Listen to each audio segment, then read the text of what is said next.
And we're live. Hello everybody, how's it going? I hope you're doing great and enjoying really lots of lore so far. I know I am. We are going to be running / showcasing Like a Dragon Ishin now, which is going to be a lengthy run. Ishin is the PlayStation 4 / PlayStation 5 remaster of a previous Japan-only PlayStation 3 Yakuza game.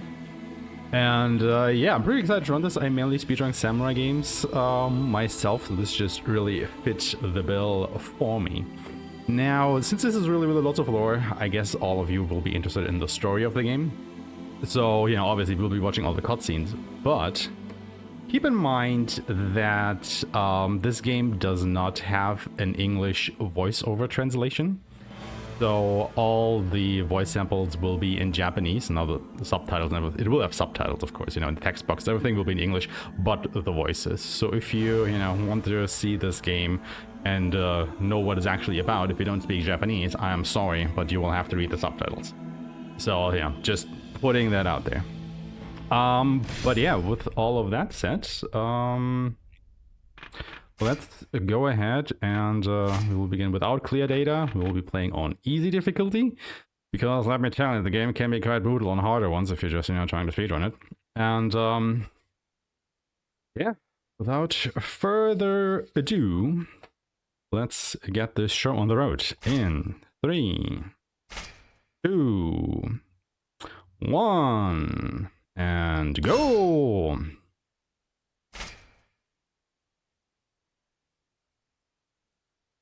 The one thing that I have to remember is that I should not skip the cutscenes. So, hands off the controller. Thank you for the good luck. And again, about 8 hours of this one will just be cutscenes and stuff. So, strap in, grab a drink, grab a snack, a blanket, get comfy, do whatever it is you need doing. And we will be playing some fictional history. Now, I will do my best to not talk over the cutscenes so you can enjoy them, but they're not talking at the moment, so I'm taking the opportunity to set the stage a bit here. I guess all of you Yakuza fans already recognize some of the faces on screen right here, right now.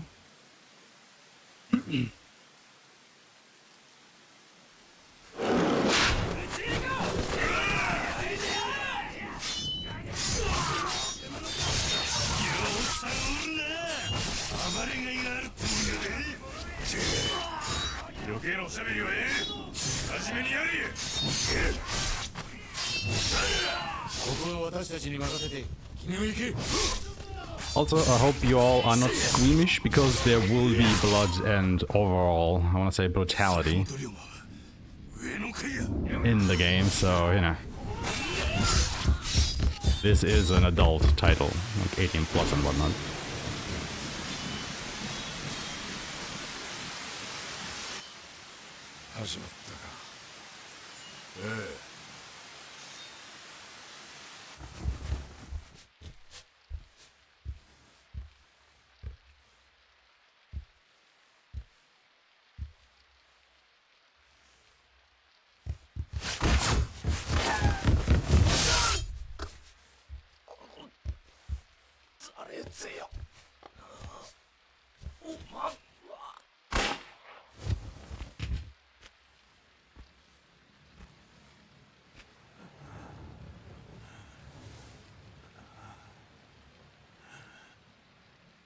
Oh, don't worry, Gray. You want me to go into the lore? Just say so.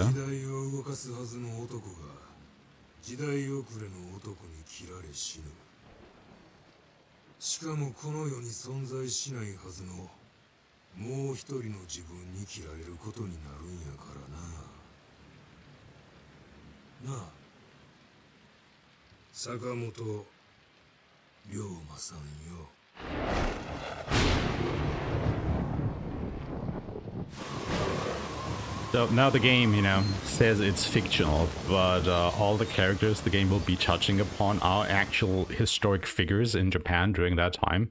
But of course, the game developers took those characters and just kind of made their own story out of that.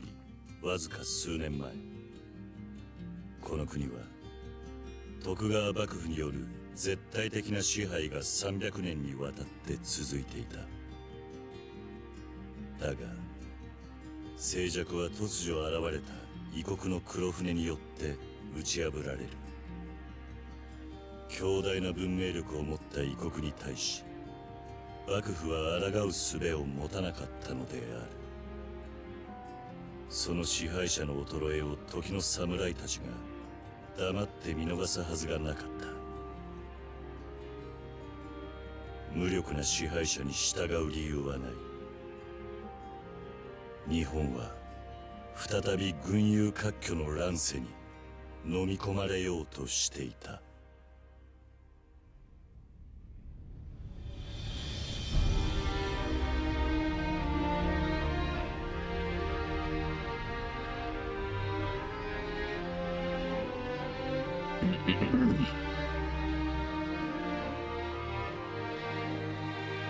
That we will be playing as Ryoma Sakamoto, who, you know, at the time was known for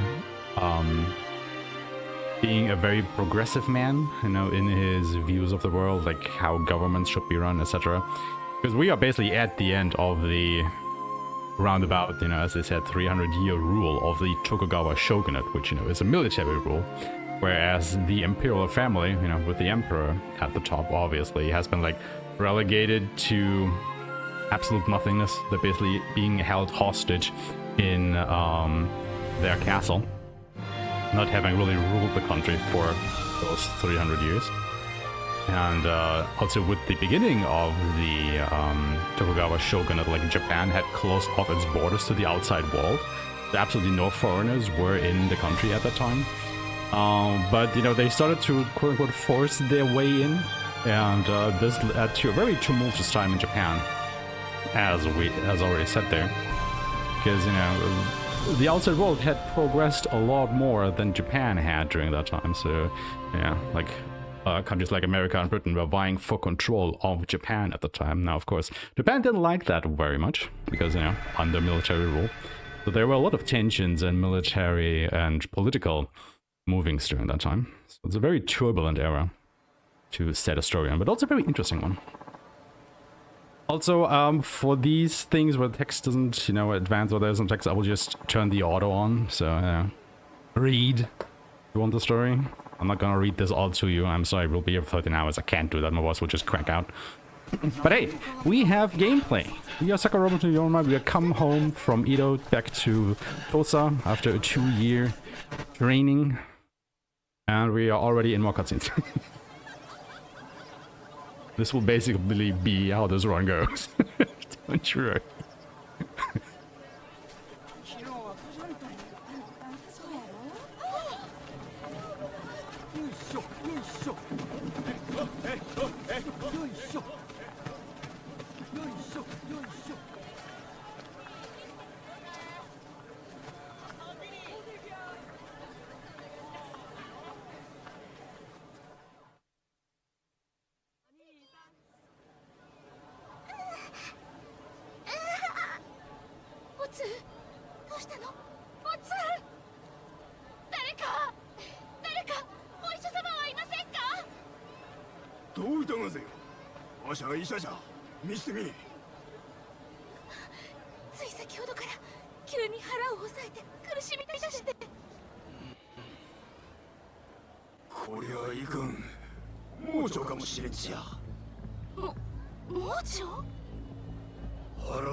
Here, text. Thank you so much for the good luck.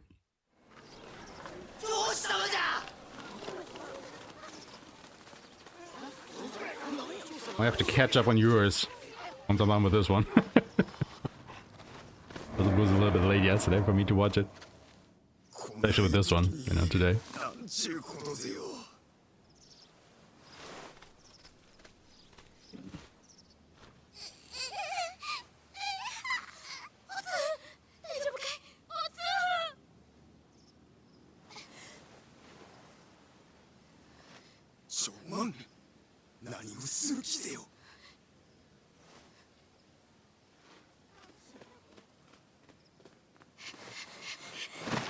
待て。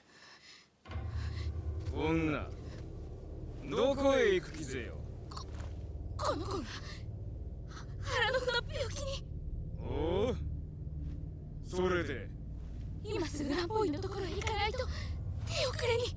ですからここをお通しくださいませ。そら大変な話ぜよなあ。おお、大変じゃ。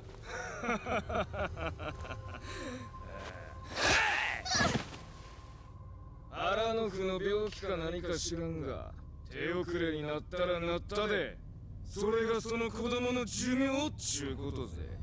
腹痛程度でずうずうしい女子じゃ。わしら上司の横を素通りできると思うたかか。そんなに上司様は偉いのですか。何？私は大津藩の出です。4年前この土佐藩の郷士のところに嫁ぎました。でも土佐はおかしい。大津なら武士は人を助け、こういう時には誰よりも親切にしてくれたというのに、同じ人間なのにどうして。女子様のお通りはこの子の命より重いんですか。 Is the game audio doubling? Seems fine on my end. 嫁風情が何を抜かす。そうじゃ。土佐では上司が絶対。わしらに逆らうことなど許されんのじゃ。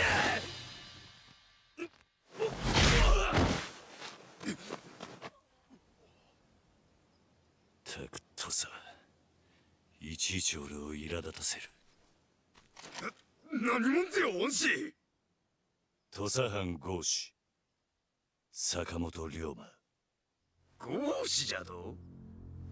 郷士の分際で恩師や。早く行け。しかし俺は根っからの土佐人だ。上司連中の少年は知り尽くしている。こいつらにはいくら道理を解いても通用しない。恩師や。こうするしかねえんだよ。その子の命を助けたいのならな。ありがとうございます。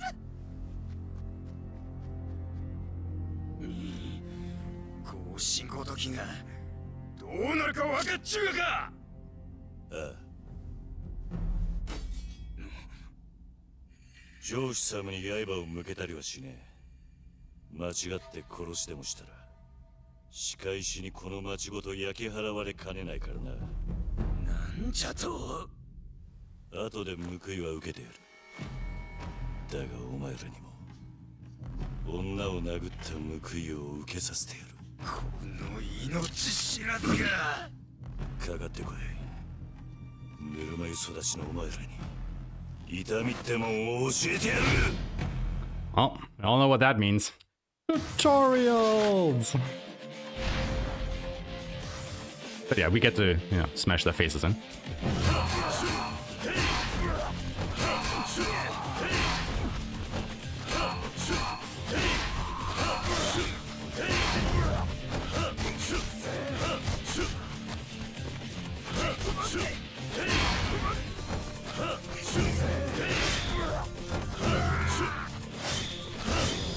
Okay.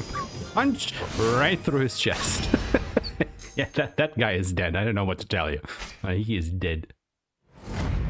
And more cutscenes. You guys enjoyed?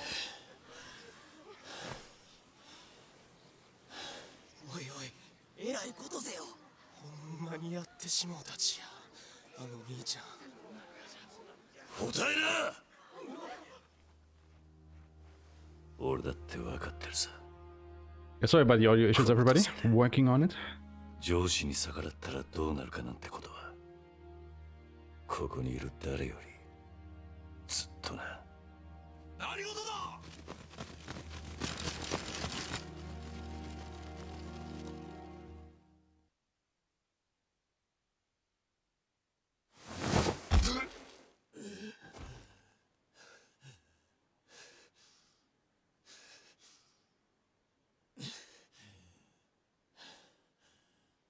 江戸から土佐に戻って早々、なんであんな真似をした？どうして下級武士の分際で上司に立てつくような真似をしたのかって聞いてんだ。いいか、江戸帰りで忘れちまってるなら思い出せ。ここ土佐で身分は命より重い。理由が何であろうが、相手が女子供だろうが、上司に逆らえば罪になる。江戸じゃ剣を修行したそうだが、それも水の泡だ。上司に手を挙げれば全て終わり、お前に待っているのは死罪だ。恨むなら土佐を恨むんだな。あんたは悔しくないのか？ Oh wait, is it coming from my end somewhere? なんと言った？ Because it sounds fine enough for me. 俺と同じ講師だろ。講師ってだけでバカな上司にも頭下げなきゃならない。あんたは悔しいと思わないのか？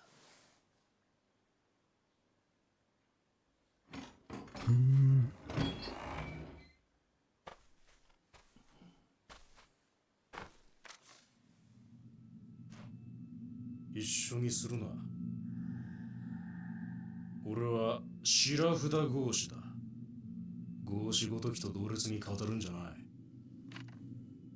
Alright, let me try お前 something. ら合子は道端の石と同じだ。蹴られても捨てられても文句は言えない。Let me know if this fixed the issue. Did I change something on my end? 石を蹴れる側の人間だ。何？まさか。江戸におわす大殿、山内陽道の懐刀とでも言えばわかるか。Unchanged? Okay. 賛成。吉田東洋様。悪いがこの石ころ、わしの方で引き取らせてもら Then I will just change it back. ですが、しかし。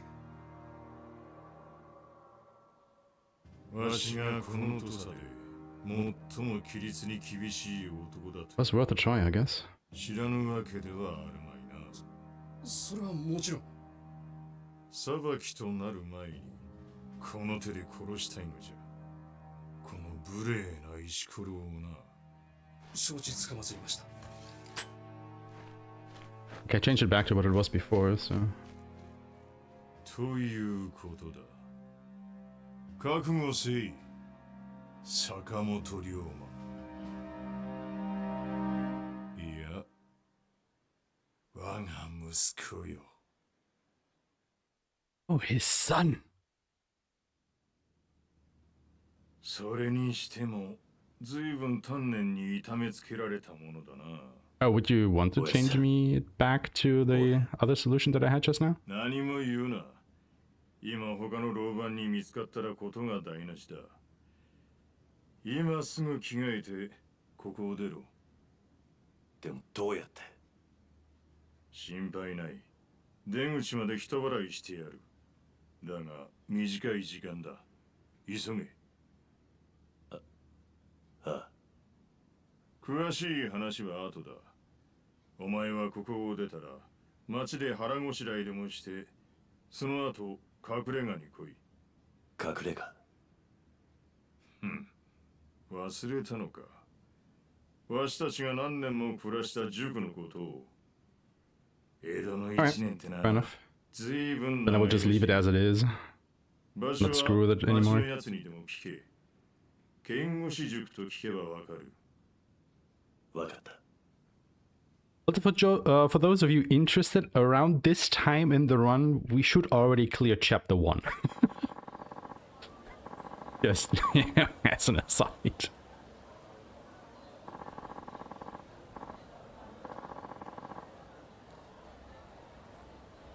But yeah, since we talked over it a little bit, what basically happened is we were thrown into prison. You know, because we attacked those Joshi. And we got basically led out by our father, who is like one of the higher political officials for the region. And he basically bailed us out because of it. Because what we did is basically a transgression that is punishable by death. So, yeah. We were in a bit of a pickle there. You guys can probably already tell, like, Tosa is very hierarchical. As it's ruled by the Joshi, and then the Goshi are just, you know, like the worker class who have basically no rights whatsoever. So not a great place to live in. Absolutely not.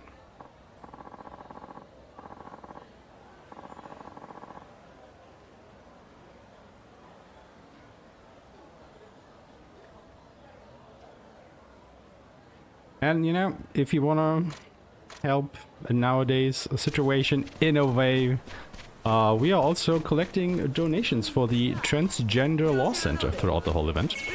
So, you know, if you feel a bit generous, you don't want something like this to repeat itself in a way in today's climate, maybe spare $1 or something for the Transgender Law Center. Would be very much appreciated, everybody. Also, thank you so much for all the donations that have already come in.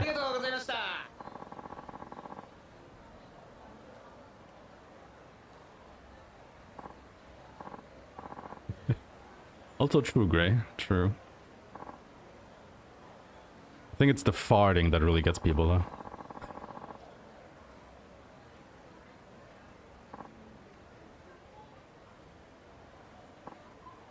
Okay, most of the game is voice acted, but, you know, the discussions with, like, these minor NPCs, they aren't voiced.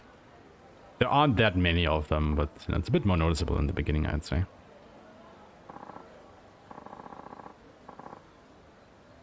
Also not all that interesting of a conversation, to be honest.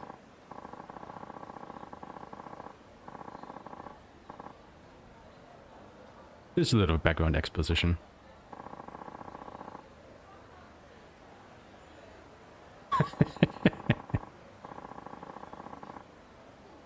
Oh, let me tell you, we have 2 pugs, and at least one of them is like a walking bio threat to everything around him. I'm laughing, but it's not funny, honestly.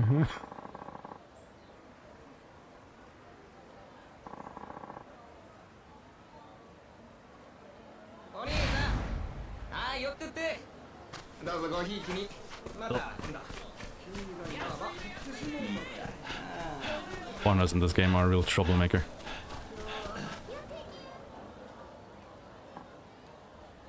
Alright, more idiots. We're picking a fight with the wrong person.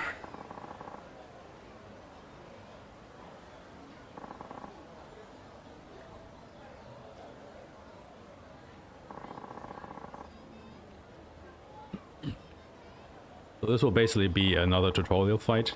The first one we have taught us the brawler style, you know, we fight with our fists.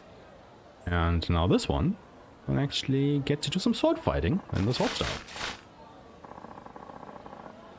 And spoilers, there are 4 styles in the game that we will have access to once the tutorials are all over. By the way, this is still brawler, never mind me. I spoiled it? Oh, come on, he dodged. What an asshat. Can somebody please attack me? So we, yeah, okay. I evaded and still got hit. Oh, that's great. Oh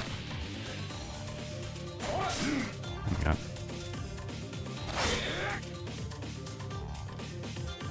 Yeah. Yeah, now we do some parrying. What was that?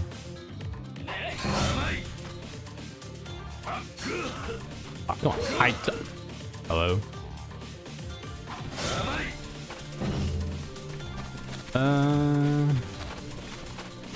Now the tutorials are over. Oh my god. Grab this. And just smack the shit out of them. Well, most of them at least.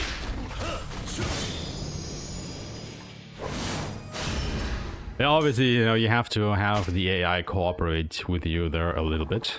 So they actually attack you, so you can do the evasive maneuvers and the parrying. But also not suck at it.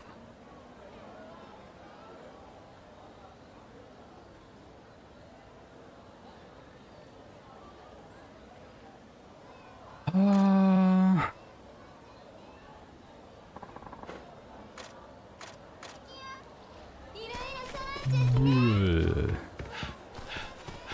Actually, a good question there, cuttlefish man.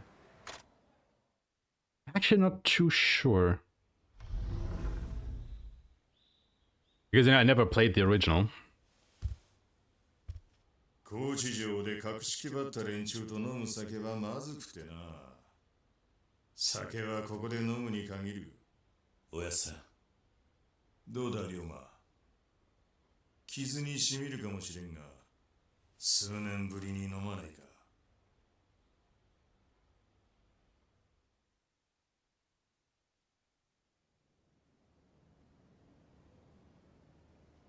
しかし、せっかく江戸にまで出してやったのにな。剣の修行じゃ少年は鍛えられなかったか。土佐に帰るなり上司と喧嘩とは。まったく相変わらずだ、お前さんは。相変わらずなのは土佐の上司たちの方さ。江戸行って分かったが、土佐の階級意識の強さは異常だ。And yeah, the end game, if you want to go for the trophies and everything, is super grindy. Oh my lord. お前を逃がしたことか？おやさんは土佐の賛成なんだろう。 I'm not sure if they actually understand what they did there. 下から足を引っ張る連中も出てくる。土佐のお偉い老人たちのことか？だが問題ない。さっきの老番は白札合子だ。面倒を起こしはしない。どういうことだ？白札は合子と上司の中間。つまりわしとお前の間の身分だ。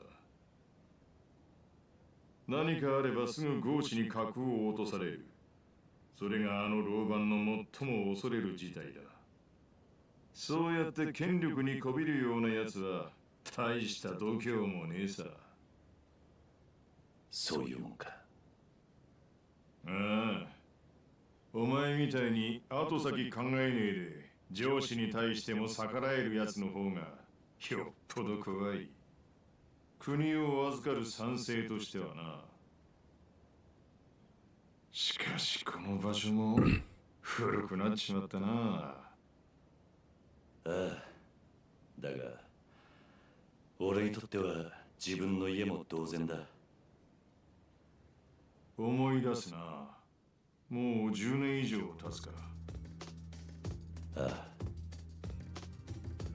上司に身内を殺され行く当てを失った子供たち。お前もその一人だった。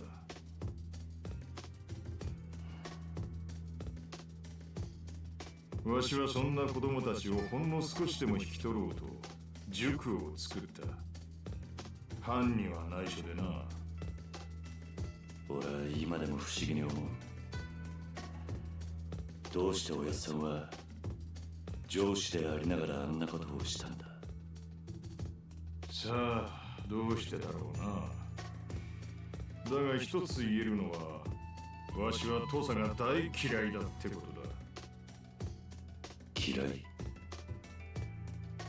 ああ、土佐は階級が絶対的な国だ。武士だけでも上司、白札合子、そして合子の3階級が存在する。土佐藩は同じ武士であるはずの人間にそういった階級を与え、身分の壁を作ることによって藩の秩序を守ってきた。だが本来、武士も農民も商人も女も子供も全ては同じ人間。差なんてねえんだ。ああ。だからわしはそんな土佐に恨みを持つお前たちを塾に引き取った。土佐を変えられる人間を育てるためにな。土佐を変えられる人間。そうだ。階級という制度に飼いならされた人間には変えたいという気持ちは生まれない。わしはな、龍馬、土佐を変えられる人間ってな、土佐を誰よりも愛し、土佐を誰よりも憎んでいるやつだと思うんだ。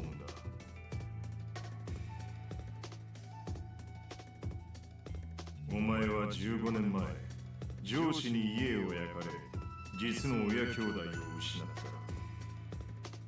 お前は土佐を変えたいと願っているはずだ。おやさん？じゃあどうしておやさんは藩の仕事をしているんだ？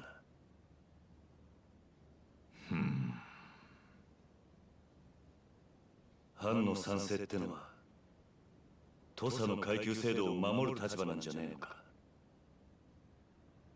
そうだ。わしは土佐で最も身分や階級といった規律を重んじる男だ。表向きにはな。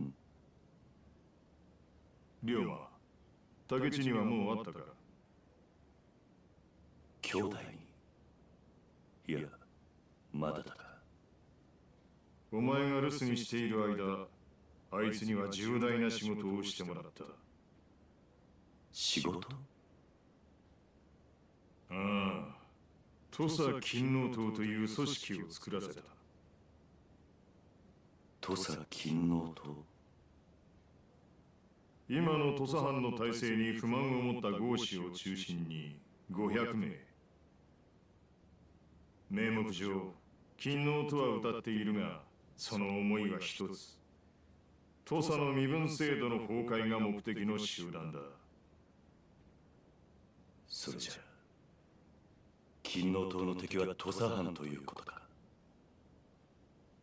わしはな、龍馬、その勤王党の力で土佐をぶっ壊そうと思ってる。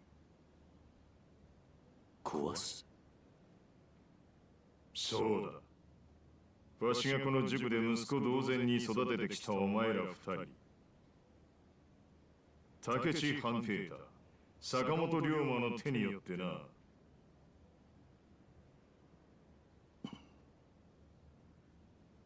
龍馬、竹地に会いに行け。そして土佐勤王党に入るんだ。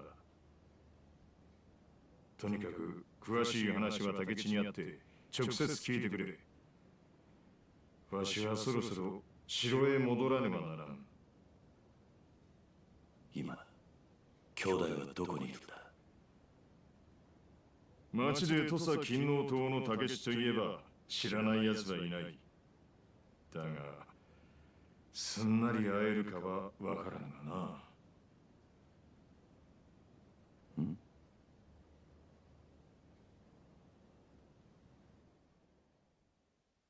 Yeah, Toyo basically wants to upend the class system so that things that we've seen in the intro basically, don't happen again. So somebody from the higher caste can just walk all over the others of the lower caste.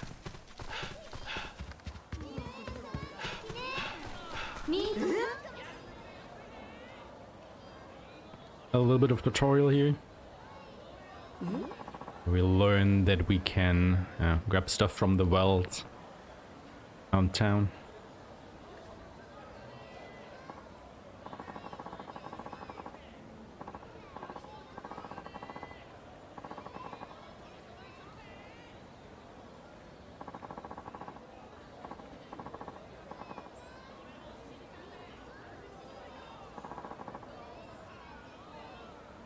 I don't know if I would want some iron scrap in my water though.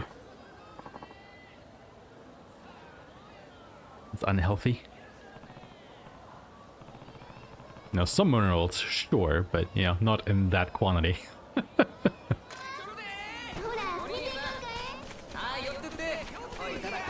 Okay, now we actually get into the sword fighting tutorial that I was talking about earlier.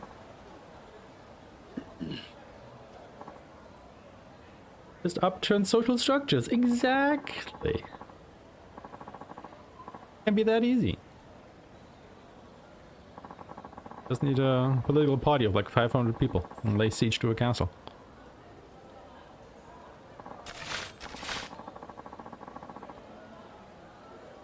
But yeah, obviously, you know, other people are trying to exploit a political alignment like that. Calling themselves part of the party, not actually being in it.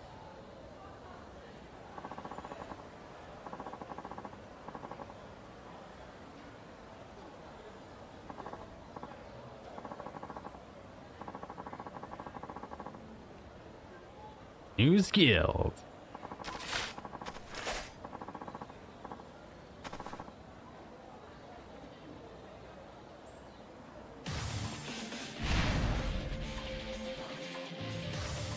Alright, time to slice up some idiots.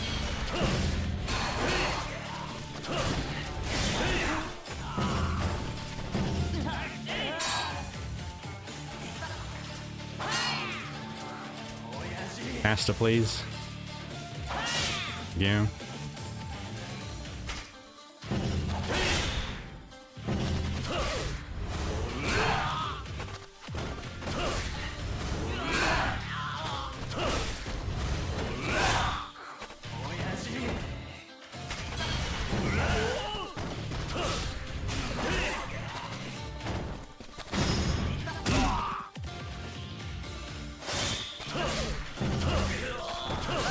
I just like that guy didn't, you know, get knocked out, even though we just stomped on him while lying on the floor because it was a tutorial.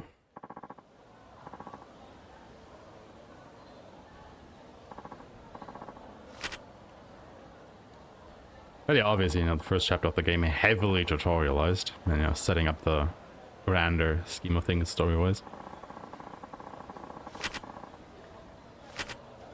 But we are ever so slightly getting closer to the good stuff.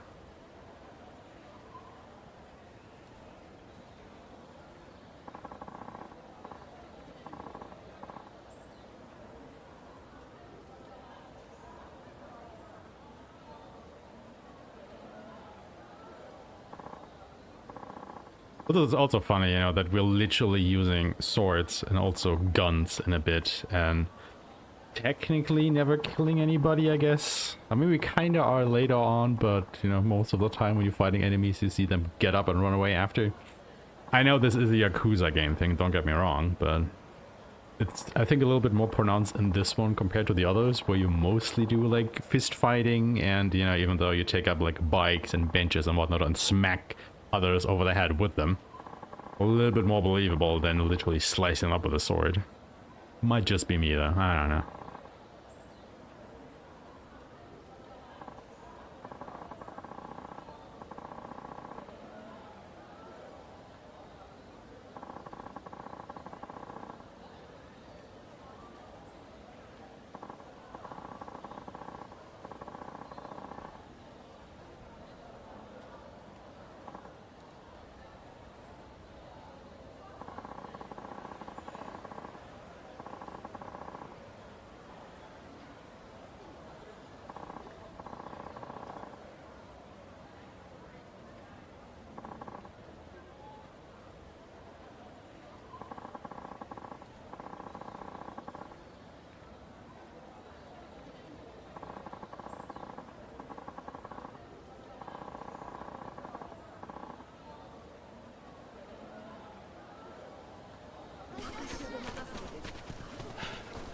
Alright, up to the dojo we go.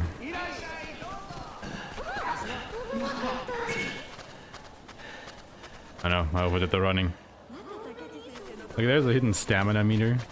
And at the beginning, like, Ryoma definitely does not have a lot of stamina. Like, this guy goes out of breath faster than a full-time Twitch streamer, I think.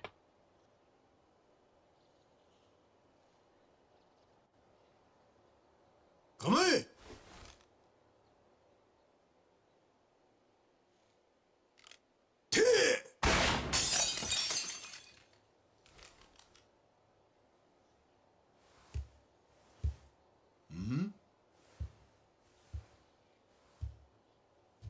やっと戻ってきやがった。龍馬。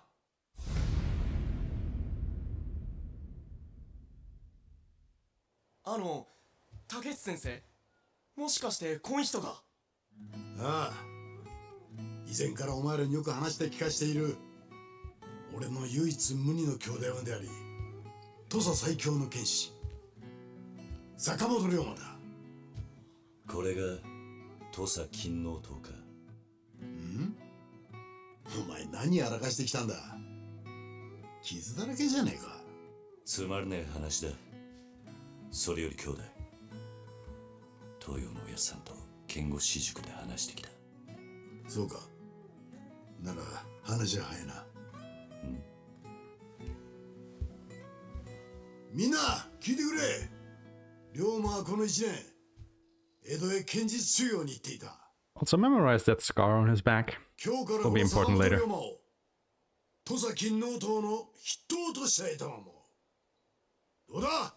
ヒットほいたらいきなり第二席幹部のさらに上じゃちゅうことですか。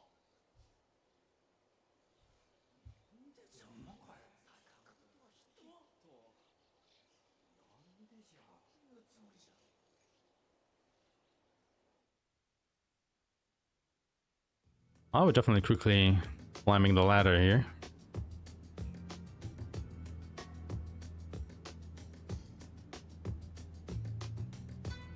おい、見たか。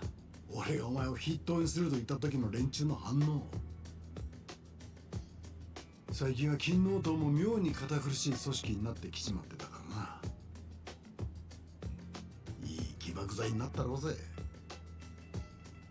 高三の連中からはあまりよく思われないだろうな。いいんだよそれぐらいで。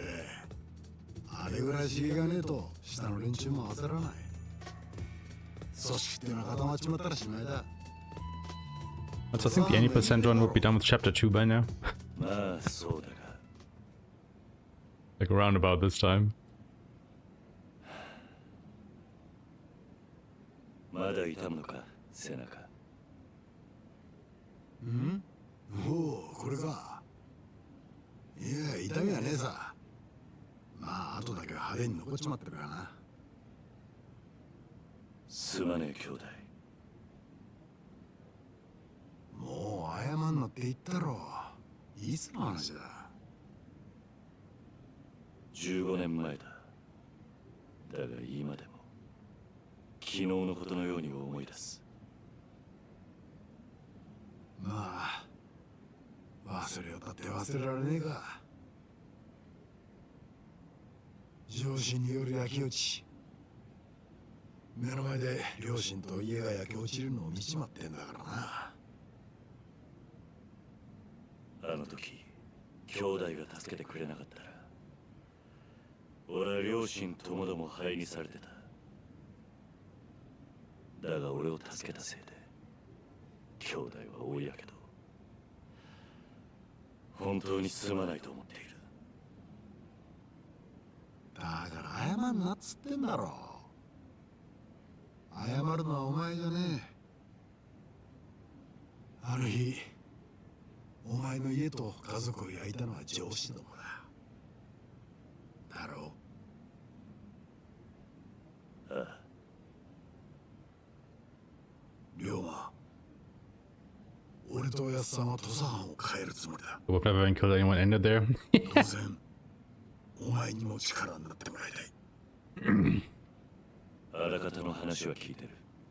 だが実際のとこ何をする気なんだ。土佐藩の天守工事場を襲撃するのさ。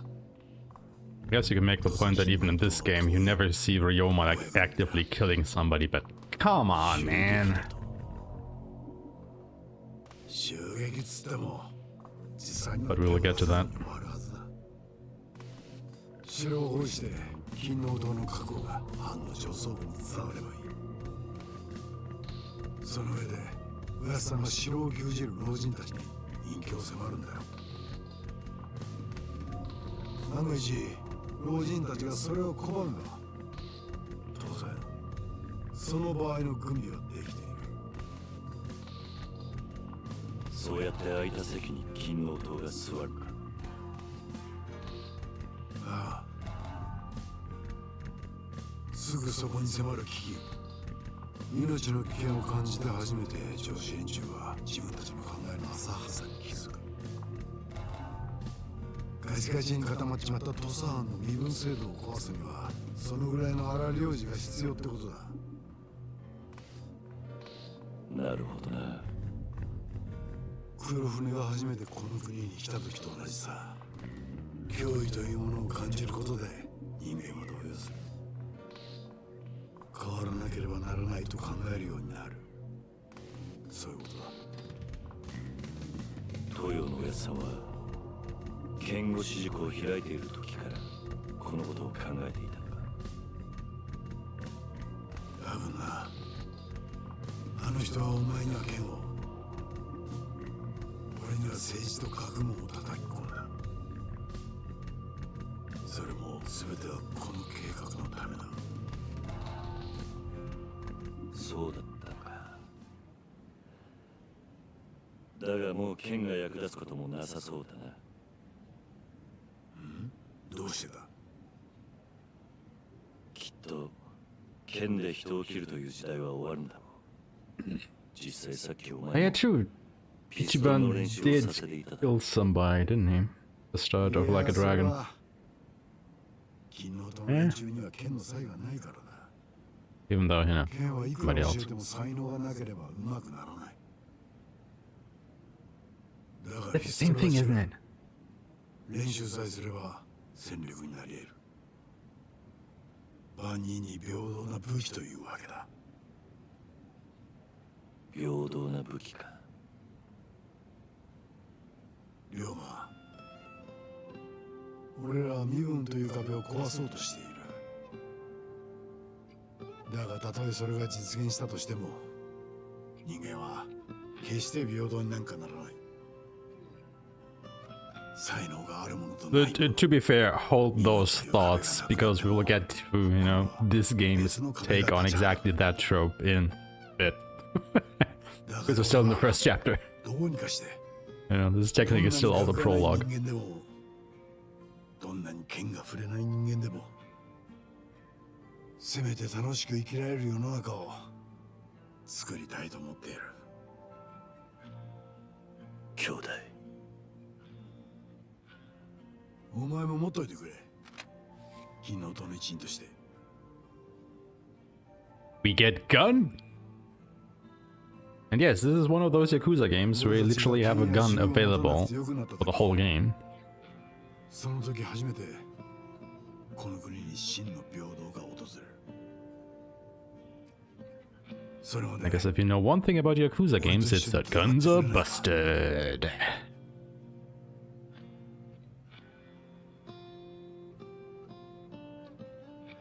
土佐金の塔を俺と一緒に支えてくれ。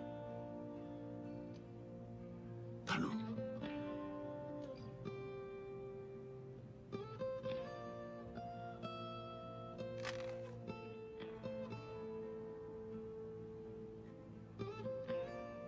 ああ、わかった。そうか。よーし。実はな、今晩高知城で東洋のおやつさんと今後の話をすることになってるんだ。一緒に行かないか。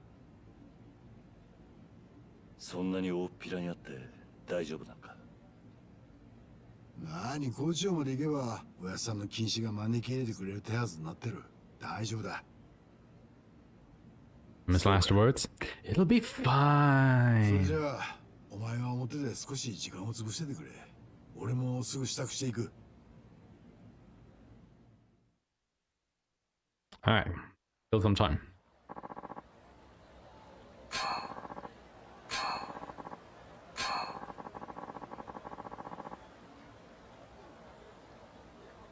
Have a drink. Before we do that, very important is that we unequip the flame rounds for now. And then we go grab a drink. We don't want any fire in our sake now, do we? Just grab some sake.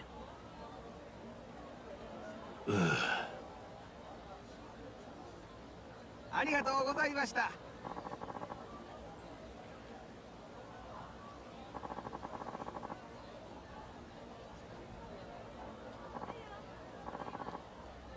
Then we get more tutorial fighting. Oh, wait. Right. You have to switch it back on every time the scene changes. Give me a bit hassle.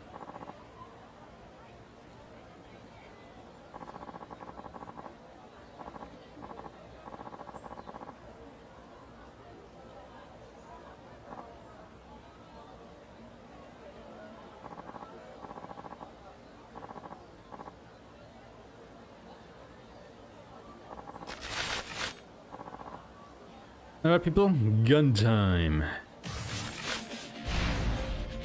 Do some shooty.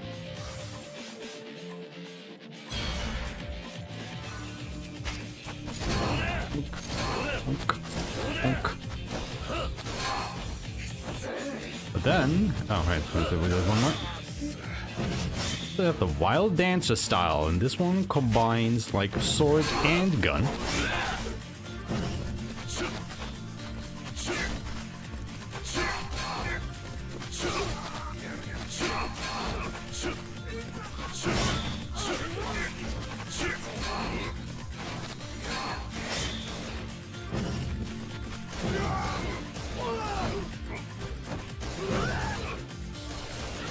There's the other guy. There we go.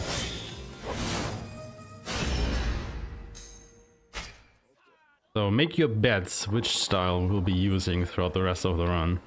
Or for most of the run, I should say. Brawler, fists, swordsman, sword, sharpshooter with a gun, or wild dancer with sword and gun. And the answer may surprise you.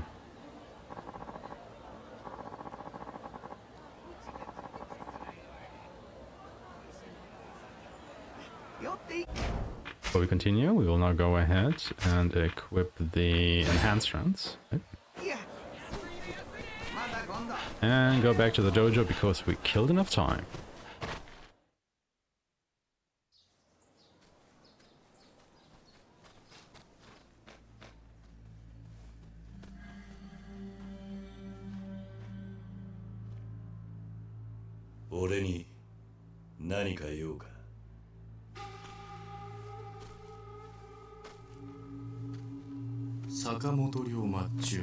There's so many people who are across the Sakamoto. Orioma.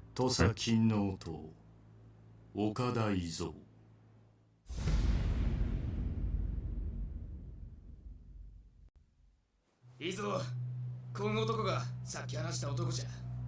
竹内先生はこいつがいきなり金の塔の筆頭を言うがじゃ。塔結成の苦労も知らんもんがどういて筆頭ながじゃ。筆頭は塔の第二席。おいたいぞ、おまんが筆頭になるんが筋ぜよ。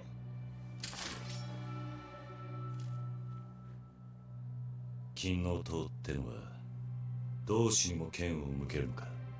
誰もおまんのことを同志と認めちょらんですよ。坂本、伊蔵は金の塔一の剣客じゃ。Not anymore. と言うんじゃったらきっちりその強さ見せてもらおうやないか。やったね伊蔵。江戸帰りがなんぼでもんじゃい。抜かんでも切る。覚悟決めや。どうやらお前には手抜く必要がねえようだな。All dancer?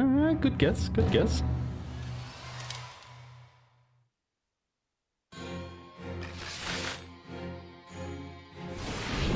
Okay, for this party, we'll switch to Sharpshooter, knock down Izo, run behind there, then use the Wild Fusillade skill to hopefully hit as many people as possible. Now, ideally, I want Izo to die first, or among the others. But, you know, nobody knocked the acid down. We were able to just do our thing. It's a pretty good fight, actually. Yeah, pushovers. But yeah, they all brought swords to a gunfight. Idiots. Idiots. お前は確かに強い。だが、人が切り立って金の塔にいるんだったら、今すぐ抜けるんだな。竹地の兄弟が作った金の塔はそういう組織じゃねえ。島内の仲間にもきちんとお前の口から伝えておけ。坂本龍馬に文句があるならいつでも相手になると。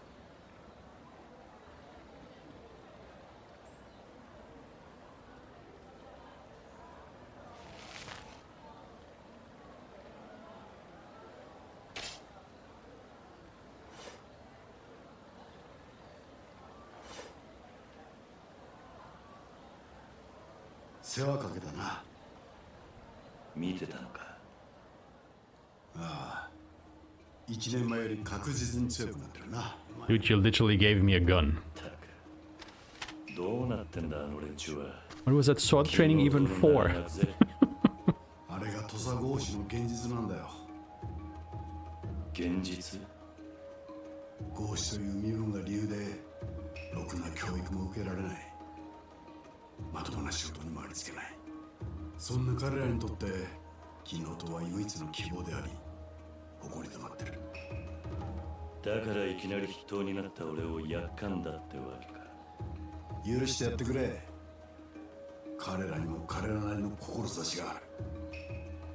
だから俺は連中を金の塔に引き入れた。どんな人間にもこの国の未来を考える資格があるはずだからな。未来か。さあ、そのためにもさっさと土佐の身分制度をぶっ壊して次の国づくりを考えないとな。なあ、龍馬。難しい話は分かるね。だが一つだけ分かったことがある。なんだ。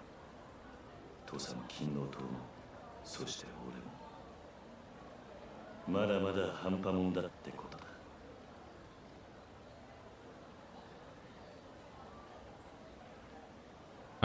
Don't forget to talk to Takeshi here. よし、それじゃあおやっさんのところに行こう。お前の準備はいいか。ああ、行こう。 Because I totally never forget to do that during one of my runs. ついてきてくれ。 Never ever happened before.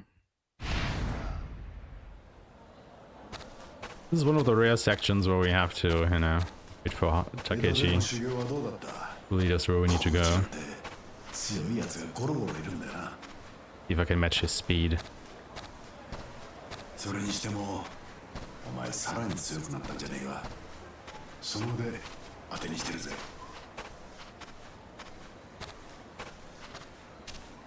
なあ、子供の頃 I think I can. It's either a little bit too slow or a little bit too fast.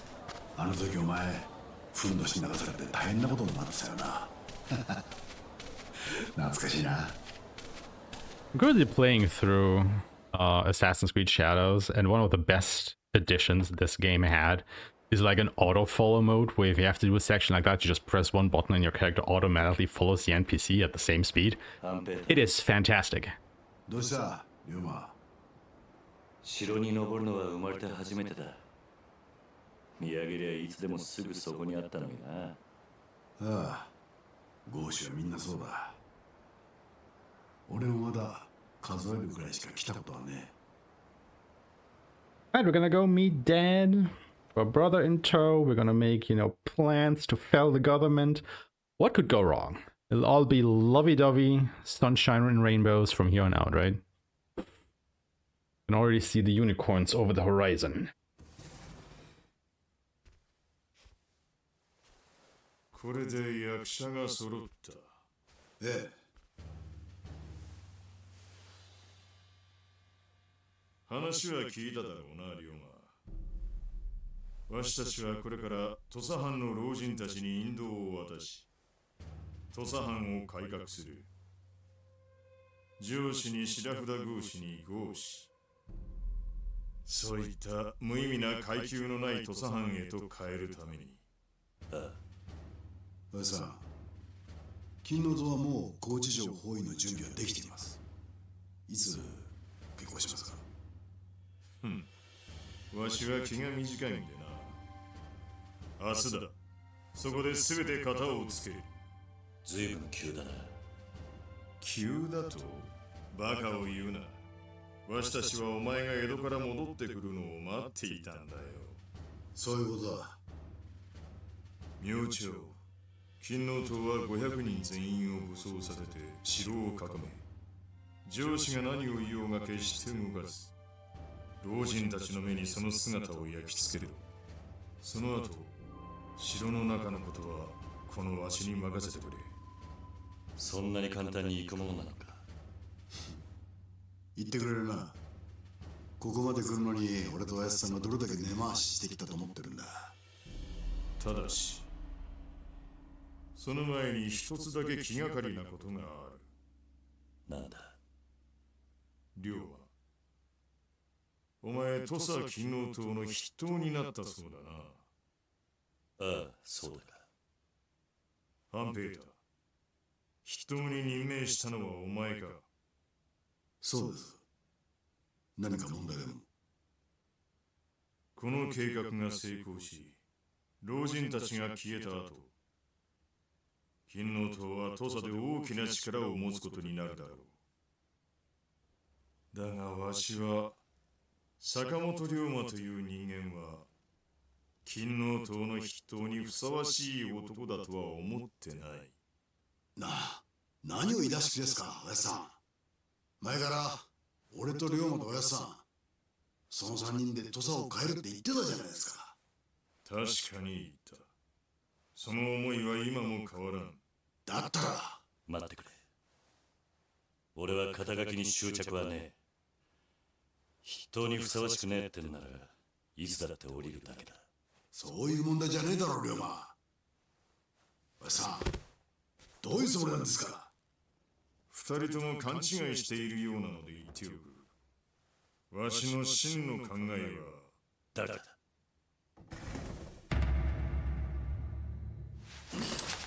Uh-oh.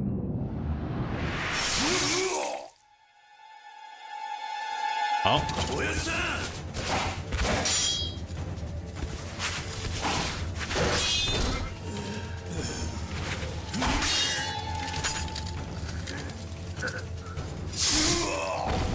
おやつさん、バカな。くそ。龍馬、お前はおやつさん頼む。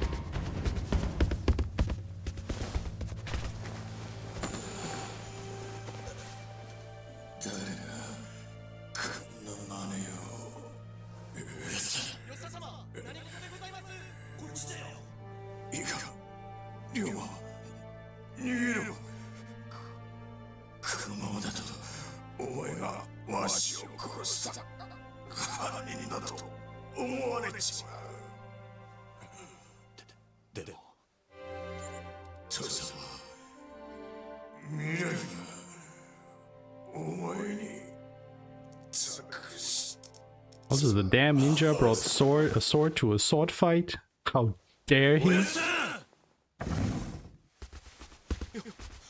吉田様！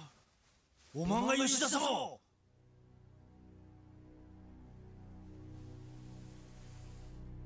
おのれ！切れ！この者を切り捨て！ Oh. Too bad that, yeah, they all brought swords to the gunfight that's happening now. Oh no, he hit me.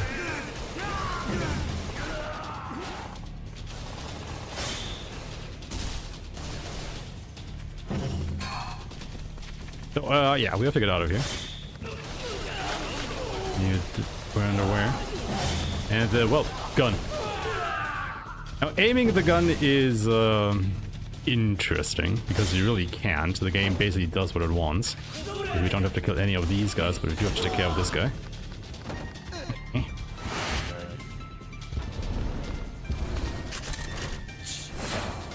Now they have guns too, the bastards. Although it's faster to fail this QTE than to do it, so, yeah. We'll just land on our face right here. Also looks funny.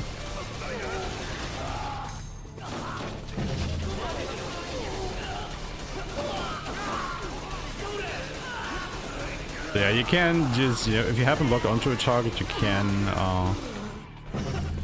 change the way you're aiming. Oh my god, what are you doing, guy? A little bit to the sides, but it's still a crapshoot, literally. Who Ryoma will actually target. So basically, you just hold down the button and pray that he's shooting in the right direction at the right people that you want dead. Well, not dead, knocked out, you know, because after I've shot a guy like 10 times, he totally still lives.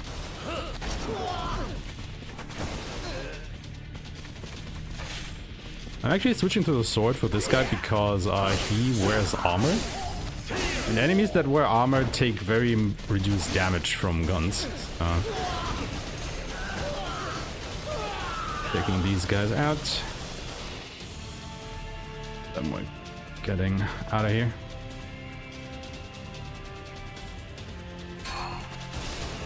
Oh, the music is really good.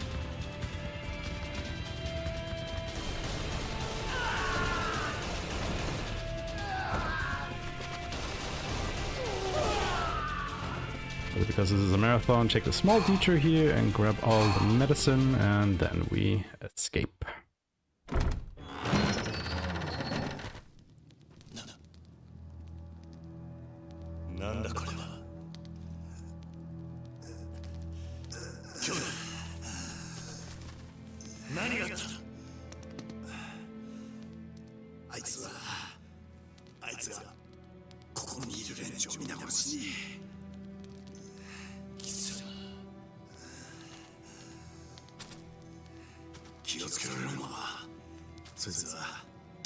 Yeah, so I ask the audio what you guys think, which style we'll use for the rest of the speedrun. And it's actually a bit of a toss-up between using the sharpshooter stance, you know, with the gun, or the sword stance with, you know, the sword. For this specific run, we will be using the sword route. It's the slower route, but it is the more consistent one in terms of the speedrun. Now the gun route, let me just finish this fight here. We'll switch to the gun, knock him down with special ammo, use this move because he deals a bunch of damage, and that should potentially already end the fight.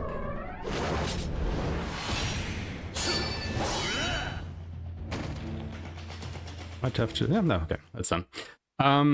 The reasoning being, as you already saw, the gun is pretty good. Like, it deals low amounts of damage, but you can literally just change the settings that you only have to hold down the square button to endlessly shoot.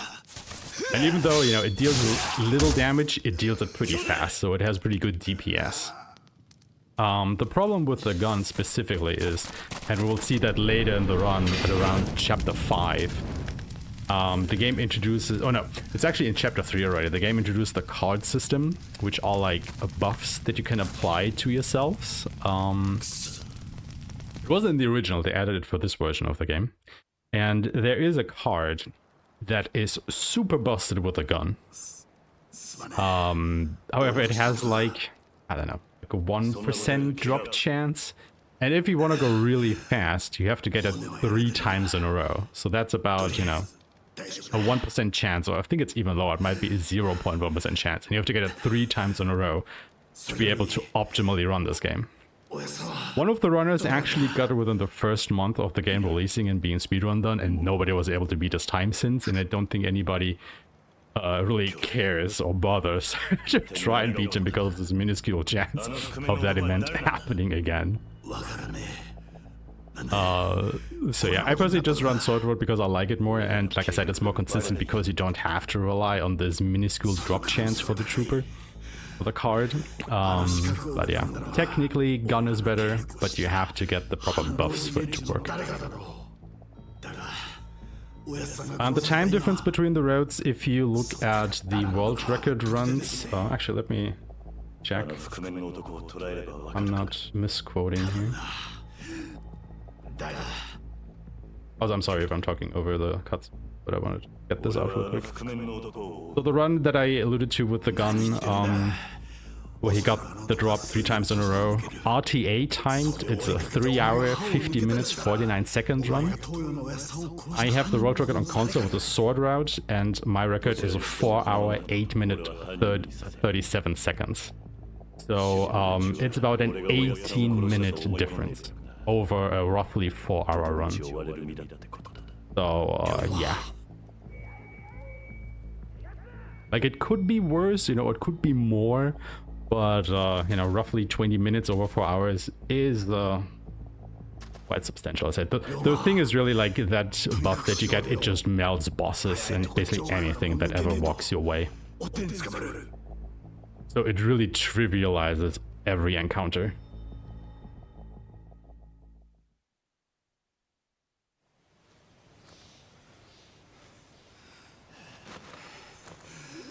Also, yes, all the guns have infinite ammo, except the special ammo that you have to use a different button for. Like, the normal shooting is just done on square button, and the special ammo will be used when you press triangle.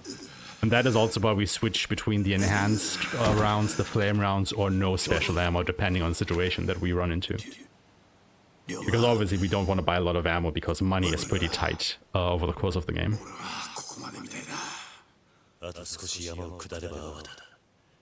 追っても班の外までは追ってこない。お前一人で行け。俺はここに残って。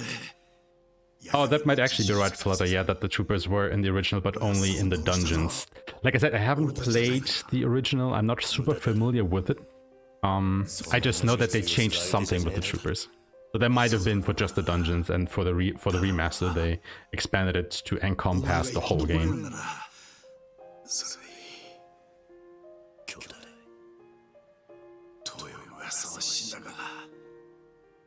金のとは死んじゃいねえ。土佐を変えるには俺がお前どちらかが生き残って金のとを引いていくしかねえんだ。だから龍馬、お前は逃げろみて金のと龍馬、そういうことなら答えは一つだ。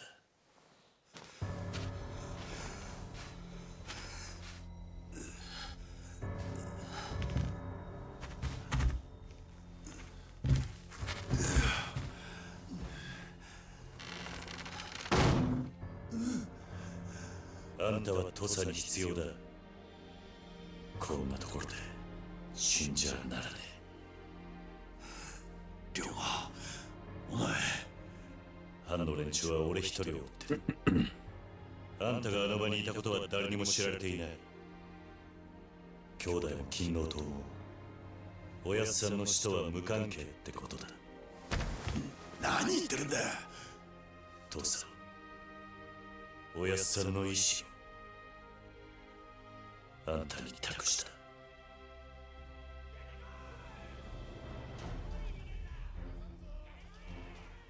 追っ手が来たようだな。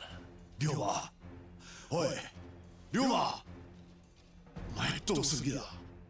おい。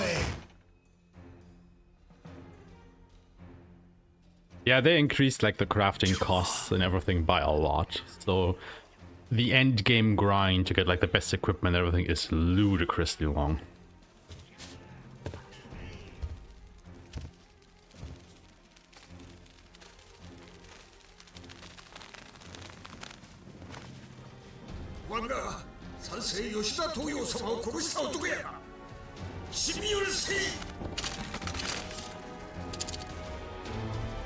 Like, I want to say it took me between 60 to 70 hours, you know, casually to get through the game. And then another 40 to 50 just grinding everything out at the end to, you know, get the last of the trophies and whatnot. 我を何とも言わば言え。我がなすことは我のみぞ知る。天地神明に誓って言う。俺は吉田東洋を殺していない。この後に及んで貴様。だがあんたらにそれを信じてもらおうとも思わない。だから俺は土佐を抜ける。どんな汚名を着ようと生きて絶対に犯人を突き止める。何を。土佐兄弟たちをまた会いたじゃ。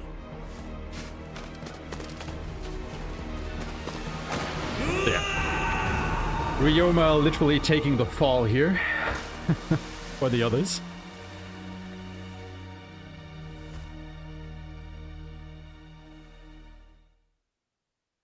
Like I said, in the speedrun, you would come to this point in the game like roughly 20 minutes in. So, yeah. Roughly an hour behind the speedrun time. Cutscenes, what a wonderful thing.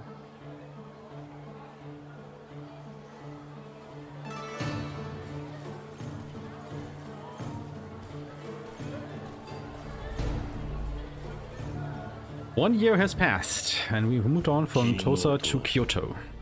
帝をこそ日本の主君と仰ぐことであり、徳川幕府打倒の根拠とされた思想である。Tokugawa Bakufu is the Tokugawa shogunate. 勤王志士たちは帝を擁する京に各地から集結し、幕府要人を殺害するなど町の治安を脅かしていた。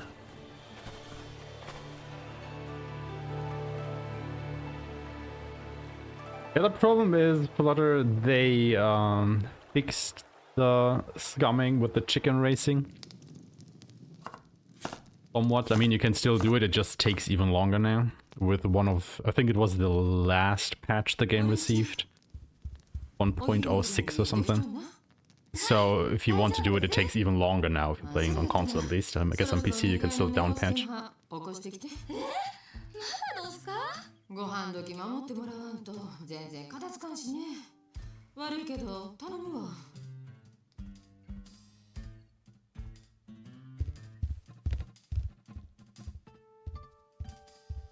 But I'm gonna propose this now. Because near the end of the game, there is a mandatory sequence where we have to go to the karaoke and the dance club. Karaoke bar and the dance club. To do the appropriate mini games. Should we do them during the run? Each minigame adds about 2 minutes to the time, but I think the estimate is pretty generous enough, and I mean, adding 4 minutes to a 13-hour run, we should be able to do that, right? What do you guys think? Should we do karaoke and dancing?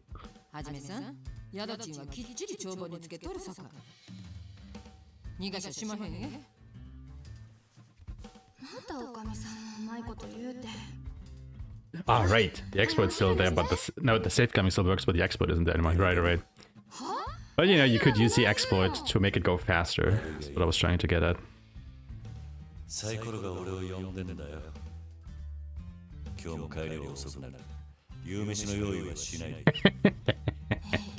Okay.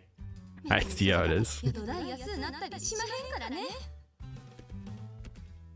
Yeah, we will get to that point. I want to say somewhere between the 11 to 12 hour mark, roughly. Yeah, just keep it in the back of your heads, but at least chat seems to be in favor of it, so let's see how the run goes until then.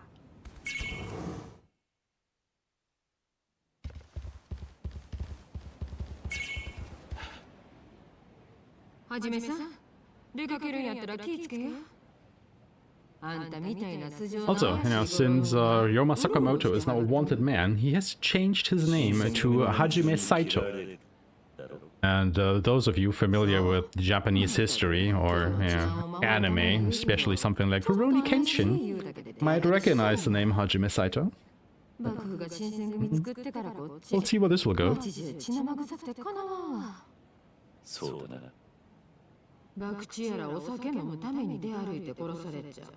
I mean, this, Flutter, you say that, but this one literally was ahead of schedule, so, you know, if we make it longer, we technically push it more towards the schedule time again.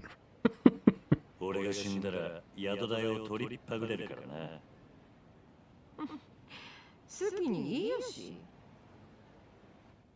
dear, sorry for the audio issues if they are still persisting. At the moment, they seem to be out of my hands, so whoever is on tech, I think is doing their best to resolve them, or has done their best to resolve them. But I hope it's not too bad for the rest of the run. But as you can tell, Hajime is not a morning person.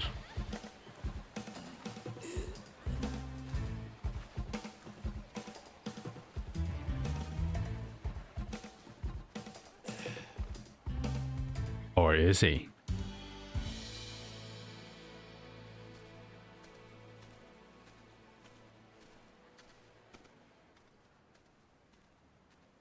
Because, he's still looking for the murder of his father.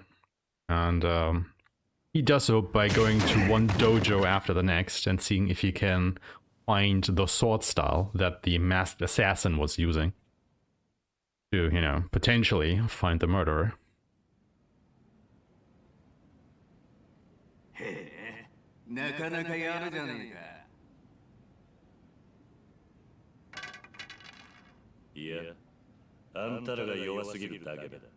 Oh, burn!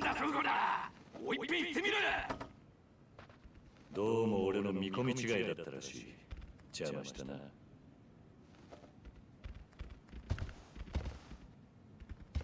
まだ来たばっかりじゃねえか。慌てて帰ることはねえだろ。Oh, wait, is it in the source stream? 相手してやってもいいが、その前に一つ聞きたいことがある。天然理心流の使い手を知っているってやつはいねえか。天然理心流？江戸の司令官って道場に伝わる田舎流派だ。なんじゃそりゃ。柔術や棒術、小武道も節操なく取り込んで、型より実践を重視している。その使い手を探してんだ。それで町のめぼしい道場を聞き回ってるんだが。天然理心流っつったか。田舎流派。それで話はしまいか。Oops, sorry. やっぱり無駄足だったな。The Leon change was me, I'm sorry. おい待てや。I was checking something, I forgot that it actually switches that because I'm live. White Flood, if it isn't the source stream, can you check again if this improves it? So I gotta focus on the game real quick because we have some fights to do. Before we do this fight, we go to abilities, and this is where we upgrade our Ryoma, or Hajime, or whatever have you. We'll learn some new sword fighting stuff, increasing our damage, learning new combo stuff. All the good things.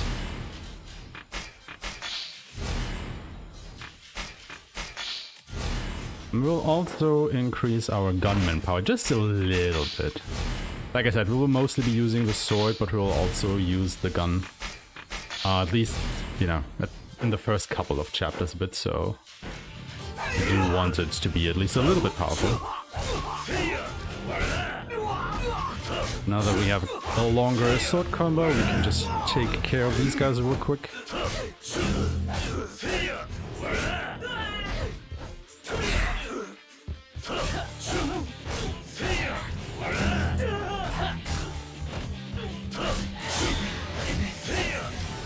I would appreciate it if they would stop hitting me up and down with a combo there.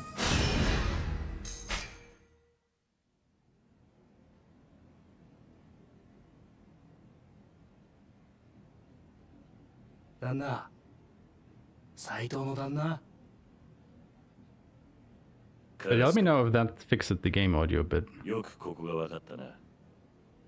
これでもカラスの銀次で撮ってる男です。そのぐらい分からねえと情報屋なんて務まりませんよ。ところで今日は何か収穫はありましたか？いや、今日も外れだ。そりゃ難儀なことで。手がかりは天然理心流の使い手ってことだけだ。今日にいるとすれば、この手の道場が臭いと思ったんだがな。この何ヶ月かで、あらかた今日の道場は見たんじゃないですか。ああ、だがこのやり方はもう手詰まりだ。そっちは何かつかめたか？いえ。What about now? 天然理心流は無名の田舎流派ですしね。ねえ旦那、今日にその使い手が来ているって話、本当に確かなんですか？天然理心流は江戸の司令官って道場の流派だ。だがそこの門人たちは道場を畳んで京に向かったらしい。俺が知っているのはそれだけだ。なるほど。ですが今日は今、勤労の獅子ってのが山ほど群がってきてますからね。それこそ何百って剣術使いがそれぞれの流派を勝手に名乗っているんです。その中から無名の流派を探すのは骨が折れますよ。情報屋ってのは客に愚痴るだけで金がもらえるのか？これは手厳しい。まあいただいた前金の分だけ仕事させてもらいますから。それじゃ。Has anything changed now? Yeah, I've already looked Flutter, and it's literally just the game audio that is moving. Like, there's nothing coming in through the mic or anything. And for me, the game audio sounds completely fine, and I'm listening in on the same channel.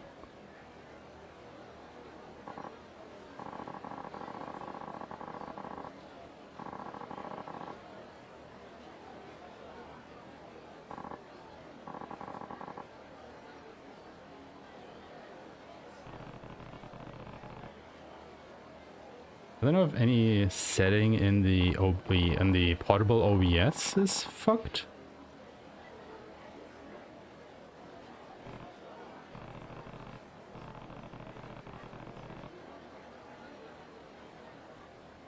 I haven't done anything in there.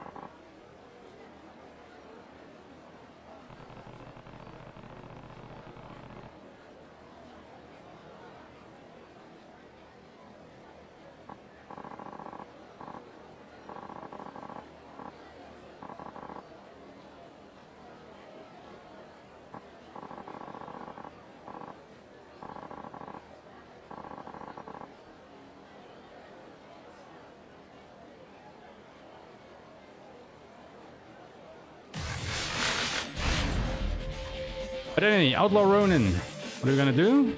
Oh, slice them up.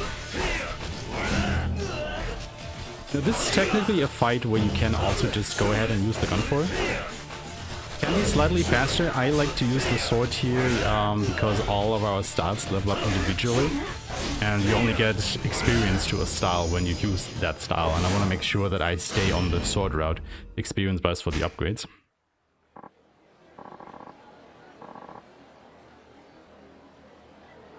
Holy.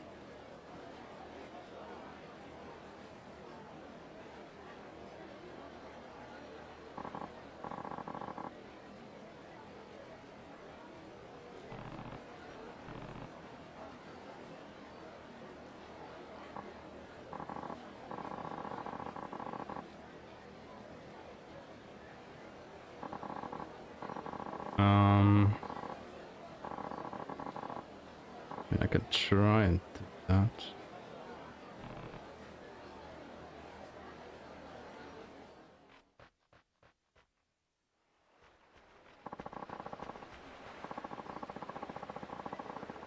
Try this.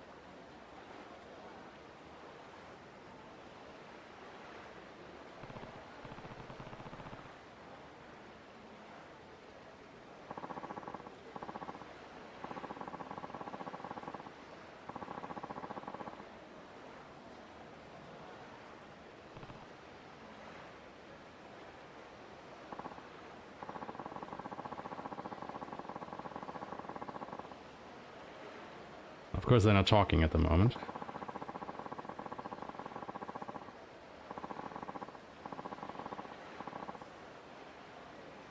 Yeah, this guy basically explains how the virtue system works. Virtue is basically a currency that you get awarded by doing various things around the world. Just talking to people, you know, buying stuff, selling stuff, running, using the fast travel. Basically anything you do in the game, like at all, advances you towards some level of virtue. And with those points, you can basically buy passive upgrades to Ryoma. Mostly used in the speedrun to increase our stamina, so we can actually run a bit a little longer without running out of breath.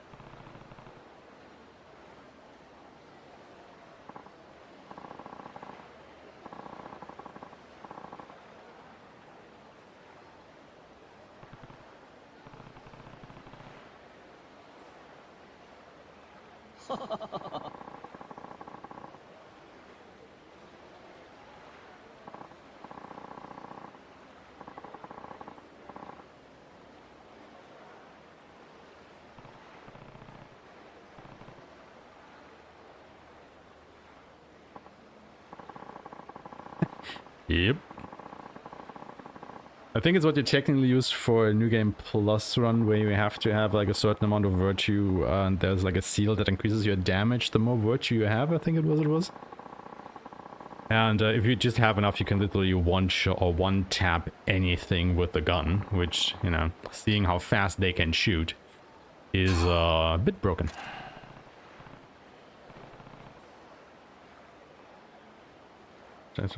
Yeah, that's what I remember too. Like I said, you know, the game sounds completely fine for me. There is something between my PC and the stream, I guess, that is just wonky.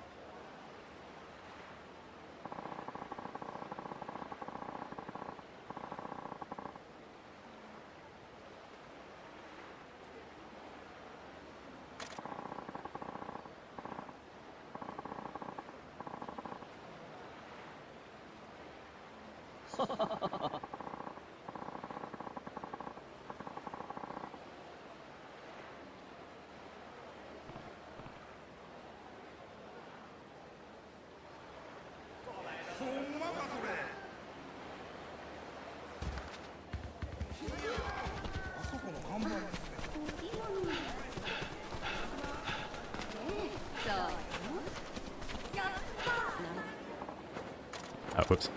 Was not supposed to go this way.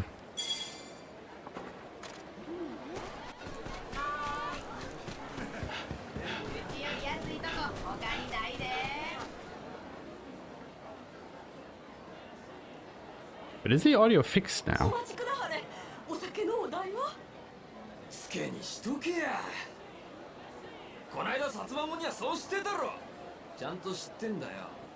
せやけど、あなた方のはどちら様へお付けしたらええのかわからしまへん。うるせえ。俺らは勤王の志士だぞ。天下国家のために命がけで幕府と戦ってんだろうが。Oh, wait. Wait. 何つったってんだ。詫び入れろや。あんたら、ええんでっか。新選組呼びます？なんだと。ババア。もう一遍言ってみろ。はい。てめえも詫び入れて出すもんだぜ。あいにく金もクズに下げる頭も持ち合わせが。No, wait. てめえ、クズってのは誰のことだ。決まりだ、この野郎。天誅受けろ。 Let me know if anything changed now, audio-wise.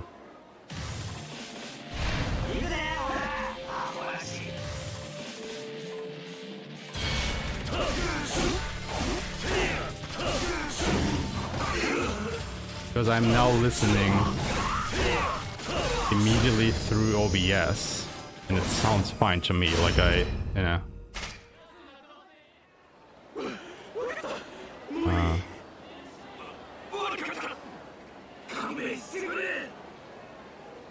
I'm monitoring the channel, and it sounds fine to me.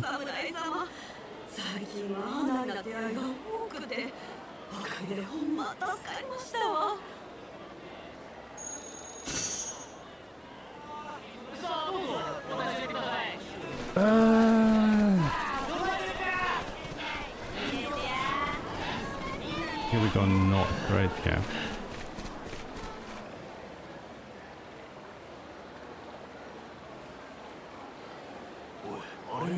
I'm playing on console, yes. So normally what I do for audio is I take my capture card, put that through voice meter, and from voice meter I put it into OBS, right? And that is also what I did from here. So far it was literally from voice meter into OBS.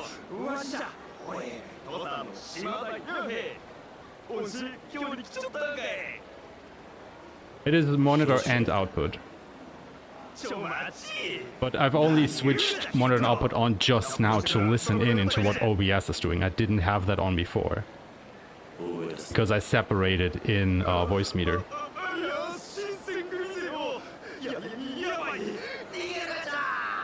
What I had before was, you know, I captured the voice meter output, and right now I'm capturing from the capture card. You know, like literally the capture card output is going into OBS to capture the audio. And I'm monitoring that channel, and it sounds fine to me.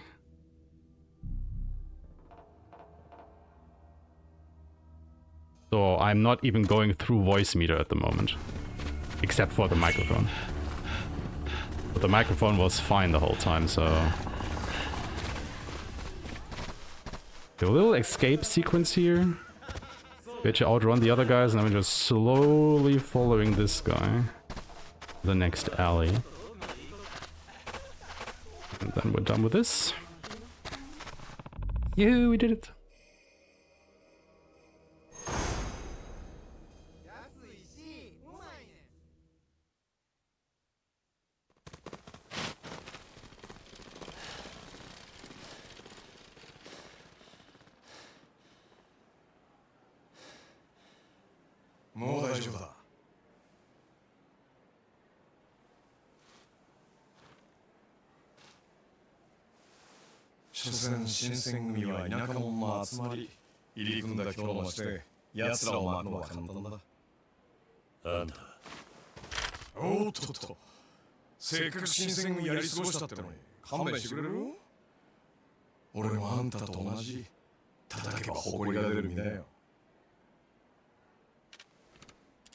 そうかい。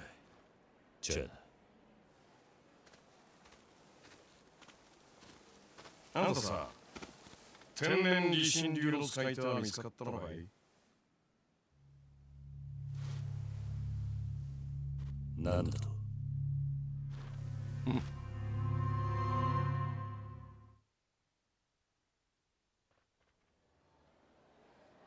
誰なんだあんた。気がつかなかったか？さっき道場にいたんだけどさ、ってまあ影に隠れて話を聞いてただけなんだけど。Hold on. いや、悪いとは思ったんだけど、ついつい盗み聞きしちゃってね。Did that do anything? 大好きでさ。あんたは誰だと聞いてるんだ。ああ、そうか。俺は長州藩の新堀松助。これでも一応勤王の志士ってやつだ。おかげで幕府や新選組からは目の敵にされちゃってるんだけど。なるほど。それじゃあ新堀 Did it fix it? Oh my lord. 初対面だし、偽名で勘弁してくれ。Alright. Sorry, it somehow was on my end. Now, don't ask me how this started happening now and not when we did the tech check. Because apparently, for whatever reason, OBS detected the capture card itself as an audio device. So it was capturing from the capture card audio, but also from the capture card, from the video side. And both channels were checked to send out the audio. 予想は当たるんだな。釣れないな。それじゃそうだな。まずはあんたに一つ恩を売っておこうか。It's just so why was it? I literally didn't touch anything since the tech check on this portable version of OBS, and it wasn't a problem then. それがどうした? Yeah, something like that. I am so sorry. I am so sorry about this, everybody. But hey, I guess at least we finally got rid of that issue, and we can enjoy the rest of the run. Which is still going to be another 11 hours or so, so at least we fix it fairly quickly. Yeah, I am so sorry. Oh my god, that is so weird.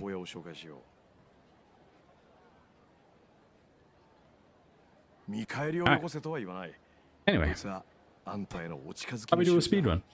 聞く気はあるかい？ああ、その情報屋は貧民街の奥。 But hey, appreciate all of you sticking around, even though, you know, we had these weird audio issues. Because I can definitely understand, you know, if people tune out if there's bad audio during a stream. Like, definitely a deal killer for a lot of people. Me included, no less. Like, yeah. We can all deal with a lot, but if the audio is just consistently bad, tends to be a deal breaker. あんたは日が落ちたら屋敷町南の風呂屋へ行ってくれ。 But hey, we fixed it. 店の門に Cool. 新堀松助と名乗ればその情報屋のところに案内されるはずだ。随分親切なんだな。この話、どんな裏がある？疑り深いね。俺を信じるか信じないかはあんた次第さ。でも信じないで何もしないより信じて裏切られた方が少しは前に進める。夜になったら俺は新堀松助を名乗って屋敷町南の風呂屋に行く。それで情報屋に会えるんだったな。ああ、ただ夜までしばらく時間がある。新選組には気をつけた方がいいよ。分かってるとは思うけど、幕府が連中に今日の治安維持を任せてから浪人者は街歩くだけで命がけだ。少しでも怪しければ切られるし、時々怪しくなくても切られる。分かっている。待ちなよ。せめて名前くらい教えてってもいいんじゃない？俺も偽名かもしれないぞ。まあ、そこはお互い様だから。斎藤はじめだ。斎藤さんね。覚えとくよ。そんじゃ。I mean, like I said, you know, we have an estimate of about 13 hours. The speedrun itself takes about 4.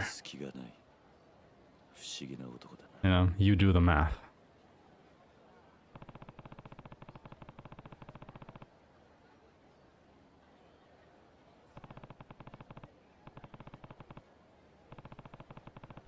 But yeah, you might have missed it, but we came here to Kyoto because, you know, it has a lot of sword dojos, sword fighting dojos, and we are looking for a dojo that teaches the style that the assassin used to kill our dad. And, you know, to potentially find the murderer. We employed an information broker, you know, to feed us information on the dojos, but he wasn't really that great, and we luckily happened to run into Nibori there, who has ties to a way better information broker here in Kyo, and he allows us to use him. So we can, you know, potentially go and get better info to where we continue looking, because after a year of, you know, going to these dojos and beating up people, we still haven't found a dojo that teaches that particular sword style. Also, for the next fight, what we're going to do here is go to settings, accessibility, and we want to put automatic heat actions and automatic QTEs on. And then we will go to the bathhouse. Now, we only do these adaptability settings for the next boss fight because it can be a bit of a bitch. And you will see why in just a moment.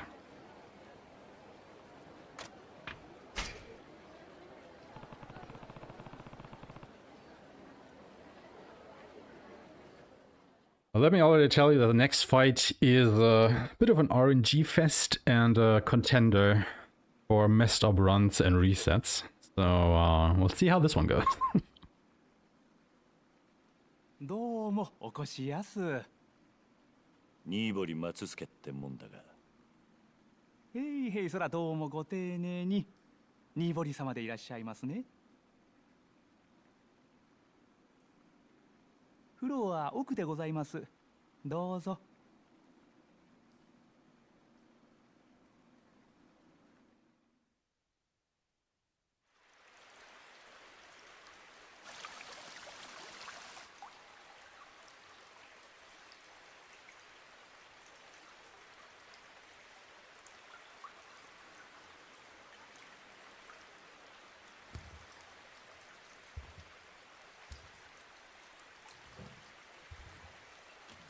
おいでやす。ごゆっくり。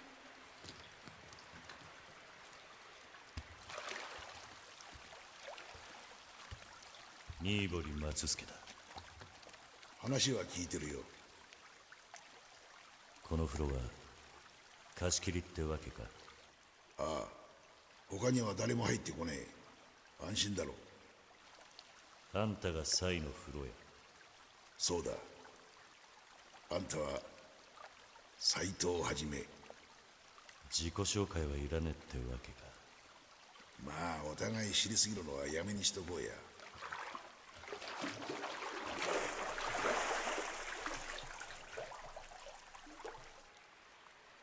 なかなかいい湯だな。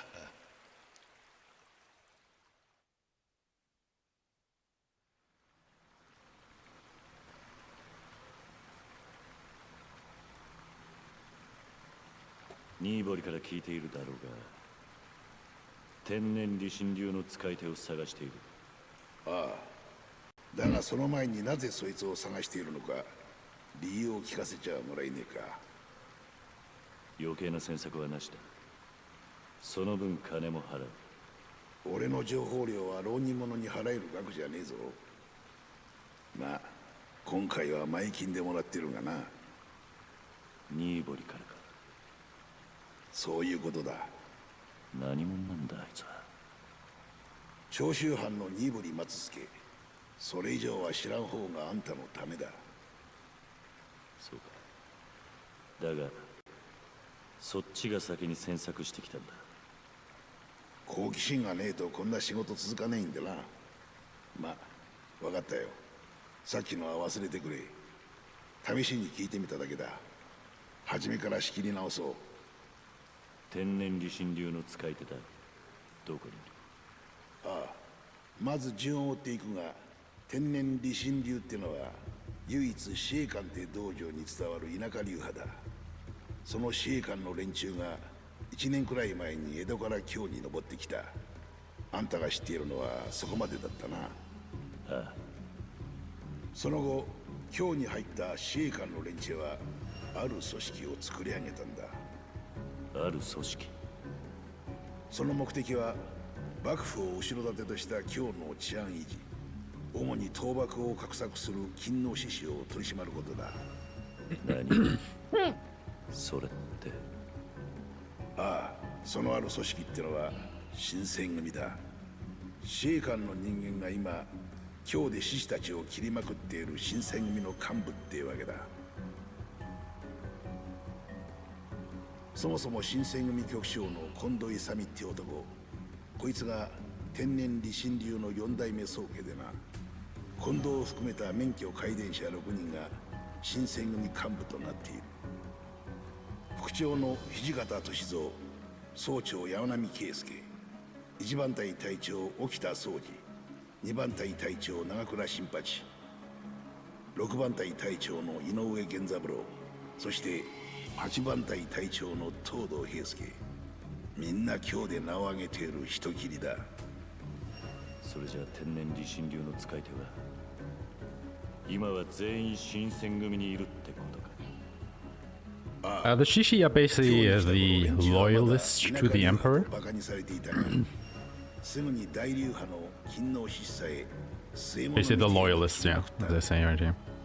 So during this time period, you have the shogunate, you know, the military of Japan who is in power with the Tokugawa shogunate, and then you have the emperor, you know, the imperial family, who should be the rulers of the country, but they haven't been relevant ever since the Tokugawa shogunate came into power after the campaigns of Oda Nobunaga and what's it called, Toyotomi Hideyori.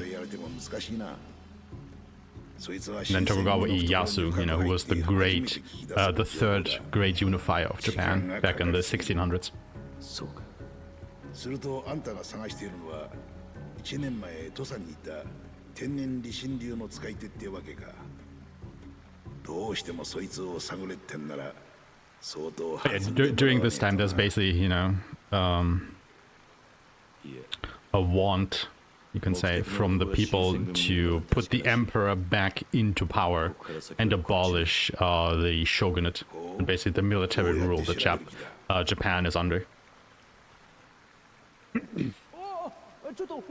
Yeah, the loyalists, you know, the people who are loyal to the emperor and want to see him reinstated into his offices. And then you have, like, the samurai, you know, all the military arms, who want, obviously, to see the shogunate stay in power. So,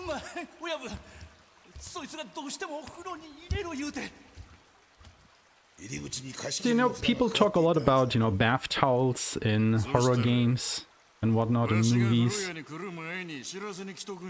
that stay on when people run around, but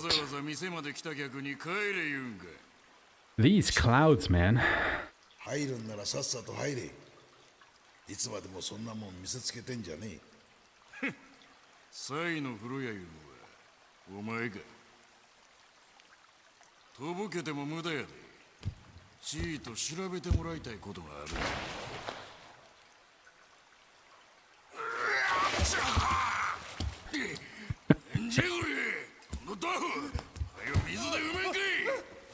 Man can't take the heat. Oi.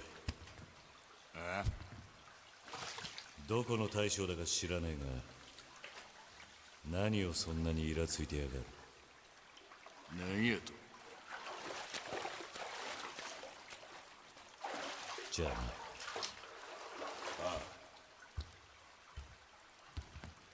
な。待てや悪い。誰がイラついとる言うた。もう一遍言うてみ。誰がイラついとるって。手を離せ。遊びじゃ済まなくなる。へえ、望むところや。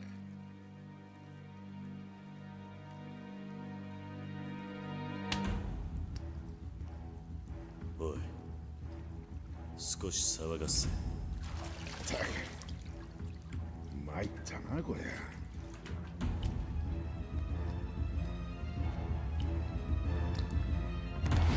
So yeah, this fight is a thing.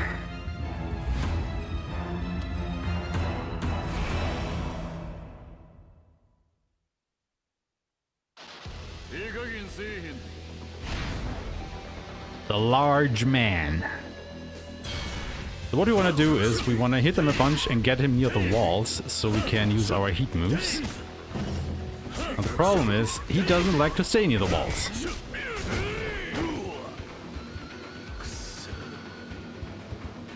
In fact, he is as far away from the wall as can be at the moment, isn't it?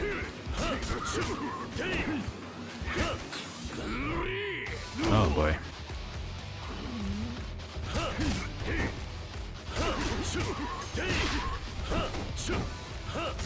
Trying to get him back to the wall. Middling results. Oh my lord. Okay. So as you can imagine, this, you know, in a world record attempt might already be a reset. Funny thing is, the heat prompt doesn't even show up so far. Like normally when he's close to that, should be heat prompt, huh? Oh, I'm an idiot. I forgot to grab him.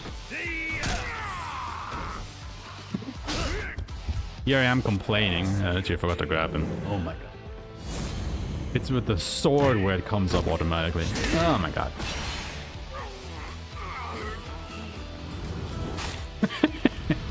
Bad speedrunner!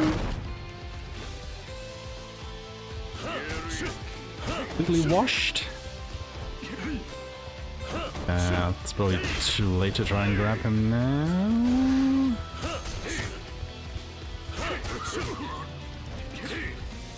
Because he will just break free every time.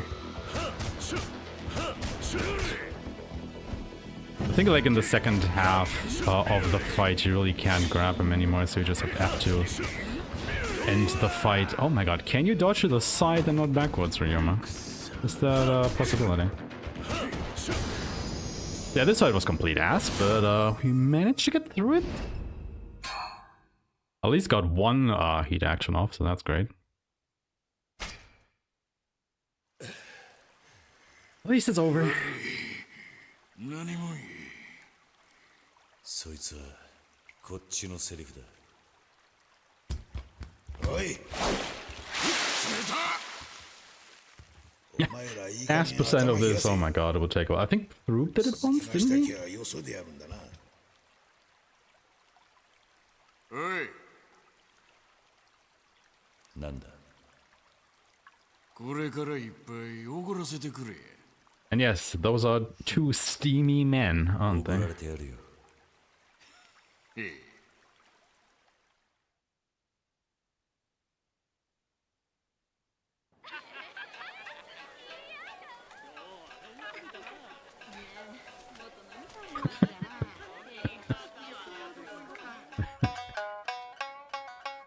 Hey, at least they're making up and going out for a drink now.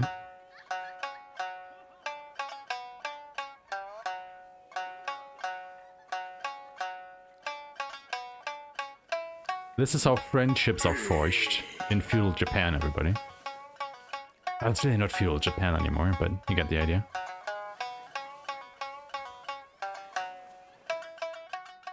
You get into a fist fight in a bath, slap each other's butts, and then you go out for drinks. Sounds like a good time.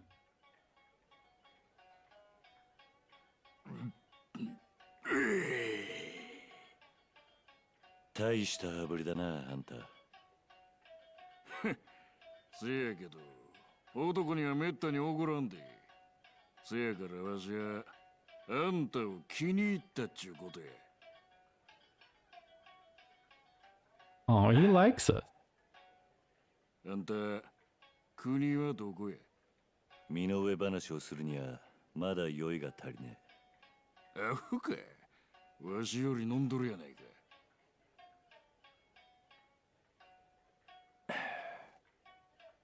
あんた、サイの風呂屋に踊ったが、何の情報交換や。そこまで話す義理はね。それよりあんたこそ、情報屋に仕事を頼みたかったんじゃねえのか。あんたと殴り合うたおかげで頼み損ねてもうた。そうや、わしが書いたかった情報が何やったか話したら、あんたも話すか？いや、そいつはごめんだな。ま、ええわ。別にわしの方は隠す必要もあらへん。わしの欲しかった情報は、新選組局長、近藤勇についてのすべてや。What a coincidence. あいつはほんまムカつく男やで。何もかんも見透かしたような目。あんたがフレアで言うた、わしのイラつきの原因があいつやったんや。あったのか、近藤勇に。おう、会うたで。あんたとフレアで会うたほんの少し前や。あんた知っとるか？近藤は百姓上がりのにわか侍や。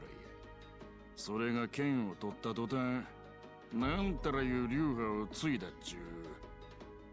天然理心流だ。ああ、それや。そのにわか侍が目合わせただけでこのわしに汗かかせよった。今日はおかしな日や。 What? You don't like a blonde Japanese guy? あんたといい強い男にやたらと会う。あんた、どこで近藤勇に会ったんだ？なんや？ Old slick and styled back. 近藤に会いたいんか？相手は幕府お抱えの人斬り集団や。その局長ともなれば簡単に会うことはできん。せやけど手がないこともないな。なんだ？無理やり新選組の屯所に押し込むか、それとも新選組に入るか。せや。なら、あんたはどうやって会いに行った？わしは近藤に会いに行ったんとちゃう。向こうから会いに来たんや。なんだと？何者なんだ。やっと聞いてきたな。せやけどわしはもう酔うたで。酒の次はそろそろ女や。あら、今日の女子は今で育った国の女子とは大違いや。もう先生、宿すえ。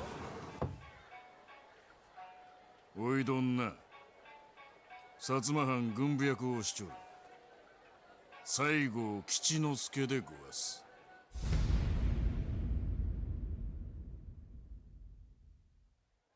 薩摩の西郷吉之助。ほな、いずれまた。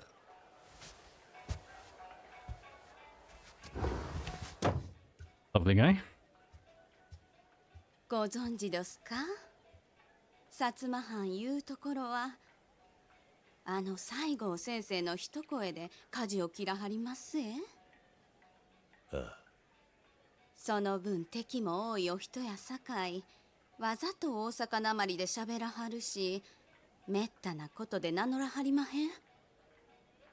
お客はんは先生にタコを買われはりましたなあ。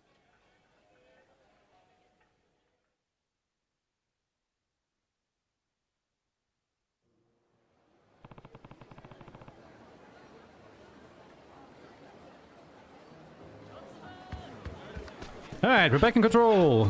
Gameplay! Woohoo! Oh, cutscene.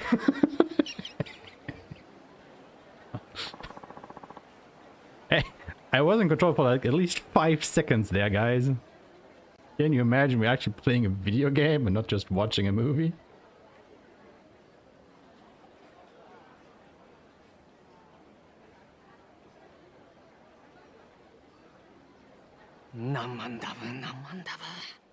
I honestly forgot about this cutscene, like, for real.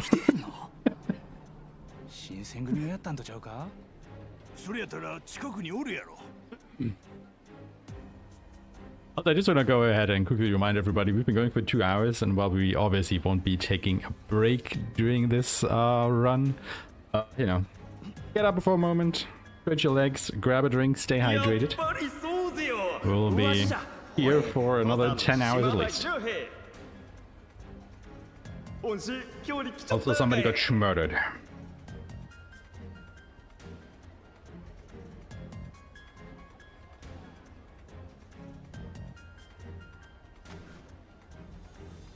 Yeah, you all recognize the man in the straw hat? 面倒を起こす前に始末する必要があったがです。お前が島田をやったのか？誰？わしは敵じゃありませんよ、龍馬さん。あんたとやり合うつもりはないき。今夜ムクロ街に来ていただけますか？ムクロ街。場所は寺田屋の人間に聞けばわかります。俺に何の用だ？来ればわかりますき。では。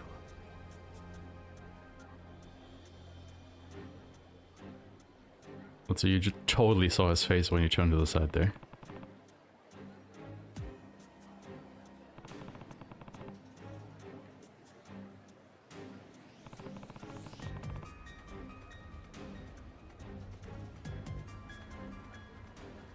Also, this is the part of the game where the sub-stories or the start appearing. You can see this little boy over there. If I go anywhere near him, a sub-story will start. And I do not want that. It adds extra cutscenes and other things I will have to look out for. That would add time. So I want to take a wide berth around that guy. Also, we'll run into some random enemies. God damn you.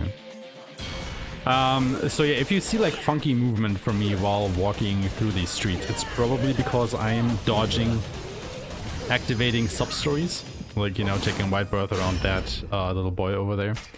Do not trigger that cutscene and the quest. And that's basically the gist of it. There will be more sub-stories along the way. I'll see if I can, you know, point them all out, but probably not. But there are definitely a couple along the main paths that we used to travel to get around the world. So yeah, if you ever see me like do some weird zigzag motions or whatnot, it's probably because I'm dodging a sub-story. And obviously it would take longer to get through that cutscene than, you know, just walking around them a little bit wider and not in a straight line. Also, yeah, there are random encounters in the game. They spawn at random points. We try our best to avoid them, but sometimes, you know, they're just right in our path and there's little you can do about it. I mean, you could technically save and load the save to despawn them, but that also takes a bit of time, so it's, you know, a bit of a give and take like every time, no matter what you do.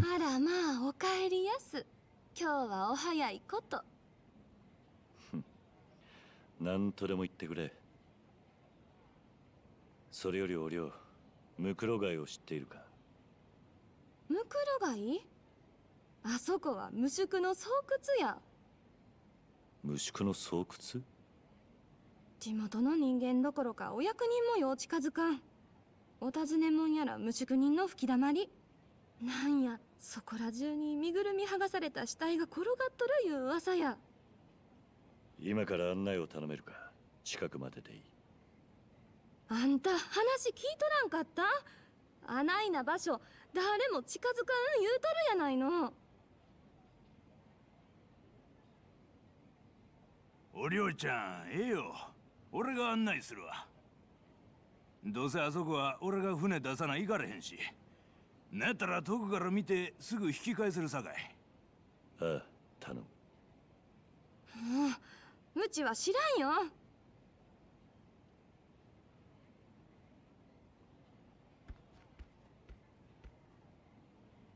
ほなお客さん、準備ができたら声かけてくれまっか。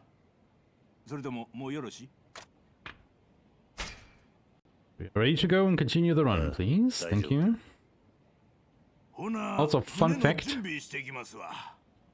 little boat ride we go on now is like unskippable. It's like it's not a proper cutscene, but you also can't fast forward it like you can do with all the other text in the game. So you always have to listen to at least the full dialogue here if you do a speedrun of it. It's just this really weird oddity of being a cutscene, but not. I don't know. Like there's literally no way to speed this scene up. そんなとこや思ってましたわ。そういや、なんでムクロガイって呼ばれてるか知ってまっか？ほんまは六門町っていう土地なんですけど、かなり昔に洛外で一番大きなお寺があったらしいですわ。そこに高名なお坊さんがおったようで、 I guess it's just really important lore. にかかったもんや夜逃げしたもんを大勢世話しとったようです。それから数年後にどうやら流行り病がそこで見つかったようで、お寺の住人みんな土に埋められたらしいんですわ。実際あそこの土掘り起こしたら山ほど骨が出てくる。そんで通称ムクロガイって呼ばれるようになったんですわ。今じゃ無法者のたまり場です。アンさん、長いはせん方がええで。そろそろ見えてきましたで。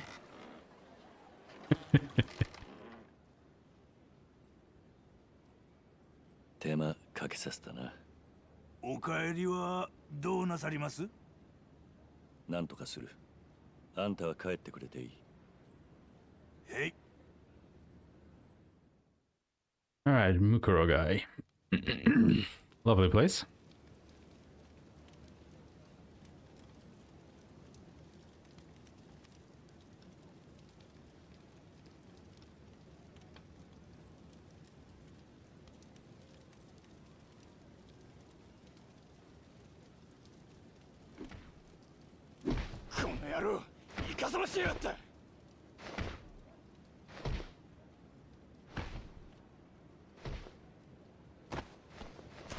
We'll immediately turn around from these guys and go on a little shopping trip over here.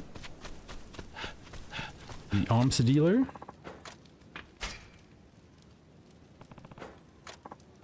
We want to buy the missile cutter, the cloudy skies, and 10-ish flame rounds.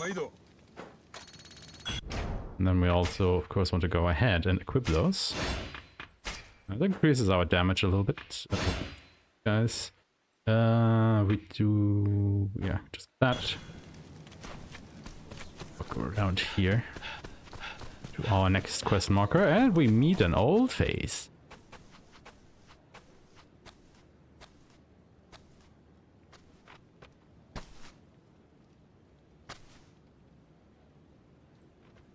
ここに何の用だ。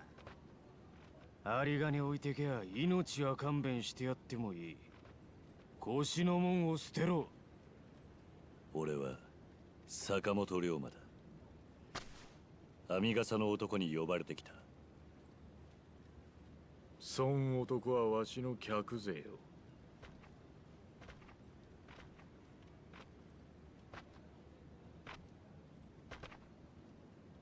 Oh, look, it's him again.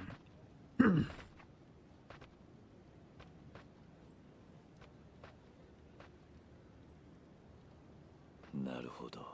お前だったのか。My god, it's Izo! Who 兄弟 would も have 一 guessed? 緒ってことか。さあな。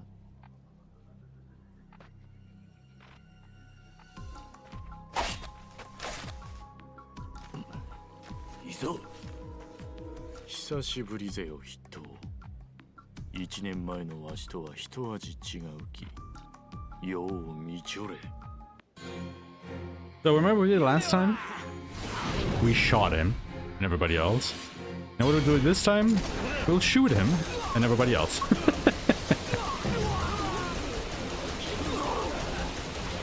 This is basically why we bought the other gun, because as you can tell, it has a way faster rate of fire. So that increases the damage output by quite a bit.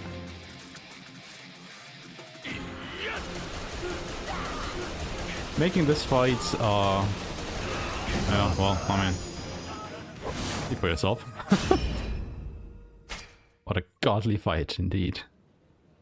These guys always bring swords to the gunfights, man. They never learn.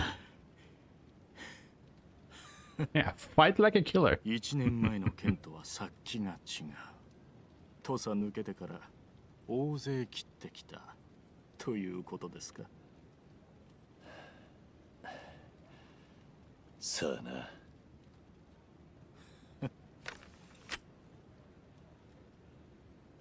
何の真似だ。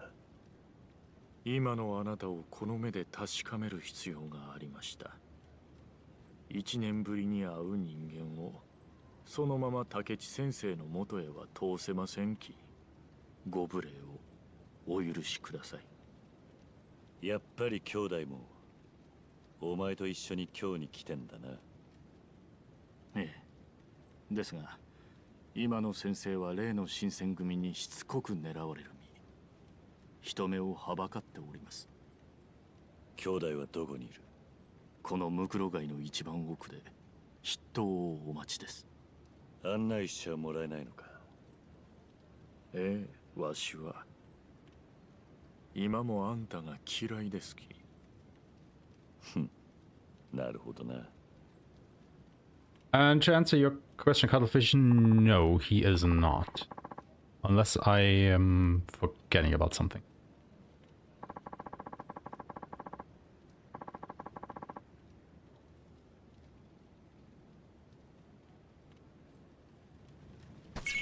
Alright, time to meet our brother. Been a year. More cutscenes! I think I was actually in control for like 7 seconds at this point. 兄弟 Excuse me. なのか。New haircut? 見違えたな。ああ。異蔵が試すような真似して悪かったな、龍馬。今今日の街で人に会うのはえらく用心がいるんだ。いや、それより兄弟はいつ今日に。何言ってんだ。お前が来るよりずっと前からだよ。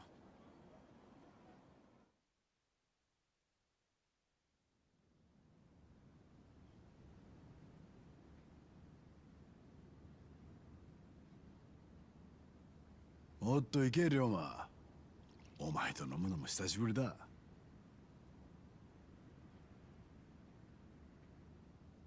今京にいるってことは、まさか兄弟も土佐を脱藩したのか。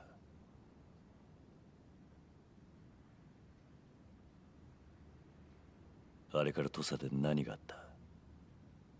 おやっさんが死んだあの日から。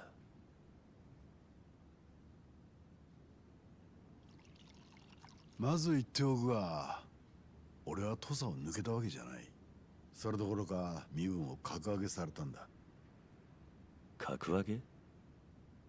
ああ、今の俺は土佐藩京都留守居役だ。白札合子から上司に格上げされた上でな。あんたが上司にだと？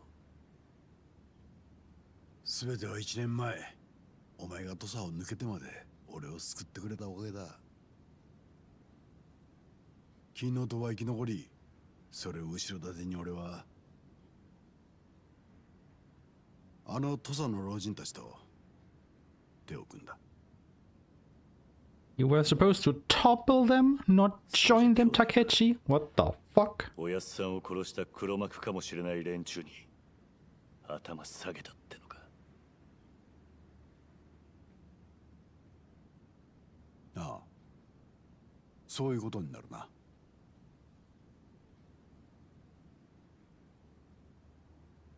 聞いてくれ、龍馬。今重要なのは土佐だけのことじゃない。俺は日本全体を変えなきゃならねえと考えてる。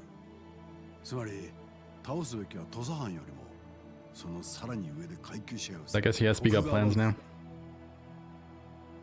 幕府を倒す。ああ、それが俺とおやっさんが目指した先にあるもんだ。だから俺は土佐の老人たちに下ってまでこの京に来た。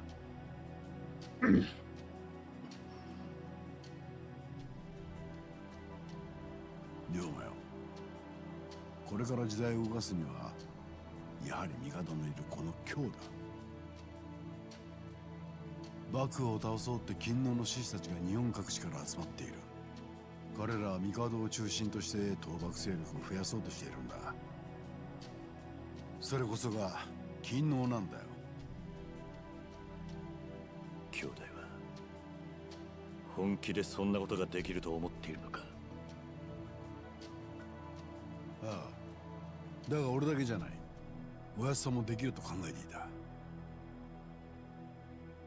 徳川300年の階級支配は衰え始めている。黒船の脅威が日本中の勤王志士を奮い立たせたんだ。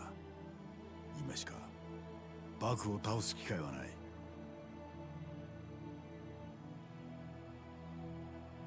俺はなるよば、今日に来て以来倒幕に向けた朝廷工作を仕掛けてる。 Again, the Bakufu is basically the shogunate. おかげで幕府は俺を見つけて殺そうとは気だよ。それでこんなとこに隠れてんのか。まあな。だがそれより龍馬、お前はこの1年どうしてたんだ？ Also, his skill to power Sokka without looking is really impressive. 今もおやっさんを切った覆面の男を探している。あの時のあいつの剣さばきを手がかりにしてな。あの剣の達人だったおやっさんを切るほどの腕。そのくせ主だった大流派にはない剣筋。それでたどり着いたのが天然理心流だった。天然理心流。江戸近くの司令官という道場でのみ伝承された流派だ。使い手はそう多くはない。そして今日その流派の人間の所在が分かった。どこなんだ？新選組だ。新選組局長近藤勇が今の天然理心流宗家だ。新選組だと？それじゃあの近藤勇が土佐まで来ておやっさんを殺したってのか？いや、天然理心流の使い手は近藤一人じゃない。新選組幹部の大半が天然理心流の使い手なんだ。俺はその中に例の覆面の男がいると見ている。なるほどな。だから俺はそいつを見つけ出すために新選組の懐に入り込むつもり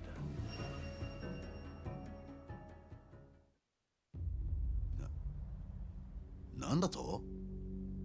龍馬、お前は何て言った？俺は新選組に入隊する。お前、自分が何言ってるか分かってんのか？もう決めたんだ。情報屋を使って調べられることは全部調べた。この先覆面の男を追うには他に手がない。ダメだ、危険すぎる。お前は俺と一緒にいるんだ、龍馬。今の俺の力ならお前が土佐に戻れるようにもできる。もうこれ以上おやっさんを殺した犯人を追う必要はない。復讐は忘れろ。それに新選組に入ったとしてどうやって覆面の男を特定する？顔もわからん、声もわからないんじゃどうしようもねえだろ。一度は命をやり取りした相手だ。そいつと生き死にかけて切り合ってみりゃ分かるはずだ。何意地張ってるんだ龍馬。考え直せ。金の堂に戻って俺と一緒におやっさんの志を引き継ぐんだ。おやっさんだってお前にそれを望んでるはずだ。おやっさんはお前に言ったはずだ。俺と一緒に土佐を変えてくれと。言いたいことはそれだけか。たけしさんよ。龍馬、どんな理由があろうと俺はおやっさんを殺したかもしれねえ奴らと組む気はねえ。なんだと？あんたは目的のためなら誰とでも組んでどんな手でも使うってのか。龍馬、土佐を変えるにはまず幕府を倒さなきゃなんねんだ。一介の豪士がそれをやるには手段なんか選んじゃいられねえ。そんなこと土佐人のお前ならわかるだろ。そんな話してんじゃねえよ。死んだおやっさんに胸張って土佐変えるために頑張ってますって言えるのかって聞いてんだ。どうなんだ、答えろ。俺はおやっさんに胸を張れるさ。何恥じることなく堂々とな。なんだと？逆に聞くか。お前がしていることはそんなに誇らしいことなのか、龍馬。今さらおやっさんを殺した犯人を見つけ出したとして何になるんだ。そんなことをしておやっさんが喜ぶとでも思ってんのか。そんなことだと？ああ、そうだ。おやっさんはな、新しい時代を託すため俺たちを導いてきたんだ。自分が死んだ後の復讐のために俺たちを育てたわけじゃねえだろ。違うのか、龍馬。I mean, Takechi has a point, doesn't 意地になるな。俺らがすべきことはもっと他にあるはずだ。じゃあ忘れろっていうのか。あんたはおやっさんを殺した奴のことはもうどうでもいいっていうのかよ。俺だって忘れられるわけがないさ。だがもっと大事なことがあるというだけのことだ。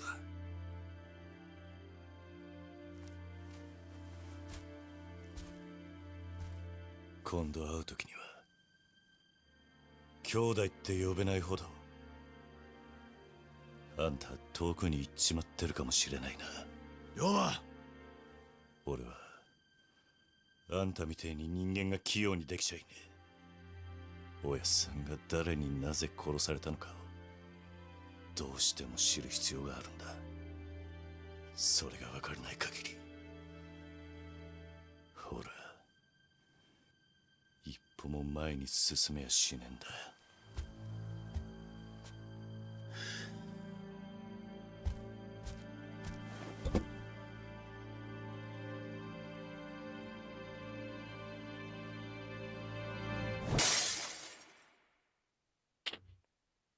Well then.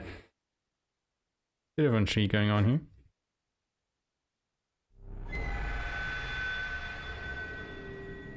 The Meeble Wolves, and what could that be? Well, I guess the game will spill it out to us in just a moment.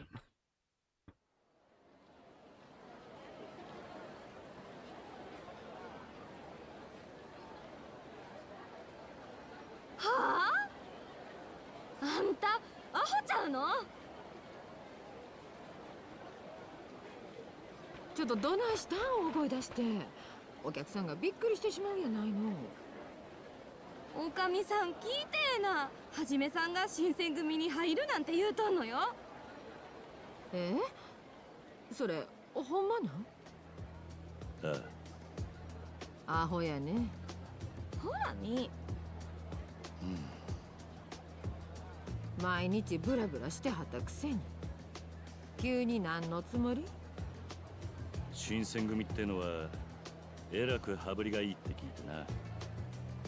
見入りはいいし、組の名前を出せば随分融通が利くらしいじゃねえか。ああ、確かにそうらしいけど。それにあそこは老子の集まりだ。腕さえ確かなら身分も関係ない。俺が宿代を稼ぐのにうってつけだ。何言うとるの？あんた宿代のために人切るん？身風呂になんかなったら飽きまへん。身風呂？新選組のあだ名や。昔は身風呂し組っちゅう名前で暴れ回ってたんや。身風呂し組。身風呂の野良犬はカモも食い殺すってな。よう噂されたもんや。なんだそれは。なんやそないなことも知らんの？身分の浪士組には最初局長が2人おったな。今の局長さん近藤勇ともう一人芹沢鴨いう人。その芹沢さんが近藤勇の一派に殺されたんやって。身内のいざこざか。近藤勇と芹沢鴨はどっちが偉いかでいつもいがみ合うてたらしいわ。それで近藤さんは芹沢派の全員を殺してしまったんやと八つ咲きにしてな。ほんまおっかない話やで。相当危険な連中のようだな。連中は腰に大小刺しただけの野良犬やさかい。はじめさんぼーっとしとるからな。あんたがもし新選組入ったら早死にするだけやで。なあ、あんな野良犬たちの仲間なんてやめた方がええって。野良犬か。随分と嫌われたもんだな。それにうちのお客に新選組がおるなんて噂立ったら誰も寄りつかんようになって商売上がったりやわ。そもそもはじめさん剣術なんてできるん？ No, but I know how to use a gun. そこはそれなりにな。じゃあ行ってくる。ちょっとはじめさん。なあ、働く気になったんはええけどもっと普通の仕事でええやないの。悪いがもう決めたことだ。あんたらには迷惑はかけない。はじめさん。これ以上話しても時間の無駄だ。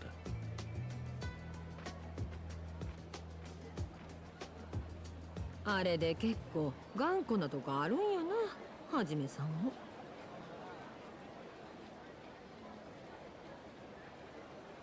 Alright. Before we go on, we will equip the flame rounds and then grab another round of abilities right here. Over there. This. And this. And gunman, we grab this one. So the Shinsengumi that we are about to join is a little bit of an interesting group. Like, you know, normally samurai and whatnot are like nobilities and lords and whatnot, so... Oh god. You wanna do that? Oh. And you know, peasants were just called ashigaru, like normal soldiers. So they wouldn't be allowed to wield swords and whatnot and receive training. Like, yeah, the samurai would. Also, you know, the samurai would also always care about rank and whatnot, but the Shinsengumi, like, don't. They can be just normal peasants who want to, you know, prove themselves and whatnot, and they would take them all in. And the interesting thing about the Shinsengumi is that they are actually backed by the shogunate, so they are kind of like a mercenary group slash police force from the shogunate, because, you know, at this point in time, the shogunate just really needed all the support it could get, because, you know, the influence was wavering, and the Shinsengumi were very loyal to the shogunate, and basically keeping Kyoto in check, because, you know, the shogunate has its seat in Edo, nowadays Tokyo, whereas we are in Kyoto, where the emperor resides. So, you know, it's like the second seat of power. And of course the shogun wants to suppress the imperial family that lives in Kyoto. And the Shinsengumi basically helped them with that by, you know, being around Kyoto and keeping the loyalists in check.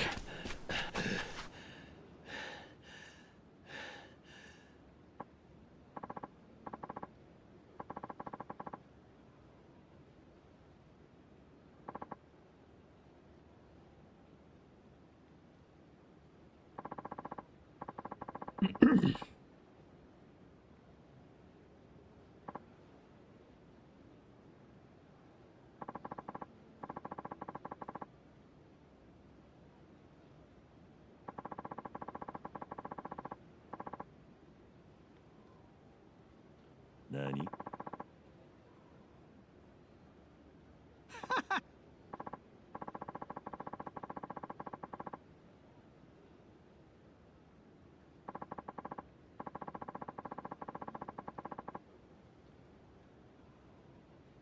Gion is sort of an amusement water.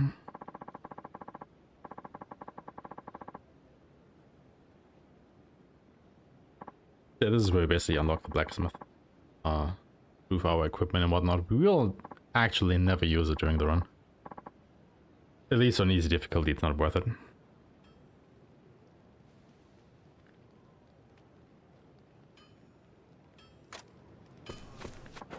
I'm just gonna skip through this because, you know, it doesn't add anything to the story. It's basically just tutorials on how the blacksmith works. We got some items here that we will also never use, but we will be selling a couple of them later on to make some money. Alright, and we are on our way again.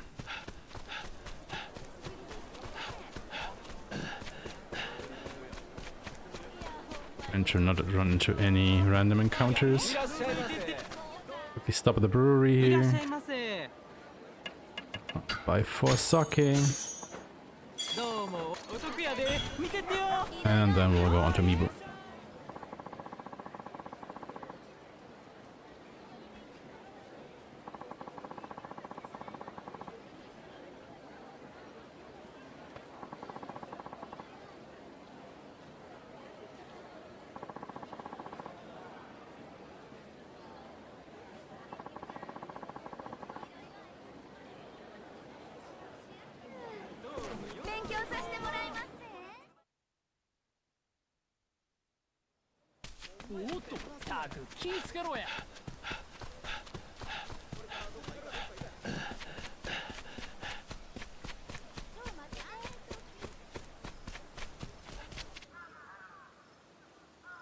We're already at the barracks.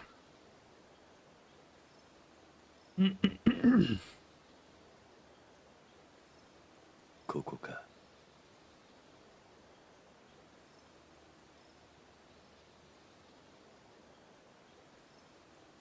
ご用件は入隊希望だ。それはようこそおいでくださいました。この先を曲がったところで試験を行いますので、どうぞこのままお進みください。そうそう、その前に失礼ですが、お住まいはどちらで？ここは腕さえ立てば素性を問わないと聞いたんだがな。そういう意味じゃありません。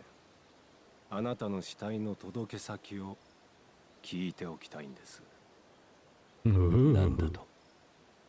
何分荒っぽい試験ですから、人死にが出るのも日常茶飯事でしてね。なるほど。だが俺が死体になることはない。あんたの世話にはならねえよ。そうですか。それは失礼いたしました。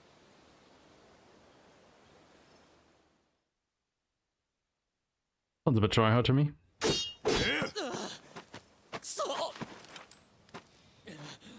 Oh, look at that absolute unit of a man.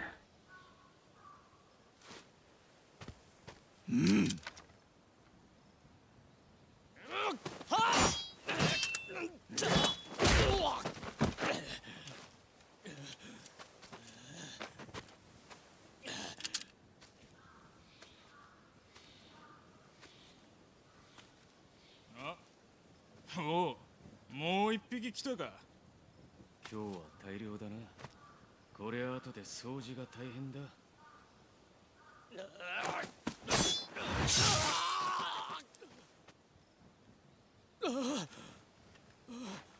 終わりや。はよ医者にかかった方がええ。命は助かるやろ。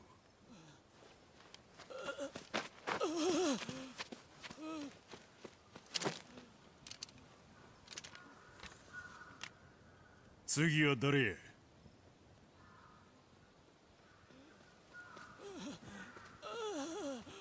野良犬とはよく言ったもんだな。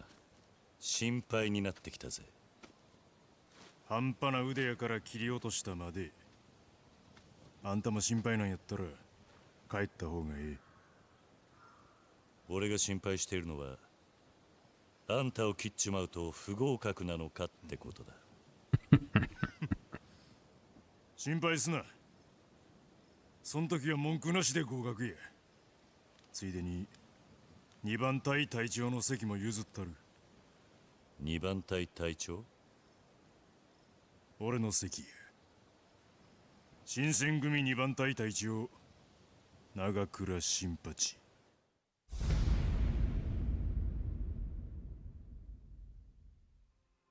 2番隊隊長の長倉。俺から一本取れば合格や。武器は何つこでも構わん。とにかく相手に勝てばええ。流派も武器も関係なし。それが新選組っちゅうところへ。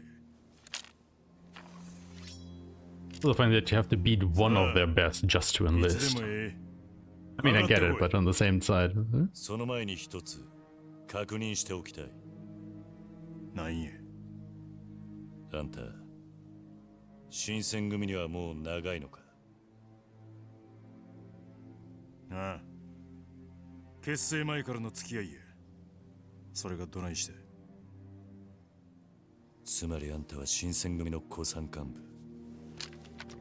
天然理心流の使い手ってわけだな。What do you think, Chad? Is the person we're looking for? なんや。目的は新選組やのうて。道場破りっちゅうこと。Exactly, including guns. ただ確認したかっただけだ。そうか。試験なんぞで出す気はなかったが、あんたにはこっちの構えで相手したるわ。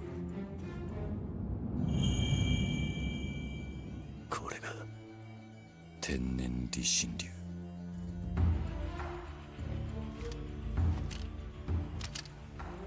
覚悟はええな。ああ。せー Alright, so. First order of business. Switch to gun shoot.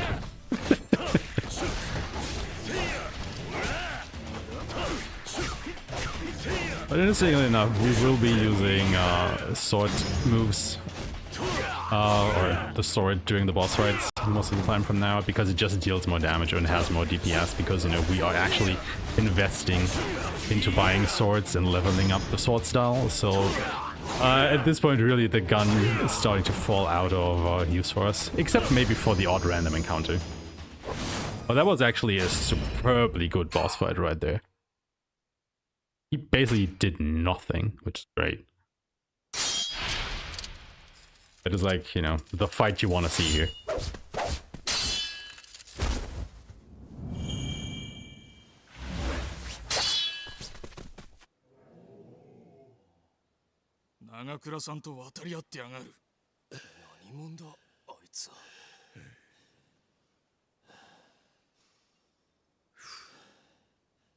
俺の天然理心流の攻撃を受けてもしない奴がおるとはな。お前ならここでも生き抜くかもしれへん。何を言ってる。合格や。まだ一本取ってないか。金や権力に釣られただけの半端な腕やったら無駄に死ぬだけや。せやけどお前は違う。新選組によっても生き残るだけの力がある。それを見極めるためにこんな荒っぽい入隊試験をしてるってわけか。新選組は強ないとあかんねえ。強ないやつは遅かれ早かれ殺される。強いやつだけが生き残れる場所。そういうとこなんや。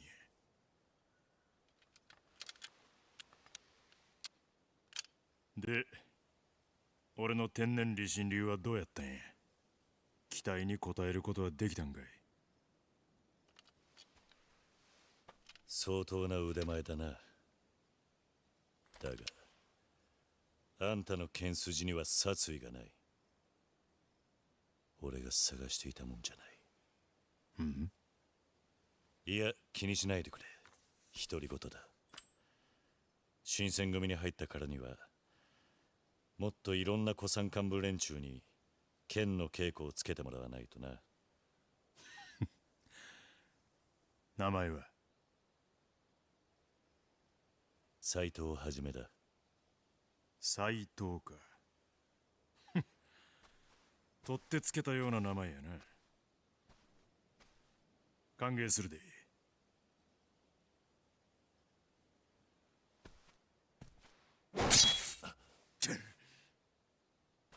Oh, look who's here! いつから青春活劇の舞台になったんや。I guess you all recognize this face. 甘いな、新八ちゃん。甘々や。掃除。Guess he's taking a break from Hawaii, back in Japan. せや、わしが一番隊隊長、沖田総司や。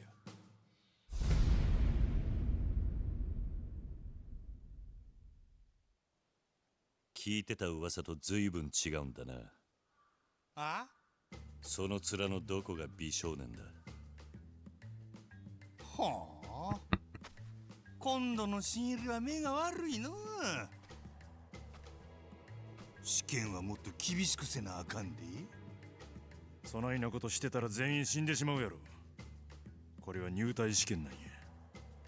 実力が分かればそれでええ。そうかいな。ほんまの実力ってのはもっと追い込んでから分かるもんちゃうか。それをやった結果がその血の羽織やろ。俺には人を切る趣味はない。何をアホなこと抜かしとんのや。刀は人を切るためにあるもんや。人が切り通って切り通ってしゃあない。それが剣士の本音なんちゃうか。俺は近藤局長の理想を実現したいだけ。そっか。せやけどこないな上物。わしやったら絶対もっと追い詰めるんやけどな。ほう、やるやないか。何をやっとるんや。もう試験は終わったんやぞ。ええやないか。ちょっとや、ちょっと。兄ちゃん、わしの理心流は一味ちゃうで。そうか。ぜひ味わってみたいもんだな。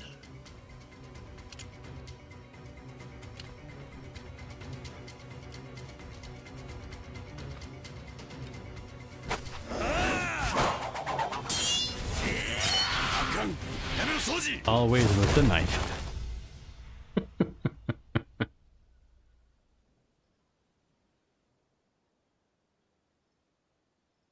わしの勝ちやな。引き分け。あAlso nice detail, you know, because Soji couldn't see the Tanto from Yorma because, you know, of the eye patch on his left side. So literally didn't see it at first. That, you know, that was pointed at him. It's a nice touch. Nice touch. どうや。納得いったか、掃除。何もんや、こいつ。It's not Majima. そこまでだ。It's Najima.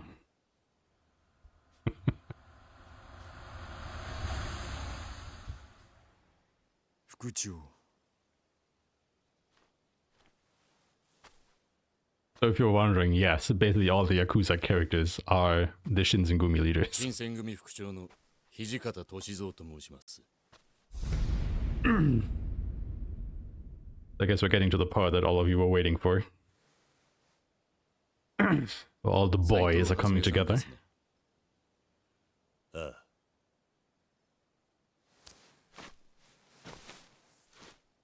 長倉との試験試合、そしてこの狂犬とのやりとり、一部始終を体験させていただきました。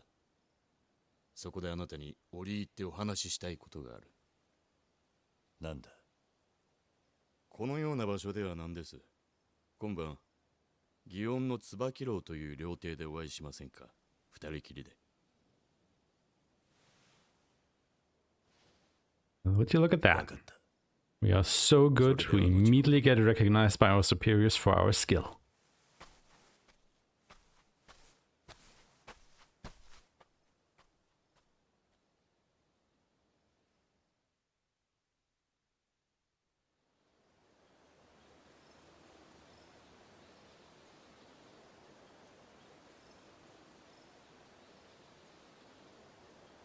結構やるやないか、兄ちゃん。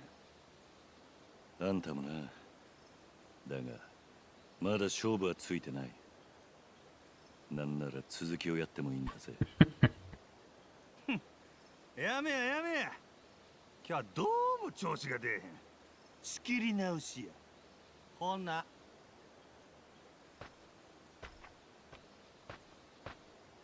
いろいろ無礼をしてしもたな。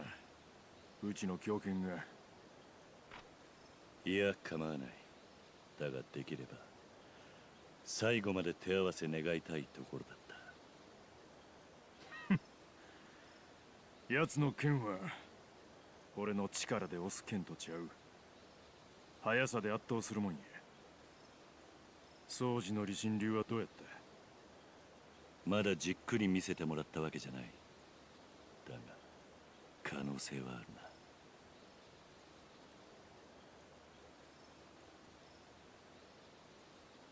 何の話。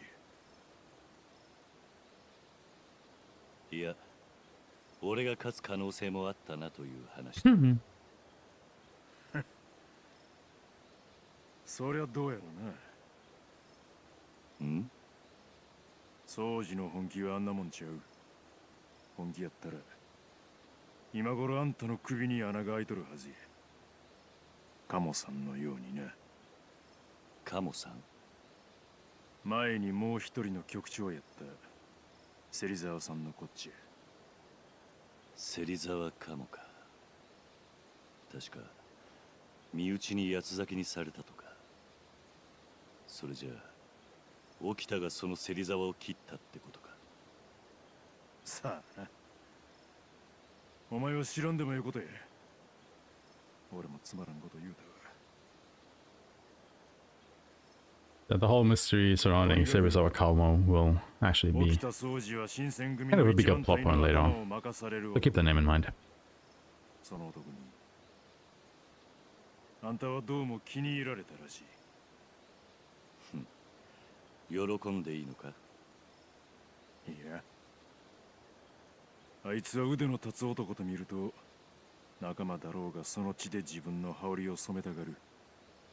あんたもせいぜい気ぃつけるんやな。起きた掃除か。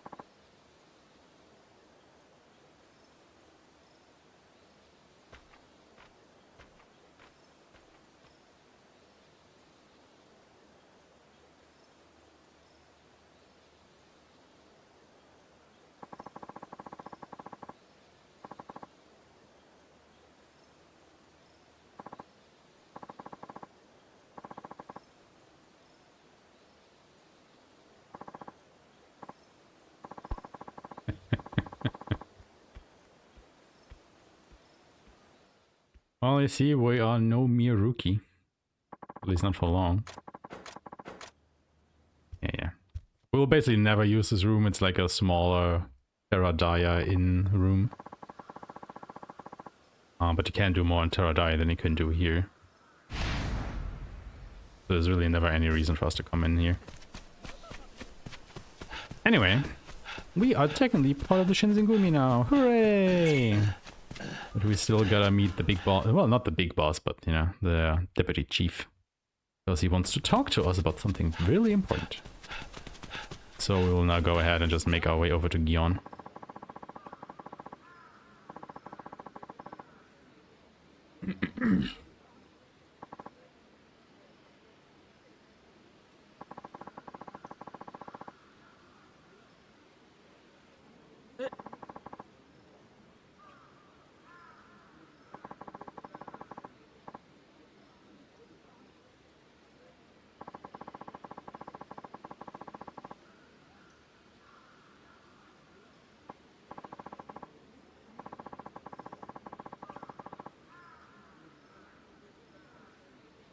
But what if we don't?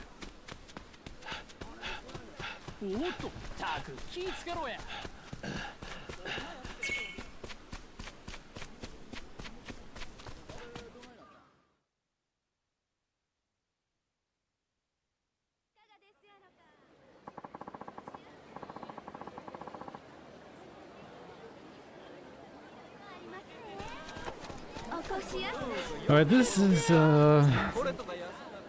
right, first of all, another cutscene.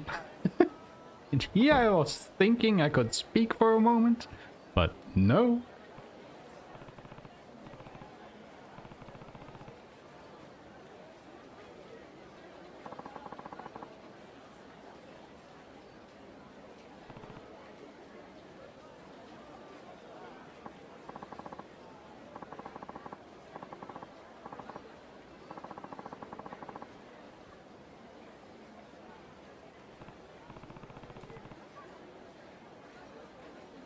People's not like, eh, fair, fair.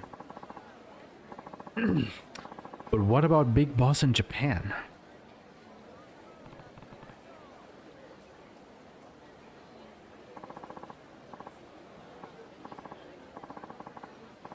You know, maybe the boss should have come, because she would be big in Japan. Boosh. That was awful.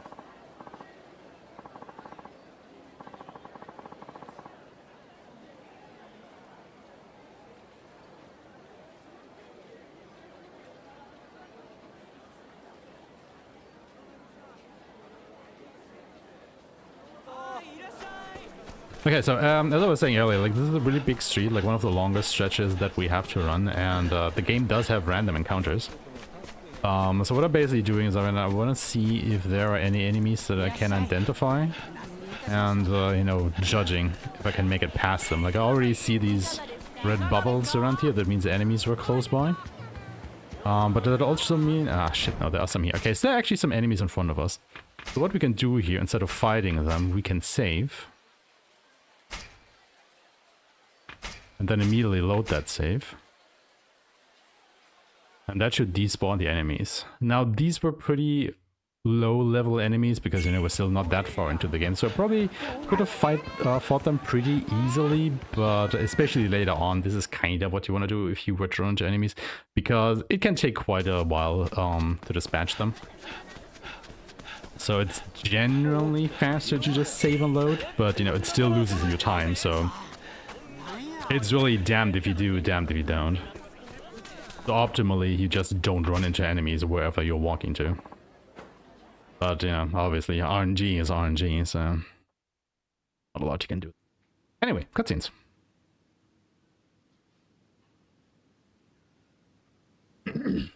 ようこそいらっしゃいました、斉藤さん。随分な歓迎だな。俺の席がないようだが。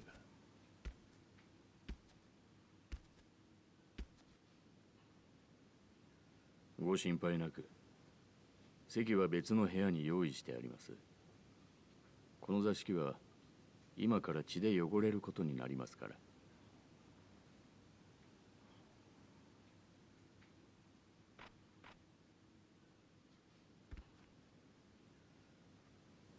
天然理心流にご興味がおありのようで。ああ、だがただの好奇心だ。気にしないでくれ。理心流は江戸市営館のみに伝わる田舎流派。北進一刀流、神道無念流といった主流派とは違い、知っている者も少ないはず。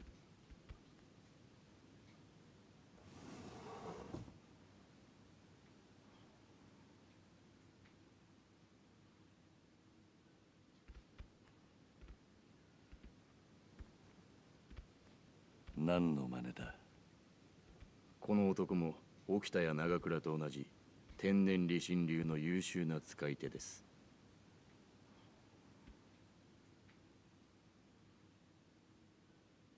今からこの男と殺し合っていただきたい。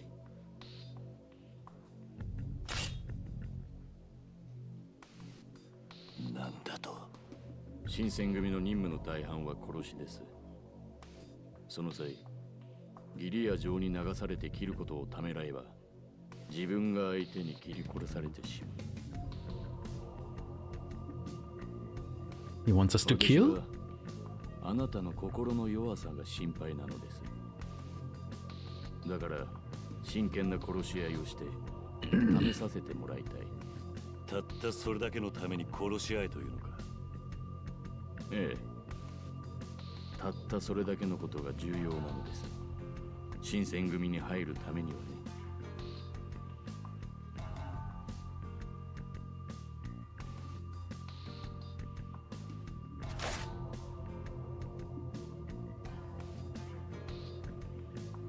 斉藤さん、この男に殺しへの躊躇はありません。あなたもそのおつもりで。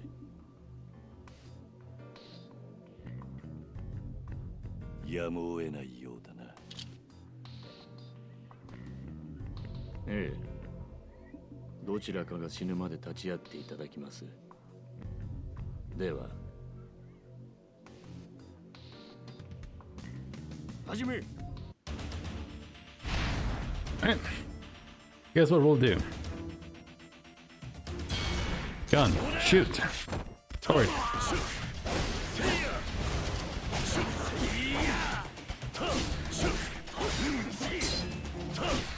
Just whack him a couple more times for good measure. And then we go into the heat actions. Knock him down. Continue the combo. One more hit should do it, and he's dead. Nice. Solid fight. Again, it's easy difficulty. Don't worry, we will get to harder fights later on in the game. Remember, we're still in chapter 3 out of 14.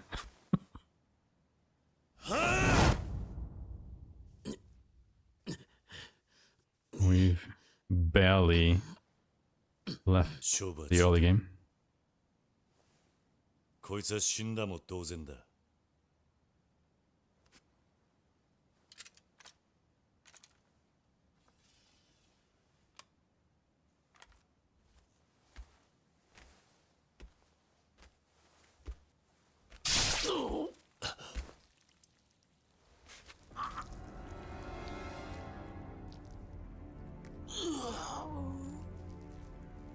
何をしてるんだ、お前。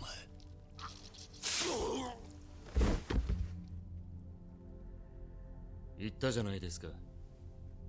どちらかが死ぬまで終わらないと。だが。ご安心ください。この男、どちらにしても死ぬ予定だったんです。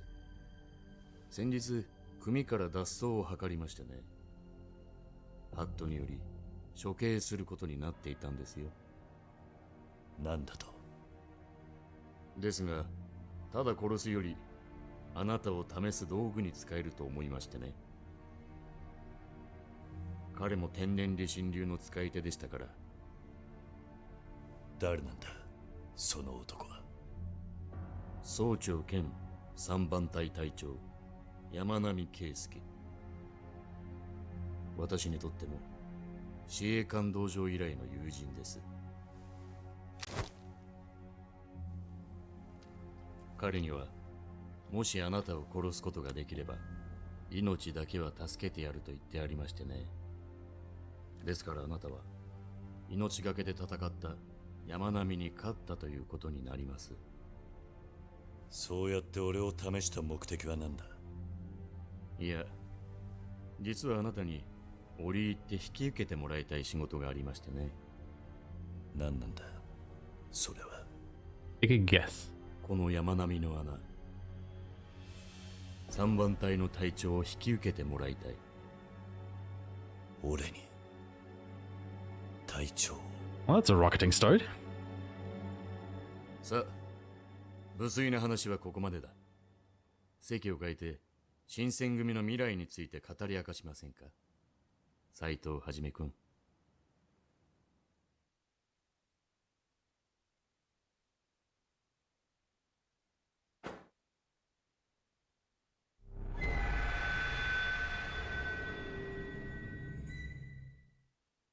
I think normally we would end chapter 3 around the 1 hour mark, roughly.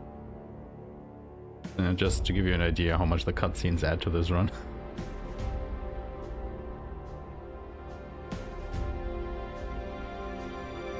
So like on average, every chapter takes 20 minutes during the speedrun.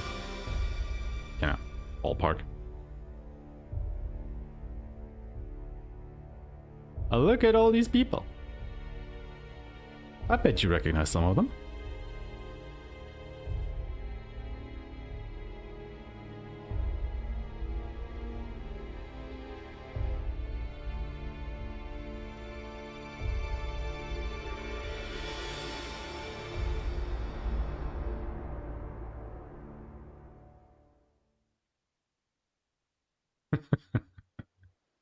Exactly. 副長、局長は。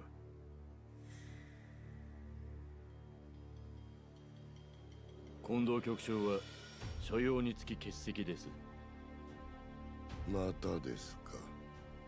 今じゃ新選組も大使1000人を抱える大組織。その頭が幹部会にろくに顔を出さないというのはいささか問題ですな。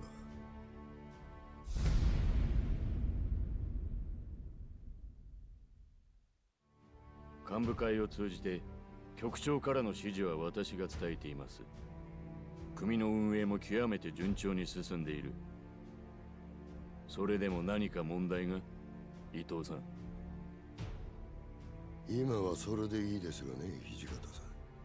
これからもっと組は巨大になるでしょうし、派手な戦も起こるでしょう。そんな時に頭が目の前にいないというのは、参謀の私としては見逃せない事態なんです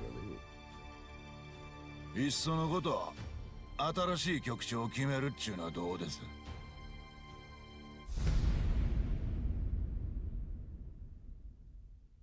These are all the captains, the different divisions. どういう意味かな、鈴木君。いくらことが順調に進んでる言うても、一軍の将っちゅうのは兵に、何より敵に姿を晒し続けてこそ、部下も己の命を張る気になるっちゅうもんやないですか。強さこそが新選組の正義なんでしょ。なら隠れてこそこそやっとる人間より局長にふさわしい人物がおるやろって思いますがね。君の言うふさわしい人物というのは伊藤さんのことを指しているのかね。いや、そんなことは別に。そうか、私にはそう聞こえたが、伊藤さんのつてで隊長まで上り詰めた君のことだ。伊藤さんに恩義を感じるのは当然だが、発言には気をつけた方がいい。お気遣いどうも。新選組は近藤局長を中心に動きます。これまでも、そしてこれからもね。参謀の伊藤さんはどうぞ心配なく。わかりました。ま、局長には伊藤が心配してましたとお伝えくださいよ。伝えられるならの話ですがね。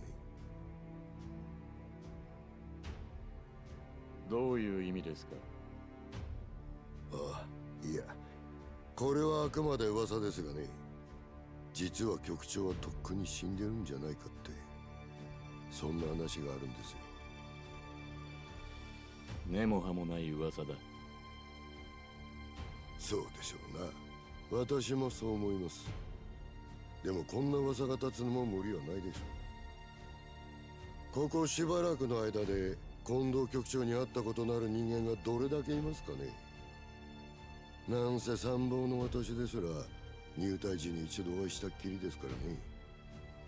局長の不在をいいことに、土方さんら元司令官の方々が新選組を私物化しようとしている。なんて実にけしからんことを言うやつも出てくる始末で、いやはや実にけしからんですな。そんな状況なわけです。よろしく頼みますよ、副長さん。もちろん。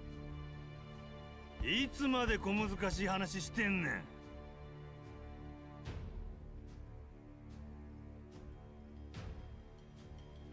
また遅刻か、掃除。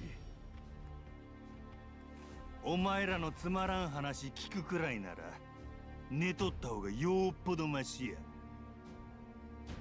それより新隊長様はまだ来てへんのかいな。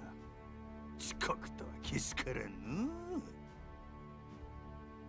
もうすぐ来るはずだ。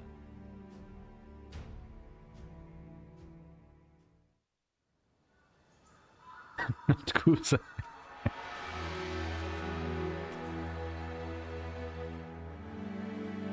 There's a lot of knots in here.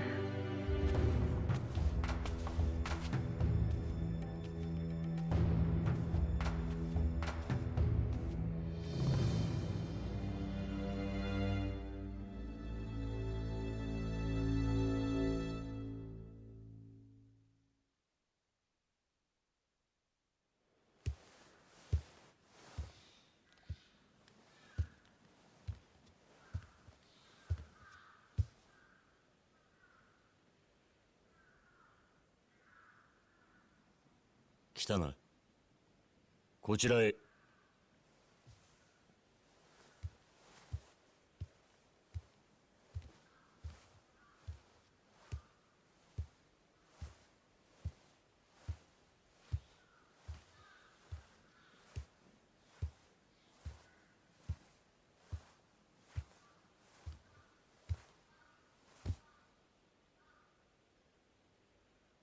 My spot. 掃除。ああ、はいはい。揃ったな。皆、3番隊隊長就任の件は聞いているな。斉藤君。3番隊隊長の斉藤はじめです。以後、大見資料卿。3番隊隊長だ。こいつ昨日入隊したばかりだって話じゃねえか。そんな奴に隊長の座任せちまっていいんですかね。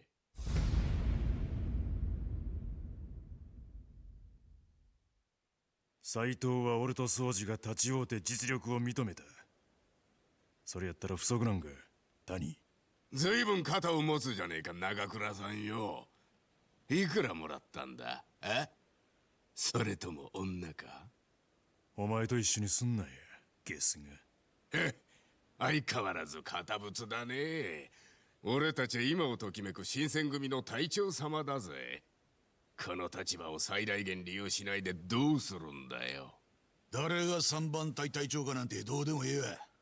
要件済ましてさっさと切り上げてくれまんが、隊の訓練が控えとるんで。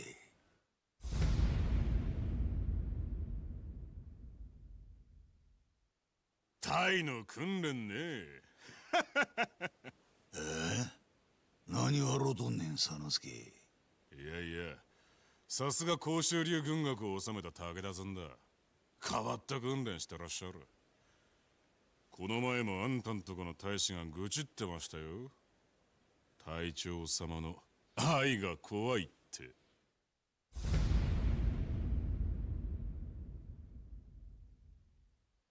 心も体も教育するんがわしの信条や。なんなら踊れも味わってみるか。幹部会だぞ。余計な口を開くな。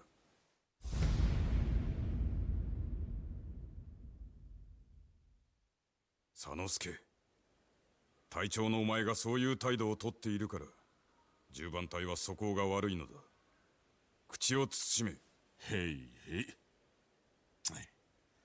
新選組の小獣とが。斉藤君には明日から任務についてもらう。松原君、その時に任務を一通り説明するように。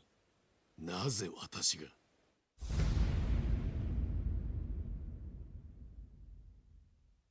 隊長になって日が浅い者同士協力してやれ。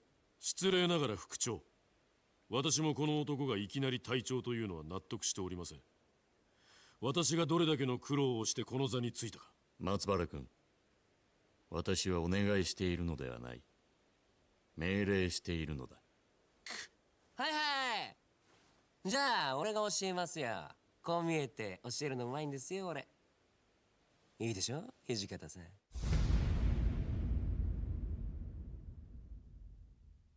They all get along together so well. 日和見だお前は。あ、ひどいな松原さん。助け舟出したのに。どうです土方さん。いいだろう。では斉藤君の件は平助に任せる。了解です。じゃあ明日。それともう一件。先般隊脱走の罪で身柄を捕らえられていた総長兼3番隊隊長の山並圭介だが、昨晩大義に基づき切腹に処した。切腹？山並さん殺しちゃったんですか？どういうことっすか副将。山並さんは俺ら司令官の仲間の一人だったじゃないですか。なのにどうして？俺らって佐之助さん司令官出身じゃないじゃないですか。いつから近藤派になったんですか？うるせえ。俺は何年も前に一度近藤さんの手ほどきを受けてんだ。心は司令官よ。とにかく隊を脱するを許さず、それが新選組の鉄の掟だ。山並はそれを承知した上で隊を離れた。だから殺したまでだ。1年前の芹沢鴨、平山五郎、平間重介の粛清しかり、ハットに例外はない。裏切りは死。ここにいる皆も肝に銘じて So those three all died last year. Hmm? Remember what else happened last 我 year? 々の働きに幕府も信頼を寄せている。 Good thing. 各隊、さらなる働きを期待する。以上だ。Aeshmah, are you saying that Majima is a cat?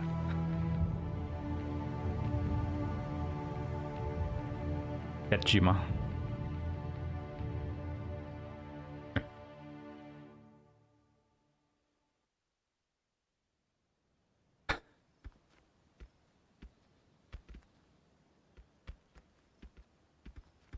I つもこんな調子。局長の近藤がいないのもいつも通りか。ああ、いとも言うとったが、とっくに死んどるんやないかなんて噂が立つのも、まあ無理ないわ。そうか。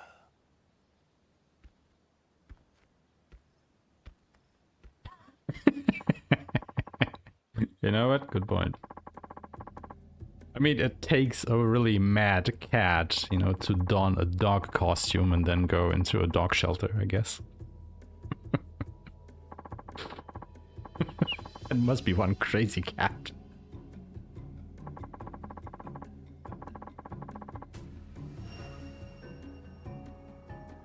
Alright, 6 people. That could be the killer we're looking for.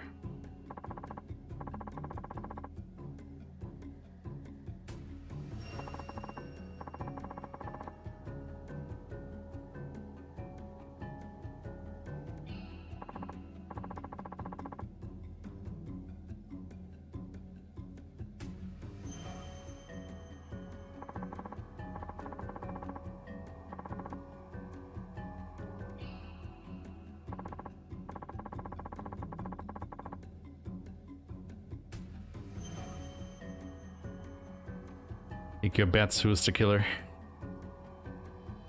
長い道のりになりそうだ。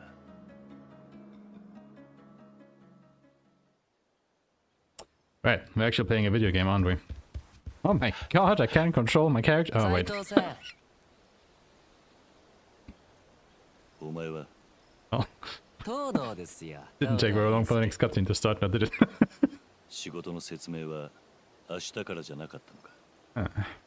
それとは別件でして。はい、これ。これは新選組名物、浅黄色の羽織です。しかもこれは隊長のみが着用を許された隊長格仕様です。明日からこれ着てきてくださいね。隊長としてパリッとしてもらわないと。じゃ、お疲れ様でした。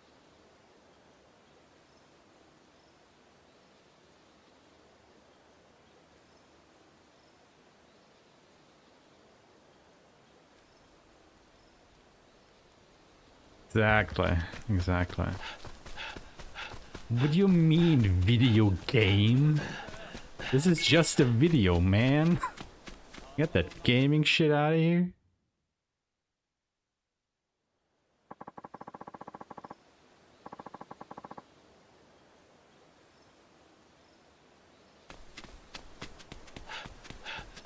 Also, this is a trip that you see us do a lot during the run, between the barracks and then back to the hotel, or the other way around.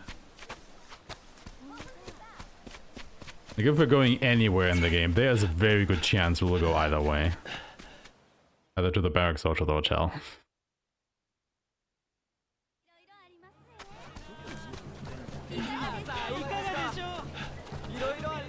Oh god, this is terrible. Terrible spawn, so we'll just do a safe quit here.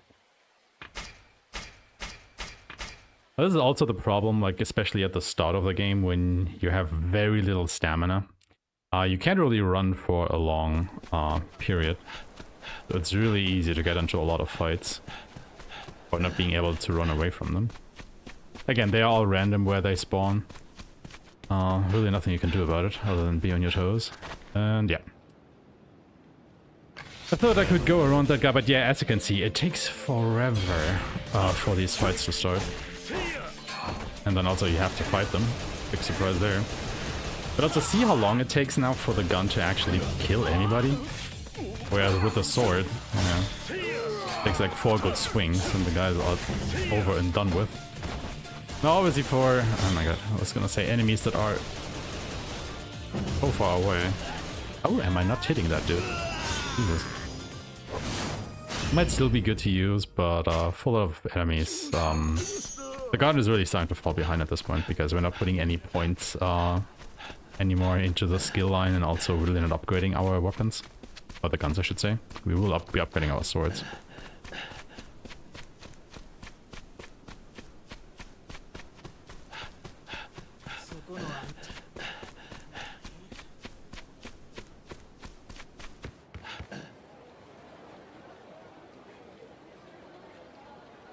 お願いしますよ。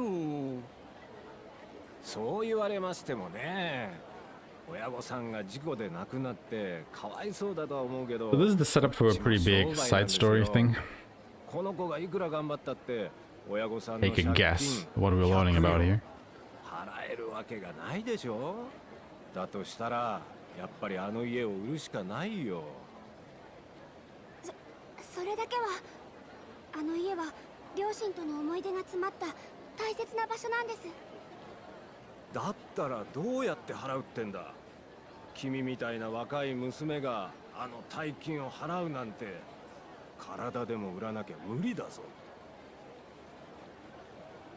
とにかくこのまま払う当てが見つからないなら予定通りあの家は売りに出させてもらうからね。そろそろ荷物をまとめておくように。それじゃ。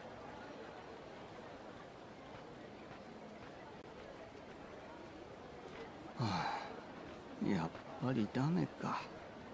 ごめんね。なんとかしてあげたいんだけれど。いいんです、神主さん。地主さんに掛け合ってくれてありがとうございました。いや、これくらい君のご両親とは仲良くさせてもらってたからね。協力するのは当然だよ。しかし借金を払うわてか。そんなのないよな。どうしよう。おい、どうしたんだ。揉め事か。あ、斉藤さん。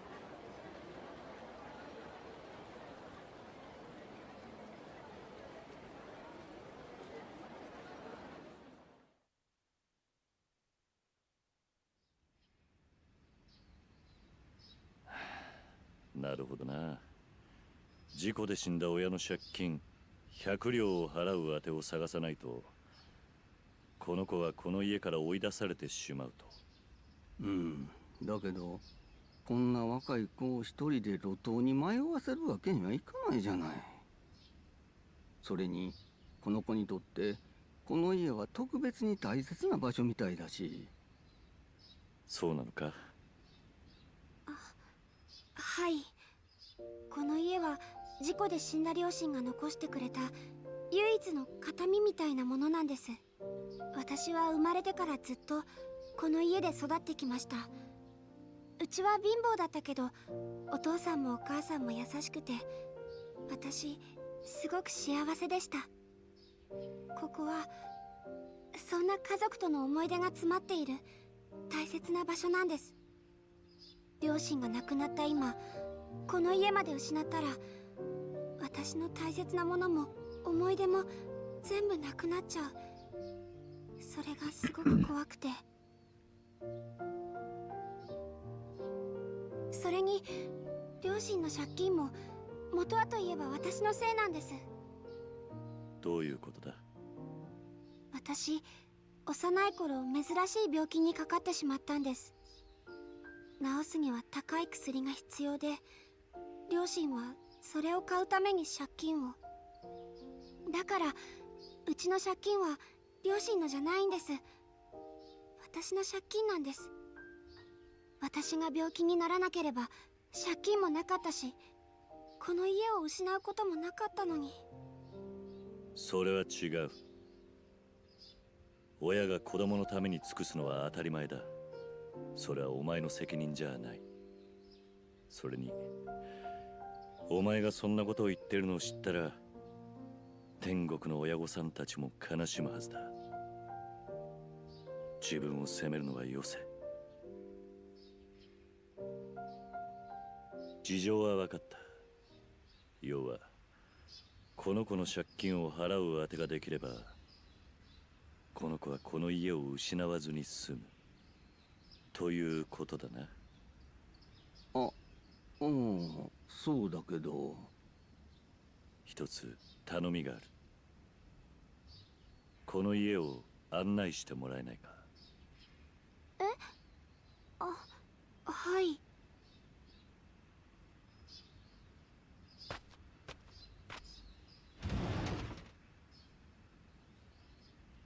A little sightseeing tour here.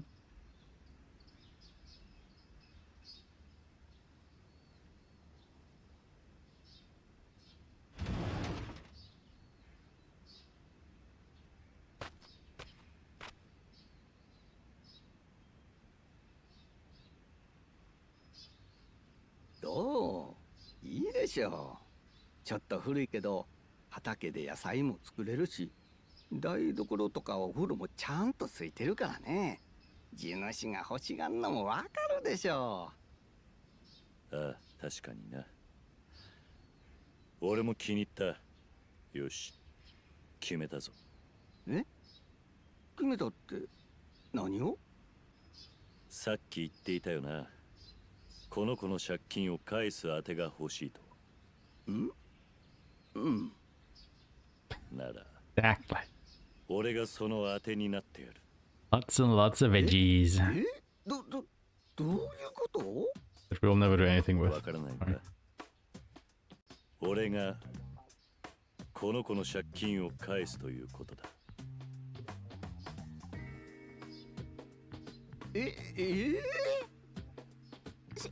信じられない。そりゃありがたいけど、いいの？借金100両だよ。100文じゃないよ。ああ。だが俺もそこまでお人よしじゃない。条件が2つある。条件？ああ。1つ目の条件だが、この家は俺の別宅にさせてもらう。別宅？そうだ。たまにはこうした田舎でのんびりと自給自足の生活を送るのも悪くない。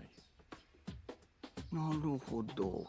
確かに野菜作りや料理もできるから別宅には最適かもしれんね。もう一つの条件だが、お前には今まで通りこの家に住んでもらう。どういうことです？俺にはまだ今日の街でやらなければいけないことがたくさんある。ここで毎日過ごすことはできない。だからお前にはこの家に住み込みで家事や掃除をしてもらいたい。そうすればお前もこの家と離れずに済む。借金の苦しみからも解放される。なるほど。すごい。まあ俺みたいなむさ苦しい男と暮らさなきゃならんという。Like he's literally spending money. You know, he said he's going into the Shinsengumi to get money, right? To pay off his debt at Terradaya, the inn. And here he is, like immediately spending God knows how much money to buy this other house that he could live in. その上、私もこの家で住ませていただくなんて。ああ。確かに少し高い買い物ではある。Because I don't think the Shinsengumi do advance payments, but maybe I'm wrong. ありがとうございます。よろしくお願いします。決まりだな。やったー。よかったねー。よかったー。はい。そういえば自己紹介がまだだったな。俺は斉藤だ。お前は？はるかと言います。I mean, eventually he will make money. Don't get me wrong, but you know, he literally just became a part of that, and he hasn't done shit all. よろしくお願いします。for the Shinsengumi so far, so I don't know. I don't know. You now have access to a second home. Oh my god. Oops. Sorry. Did that a little bit too quickly.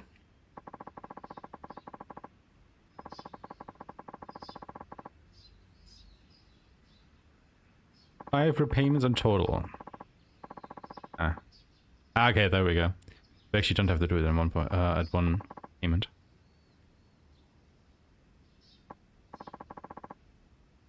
Lots of spoilers. We will not be doing any of that.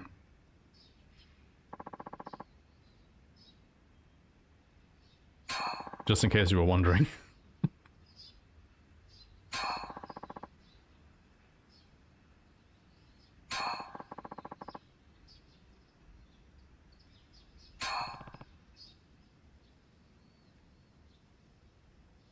Kill the landlord. Could also work.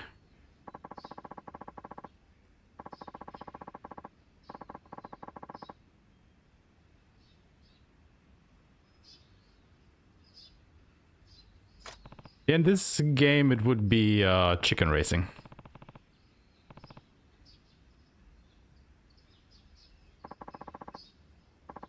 I mean, it's gambling as well, isn't it, in a way? But it's, you know, gambling on who wins the chicken race.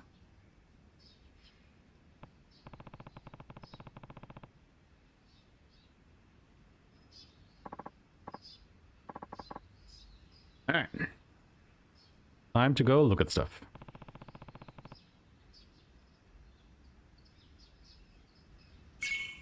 Most important thing. Right over here. This little shrine. Oh. Hello. Oh. Oh. Shrine. This is like the only thing that we will use around here.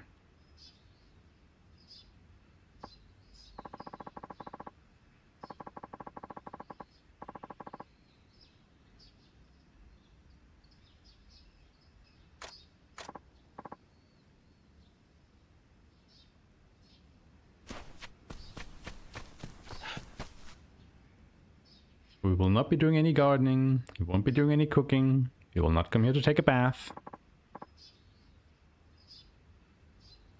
Sadly, we also will not change Haruka's outfit.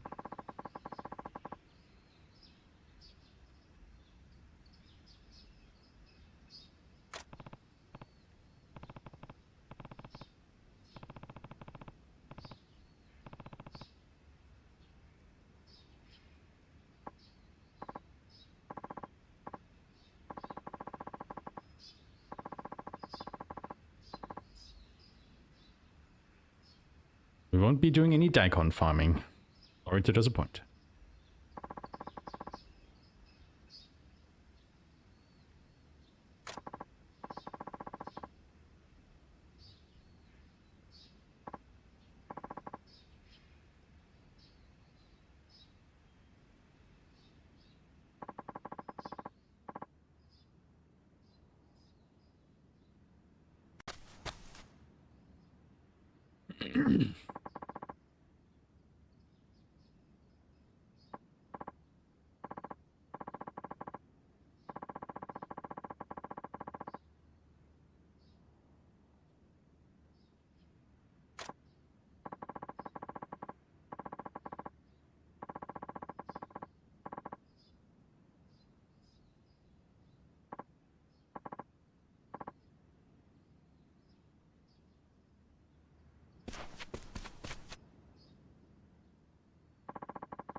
Spoilers, we won't. Yep.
That did take a little time, didn't it?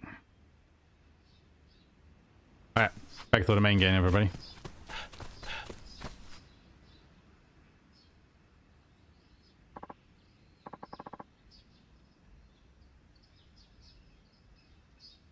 Saito-san, いってらっしゃいませ。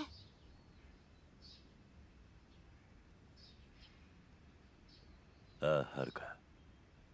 ちょっと出てくる。あ、はい。何卒お気をつけて。硬いな。何がです？はるかの俺への態度だ。これから一緒に過ごすんだ。もっと気さくに接してくれて構わない。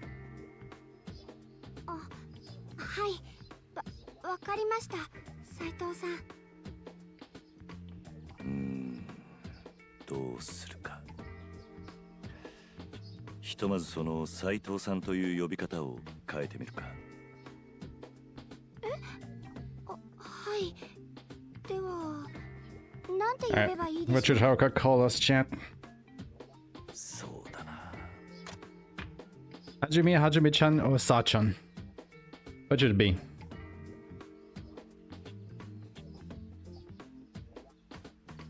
What even does Sa-chan mean?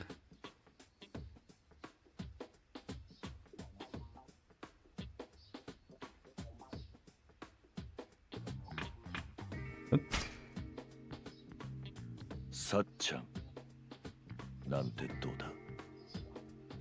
さっちゃん、距離感が近すぎるというか、友達気分すぎるような。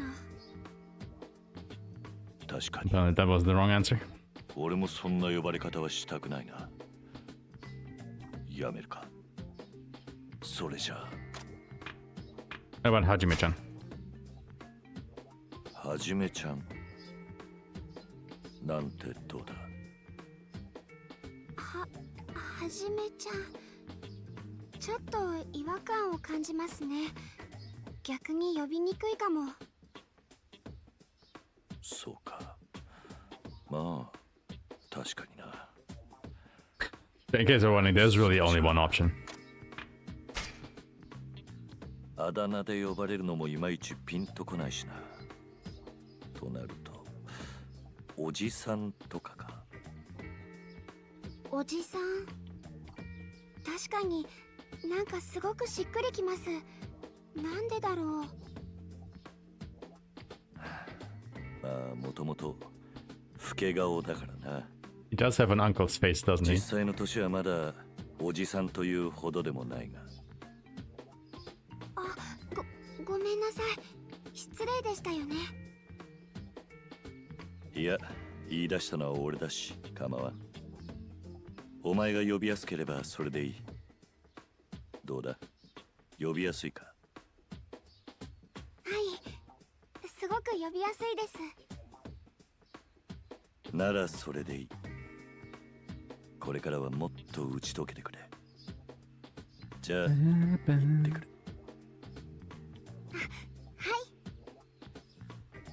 はいじゃない。うんでいいぞ。いってらっしゃい、おじさん。Would you?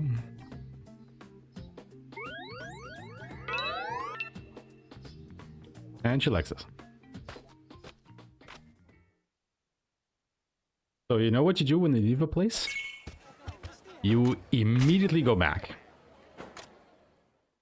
So basically the reason why Second Home is so good, because it has this shrine that is pretty convenient to reach.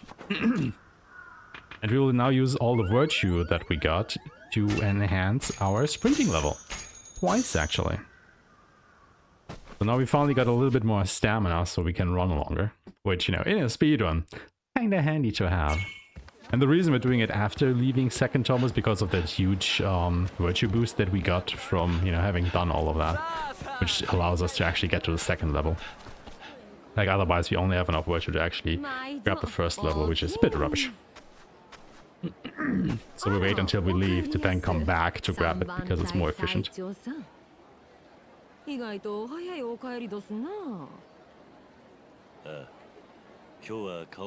Well, see, we did 2 tours around the house.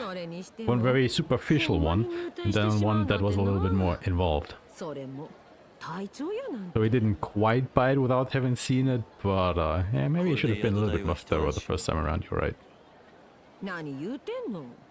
給料もらう前に死んでまう人なんていくらでもいてはるんやで。きっちりお代をいただくまでは油断できまへん。相変わらず金に細けえ女だ。それは？タイの羽織だ。明日から着ていく。ああ、浅黄色のあれやね。ほんなら竹直しといてあげるさかい。貸して。悪いな。気にせんといて。お代はちゃんといただきますさかい。おりょうちゃん。はーい。何ですか、おかみさん。この羽織、はじめさんが明日着てくから、裾直しといてあげて。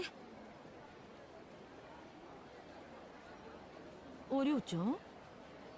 いやどす。いやって、おりょうちゃん。なんで私が人切りの袖なんか直さなあかんの？人切りって、はじめさんやないの。そんなん関係ない。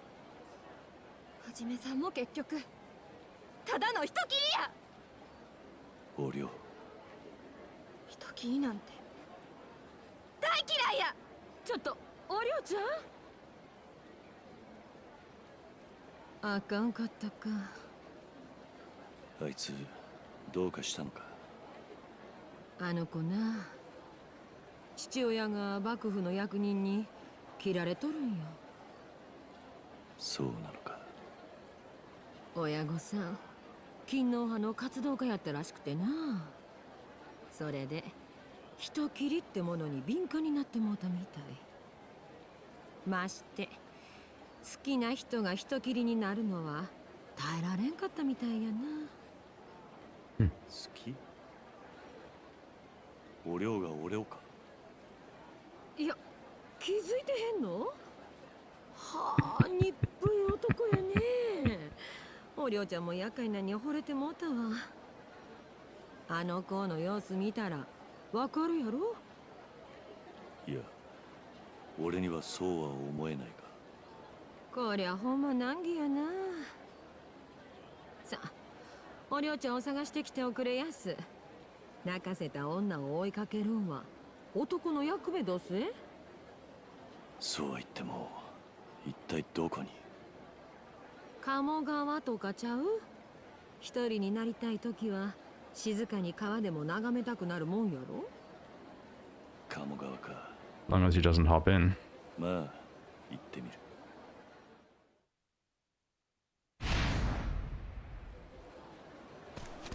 Alright, so Kama River is actually pretty far up. It's like on the same, you know, level as Mibu where the barracks are, but through the other side.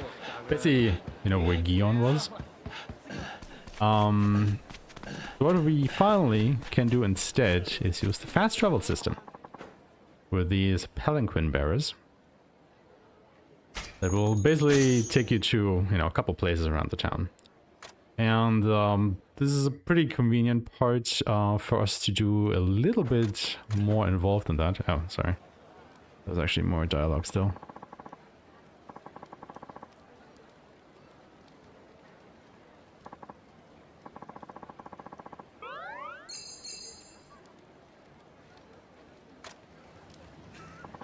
Because at the moment there aren't a lot of options where they can take you.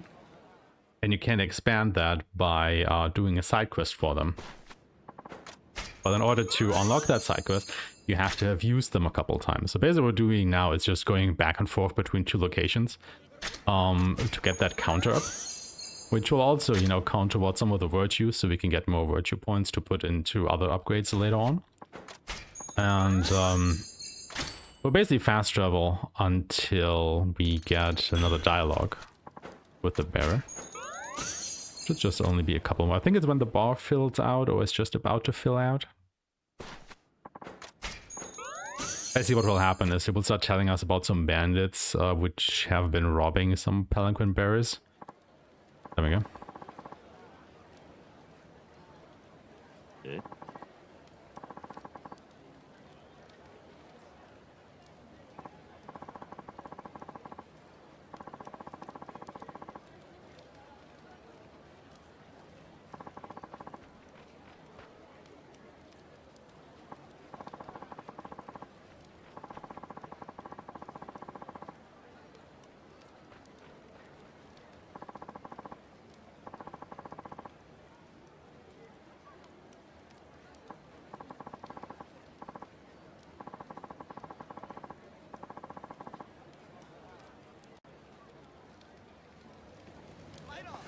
Yeah, so now that that is all the way, we just keep traveling.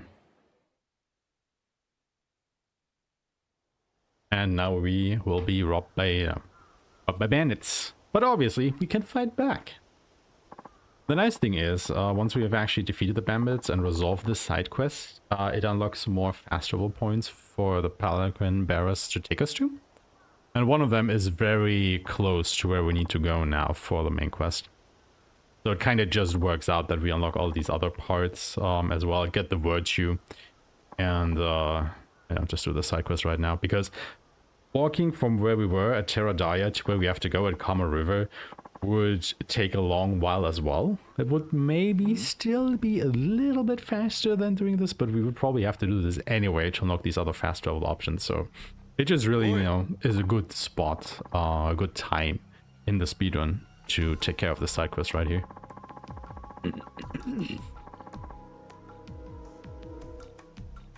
Nani?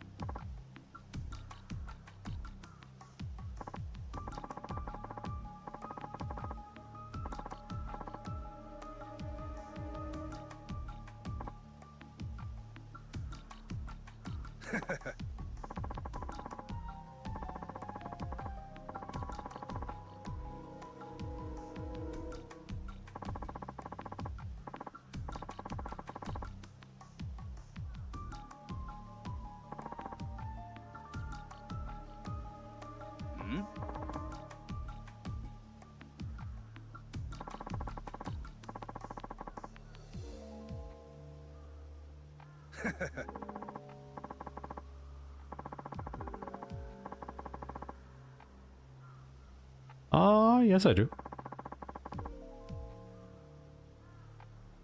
Huh?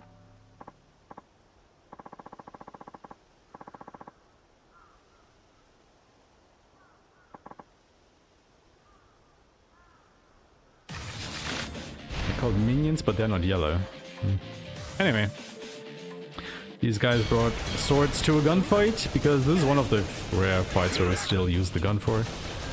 Because they are all not that tanky. So we can get rid of them reasonably quickly with just the gun. Even though this guy...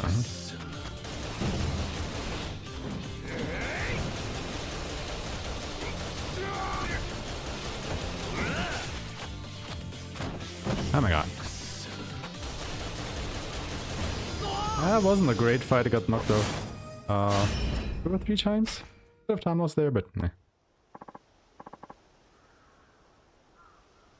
Still easier and faster to do with the gun than with the sword. Like especially that guy with a club, you saw him do like this little spinny move there. And you really can't reach them with the sword at that point. Also, even though I literally put like, I don't know, 10 bullets into each of them, they of course live and, you know, vow to better their ways. Because that's what you do when you've been shot by a guy 10 times. Just say you're sorry and move on with your life. Get better.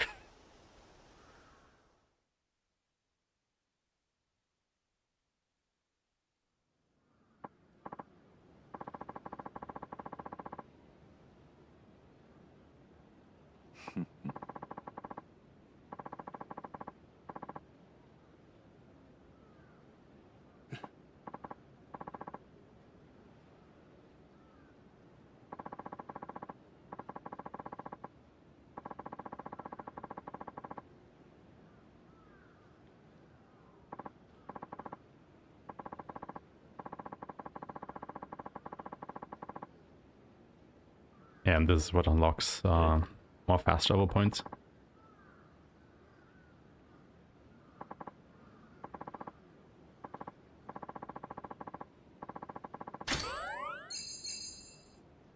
We're not free, but we're convenient.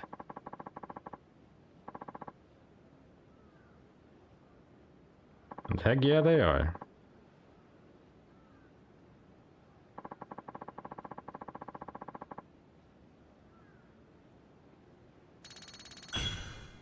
We'll immediately use them again to go to Kamo River, which is one of the new ones that got unlocked with this.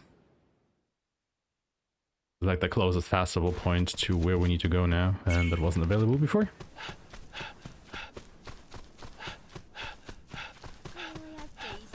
But yeah, if you were to look at the map, we were at the far southeast before on the map, and now we're in the far northeast, so it's basically, you know, have to cross the whole map.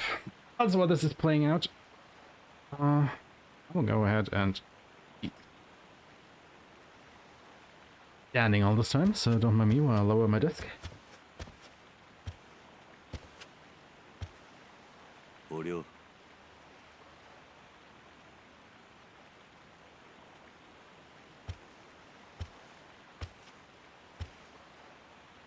父親のことをお上から聞いた。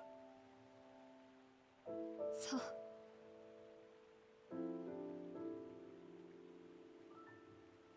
はじめさんはなんで新選組に入ったん？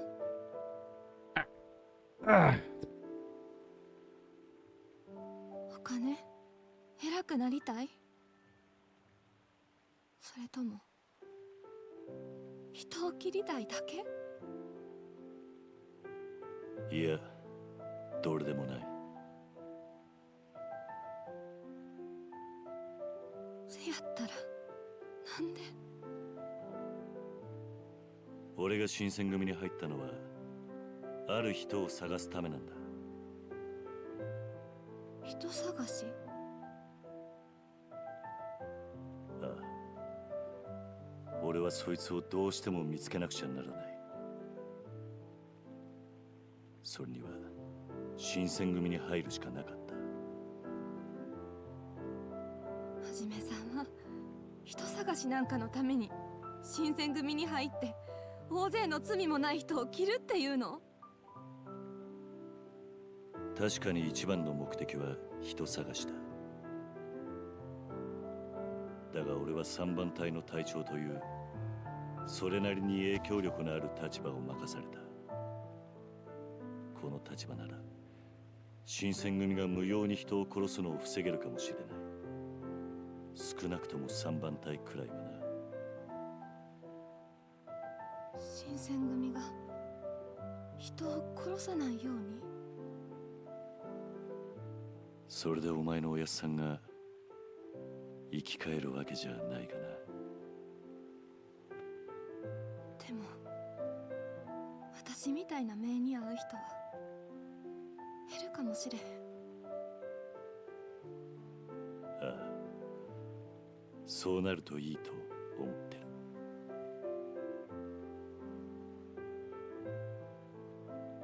さあ、もう店に帰れ。おかみも心配してた。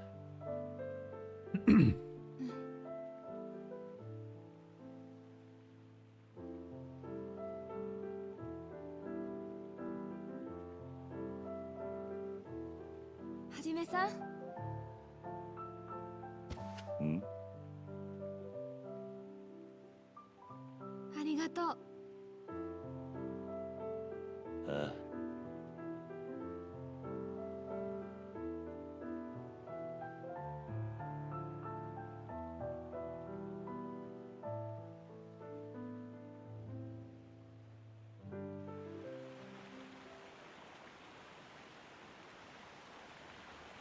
Alright. And with that, we actually are heading back to Terradar, like, immediately. So basically from this point onward, you will see me use the fast travel system a lot, because, you know, like a lot of distances we have to cross quickly.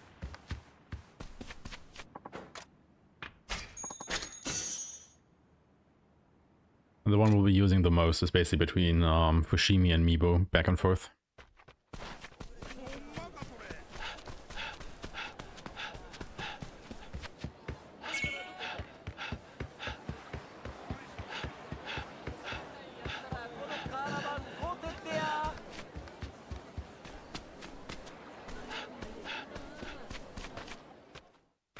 Okay, so we were at Terradara, we went to Kamo River, we are back at Terradara.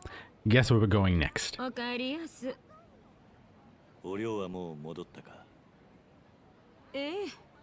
はじめさん、意外と女の扱いがうまいんですな。ちょっと見直しました。俺はあんたにうまく使われたみたいだけどな。さあどうやろ。あ、そうや。はじめさんが出かけてる間にね、あんたに会いたいって人が来たんやったわ。俺に？どんなやつだ？どんなって言われても、ただちょっと土佐なまりのあるお侍さんやったね。土佐の？でな、その人清水寺で待ってるって言うてはった。清水寺に？そう。そもそもいつ帰ってくるかわからへんって言うたんやけどね。構わへんからそう伝えてくれって。それにしてもあんたにお客さんなんて珍しいわ。これも体調効果やろっか。さあな。わかった。ちょっと行ってくる。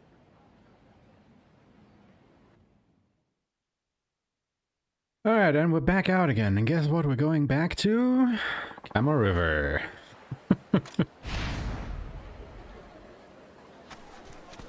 There's a lot of back and forth going on here at the moment.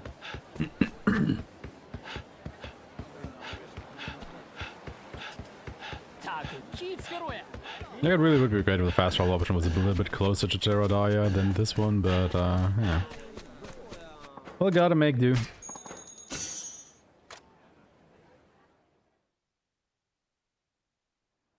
So if you remember, we met Oreo, like, on this other bridge, and this time we're just crossing this one.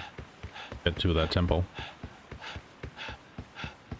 Also, interesting thing, when you remember the bandit side quest that we just did a little while ago on this forest path, like, this is that forest path where, you know, we got attacked by the bandits, and this is nowhere near where we told those palanquin bearers to take us.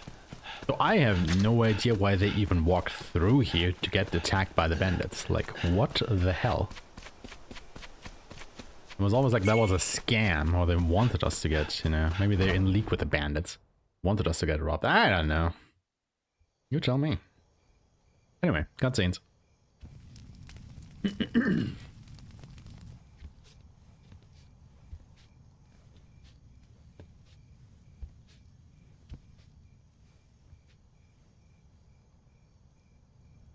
Huh.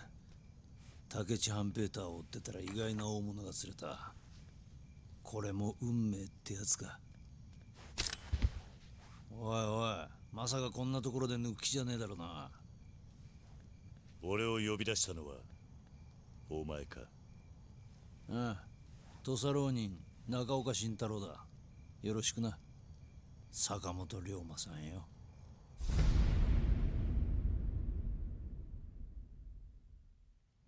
土佐の中岡慎太郎？そう、同郷のお仲間ってわけさ。竹地を追ってるってのはどういうことだ？誰とも知らない奴の呼び出しにのこのこ出てきたんだ。時間はあるんだろう。ちょっと長話に付き合ってもらうぜ。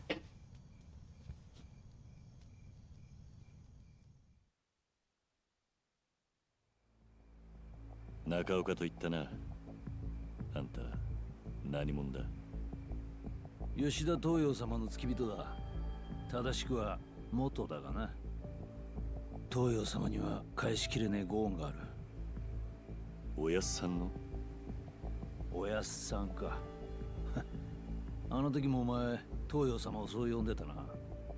あの時だと。東洋様が殺された時だよ。あの時俺もそこにいたんだ。If you go back and watch the cutscene, he actually is there, but he isn't there when you fight the other guys for some reason. 物音に気づいて俺たちが駆けつけた時には東洋様はすでに切られていた。そしてあそこにいたのがお前と竹地半平太だ。何？あんたなぜ竹地がいたことまで知ってるんだ？役人が駆けつけた時、あそこにはもう俺しかいなかったはずだ。言っただろう。俺は東洋様の付き人だったからな。あの日お前らが二人来ることは内密に聞かされていた。そうだったのか。あの後俺は東洋様を守れなかった責任で罷免された。お前らのせいで人生が狂っちまったんだよ。ま、俺のことはいいんだ。どっちにしろ東洋様がいねえのに城勤めしても意味がねえ。だが東洋様を殺したやつだけは許せねえ。お前のことだよ、坂本龍馬。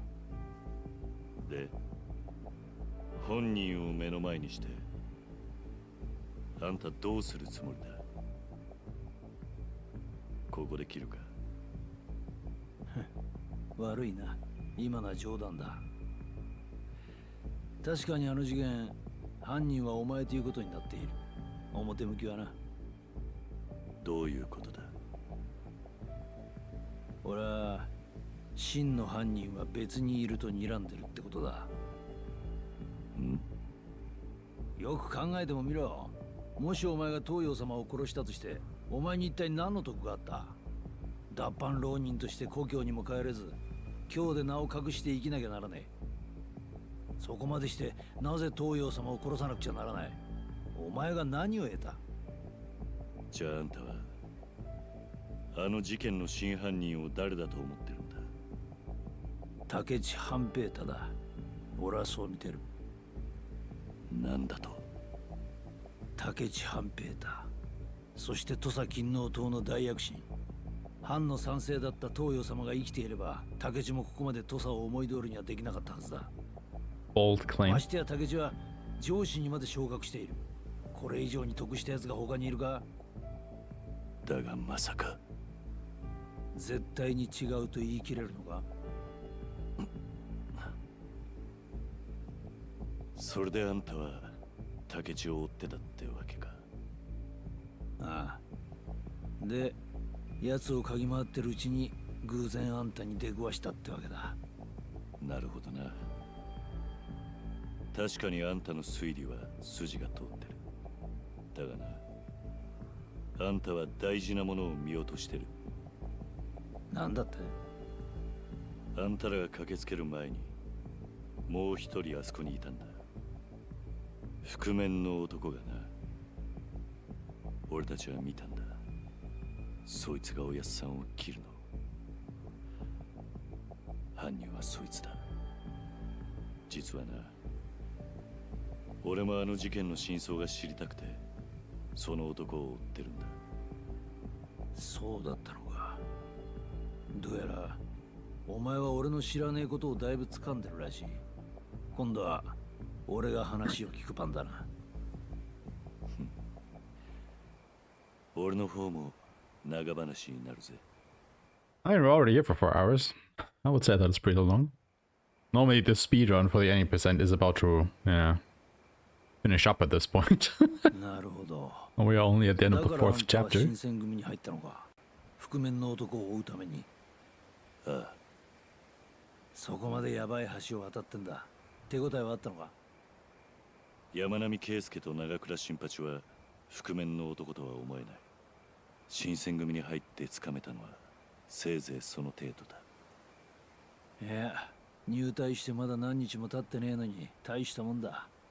だが隊長なんて目立つ立場じゃこの先動きづらい局面もある。だからよ、坂本さん、ここは俺と手を組むってのはどうだ。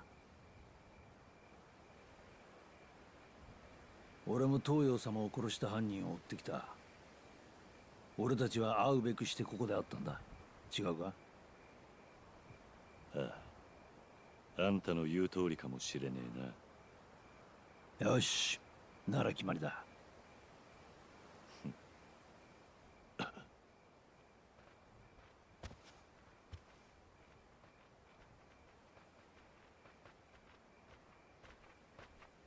あいつらはやべえな。土佐勤王党だ。俺が竹地を嗅ぎ回ってたのを感づかれたか。中岡慎太郎やな。連中の目当ては俺だ。あんた逃げろ。この状況で見逃してもらえるとも思えねえが。ま、確かにな。勤王党の邪魔をする人間には消えてもらう。覚悟はできとるの。こっちの連れは関係ねえんだ。返してやってくれねえか。I mean, Toyo died like in the first hour, I want to say, of the run. こんな場所で会うがかい？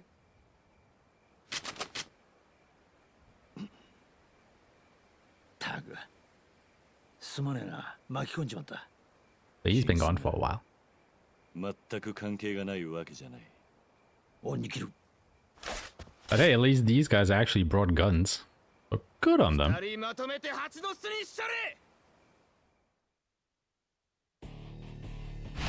Now's the question, can we out-bullet them? Oh, let's see here.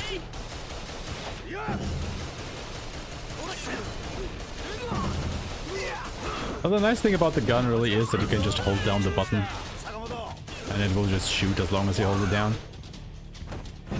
Really convenient stuff. Oh.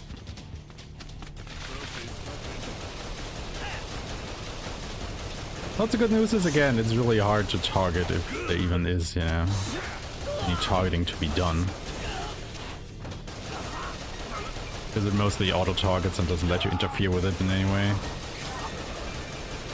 It's kinda up to RNG who will be shot and when. I mean, you can steer it a little bit, but, you know, not that great.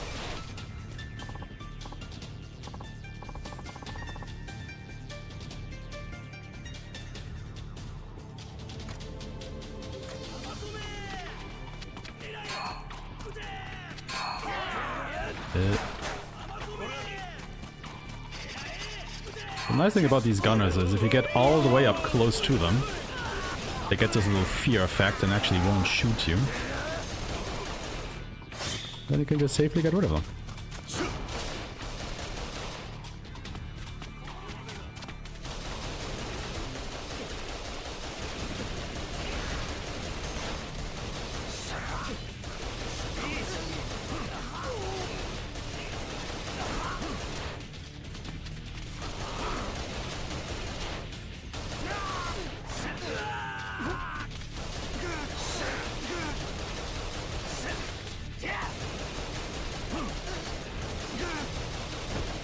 A little bit of a distance to them so you don't get hit.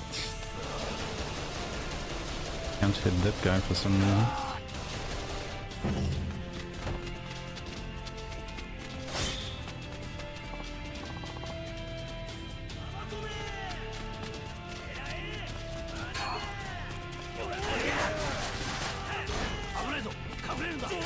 Same idea here, walk up to them and then just shoot.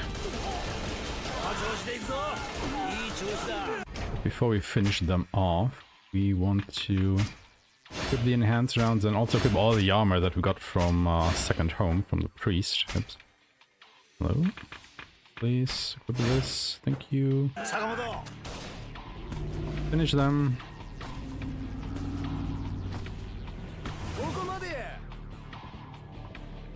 The big guy comes, I'm gonna shoot him once. And then switch to the sword. and finishes that, because as you can see, we deal way more damage with that. Guess he doesn't do this shit.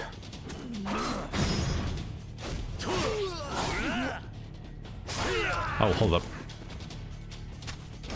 I just noticed I never went back to the options to turn off, the automatic. Ooh. Okay, I mean in this case it worked out in my favor. But you do not want the game to be in charge of your heat throughout the run. So a little bit low on health, so I'm just gonna play this safe by using heat over and over. And that is that. Actually was a little bit of gameplay between the cutscenes. Holy hell, who would have thought? Thank you for the good luck. Oh no, not Toto, not Toto, Toyo. Gunfu is not the answer to everything. Wait, wouldn't Gunfu be Wild Dancer though? But that is like gun sword fu, isn't it? Almost like a gun blade. Oh. Final Fantasy 8 crossover when? ちょっと待て。竹地が土佐に帰っただと。知らなかったのか？最近江戸から土佐へ帰ってきた大殿の命令で呼び戻されたんだ。それはどういうことだ？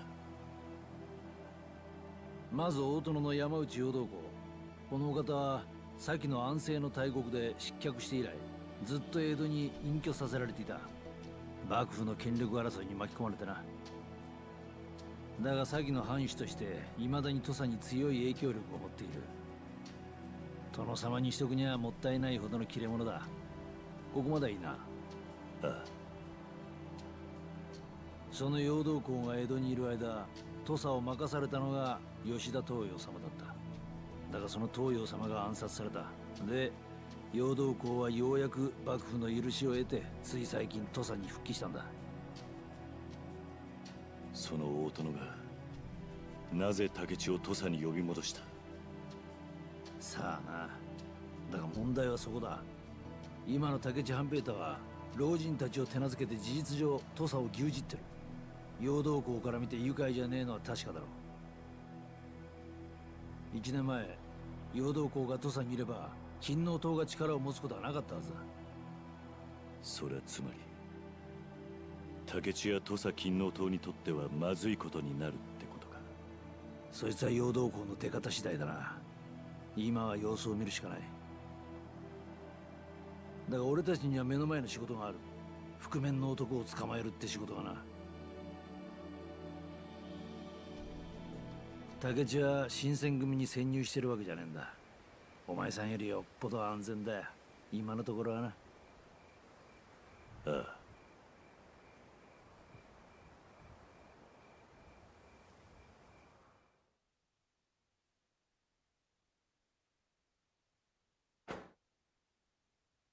Alright, that was chapter 4.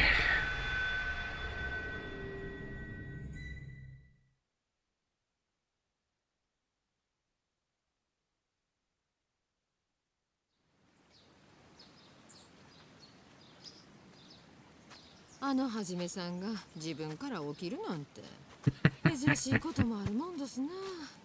This stinger. せやけど肝心なものを忘れてへん。さあ、おりょうちゃん。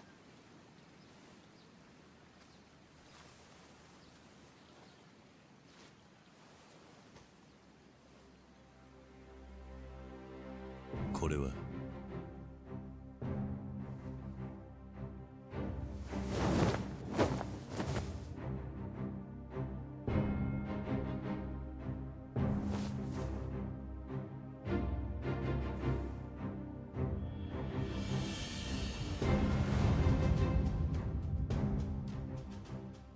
お前が裾を直してくれたのか。気にせんといて。ちゃんとお代はいただくさかい。な、おかみさん。せやね。斎藤藩がこの国を動かすくらいの大物になってくれはったら、新しい寺田屋でも作ってもらいましょうか。本当に金に細けえ女ばかりだな、ここは。さあ、そろそろ出なあきまへんな、3番隊隊長さん。ああ、行ってくる。飯と風呂頼んだぜ。Well, we're finally looking the part.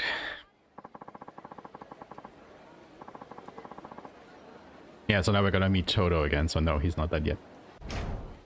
Anyway, before we do that, we are going to equip the flame rounds again, and then I do a whole bunch of upgrades here.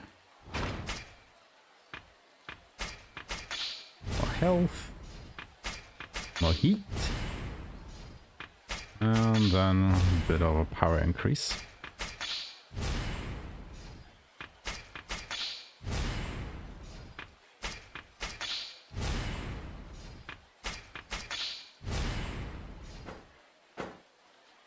Also just increasing gunmen just a little bit, because you know we keep using the gun every now and again, and it's just nice to have a little bit more oomph for that. Also, neat little detail, if you look at Ryoma Saori, you might have seen the 3 lines at the top of the symbol. Yeah, it's basically the Japanese way of writing the number 3. And all the captains have corresponding numbers on their Haoris like that. So, you know, Okita, because he is the number 1, or the captain of the 1st division, has just 1 bar, because, you know, means 1. And Shinpachi has 2 for 2, and, you know, all the other symbols. Like a neat little detail, but it helps, like, identifying them sometimes. And it's not something that you might notice, like, at first glance. Also, here's Toto. どうも斉藤さん。お、羽織バッチリ決まってるじゃないですか。隊長の仕事を一通り教わるんだったな。はい。じゃあ早速始めますか。ああ、頼む。まずは豚舎内を案内します。 Future Toto.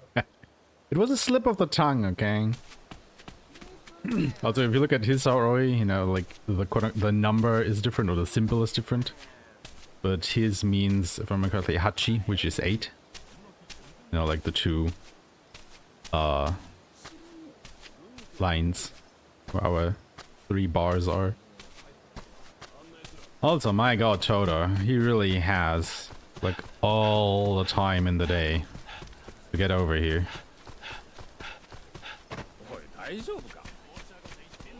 Also, I'm starting to notice a stick drift on my controller again. Which, not great. Not great. But I guess we'll be able to make do. もう昨日ここには来ましたよね。タイの大事な会議とかはこの本堂で行います。それで次の場所に案内します。わかった。 Also, you know how Toto volunteered to, you know, tell us what our role is? Well, dude just goes on a little sightseeing tour across the barracks. Like, he explains shit all.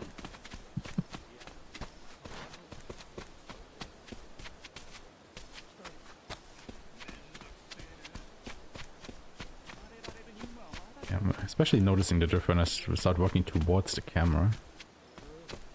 Like this little stop in the walking there, that's my stick drift, because I'm fighting against the drift when I go downwards, apparently.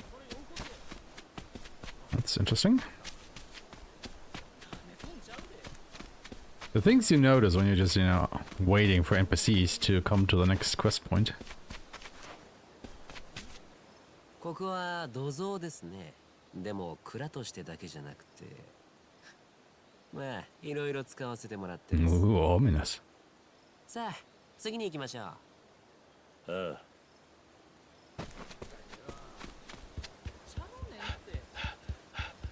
This is our warehouse. We use it for more than just storage. But anyway, let's continue.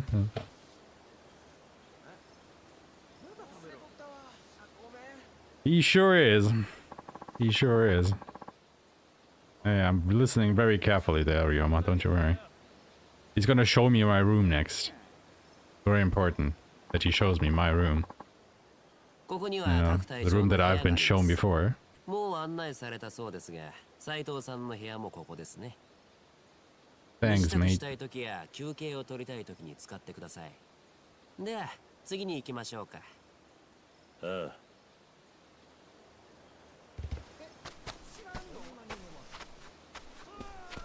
Okay, now this is actually the thing that he needs to explain to you, because this is what the third, or the captain of the 3rd division does. 斉藤さんはまだ聞いていないと思いますが、山並さんの3番隊には普段の京都の治安維持以外にある任務が与えられていたんです。山並さんの後釜の斉藤さんにもその任務を引き継いでもらいます。詳しいことはそこの受付にいる担当者に聞いてください。斉藤さんが来ることは伝えてありますから。それじゃまた後で。 But then again, he also doesn't explain it, he lets the receptionist do it. Photo is such a fraud, man. I have the look of a leader. Oh wow, thank you. Is it because I have more hair than you?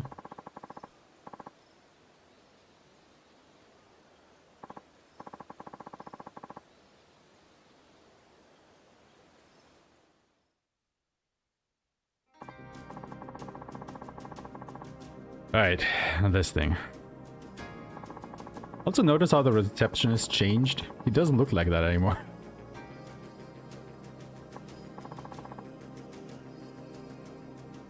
Oh, he didn't look like that when he was sitting behind the desk. Yeah, this is like the whole fight mini game thing, whatever.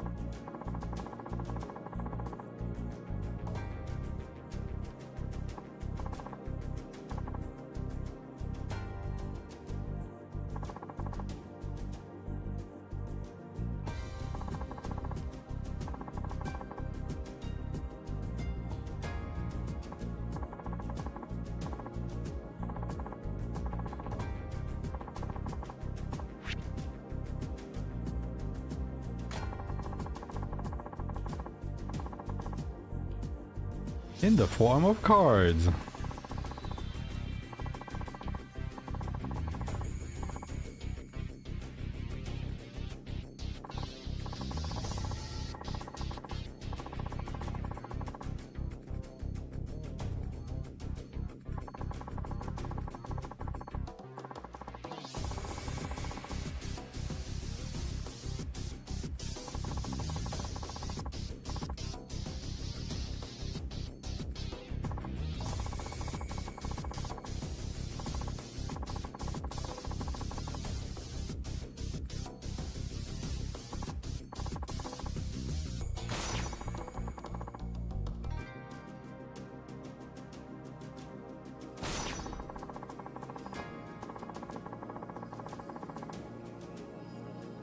So basically you can equip up to 4, normally 3, but up to 4 depending on the corporal of these cards to each of your 4 fighting styles. They basically give you a couple of passive buffs as well as active abilities you can use.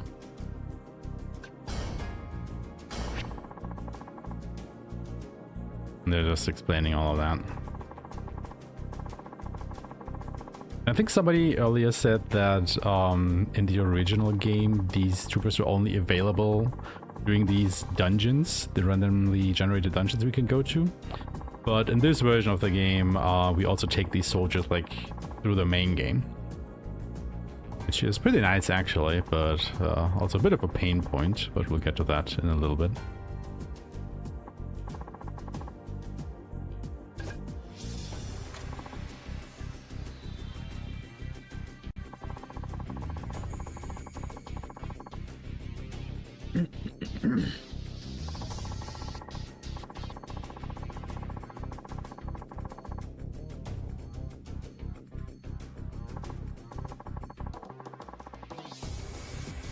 They got the bandits in the cave.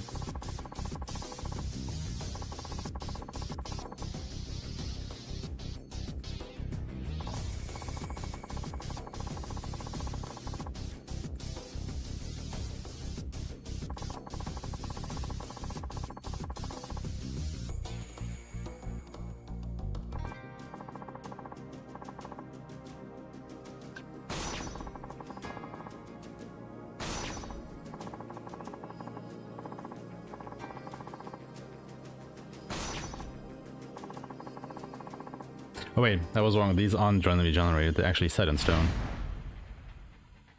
But yeah, these are basically side missions you can do. You know, to gain loot, experience, level up, whatnot.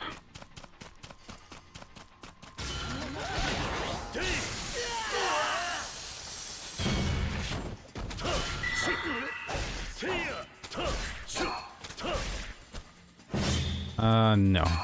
Very important that you do that manually. Don't let them just, you know, execute their abilities whenever they want to.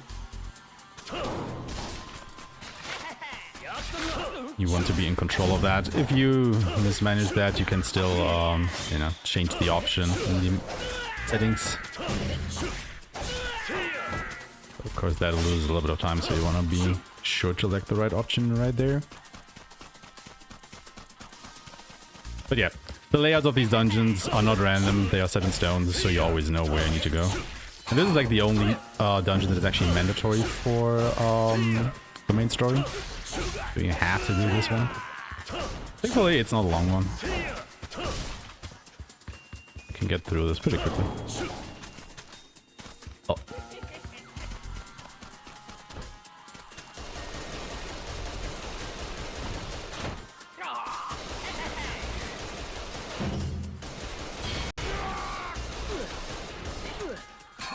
And yeah, the enemies here drop a lot of materials that you can use to upgrade your equipment and whatnot.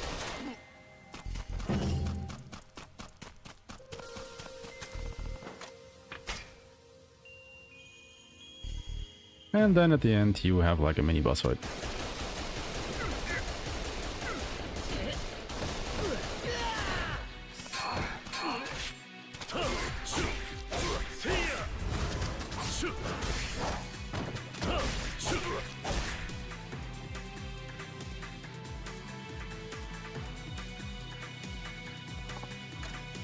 Yeah.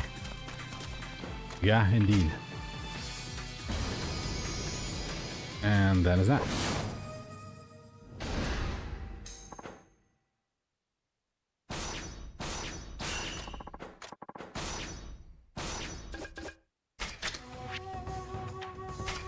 Sure.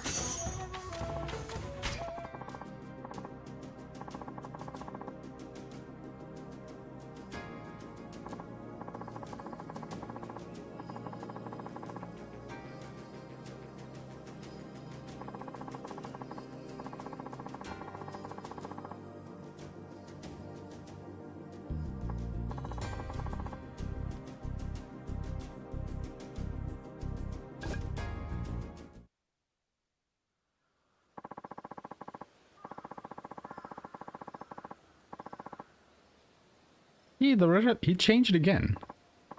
Completely different guy than it was before. Truly is a man of a thousand faces.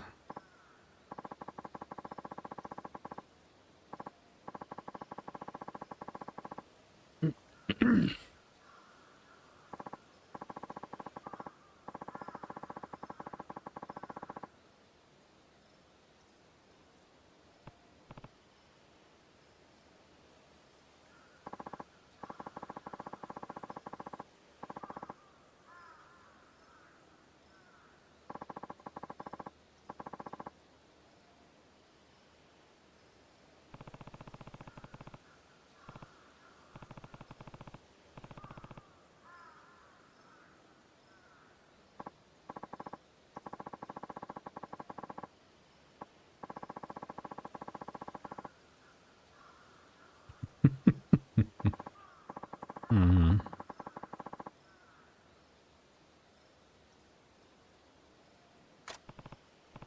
All right.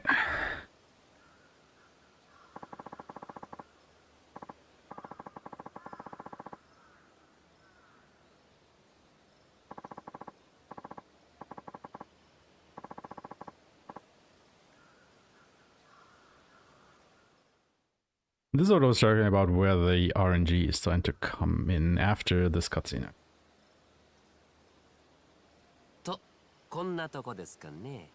隊長の仕事は以上です。 Also, these guys.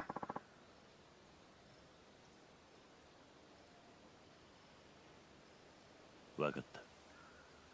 時間も時間ですし、今日はもう上がっちゃっていいですよ。じゃ、お疲れ様です。ああ。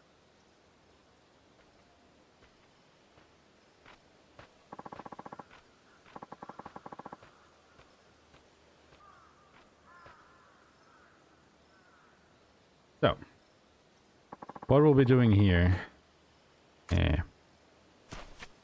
is we will make a save. And then we will do a little bit of gamba. Because we need to recruit a specific soldier. Or a specific trooper, I should say. Now for us, this will be Domnyo Joiki. For the run Myo, we can do this once. And we got him first try. Perfect. Perfect RNG. Like, he's one of 5, I think, you can get for 1 Ryor at this point. So it can be a little of a crapshoot.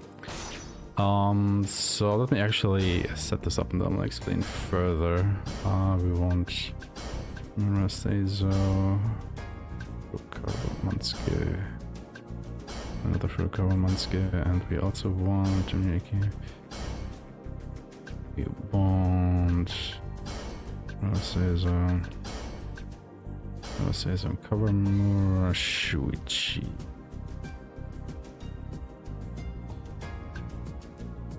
Oh, where is he?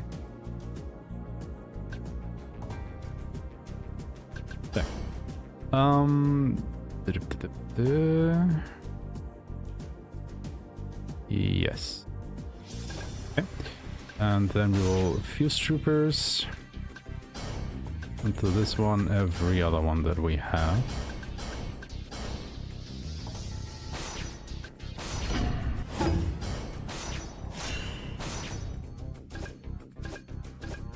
So this is basically where the sword and the gun route diverge, because the guy that we got, you want to roll for another one with the gun route. And that is like really RNG heavy. Like even, you know, with the sword route, it can take you a couple of reloads to get the trooper that we wanted here. But you know, it still has, I want to say like 20% chance of getting that guy. And you only need to get him once, which is pretty good. But if you want to go gun route and you want to be optimally, you have to get the same trooper, which has like, I don't know, it's a 1% or 0.1% chance, and you have to get him 3 times in a row. Because you need him 3 times, because you can equip him 3 times, right? And that is just abysmally low chances to get that with, you know, to make the gun road, I don't want to say viable, but fast, right? And yeah. So if you really want to go ahead and grind out that world record, well, have fun. Because this point in the proper speedrun is like about 1.5 hours into the run, maybe 1 hour 20 minutes. Somewhere around that point. And it's just a pain, you know, you get so far into the run, because it's a 4-hour run roughly. You get 1.5 hours in, you hit this RNG checkpoint, so to speak. You don't get the rolls, and run over.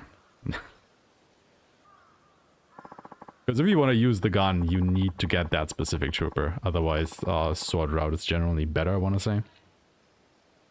And again, you know, this is a marathon setting, so I do want to go for the consistency, and that is why we go with the sword route.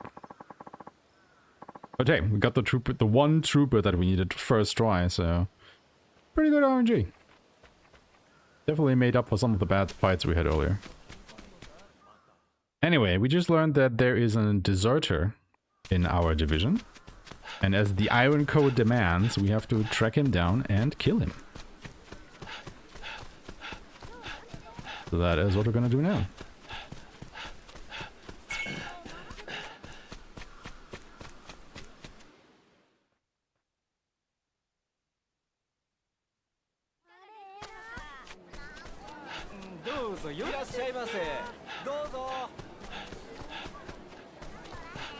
Okay, did not get into that fight. Very good. Did I get some? Oh, no, right. Nah. Yeah. I was skipping ahead in my notes a little bit.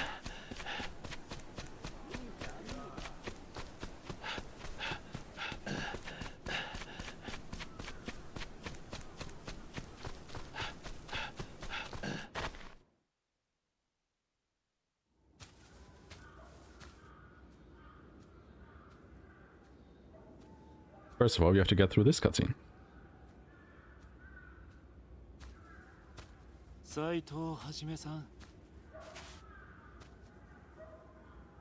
私ですよ。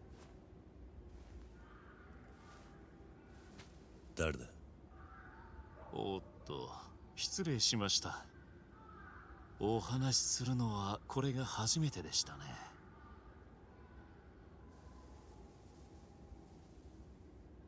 新選組監察の山崎と申します。よろしくお願いします。3番隊隊長殿。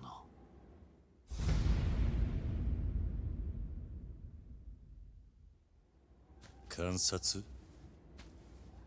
新選組の中でも情報収集や偵察に特化した部隊です。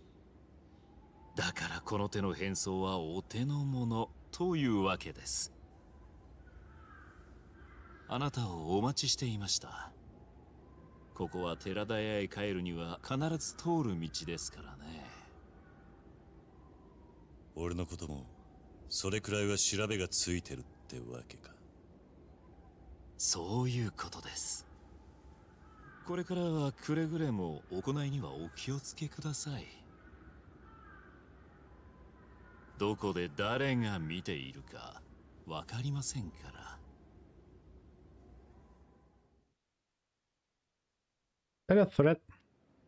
それでなんでこんなところに？東堂さんから話は聞かれていますね。3番隊の脱走大使の件です。脱走大使？ああ、確か秋元って男だったな。そうです。その秋元の居場所がつかめました。奴を捕らえるのは斉藤さんに一任されているかと。ああ、そう聞いている。で、秋元ってのはどこだ？祇園の日向屋という店です。のんきに馴染みの女と飲んでいるようで愚かなやつです。大方今日から逃げ出す前の思い出作りといったところでしょう。なるほどな。わかった、すぐ向かう。初の任務ですからくれぐれもご注意を。では失礼いたします。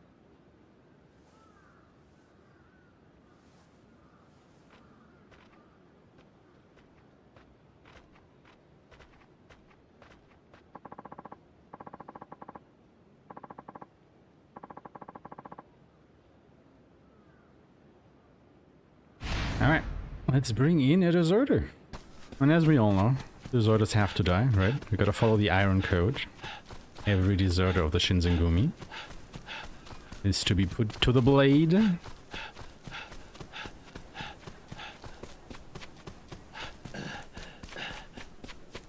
And as we all know, not Kiryu really enjoys his killing. Anyway, fast travel. Now the bad thing about fast traveling to Gion is this spot has a very weird camera angle like this. So you really don't want to go to the right there because it would trigger another sub-story. You want to keep to the left, which can be quite a bit finicky. But hey, we made it this time. Thought I'll beat us to the punch though. なぜここに？土方さんが行けって斉藤さんの最初の仕事だし、万が一って時のための保険だそうです。 I wonder why Hijikata thought that. そんなもの必要ない。俺もそう願います。また3番隊の隊長が変わったりしたら名前覚え直すの面倒だし。さてと、斉藤さん強そうだから大使くらいはまあ一人で十分ですよね。俺は秋元が逃げないようにここで出口を塞いでます。ああ、それでいい。じゃあ準備ができたらちゃちゃっと片付けちゃってください。俺も早く帰りたいんで。Do this. 準備はできてる。見張りは頼んだぞ。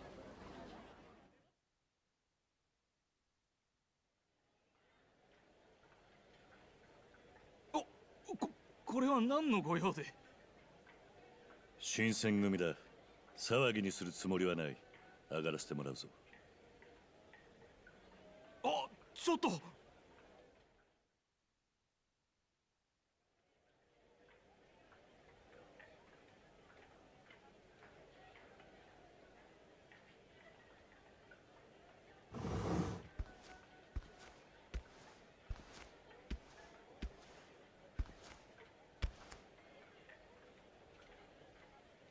あら、どうなった？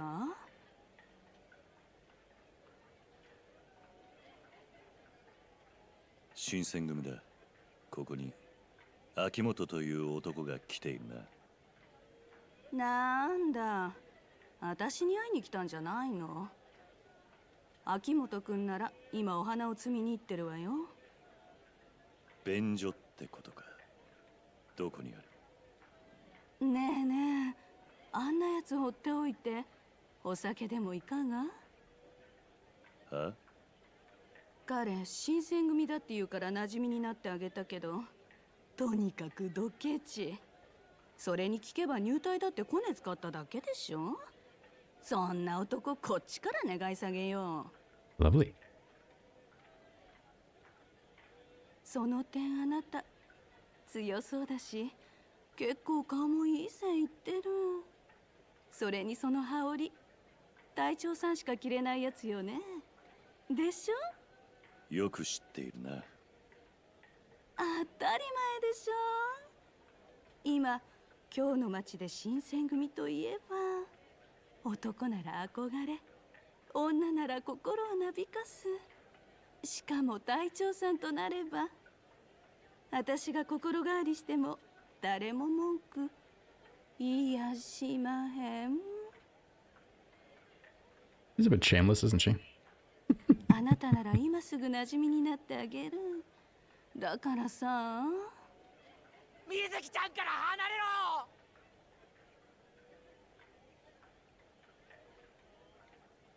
ろ。やだ、もう戻ったの？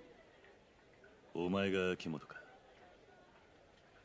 俺が来た理由は分かってるはずだ。豚書まで来てもらうぞ。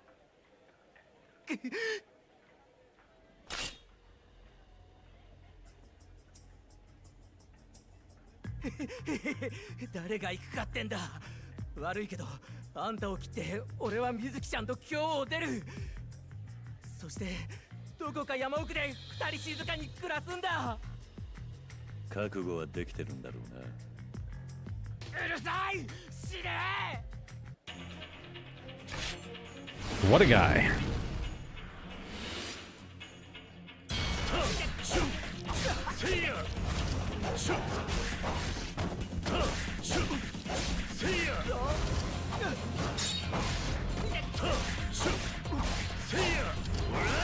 Anyway.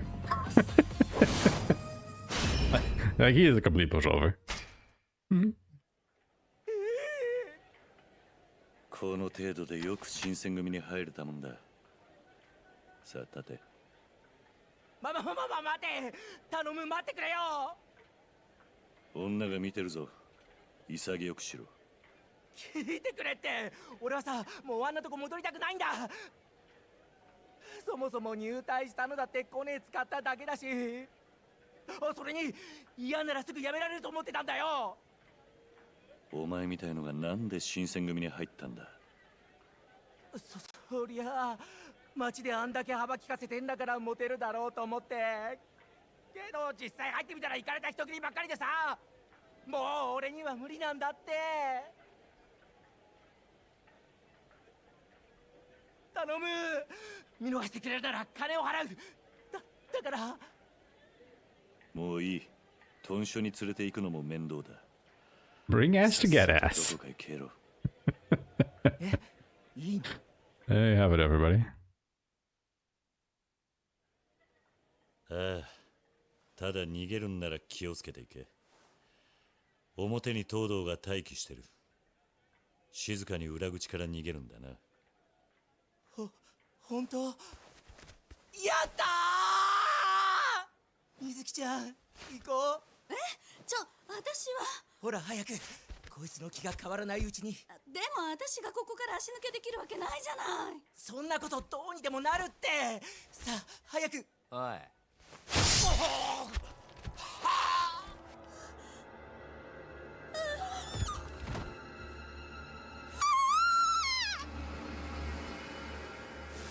Well,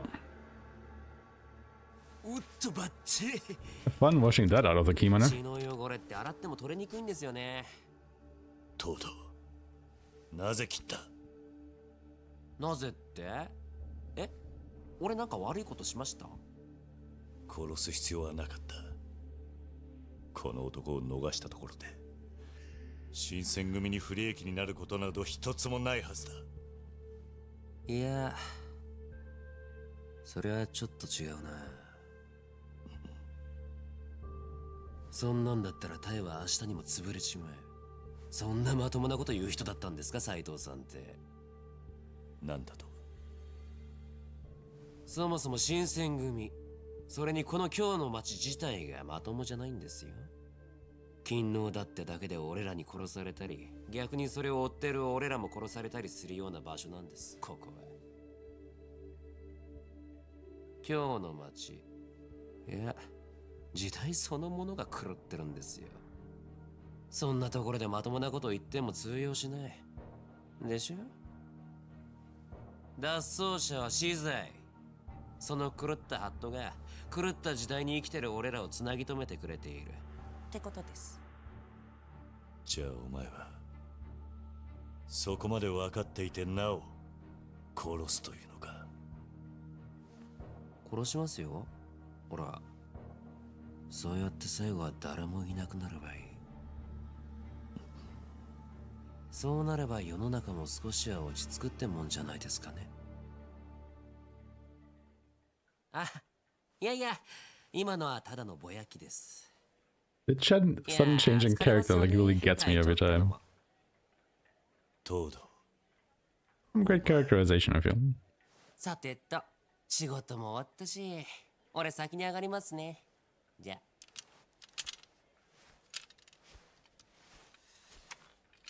ああ、そうだ。一つ言い忘れてました。斉藤さん真面目そうだから先に言っておきますけど、あんまり深く考えない方がいいですよ。何をだ？裏口にもうちの隊の大使貼り付かせてましたから。彼がこっそり裏から逃げてたとしても、どっちにしろ殺されてたって話っす。脱走は許さず。それが新選組の掟ですから。それじゃ。はあ、汚れちゃった。早く風呂入んなきゃ。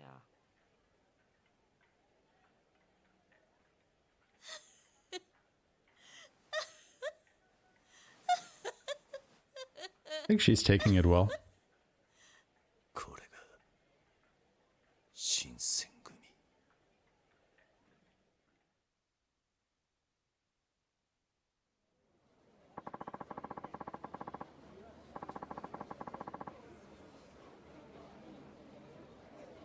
Alright, back to the barracks we go. Look at all these drunk people. Just wobbling down the street.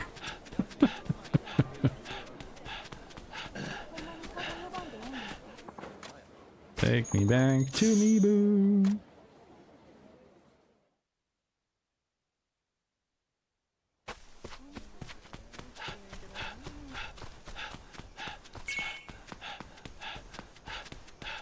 Got a report on a job well done. Because obviously we did it. Mm-hmm.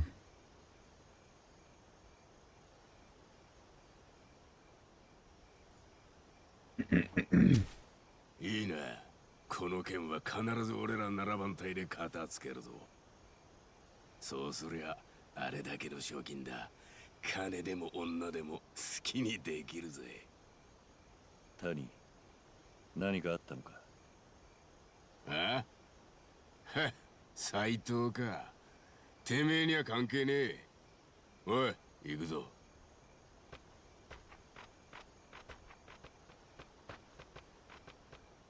なんだってんだ。斎藤だった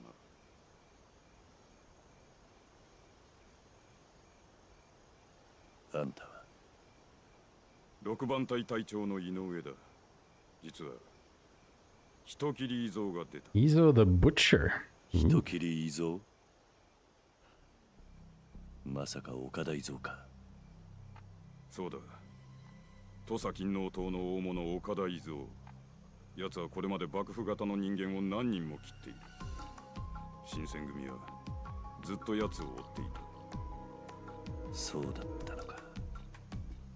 その伊蔵が今日鴨川のほとりでうちの大使を切ったんだが、監察の山崎がその行方を突き止めた。どうした？いや、なんでもない。なんでもないって顔には見えんがな。一応伊蔵は生け捕りにするよう奉行所から達しが出ている。だが今現場に向かっているのは谷と鈴木の隊。あいつらのことだ。まずその場で殺すだろうな。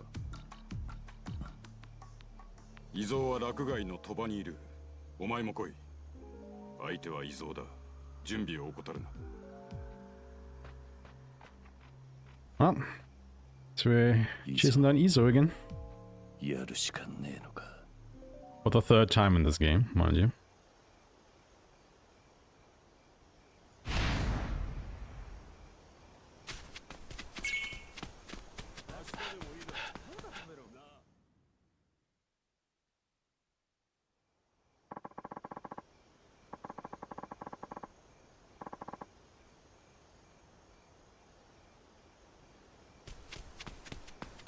All right. Let's go.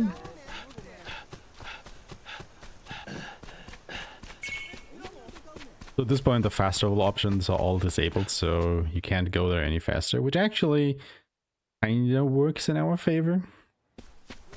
Like obviously, you know, it takes longer to get there by walking / running. However, we go by a pawn shop on the way there, if I don't get into this fight, that is. Let's see if I can get around them. Good work. Okay, cool. Because we would like to sell some items. More specifically, you want to sell the seals and all the crafting materials, because once again, we will never use any of that stuff. So we can just go ahead and sell it all because we need money. Yes. Okay. Cool. Because we want a little bit more virtue, we need the money for, you know, more fast traveling and more equipment later. It's just really convenient that it takes us by here so we can, you know, sell all that stuff and then be on our way. Because the gambling den they've been talking about is right across the corner here.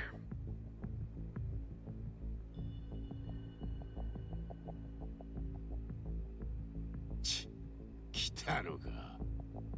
てめえも賞金狙いってわけだ。私が呼んだ。この戦力では心もとないからな。あ？無用の6番隊長が何抜かしとんねん。てめえなんざ足手まといにしかならんやろが。お前らの足を引っ張る気はない。ジジイは引っ込んでろ言うとんねん。斉藤、お前もや。うるせえな鈴木。お前の出る幕もねえんだよ。伊蔵を取んのは俺だけだ。谷、てめえ。あ？なんだあれ？おい、あれ新選組じゃ。はい。おい、まだ来るぞ。新選組や。どけ。くそ、なめんじゃねえ。 Oh look, they brought swords to a gunfight. How did they do that?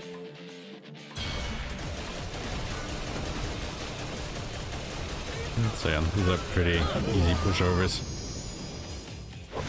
You just easily shoot them. And then we get onto the main course.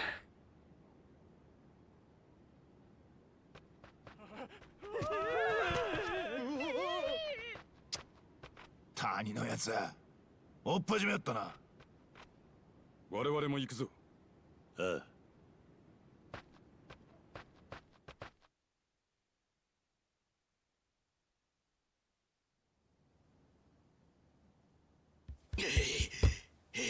見つけたぜ。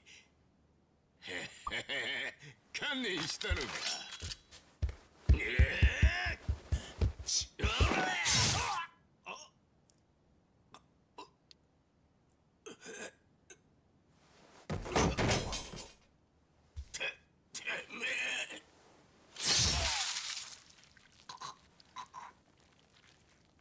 Oh, that was quick.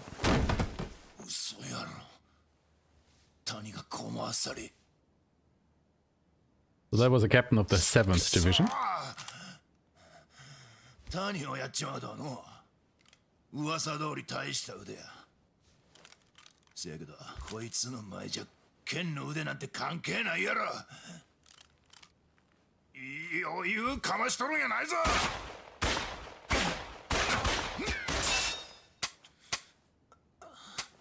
He's a bad shot.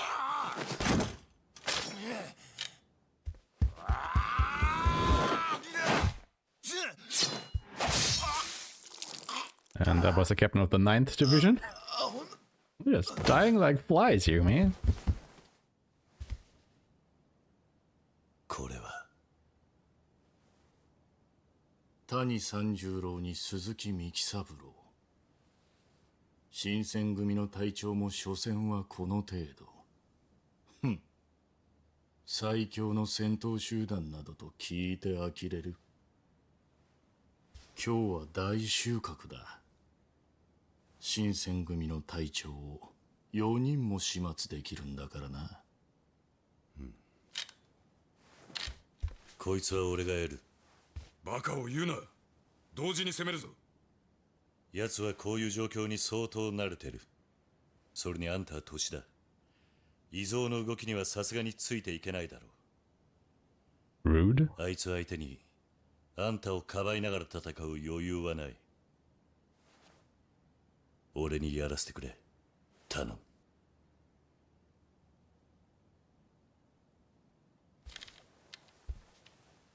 いいだろう。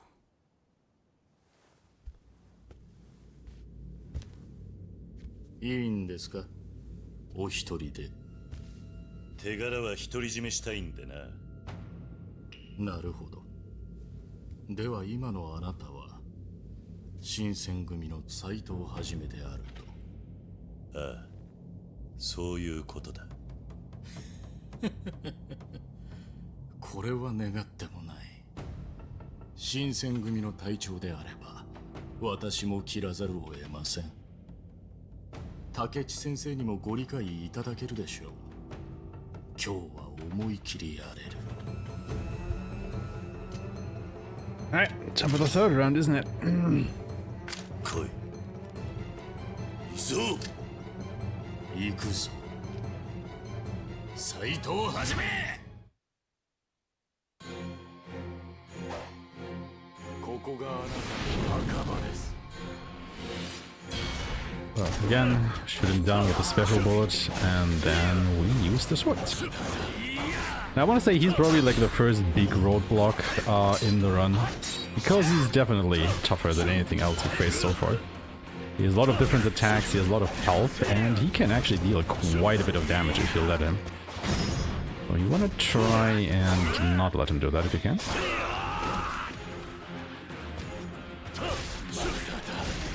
I think it's also the first enemy that actually goes into his own heat state.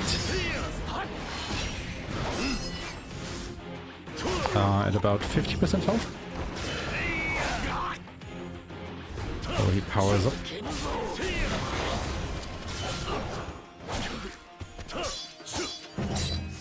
Might be a bit later.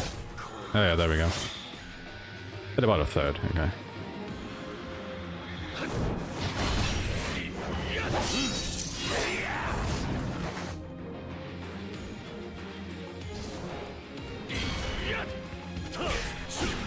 Of course I used the power up just before that cutscene, wasting most of it. Oh well, it happens.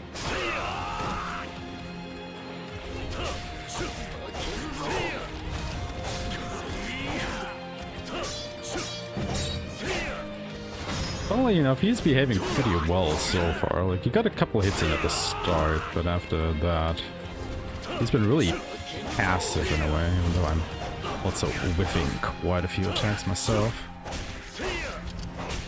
There we go. That was actually a pretty solid fight. Like, he can, like, zoom all over the battlefield if he wants to. Making it really hard to hit him. Or just block your attacks and whatnot. But he was really passive. 岡田伊蔵、ご公儀要人を手にかけた所業の数々。どの道死罪は免れん。待て。どういうつもりだ。それはこっちのセリフだ。伊蔵は殺さずに捕らえるんじゃなかったのか。鈴木に谷、隊長が2人もやられている。この場で切らねば新選組の沽券に関わる。こいつにはもう抵抗する力はない。ここで切ればまた町で身風呂と陰口を叩かれる。町の人間に反感を買えばこの先新選組は動きが取りづらくなるぞ。お前にしては随分もっともらしいことを言うじゃないか。そんなにこの男を殺したくないか。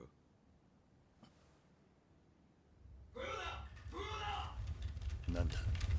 京都奉行所である。控え。奉行所？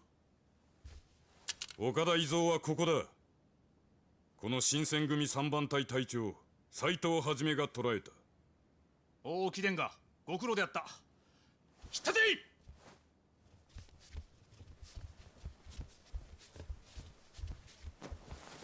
Again, the Shinsengumi is more like a mercenary group acting as a bit of police, but they're not the official police of Kyoto.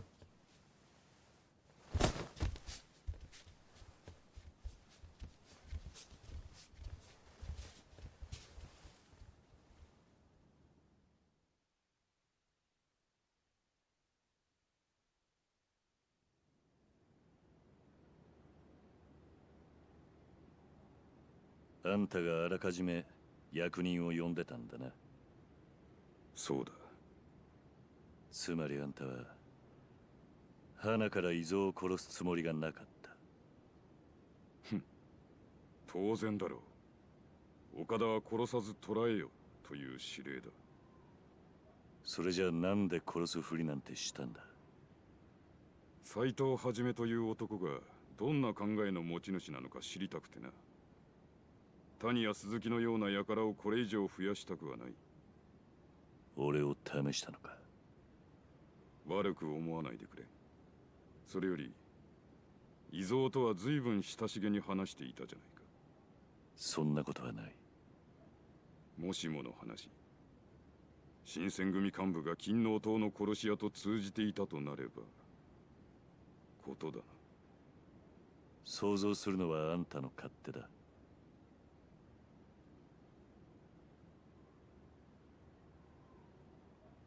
Well... まあいい。ところで、伊蔵がこれからどこへ連れて行かれるのか知ってるか。何の話だ。今日の牢屋だろ。いいや、土佐だ。土佐だと。土佐藩大殿山内陽道公から手回しがあったらしい。岡田伊蔵は生かしたまま土佐へ送られる。何のために伊蔵を土佐へ。さあな、詳しい話はわからん。だが山内陽道は土佐金王党を潰すつもりなんだろう。なんだと。なぜそんなことを。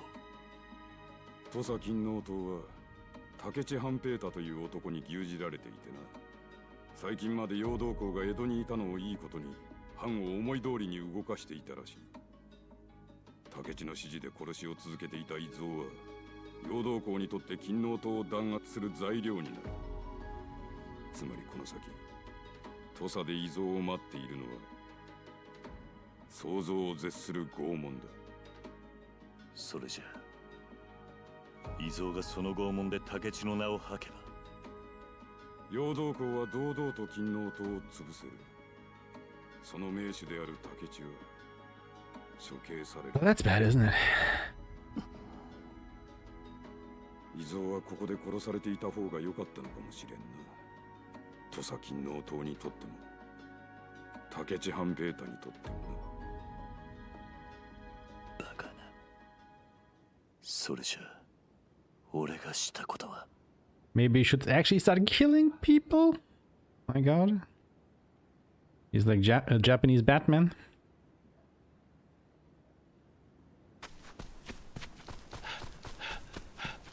Anyway, we are going to Fushimi.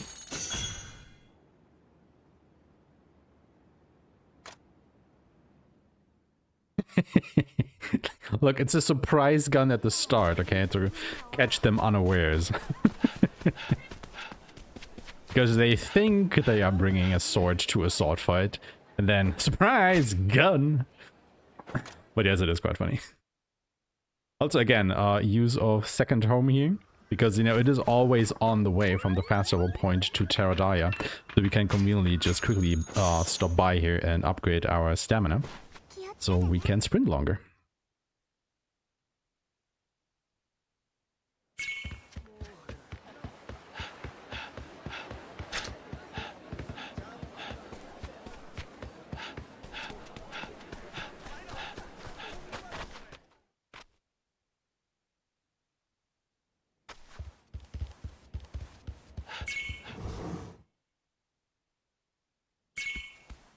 Alright, and this ends the 5th chapter.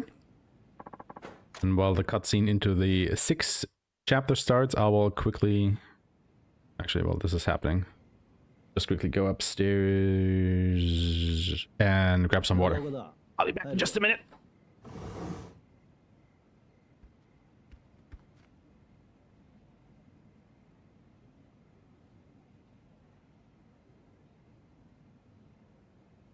Okada Izo, お前が捕まえたってな。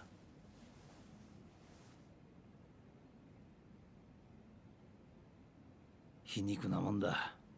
かつての仲間をその手で捕まえて、それが竹地の危機にもつながっちまうとはな。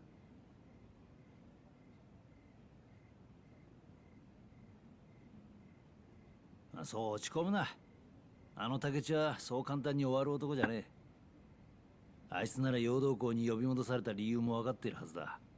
きっとあいつなりに手を打ってある。だといいがな。心配か竹地のこと。いや。ならいい。あいつのことはあいつに任しとけ。今は東洋様の死の裏を探ることだ。それができる人間は俺たち以外にいない。吉田東洋を親とする俺たちだけなんだ。ああ、そうだな。俺にはやるべきことがある。だから俺は竹地半平太とは違う道を選んだ。死ぬなよ、兄弟。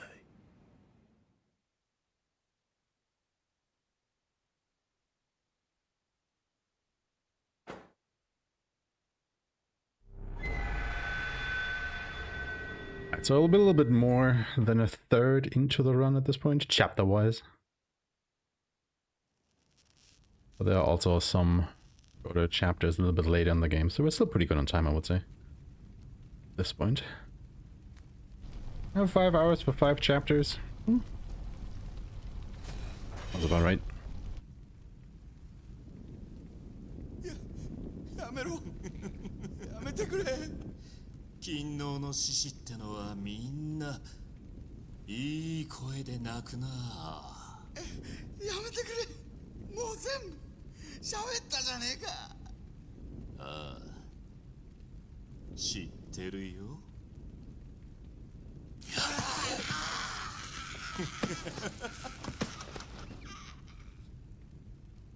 いよいよだな。いよいよ今夜新選組の名を天下に轟かす。なあ局長。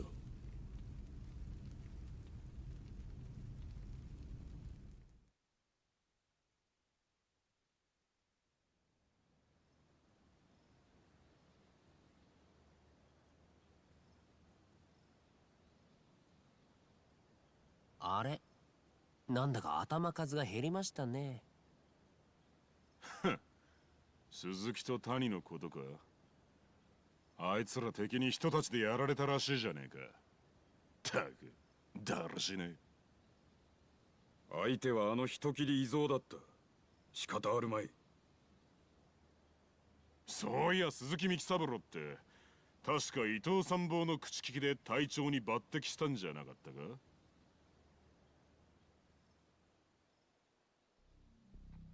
はっ、こいつは伊藤一派にとっちゃ一大事だ。あと伊藤派で残ってんな平助だけか。嫌だな。俺は昔伊藤さんに兵法を習っただけですよ。これでも司令官以来の近藤派なんですから。だがよ、伊藤さんを局長に紹介したのはおめえじゃなかったか。伊藤さんが新選組乗っ取った暁には副長くらいにはしてもらえんだろ。いい加減にしろ佐之助。新選組に派閥はない。局長以下我々は皆陣中報告を掲げる同志だ。そのことを忘れるな。へいへい、悪うござんした副長様。土方副長のおっしゃる通りです。どの流派だの、どの道場出身だのは関係ない。当然司令官出身の人間だけが優遇されるわけでもない。それが新選組という組織のありようだ。ですよね副長。無論だ。もういい加減本題に入りませんか。私のように陣中報告のため新選組に入った人間には司令官だの伊藤派だの、そういった浮ついた話は飽き飽きだ。相変わらず硬いね松原は。私は勤王を歌い今日の町で暴れ回る長州や薩摩の志士たちが許せないだけなのです。副長、どうか本題に。噂によれば長州の息のかかった男を捕まえたと聞きましたが。ああ、君たちに集まってもらったのは他でもない。今夜新選組や歴史にその名を刻む。心して聞いてもらいたい。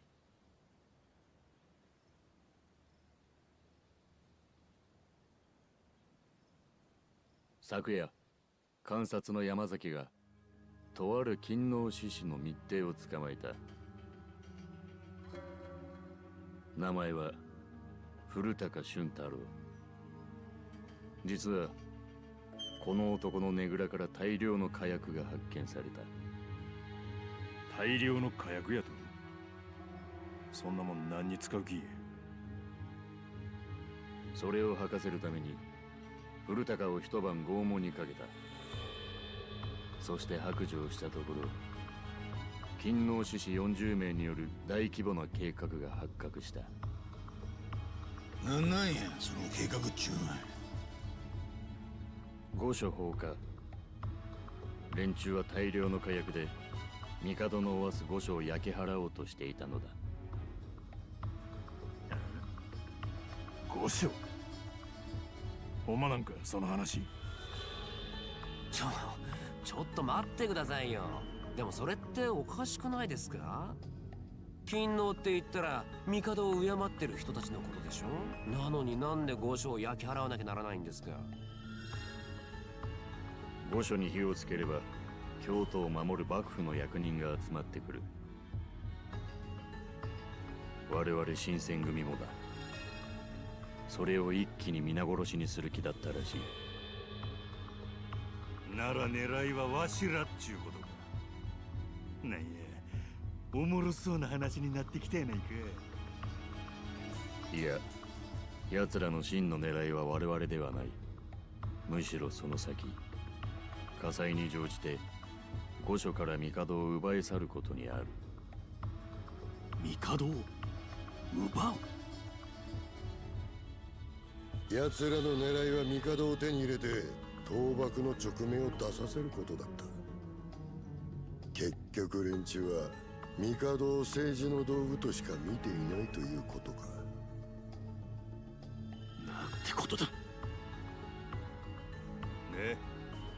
わしらは何をやればええんや。その40人をとっ捕まえて切ればええんか。まあそう焦るな。実は今観察の山崎に連中の根城を探らせている。おそらく今夜にでも会合を持って計画の練り直しに動き出すはずだから。我々新選組は今夜その根城を襲撃する。よっしゃ、気持ちが乗ってきたで。久々に思いっきり暴れられそうやな。せやけど40人もの勤労使者相手となるとどう戦ってええもんかわからんの。んなもん切って切りまくればええやろうが。お前はそれでいい。せやけど甲州流軍学を極めるわしとしてはもっと無駄のない大将首に狙いを絞った戦いをしたいんや。そないな賞金目当てなだけやろ。金がないことには隊は動かせんからの。副長、せめて誰が敵なのか名前ぐらい情報はないんですか。主犯格は長州の吉田利麿という男のようだが、この計画には様々な藩の人間が関係しているらしく特定が難しい。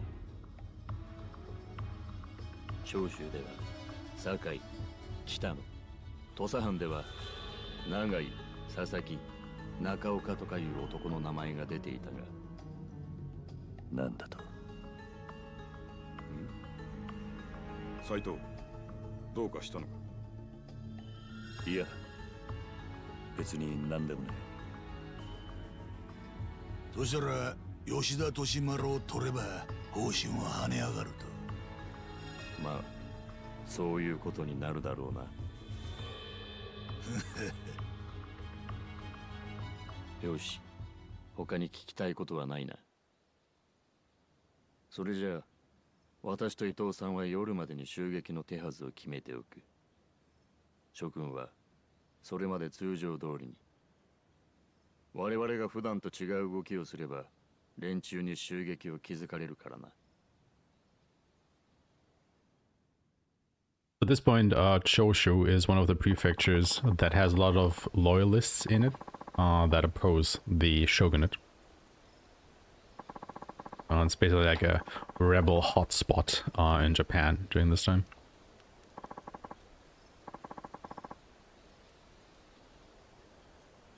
But we'll also learn about that a little bit more later. Not interested, Matsubara. We're on the clock here. Keep your info to yourself.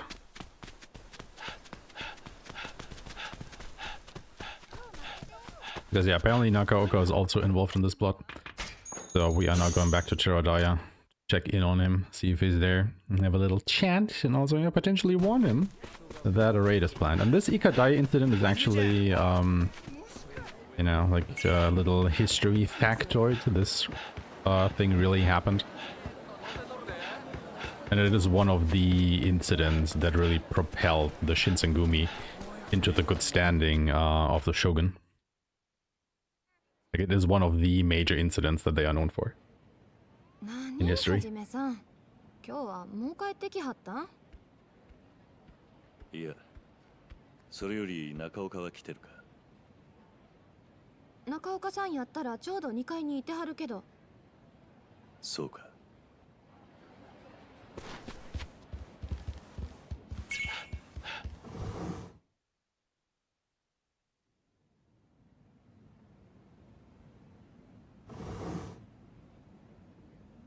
おう、坂本。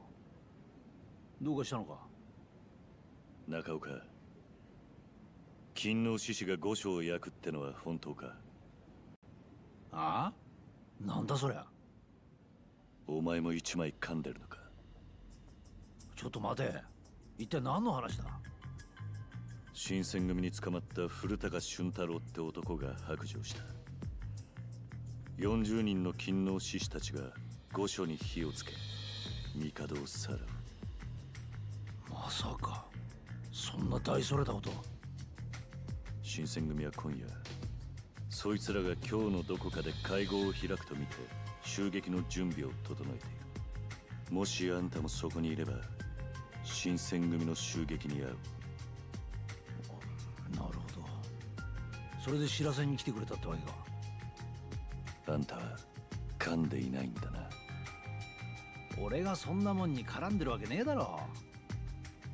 だいたいいくら勤王のためとはいえ御所に火をつけりゃこの町もただじゃ済まねえぞ。ああ、町の人間が何人焼け死んでもおかしくねえ。勤王派とやらの正気を疑う。Or, you know, desperate.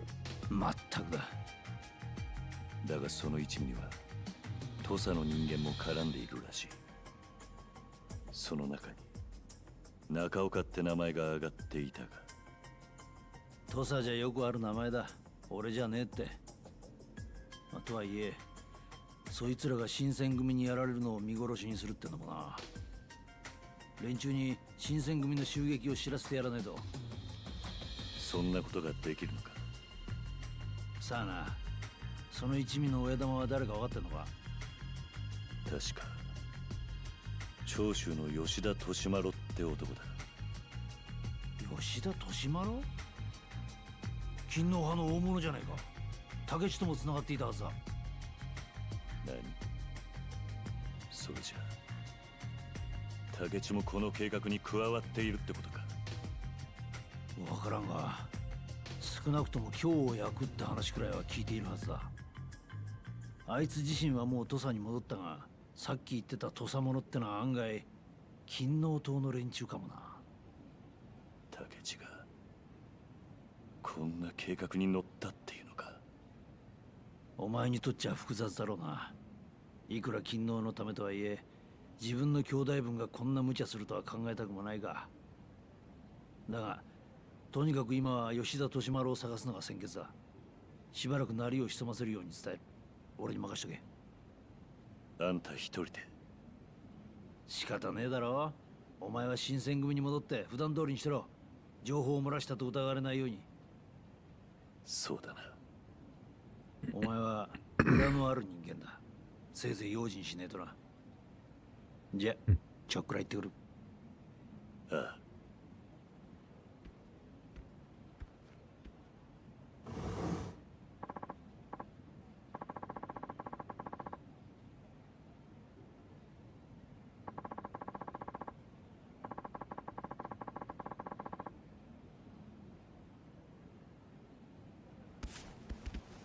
And back again. Again, this will be the most traveled route in this game for sure. Terradaria on the barracks. I want to say from here on out it probably happens at least once every chapter or so. Maybe even twice or more.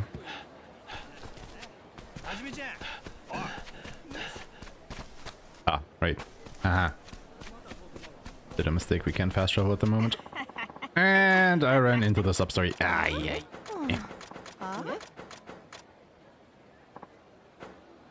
Double oof.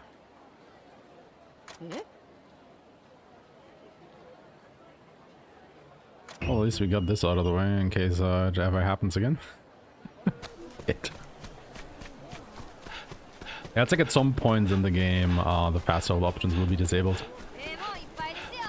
Because you have to go by like a specific spot where a bit of story will happen. Oh my god, did I walk into another one?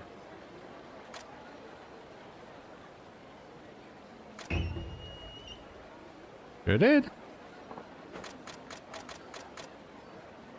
Well, this never happened before.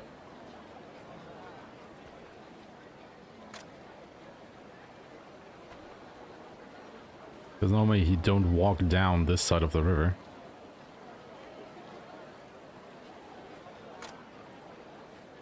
And you can't skip the cutscenes, and you know, skipping through it like that can be a little bit slow because the game has to go through these animations. Can I just cancel this? Thank you. Okay. Alright. Back on it.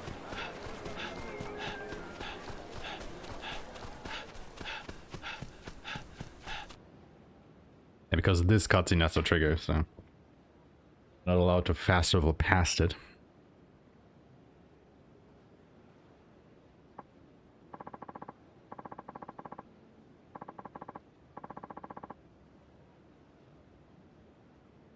Oh yeah, remember the crow?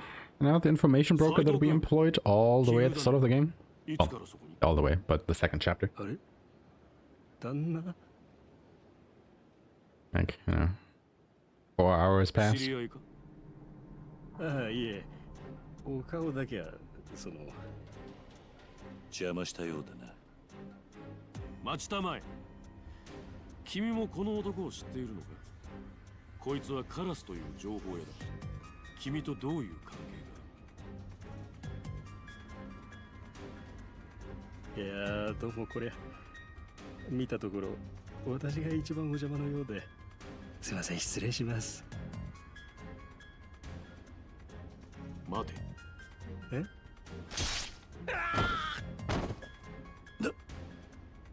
何をしてる？落ち着け、斉藤君。なんだと？この情報屋はたまたま私と君に雇われていたようだが、お互い密かに使っていたはずだ。つまり君が私に知られたくない情報、私が君に知られたくない情報を、この男は一人で全て知っていたということになる。だった。切るしかあるまい。君がたまたまこの場に現れたのが、カラス。Look, dude, I wanted to fast travel. The game didn't let me, okay? Is it really my fault? The game is doing shenanigans. 口封じのため簡単に人を切る人間と組む気はね。それに俺は知られて困るようなことは何もない。カラスが死んだ今なら何とでも言えるだろうよ。私はそろそろ豚舎に戻って休むことにする。君も遅くなる前に戻れ。今夜は勤労獅子を40人切るんだ。休んでおくのも仕事のうちだろう。失礼する。F's in chat for the crow.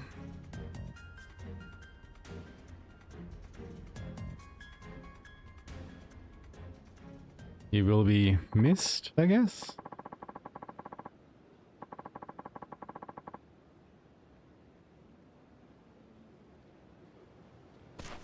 There he is.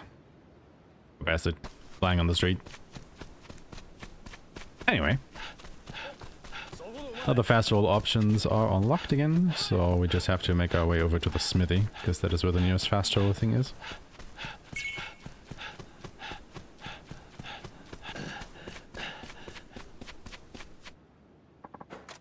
And then we can go to Mibu and the barracks.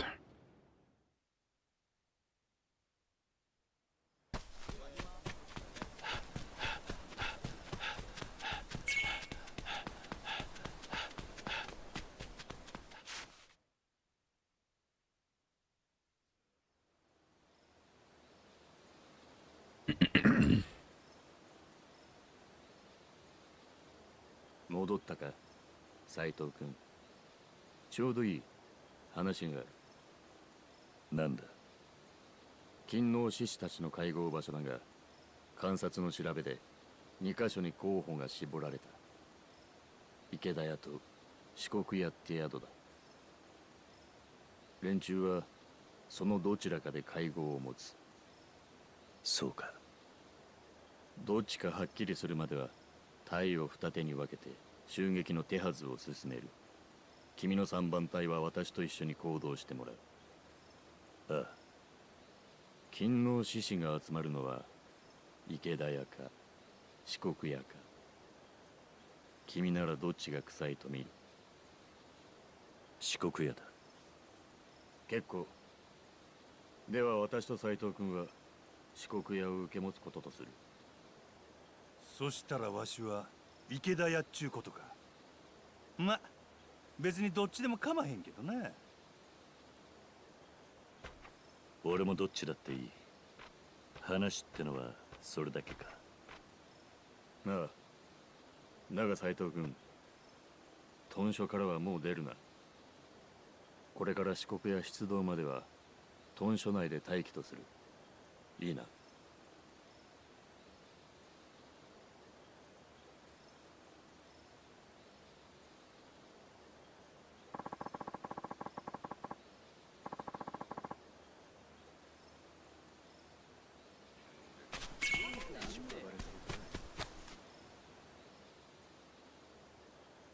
おう。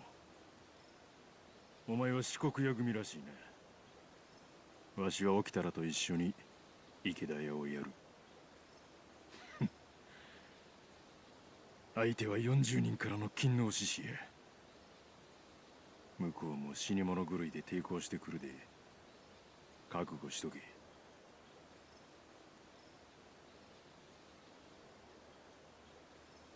斉藤君。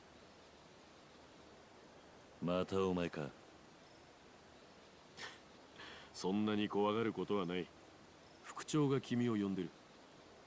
すぐに土蔵へ来いとな。Only getting entrance into the warehouse? Oh my god. And Toto said earlier they're using it for more than just storage, so what could be inside, I wonder?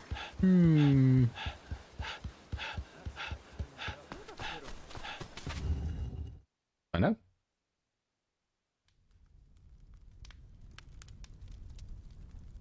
Oh, it's a torture chamber. Of course. こっちだ、斉藤君。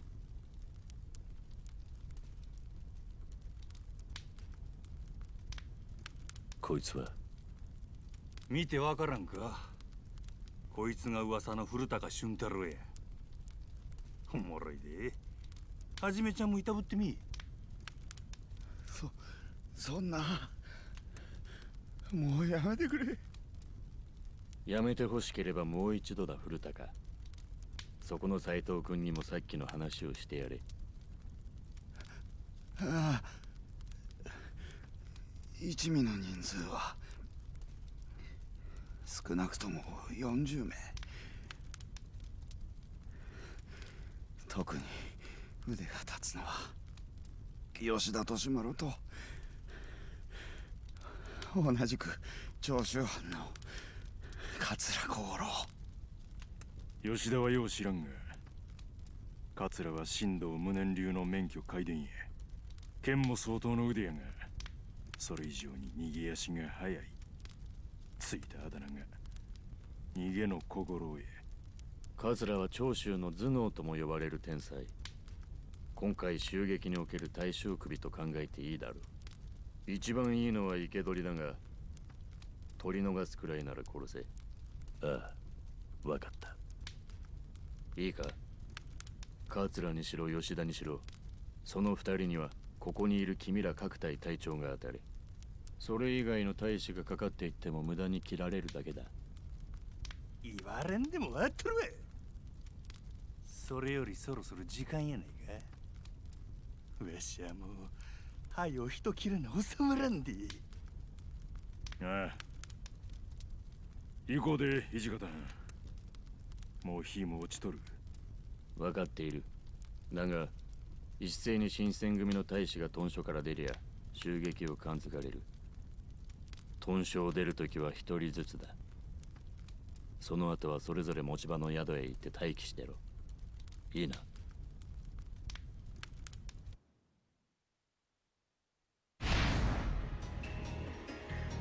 Alright, here we go.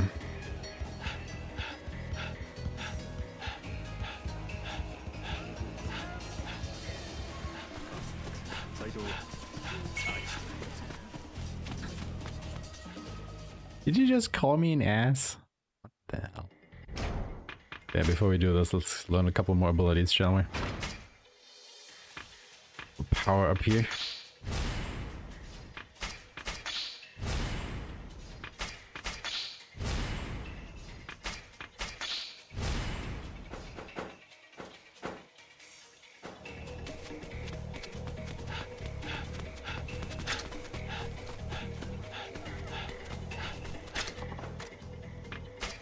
So again, going to Kamo River.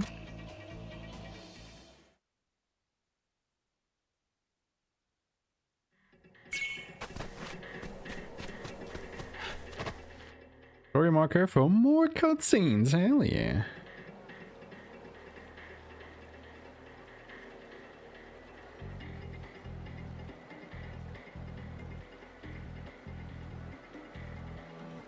Saito君、今密偵を一人四国屋の中へ行かせた。獅子どもの会合を見つけたら合図をよこしてくる。ここが当たりか外れか。勤王派の会合が池田屋の方だったら全員で向こうに走る羽目になる。ああ、分かっている。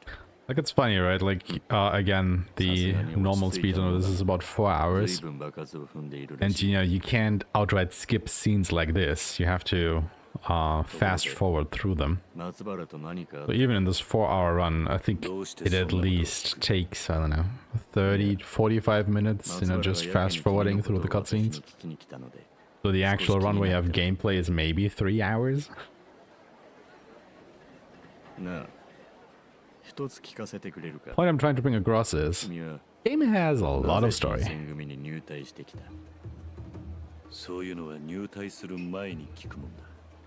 But hey, you know, it's a cozy run to do this. You know, it's like a very long movie. And the story is pretty good. If you really get into it, really entertaining. 勤王だろうが幕府の犬だろうがどっちでも俺を高く買ってくれるところへ行くまでだ。なるほど。君の考えは簡潔で良い。その点では私と似ていると言えるな。聞いているかもしれんが、私はもともと百姓の出だ。局長の近藤さんもな。そうだったのか。300年前の祖先が百姓だったというだけで、父も祖父も剣を持つことを許されなかった。私もガキの頃は一生百姓のまま終わるもんだと思っていた。だが黒船が来て以来、全てが変わった。本物の脅威を目前にして、本当に強いものが必要とされる時代になったんだ。力さえあれば百姓でも志を持つことが許される。志？近藤勇にはそれがあった。私はそれを支えるために剣を振るい、新選組を鍛え続けている。幕府のためにか？いや、この国を守るためにだ。何？いずれ君にも話せる時が来るだろう。私はこれでも君を高く評価しているんだ。だが今はとにかく私のやり方についてきてほしいと思っている。余計なことは考えず人を切れってことか。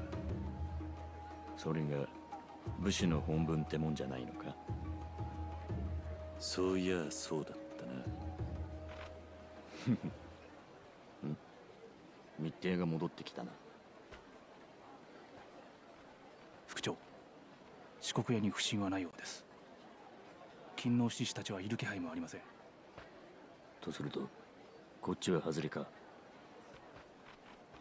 池田屋です。獅子の会合は池田屋。聞いたな。 What timing? 全員池田屋だ。行くぞ。Ah, at the wrong place, everybody. Go to the other one.「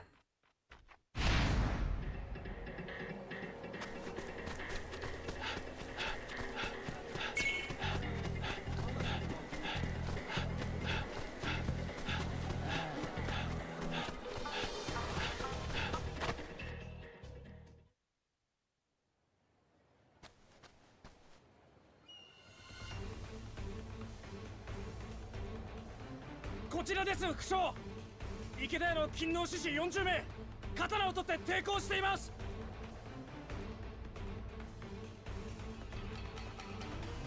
斉藤君、池田屋に入ったら吉田利丸と桂小五郎を探せ。雑魚は平太子に任せていい。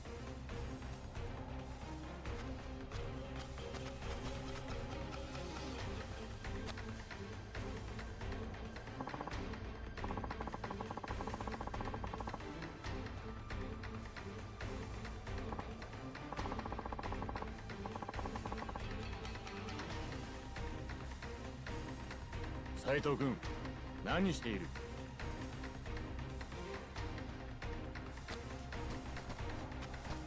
Oh, here we go. Into kill? Actually got some gameplay now.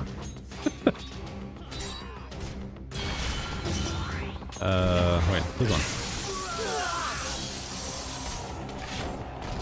So as you can see, the trooper cards can be quite useful. You know, with this lightning attack. It's basically taking out a whole group of them.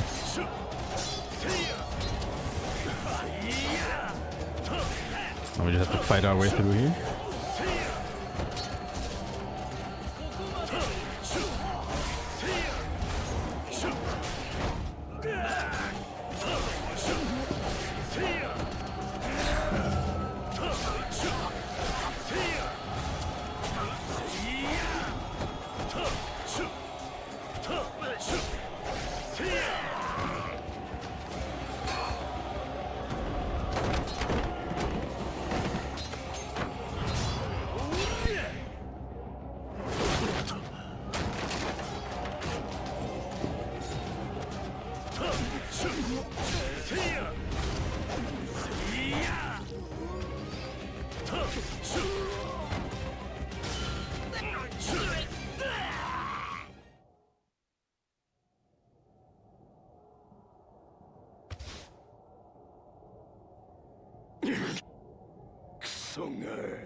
Bam!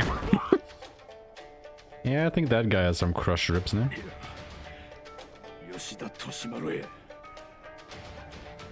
なるほど。こいつが今日を焼こうとしている親玉ってわけか。なるから下がったろ。 Oh, he's a large man. 俺が引き受けた。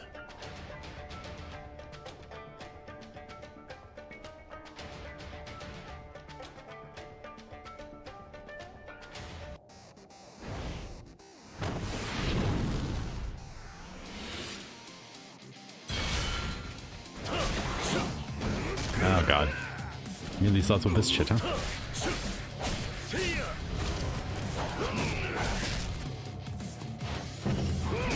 Oh my god.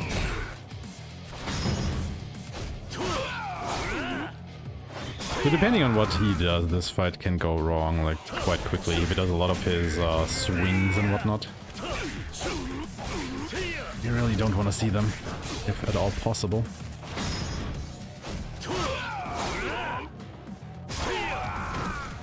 He got a good few swings in at the start, but he's being pretty passive at the moment.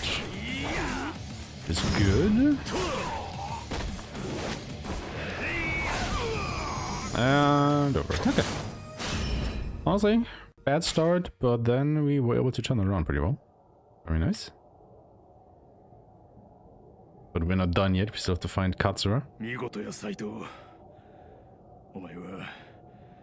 わしが想像しとった以上かもしれんな。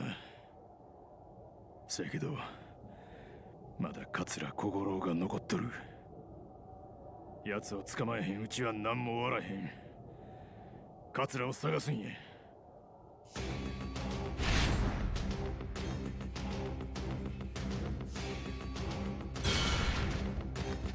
Yep, let's go.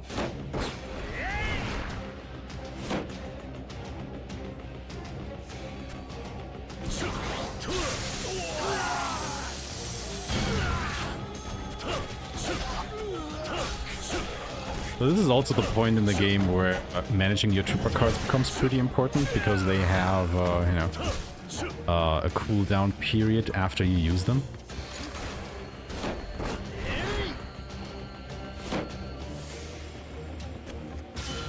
So you want to be aware of when you've used what and you know, use them accordingly during the fights. Like if you know that a lot of enemies are in one particular room, you kind of want this lightning spear ready that I just used in the one before. And then if you fight like, you know, strong enemies like these ones, you won't have the Trooper card ready that increases your damage and stuff like that. So it's pretty, or everything like that is like routed out, so we know exactly when to use which buff. So that we also, of course, have them ready when there are more boss fights coming up, because, of course, you know, we have to find Katsura, so, of course, that's gonna be our boss fight.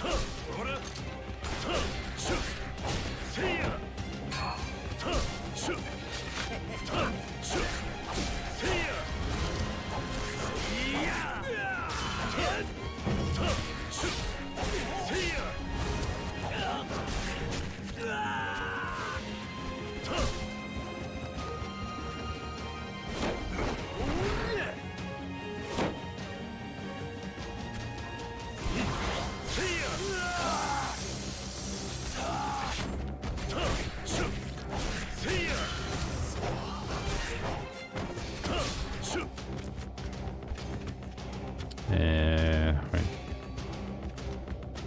No, this way. Oh my god. Let's turn around. Also, I think I was supposed to use the lightning spear during this fight, not the one previous. I miscounted my fights.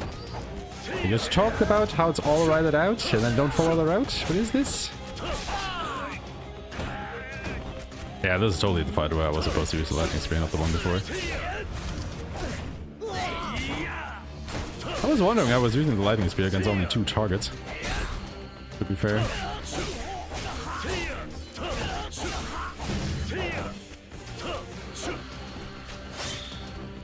Yeah.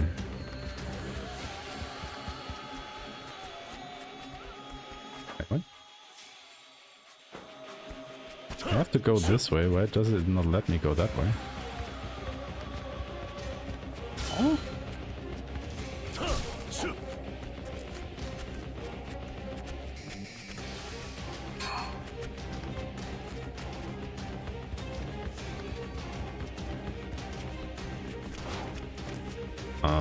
Game?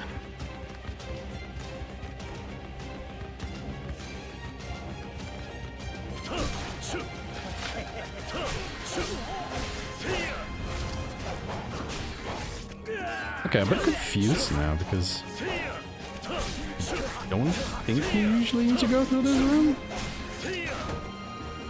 I'm not sure why it makes me do that.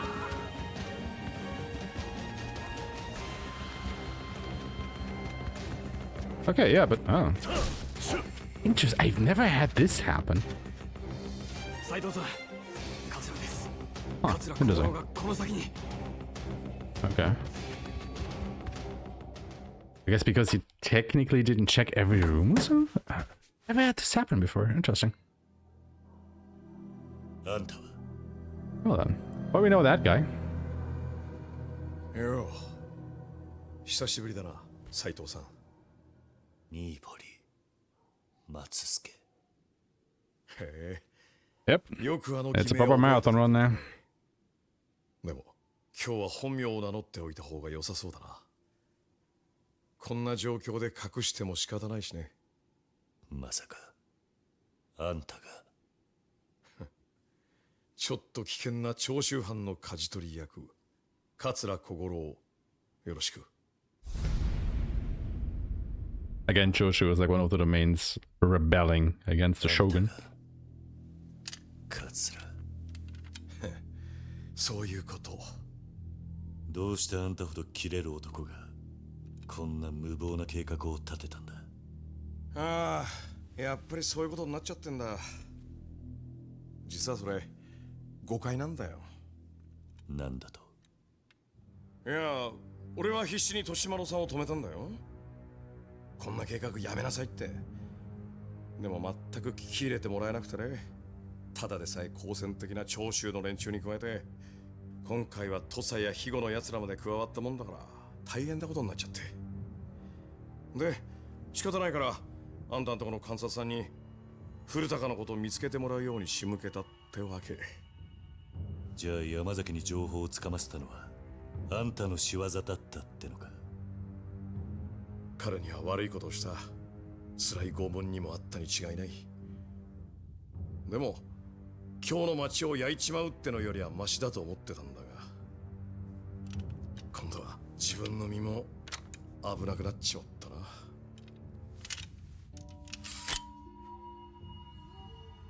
な。なあ、斉藤さんよ。人間ってのは命あってのものだねだ。どうかここは見逃してもらえないか。あんた、俺の話を全部信じてくれとは言わない。でもさ、無駄な殺し合いしたってこの国は良くならない。それにあんただって土佐に戻ってやらなきゃいけないことがあるんじゃないのか。竹地さんだってそれを望んでるはずだ。竹地？あんたなんでその名を？なんでって。だってあんた坂本龍馬さんなんだろ？竹地さんから大体のことは聞いてる。あんたが新選組に入った理由も知ってる。だからあんたが俺を殺す理由はないはずだ。だろ？どういうことなんだ？ゆっくり話を聞かせて。不意打ちか。俺もまあまあこそぶの手は使うけど、そんなことはしない。むしろ斉藤、そいつが桂小五郎へ。悪いがここで死ぬわけにはいかないんだよ。というわけでよろしく。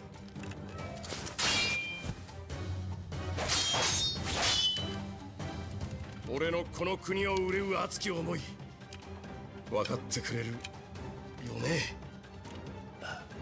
よくわかった。長倉、こいつは俺の獲物だ。手出しは無用に頼む。何やと？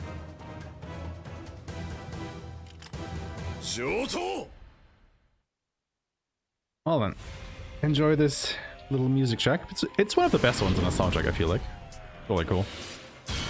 But, yeah. Usual stuff here.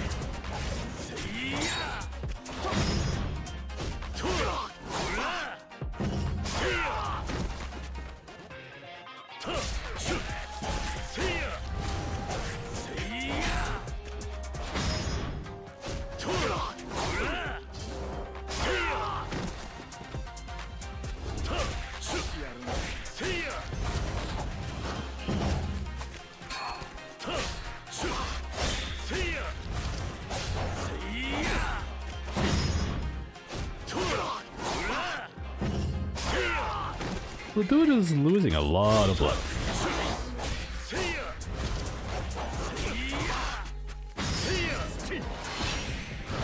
Now we're in the part where he gets annoying because he's in heat as well.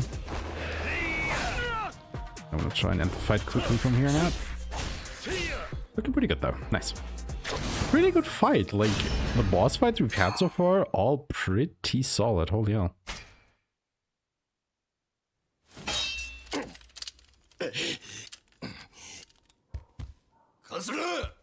今度は鬼の副長か。ここまでだな。今日の借りは今度返すってことで。もう一芝居頼むぜ。面倒言いやがる。待て、カツラ。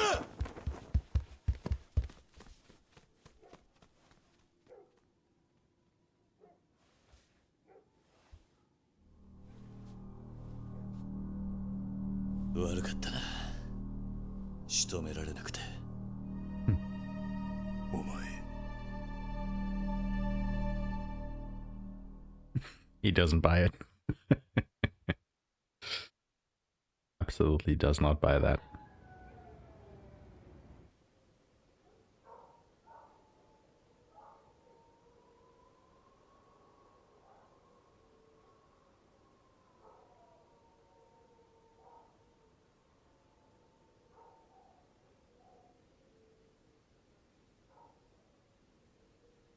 皆ご苦労だった。桂小五郎は取り逃したがな。さすが逃げの小五郎やな。でも他の志士たちは切るなり捕らえるなりできたんです。まあ上々じゃないんですか。ああ。それに他の収穫もあった。あ？何のことや？この中に勤王派の患者が紛れ込んでいるのが分かったということだ。しかもそいつはどさくさに紛れて獅子どもを逃がそうとしていた。こん中にそいつが誰だろうな。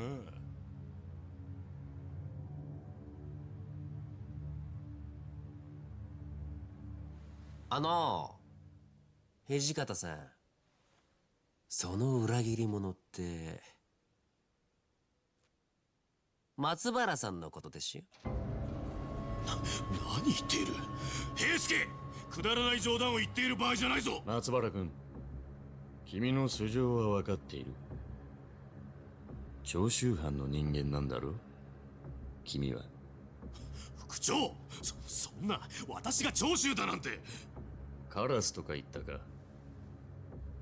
その情報屋を使い、我々の情報を長州藩に流していたということは調べがついている。そしてそのカラスを君が処分したことも。お前、俺のことを撃ったのか。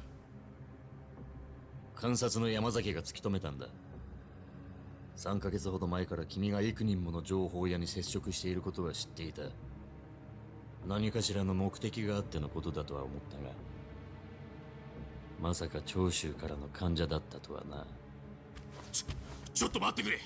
それならこの新入りだと同じようなもんだ。こいつもカラスとは近い関係だった。疑うならこの男も。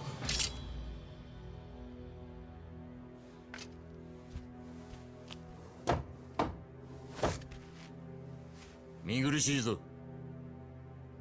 どのみち裏切り者は粛清される。おとなしく死を受け入れたらどうだ。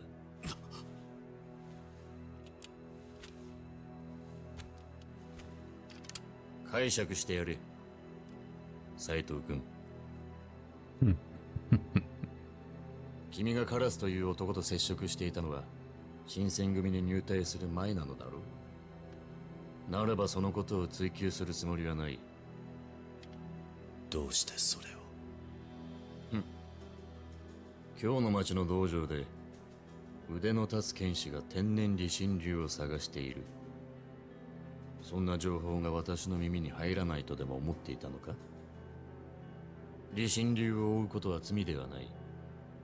その類いまれな剣の腕を新選組のために使ってくれるのなら、私は君を疑うようなことはしたくないのだ、斉藤君。この長州の患者を切り、そのことを証明していただきたい。さあ。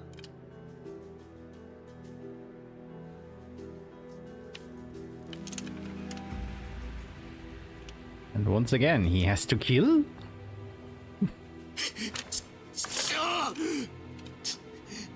玉の百姓風情が生きがりやがって。近藤勇みたいな学も教養も信念もないような男に付き従うお前らに長州がやられてたまるか。カラスから聞いたぜ。お前が新選組に入った本当の目的は。Or not. Somebody else did it for him again. 源さん。局長と弾を愚弄され黙っているわけにはいかない。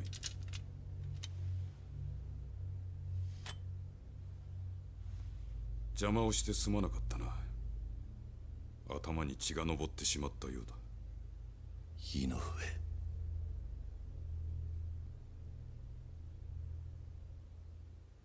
よし、じゃそろそろ帰るとすっか。そうですね。もうクタクタですしね。松原が減った分、褒美の取り分も増えるってもんやね。おお、そりゃそうだ。あんた頭いいな。ねえ武田さん、せっかくだからもう一人減らしちゃいましょうよ。面白い。やってみろよ。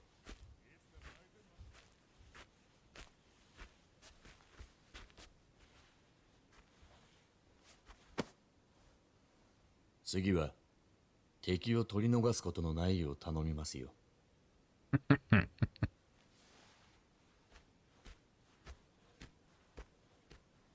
斎藤。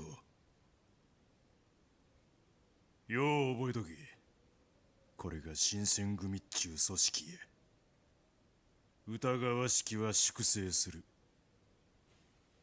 俺はお前を粛清しとうない。どういう意味だ？次に敵を見逃すときはもっとわからんようにうまくやれちゅうことや。Yeah, they really know how to, set up the intrigue and keep it going. I guess like every single one of these Shinsengumi captains has some dirt on them that you start finding out over the course of the game. But then again, Yakuza games, obviously, pretty similar. The two Ryomas. Oh, we're starting to get to the good stuff.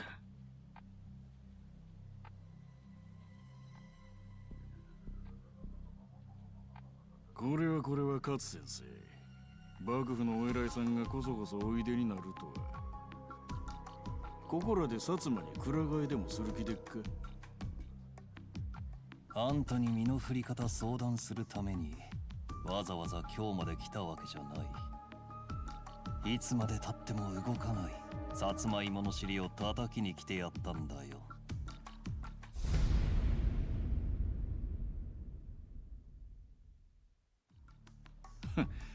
相変わらずやね、勝藩は。理想だけの長州が突っ走ったところで幕府は倒れない。これからは薩摩の武力がものを言う局面だ。とても幕府の人が口にするセリフとは思えまへんな。今日は腹の探り合いはなしだ。私が本当は幕府側の人間でないということは知っているのだろう。ま、なんとなくは。これまで上の連中に異国に負けない国づくりを訴え続けてきたが、奴らの固い頭は変わらない。なら一層幕臣という立場を利用して幕府を中から破壊してやろうと思ってな。ほう。手を組め最後。うちにいる私と協力し、外から幕府を叩くんだ。幕府に戦争を仕掛けろちゅうんでっか。ああ、戦争に勝った暁にはあんたは新しい国の頂点に立てる。悪い話じゃないだろう。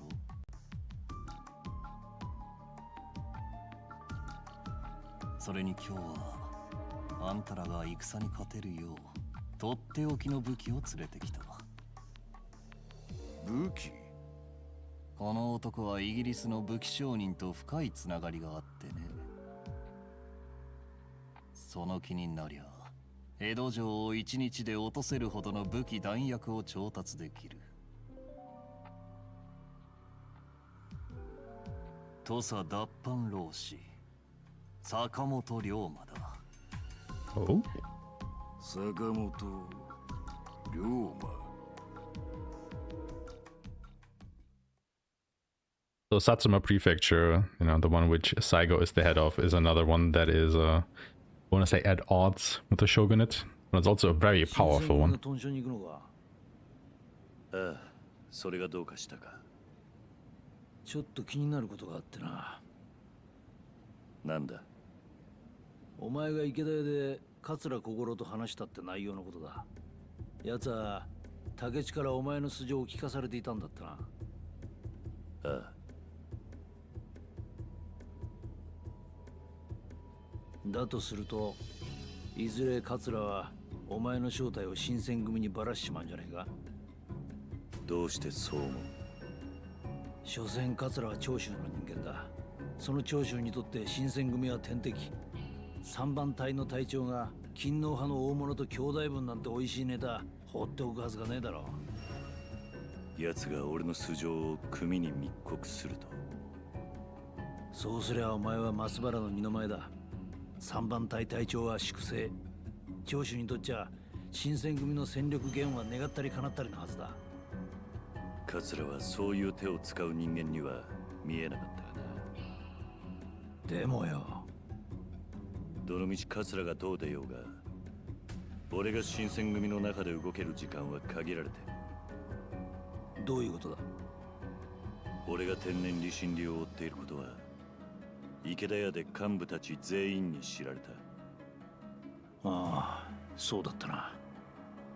今のところ新選組にとって俺は戦力になって、少しでも必要とされている間は粛清されることもないだろうが。残された時間はあとわずかということか。だから少し強引にでも覆面の男に迫る必要がある。時間のある限り新選組に顔を出してあの男に近づかなければ。近藤勇のことか。相変わらず接触できてないのか？ああ、豚書にもまるっきり顔を出さねえ。お前が見たとこ一番怪しいのはやっぱり近藤か。東洋様をやった覆面の男は。さあな。だがそうでなかったとしても近藤なら覆面の正体を知っているはずだ。ああ、天然理心流の元締めなわけだからな。近藤も局長である以上いつまでも姿見せねえってことはないだろう。その機会を逃さないためにも俺はなるべく豚書に顔を出すつもりだ。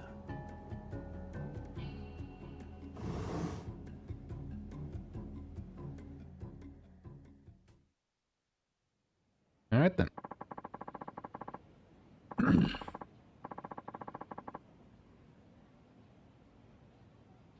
Once again, we are going back to the barracks, but before that, we actually have a better sword that we can equip, even if it's not better by much, but you know, every little bit helps as it is at speedruns. I'll grab a couple more upgrades. I'm actually getting to the end of the swordsman line as well.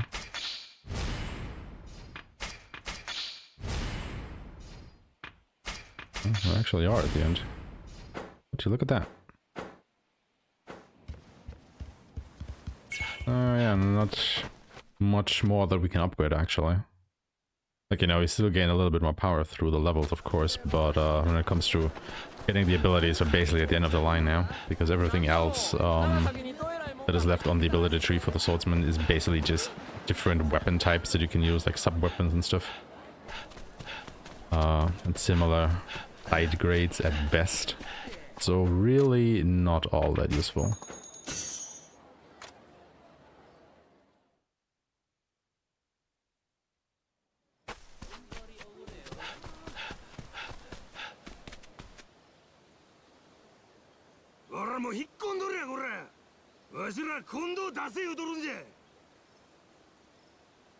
斉藤君、さっさと入れ。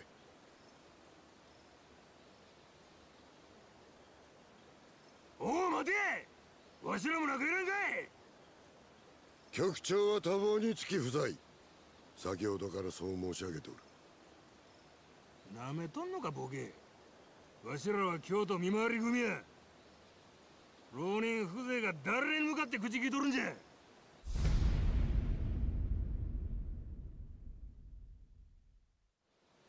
佐々木さん、キャンキャン泣いてないで、あんたらも手柄が欲しけりゃ自分たちで汗かけや。寝ぼけんなや、こら。池田屋でカツラ取り逃がしたんが手柄か。その責任はどないする言うとるんや。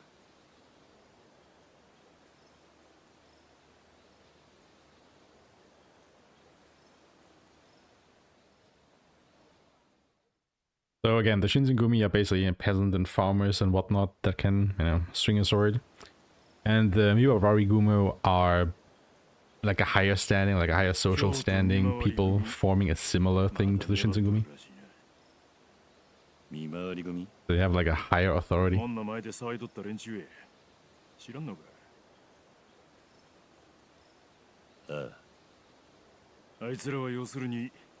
家柄のいい Yeah, well, I got the explanation right here. 新選組は浪人の寄せ集めやが I keep forgetting because I normally skip all these cutscenes. れっきとした幕府の家臣で組織されとるせやから連中新選組にだけは負けたないんや。意地の張り合いか。大声出してたんが見回り組の佐々木忠三郎いう男や。大口叩くだけやって腕は立つ。あんたから見てもか。ああ、あいつは相当なもんや。お前も気をつけといた方がええ。佐々木忠三郎か。それはそうと、池田屋の傷はもういいのか。お前がおらんかったらあの吉田なんちゃらにやられとったかもしれん。これでも感謝しとる。礼を言うのは俺の方だ、長倉。あ？桂の剣恩に切る。そないに気使わんで本音を言えば身内で殺し合いするんがコリゴリなんや。それはいつだったかあんたが言っていた芹沢鴨のことか。ああ。何があったんだ。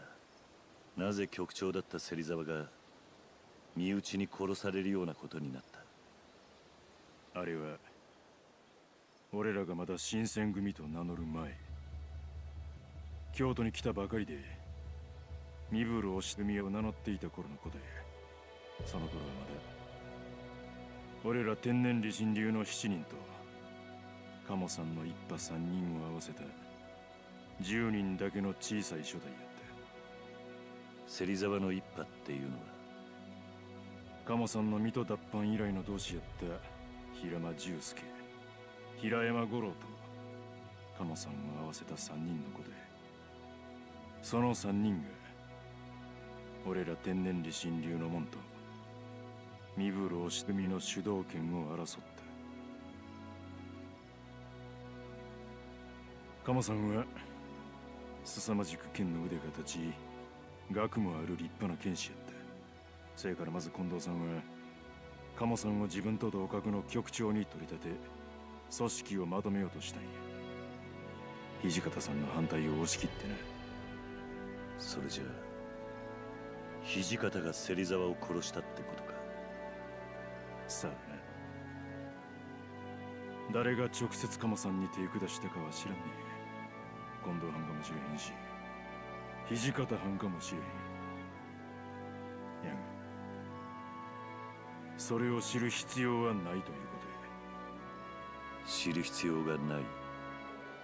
お前も新選組で一日でも長く生きたいんやったら覚えとけ。鴨を語るべからず新選組の暗黙の掟。長倉、あんたみてえな男がなんで新選組に居続けるんだ。俺がここにおるのは近藤局長への恩義や。あの人がおらんかったら今の俺はない。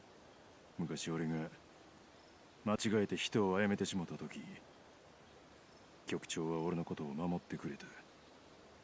それから俺は近藤局長の夢のために仕事ができればそれでええ。それだけ。あんたにそこまで言わせるのか、近藤って男は。お前も一度会えばわかる。近藤勇という人間の器の大きさがな。一度会ってみたいもんだな。I sure would like to meet him. 屯所にも一応近藤さんの部屋があるんやで。局長の部屋？どこのことだ？屯所の一番奥の前や。せやけど行っても誰もおらんやろうけどな。Cutscene's over. You actually gotta move.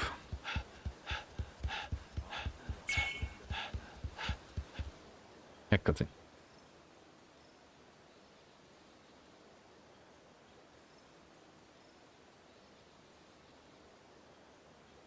それじゃあの近藤勇が土佐まで来ておやさんを殺したっての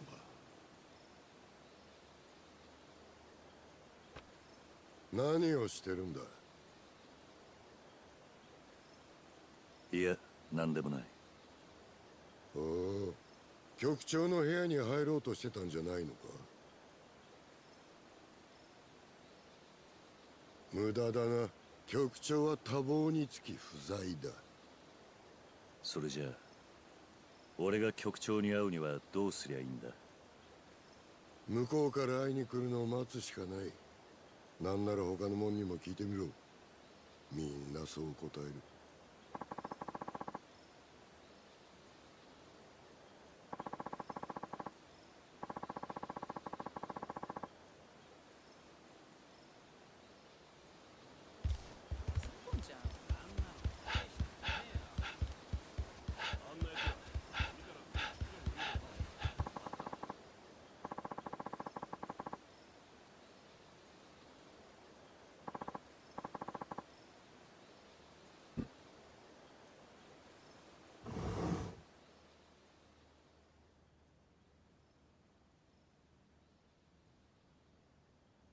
何か用か？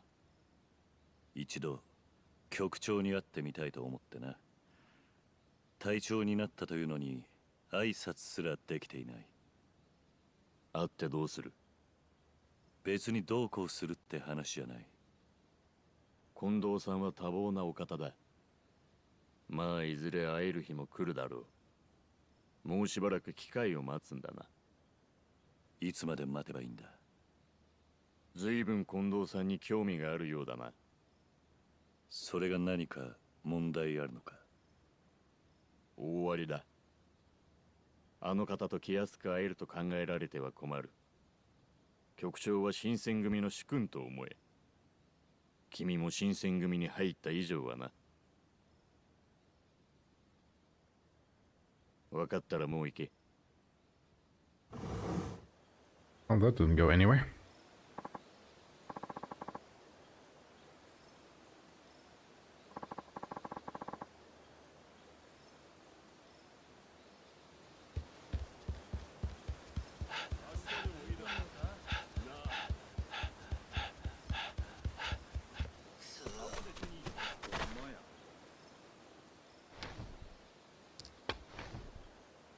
Exactly, Optimist. And what's suspicious about getting caught and running away? 始めちゃやないか。お前も一緒にどや。いや。だが、なんでそいつら服を脱いでるんだ？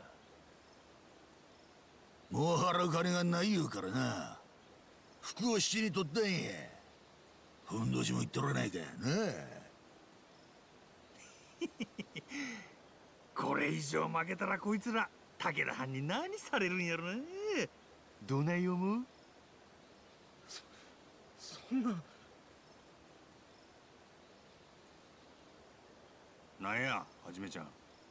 何黙っとんねん。いや、悪いが局長を探している。どこに行けば会えるんだ？さあな。知らんわそんなもん。ああ、気が散るで。用が済んだらさっさと行けや。それとも我々も裸になりてんけ？いや、邪魔したな。こ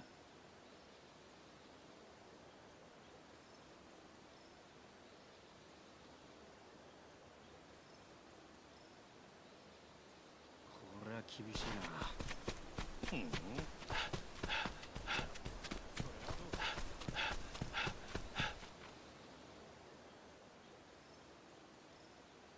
局長に話でもあるのか、斉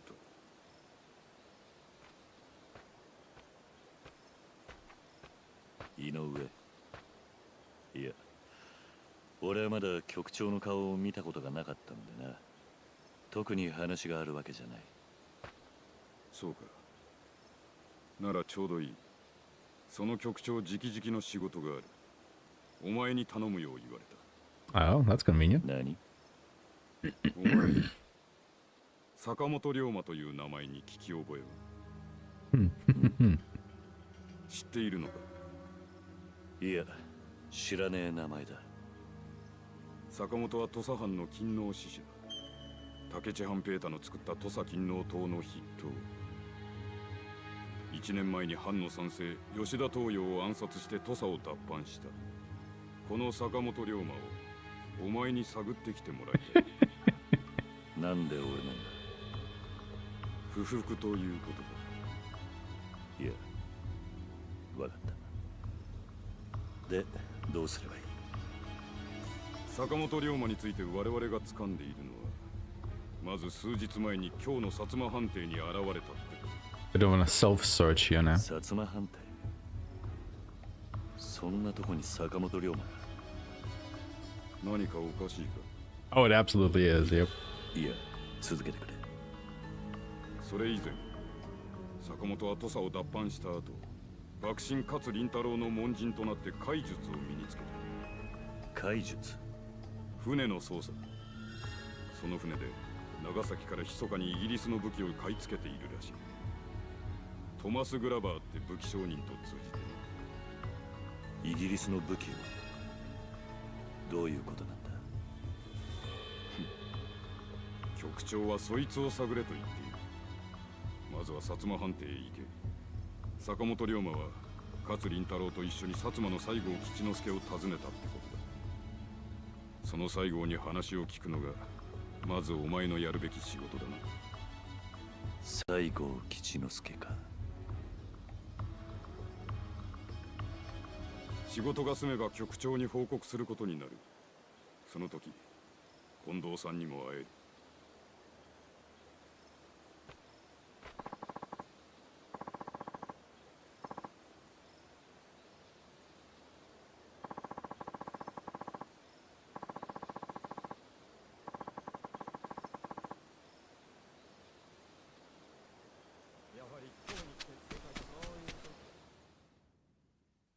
Alright, guess we're looking for ourselves. Manner of speaking.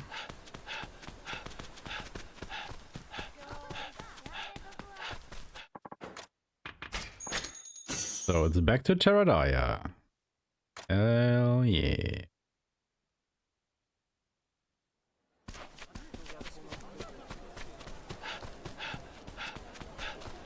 But yeah, I think like all the casting choices, so to speak, are pretty cool in this game. I think they even changed some characters around compared to the original. So if you were to play the original, like some of the Yakuza characters would have different roles in the game, or even not be there at all, because, you know, at the time they weren't around yet. Pretty cool recast, I guess, in that case.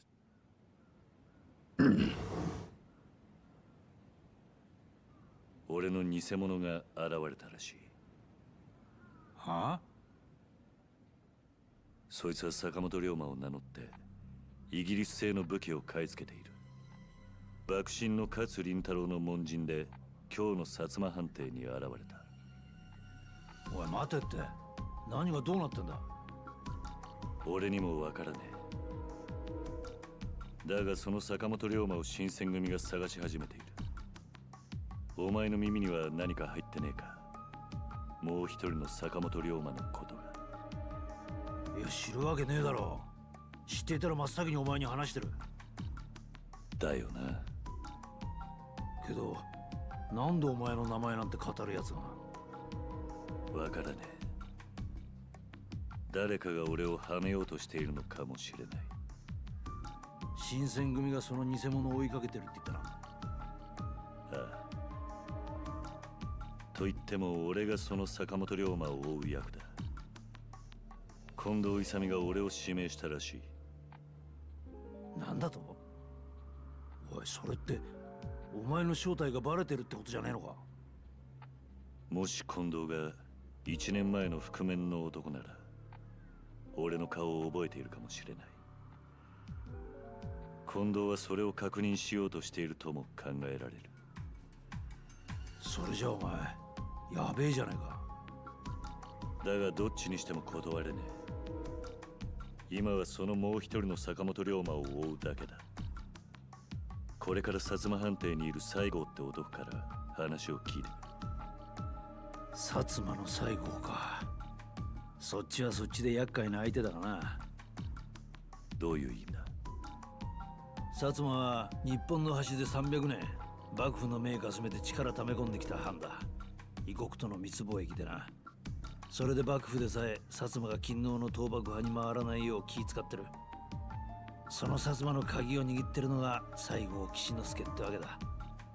連中は秘密主義で身内しか信用してない。なるほど。今のところ薩摩は幕府と一緒になって勤王派の長州を京から追い落としてる。長州はそんな薩摩に恨み骨髄だ。そのくせ薩摩は裏じゃ幕府を倒して勤王牛次郎と画策してるって噂よ。とんだ食わせ者らしいな。まったくさ、勤王思想のみで突っ走る長州と現実主義の薩摩じゃ水と油だ。町で薩長の下っ端同士が出くわしてみろ。いきなり切り合いが始まるぜ。犬猿の中ってやつか。まあその話はいい。お前の偽物については俺の方でも調べてみる。そのもう一人の坂本龍馬ってのがイギリスの武器商人と繋がってるってんなら、どういうやつにしろ大物だ。そいつがお前にどう関わってくるのか、俺たちは知る必要がある。頼んだ。用心しろよ。ああ。Alright. As they say, the plot is thickening. So now we just go to the Satsuma consulate and meet with our buddy Saigo, right? Because he totally is our buddy.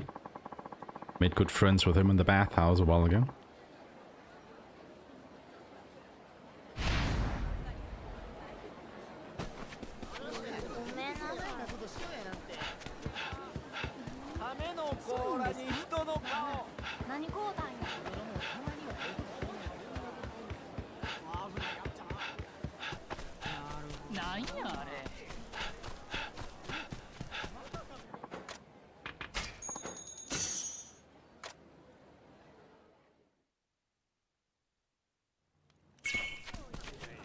Thank God the fast stuff was just here.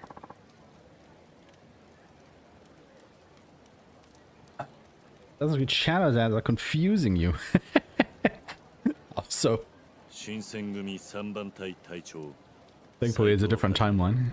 Or not timeline, but you know, a different point in history. ほう、西郷先生にどげなご用件で？坂本龍馬という男について聞きたいことが。さようで、そいはもう新選組の御用とあれば断る理由はごわはん。心得もした。おいがご案内します。どうぞこちらへ。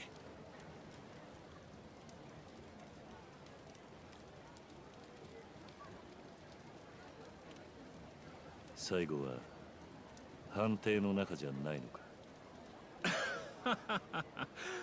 あんお方は屋敷の中でじっとしておられんもんで。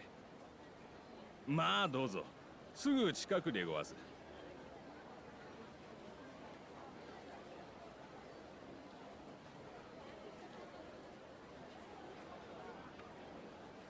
あんた門番の割に随分藩邸から離れるんだな。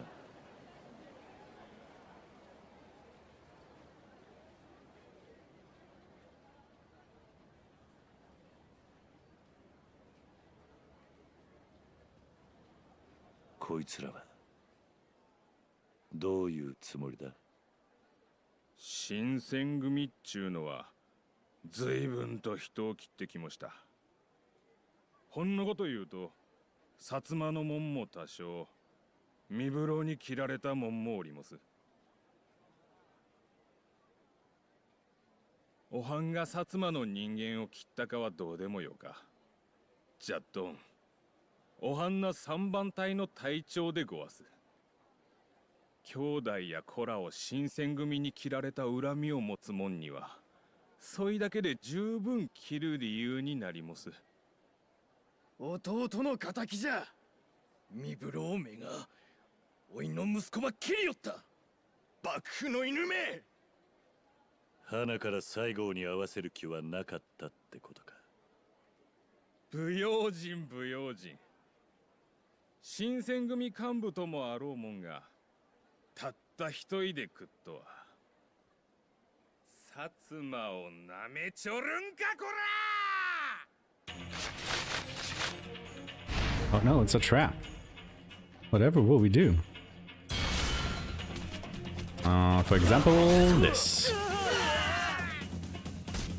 Zappity zap zap.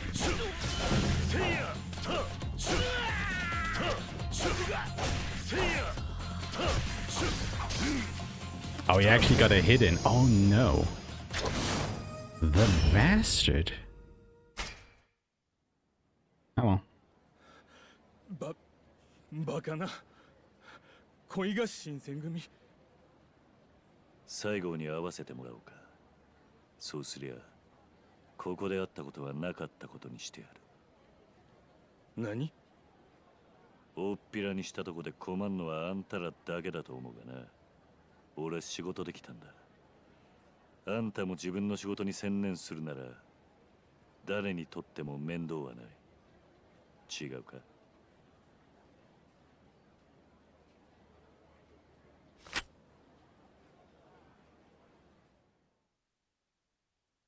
We somehow defeated all of them without cutting them or shooting them or really doing anything. 新選組3番隊隊長斉藤はじめ。先日は名乗りもせず失礼した。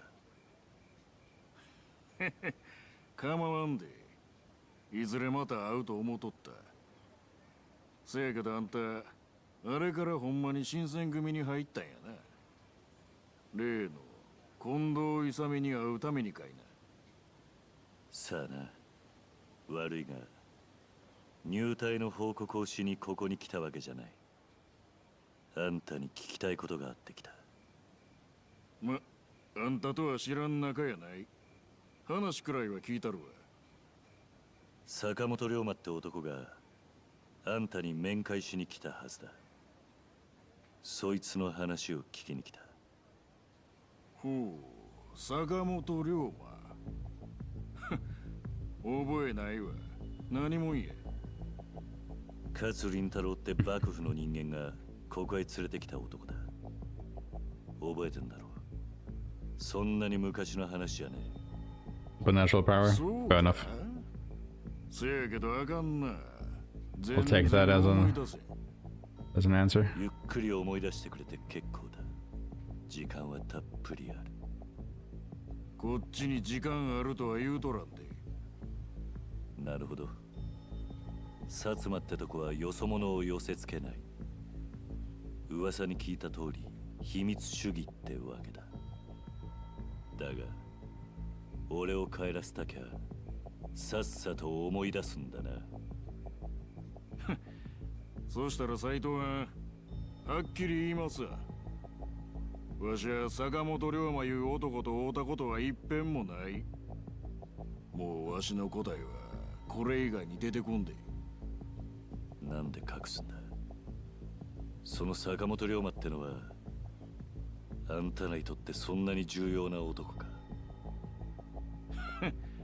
なれん駆け引きはやめとけ。あんたには似合わん。坂本は長崎でイギリスの武器を仕入れているらしい。その武器を買うのはあんたら薩摩ってことか。知らん言うとりますやんか。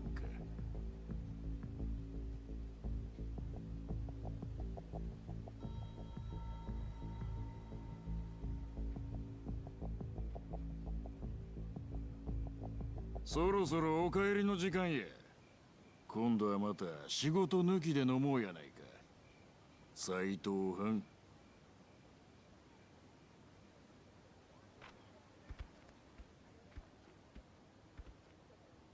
斎藤さん、無駄足でごわしたな。西郷先生は新選組なんぞ眼中に相もはん。では。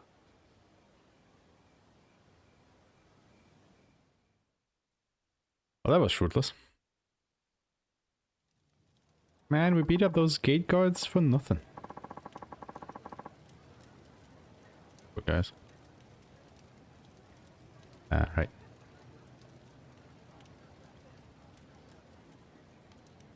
斉藤さん、お待ちを。山崎か。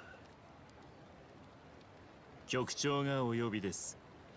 坂本龍馬の調べを報告してくれとのことで。Not a lot. 何？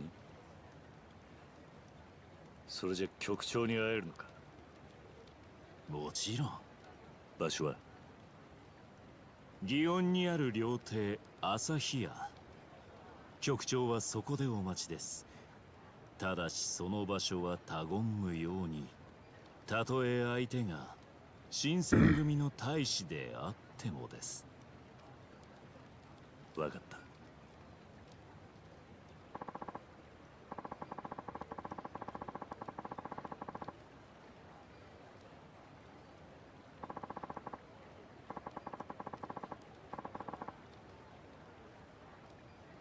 Settled everything once and for all. Buddy, we're about halfway through this whole thing.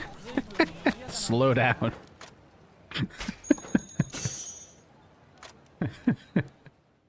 Like what, 6.5 hours in? We are at about the end of the 7th chapter, which is the halfway point chapter-wise. So, checks out. There's a lot more coming, don't you worry. Settle this once and for all, he says. Oh my god. Imagine this run coming in 6 hours underestimate. お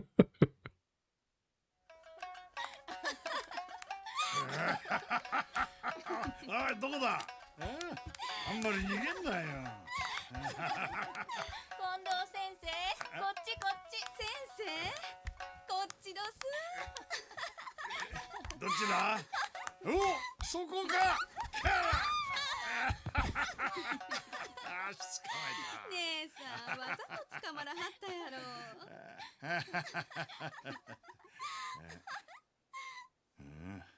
なんだこりゃ。血の匂いか。血の匂い？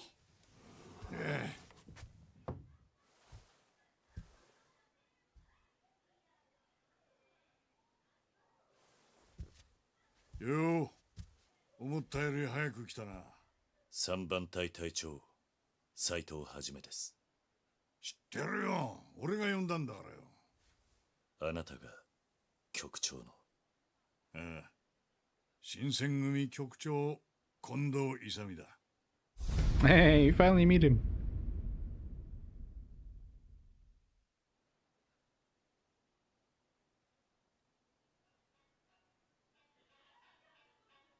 それで頼んだ件は調べてくれたかい？例の坂本龍馬。はい。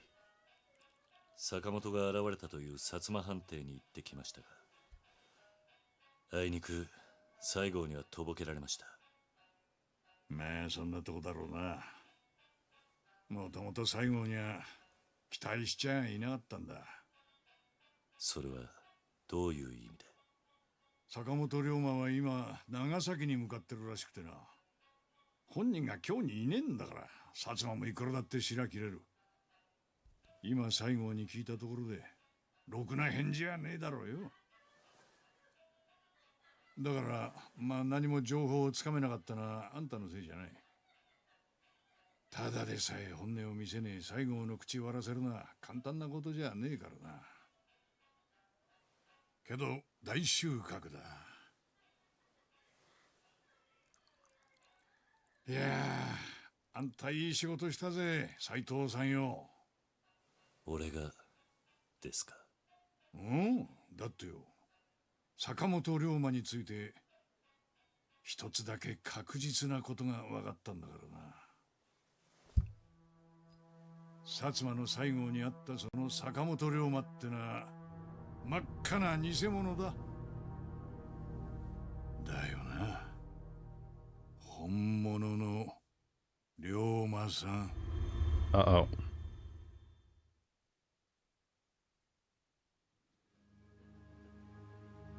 1年前に吉田東洋暗殺の濡れ衣を着せられて脱藩。その後天然理心流の使い手を追って京に潜伏。その坂本龍馬って男が今のあんただ。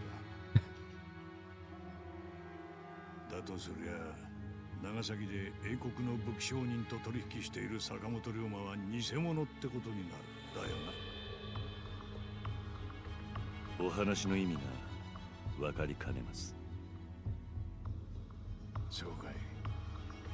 こっちから先に腹割ってやらねえとあんたも話しづれえやな。まずは安心してくれていい。あんたの正体は俺の胸にしまっておく。新選組としてあんたを粛清しようって話じゃねえ。それだけは分かってくれ。担当直入に言やよ。俺はあんたの腕を高く買っててね。別にあんたが坂本龍馬でも斎藤はじめでも構わねえんだ。ただ俺のある計画に乗ってもらいてえとは思ってる。ある計画？日本の都を今日から江戸へ。 All according to 計画。江戸遷都計画だ。江戸遷都計画だと。夢みてえな話だろ。だがこれは至って真面目な計画だ。俺はよ、これが最終的にこの日本を救う唯一の道だと信じている。この国を救うために肝心なのはな、勤王志士が目指す大規模な倒幕戦争を起こさせねえことだ。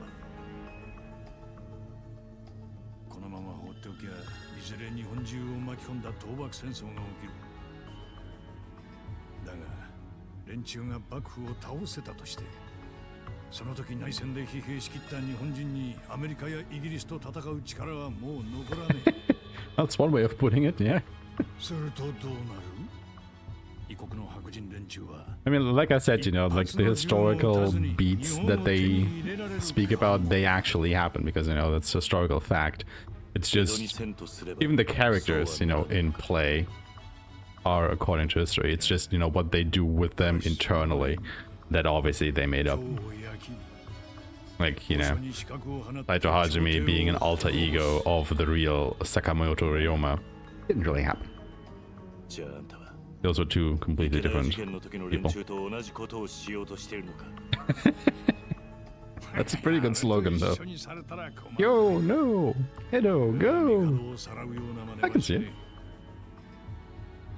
要は帝が朝廷にも幕府にも属さない政治とは別の存在にならなきゃならねえってことだ。別の存在？そもそもこの国が勤王と幕府でぶつかってるのも全てはどっちが偉いのか分かりにくいって話だ。だから俺はその概念ごとぶっ潰してやろうと思ってるんだ。それが今日の町を焼き払うことなのか。そうよ。今日の町は朝廷という権力の象徴だ。だがこの国を仕切ってるのは江戸の幕府だ。これがややこしい。ならいっそどっちかをなくしゃすっきりする。あんた自分が何を言ってるのか分かっているのか。もちろんだ。だが朝廷がなくなり京が焼ければ帝も致し方なく江戸へ移られる。その時帝が住む江戸、それを仕切る幕府に勤王志士どもが入り込む余地はねえ。早い話、日本って国の中枢を一ところに集めるんだよ。それが一番わかりやすい。だが朝廷を滅ぼせば、それこそ幕府は日本中の武士に報復される。だからそうならねえように、誰が今日の町を焼き払ったのかわからねえようにする必要があるのさ。そしてそれができるのは選ばれし能力を持った男たちのみだ。それはまさか。さあ俺はその計画のために新選組を作ったんだよ。京を滅ぼすのに必要な精鋭を集め選別するためにな。もっともまだこの計画を知ってるのはほんの一握りの幹部だけだ。だったらなぜ俺に計画のことを話した？俺はあんたの腕を買ってるって言ったろ。それにお前さんとならよ、取引できると思ってな。俺との取引？何のことだ？吉田東洋を暗殺した覆面の男のことだ。俺はそいつをお前さんに渡してやる。Now that is an offer, isn't it? 父さんを脱藩してまで追ってるんだろう。悪い話じゃねえはずだ。あんたはやはりあの覆面の正体を知っているのか？そりゃまあな。これでも新選組の局長をやってるんだね。新選組のことで俺の知らねえことはねえ。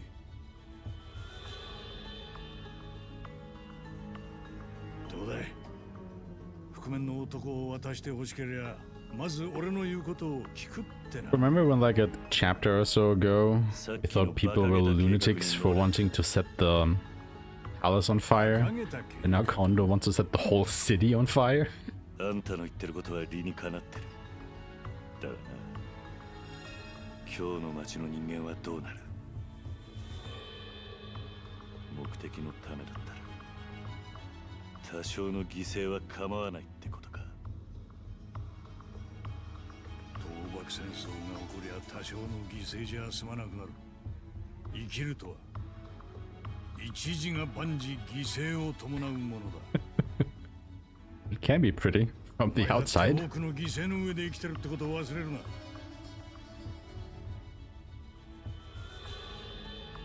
おい、逃げ出すのかい？俺はどんな理由であれ、女子供を巻き込むような真似はしない。It's just an old-fashioned fireworks show. そうか。You know what? Fair point. 本当にそれしかないのか。Look, the Italians just really tried baking a very big pizza on that fire, okay? 絶対に何か And を they kept 犠牲にし trying. なきゃならねえのか。ガキだな、おめえさんは。そうやって聞いてばかりで生きてきたんだろう、これまでもよ。だからあの時吉田東洋は言ったんだろうよ。お前が金王党の筆頭にふさわしい男じゃないと。おお。今なんて。なぜお前がおやっさんの話したことを知ってる？ Now he's hit a nerve. あんたがあの覆面の男って言うなら話が早い。ここであんたを切れば新選組にいる理由もなくなるからな。なら切ってみりゃいい。ま、天然理心流四代目宗家の俺を切れればの話だがな。What do you say, guys? Final boss time? Yes or no?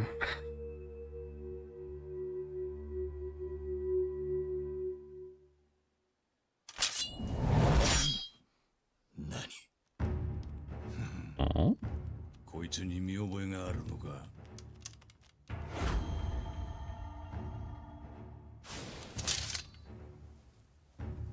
やはりお前があの時の。生きてるうちにそれがわかるといいな。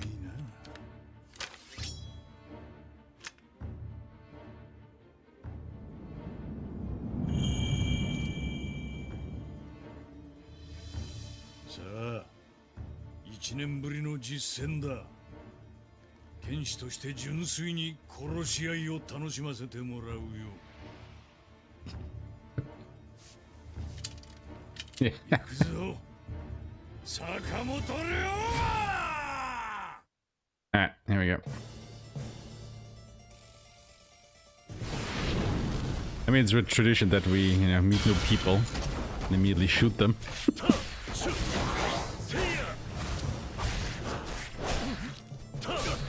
These people just keep bringing swords to gunfights.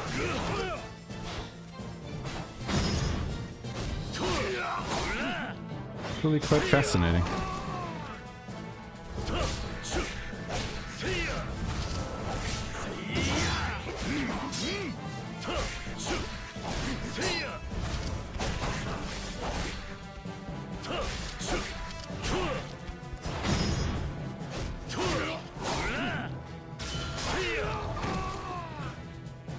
The mid-fight quick time event in this one is completely ridiculous. We'll be there in a moment.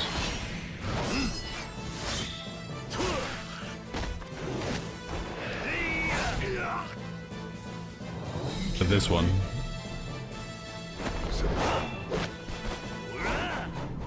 Look how he catches the blade. He like puts his sword down on it like that. If you pull that move off in a real fight, holy crap. One hell of a stacked fighter, for sure.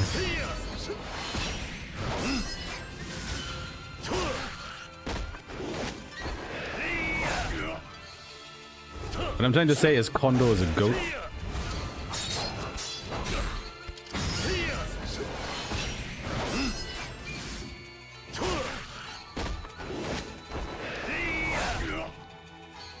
Doesn't save him though. There we go. Oh, overall, pretty good fight. Take it, I'll take it.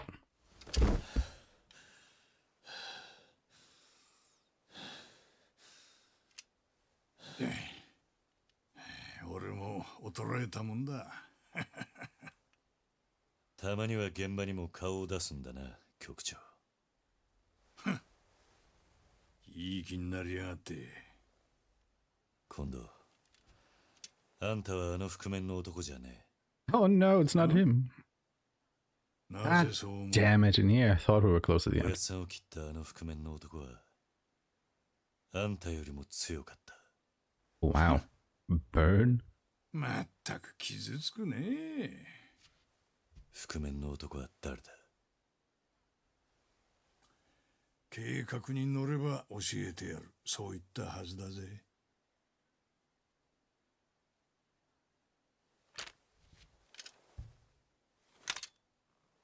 おや、なんだ。やめるのかい？あんたの言った通りだ。俺はまだまだガキってことだ。はあ？わからねえことはすぐに人に聞いちまう。自分には学も教養もねえ。そう思って考えるのもやめちまう。Just a quick heads up, we are at the end of the 7th chapter. Once we go into the 8th, I will just go ahead and take a quick bathroom break because we've been here for a while now. So I will just vanish for a little while while the intro cutscenes for the 8th chapter will play out. I hope it will run long enough, but I'm not quite sure how long those are. 答えを見つけるまで新選組には居続けさせてもらう。文句ねえよな。文句はあるが勝負に負けたんだ。許可してやるよ。3番隊隊長としての仕事はする。それじ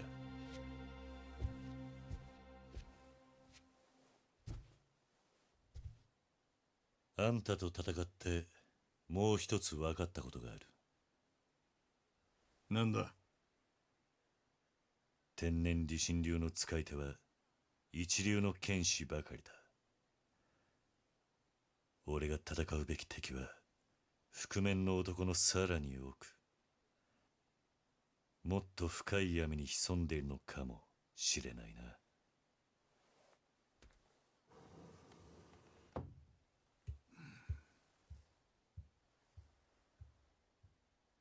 見てたかい？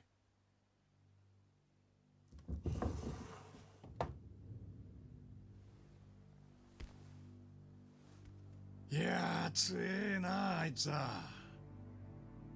そうは思わねえか源さん。イサミさん、いいのか？ You have to do with it. このままあの男を行かせても。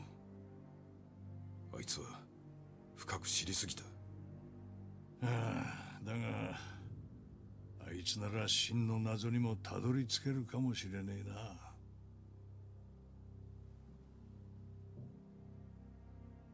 あれが坂本龍馬か。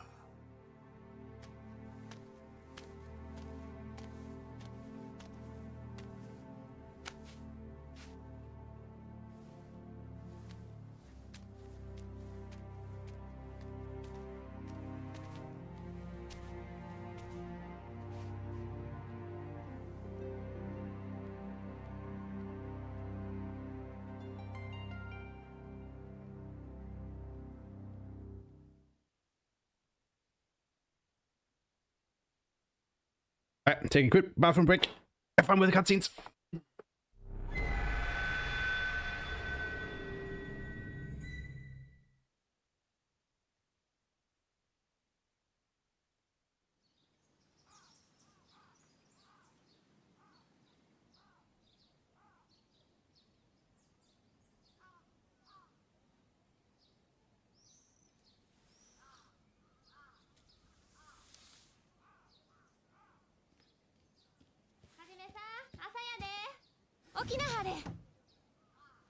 Oh. なんや、起きてはったん？カラスがギャーギャーうるさくってな。目が覚めちまった。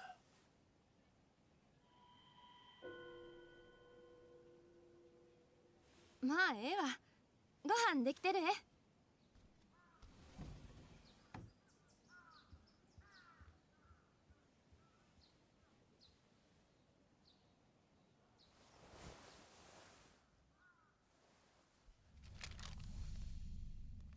近藤勇は覆面の男ではなかった。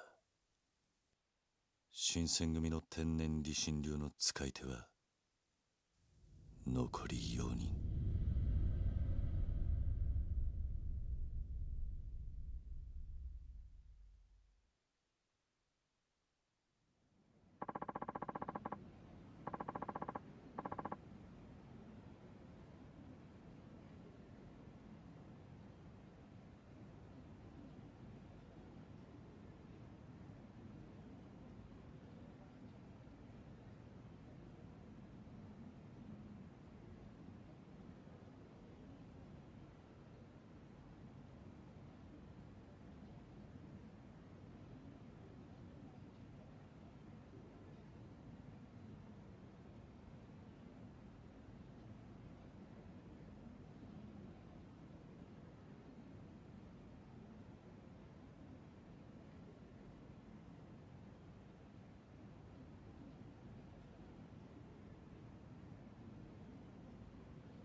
Of course, this won't be a short one.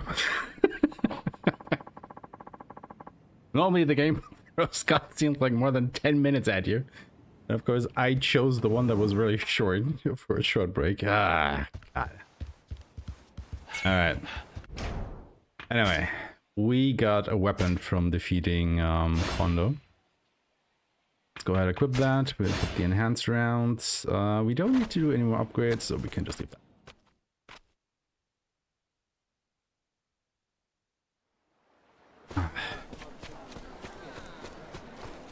Alright, and as always, we will travel to the barracks. As we do at the start of basically every chapter. We need new directives.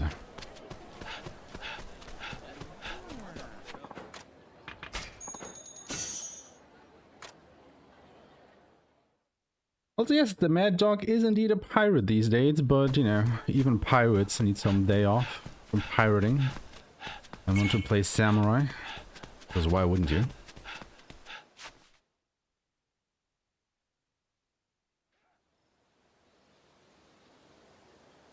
遅いではじめちゃん。起きた。何か用か。ちょっとええ話があんね。はじめちゃんにだけのとっておきや。なんやその顔。まあええわ。後で土蔵に来てもらおうか。ここじゃまずいのか。二人っきりで話がしたいんや。わしとはじめちゃんとで。Oh. Dad wants it cozy with us, huh? Mm.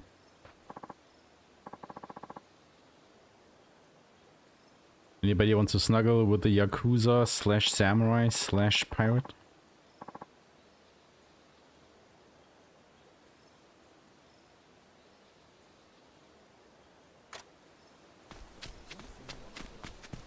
I mean, really, how could you not want to?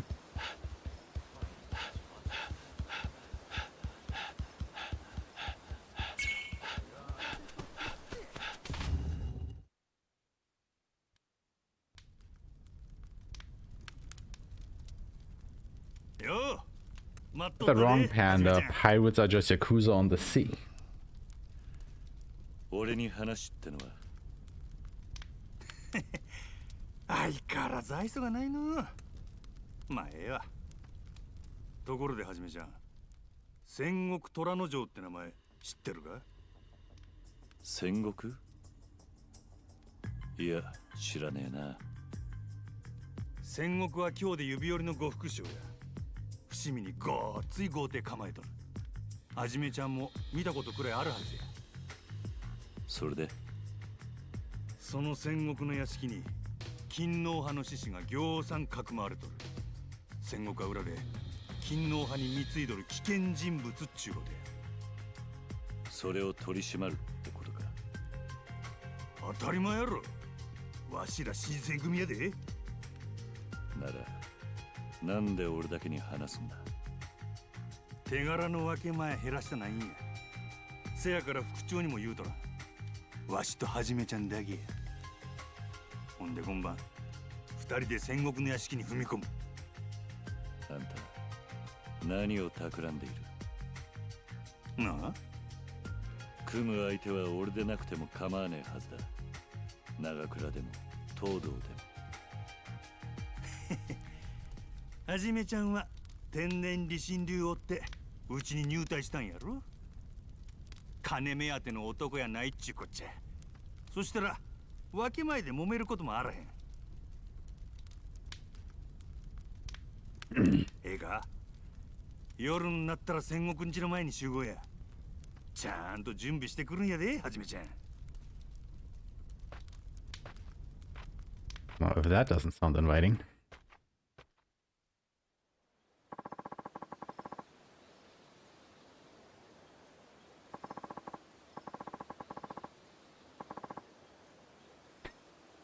Probably the latter.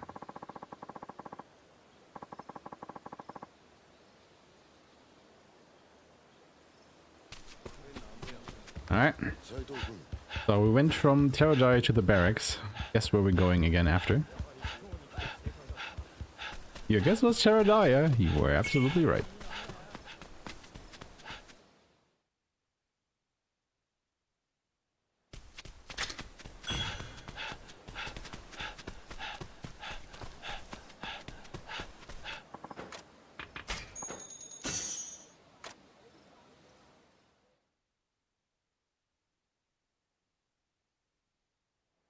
Or do you think they just wanted an excuse to make Majima into Okita? Huh?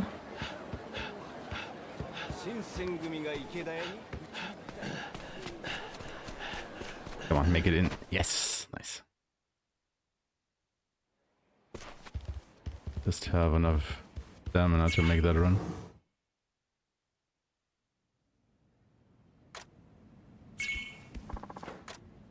See, the thing is, if we could rest in the barracks until nighttime, we wouldn't have to come back here, but you can't. You have to come back to Teradaya. So we have to do this little detour, make it nighttime, so the main quest can continue. It's definitely a bit unfortunate, but hey, it is what it is.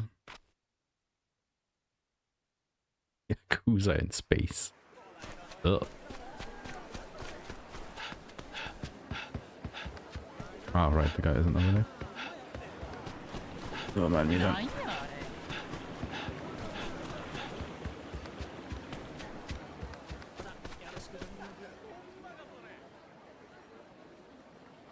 Ah, goddammit. Another time. Blech.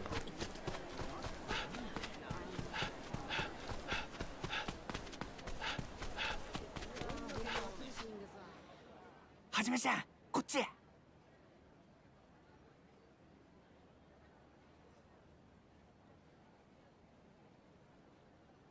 屋敷の中の状況はねえ。Probably.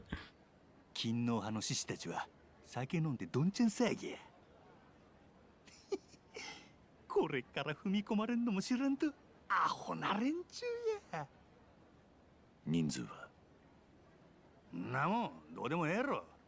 なんぼおってもわしらは押し込んで全員切りまくるだけや。新選組に入って買いやってね。はじめちゃんも遠慮せんと好きなだけ切りや。あんたが新選組にいるのはいくらでも人が切れるからってわけか。他に何があるっちゅうねん。さあな。もうたまらんようになってきた。そろそろ行くで。準備はええな。でゴー。ああ、いつでも行ける。よっしゃ、行くで。毎度おおきに。ご存知新選組やで。今からぶっ殺しに行くでお前ら。 I guess that's one way to gain an entrance.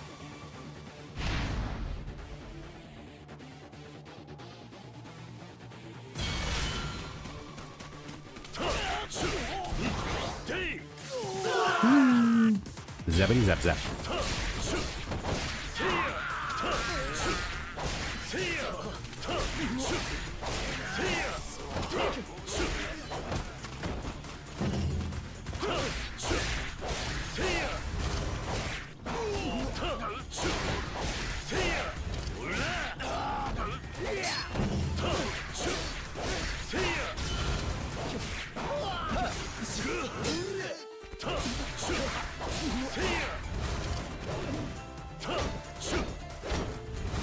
Can you stop blocking? Thank you.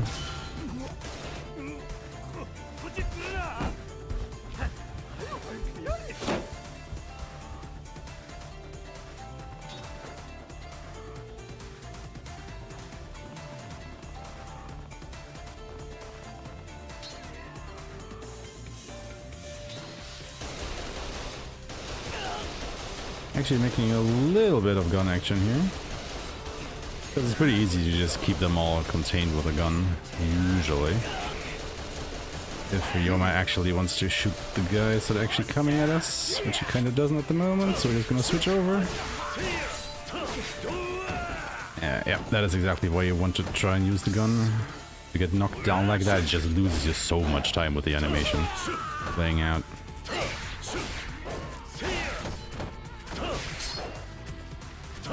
Where are you? There you are.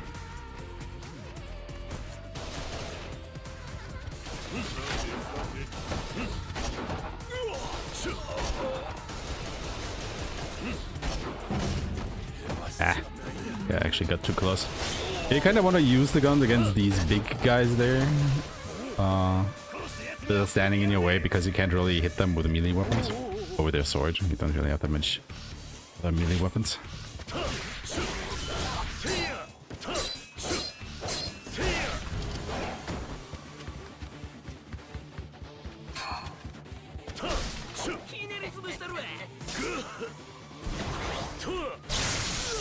That ready just in time.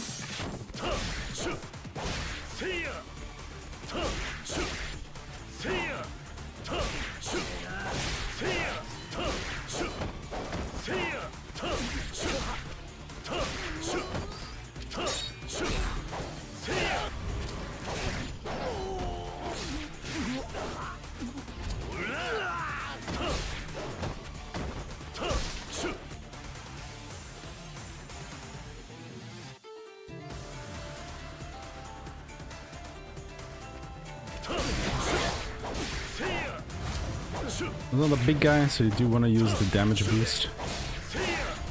Try and make this fight go by a little bit faster. Then we're on to the next part.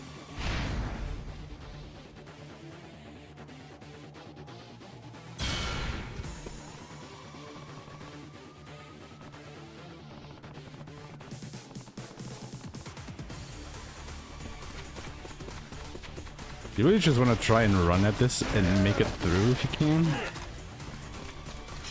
Because once you get close enough, he will just leave and the gunners will get feared. They can just quickly and easily pick them off.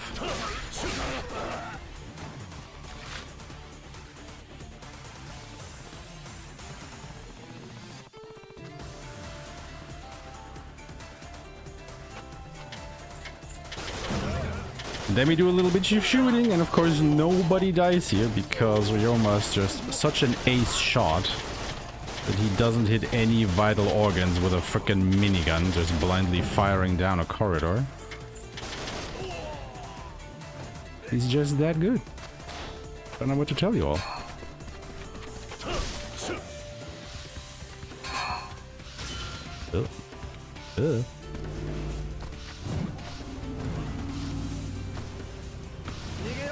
Although this is a big man. Look at this absolute unit of a man right here. It is ridiculous how large this guy is.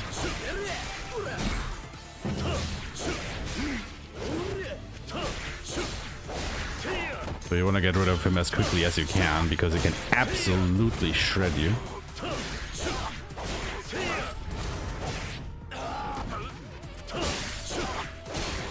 Quickly get rid of these guys. Oh, come on, you really dodged that? The bastard? Alright, but we're not done yet. No, no, no, no, no.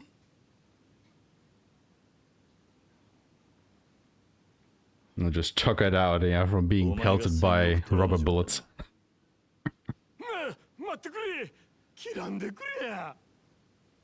丸腰の相手を切りはしねえ。だが、 Just extinction.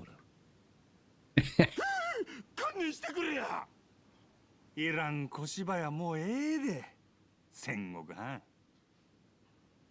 なんや、遅いやないか。起きた。どういうことだ。さーて、どういうことやと思う？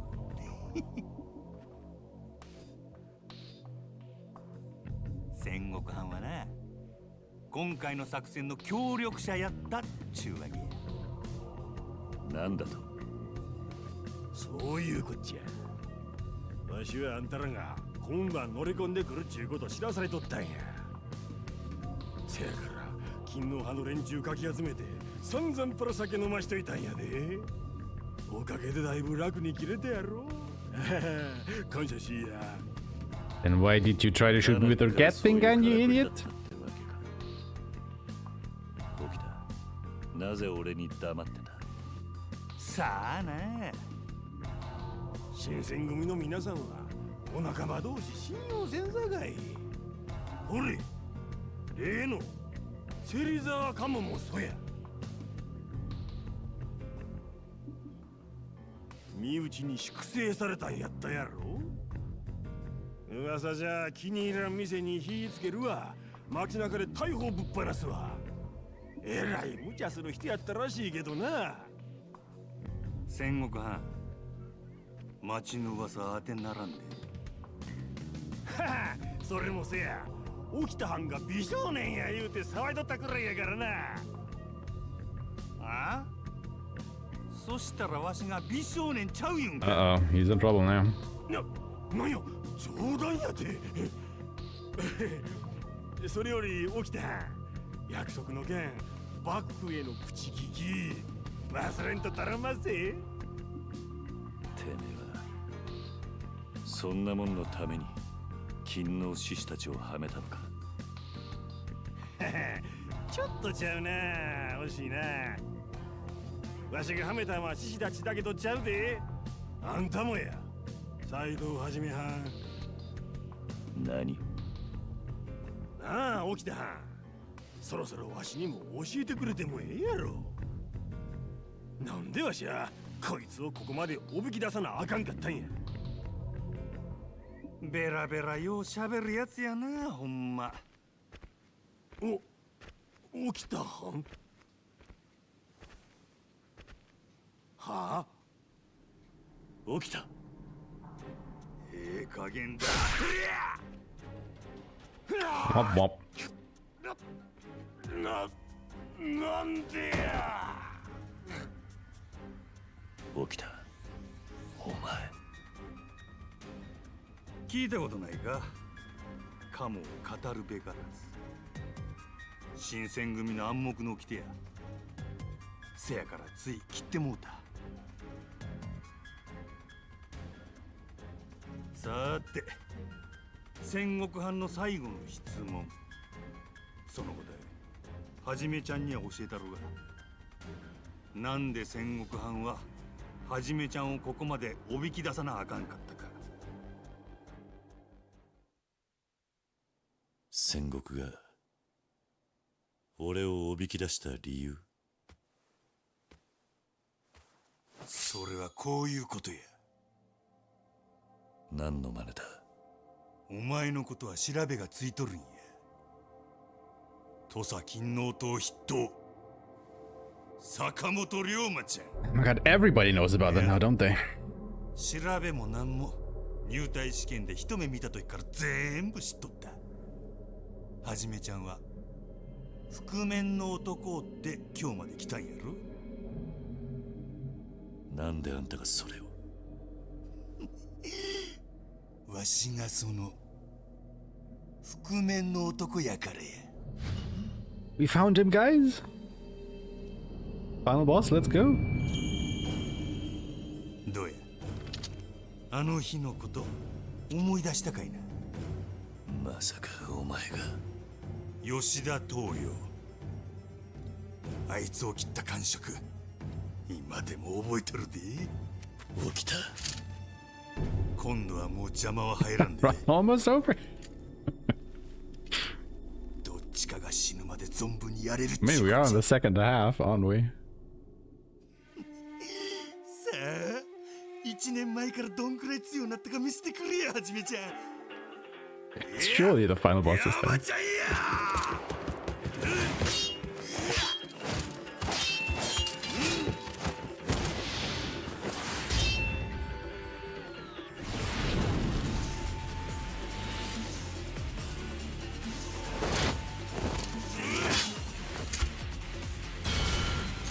Boom.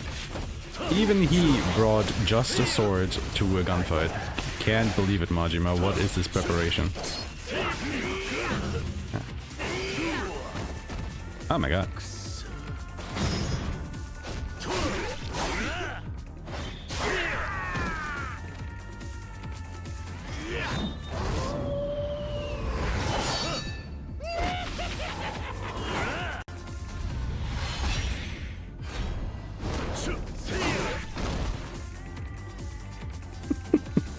I love that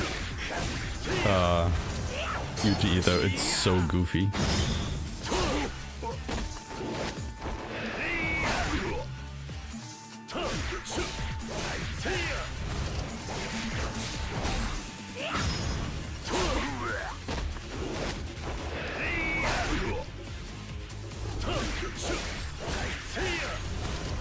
Actually pretty decent damage wise. This might actually kill him.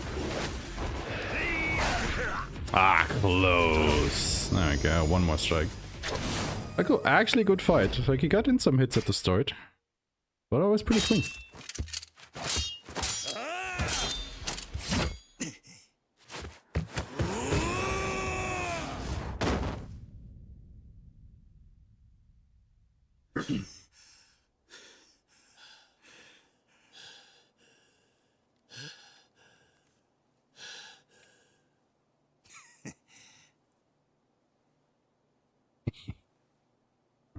Remember at the start? Chapter 3, they reversed the roles. 強なったのはじめちゃん。とどめさせや。はじめちゃんの復讐の旅もこれでしまいや。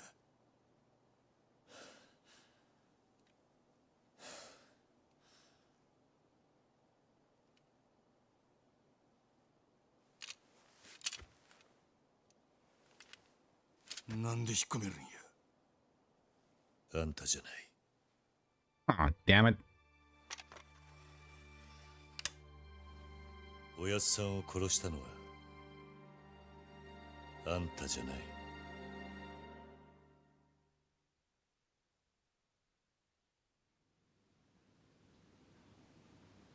Right?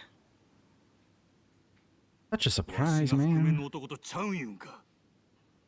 ああ、奴の剣が純粋な天然理心流だとすればあんたのはそこに我流の小立ち術を取り入れたものだ。 Mad animal, huh? そうじゃねえか。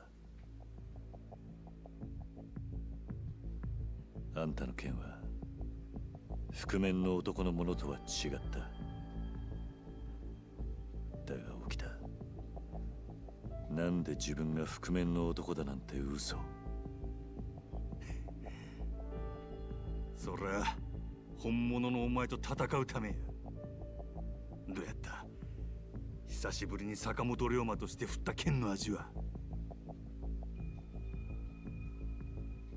ほんまの名前隠して生きるいうことは、それまでの自分をなかったことにするいうことや。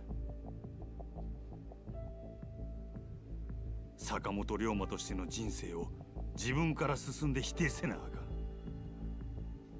せやからはじめちゃんはわしと似た者同士なんや。Oh? 似た者同士。What would that be? なんでもあらへん。せやけどええもんやったやろ。坂本龍馬として戦っちゅうのは。ああ、そうだったかもしれねえな。Oh, look at them becoming friends. だがあんたが覆面の男じゃねえならなんで俺の正体を知っていたんだ。はじめちゃんが近藤さんに会うた時、わしもあそこにおったんや。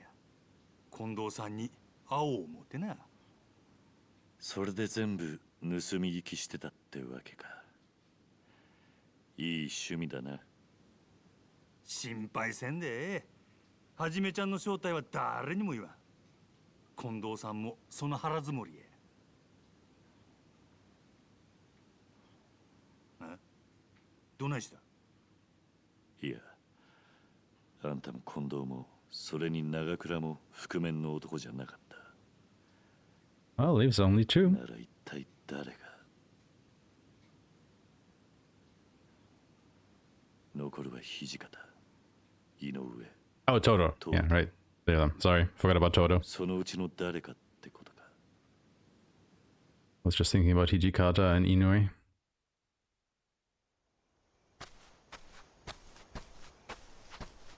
Wonder who we will check next.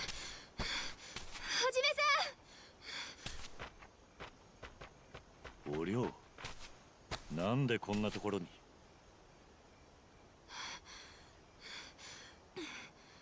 これはじめさんにって長岡さんから。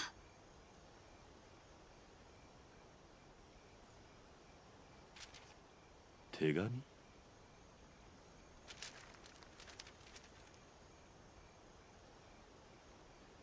なんだと。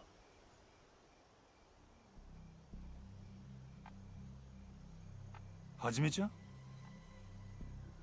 バカだ。はじめさん？兄弟が死ん Womp だと。 womp.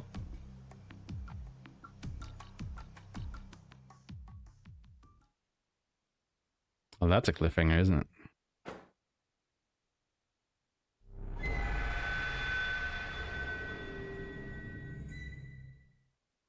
Well, this is hands down my favorite chapter of the game.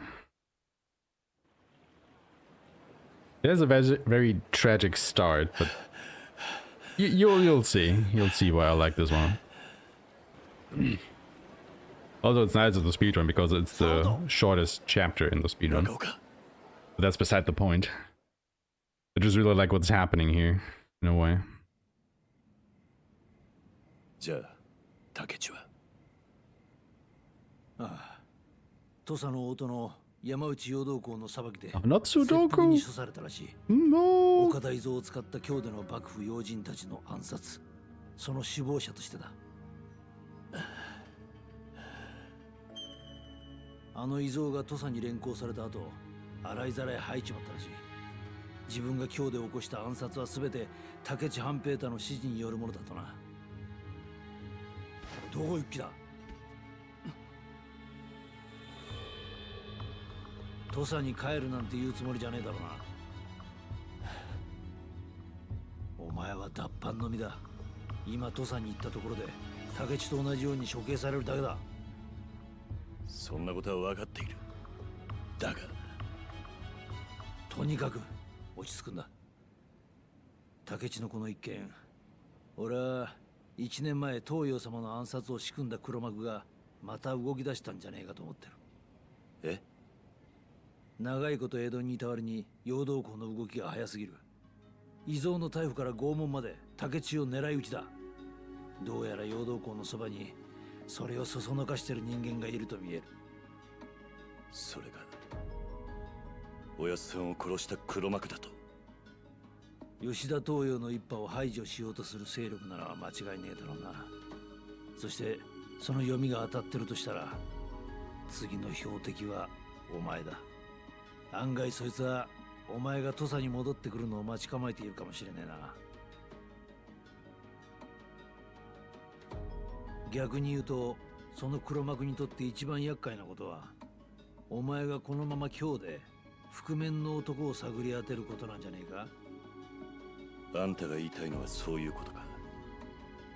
結局今俺ができることは今日にしかないと。その前にまず頭を冷やすことだがな。くそ。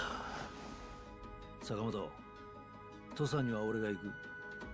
代わりに俺が竹地の死の裏に何があったのか調べてくる。あんたが？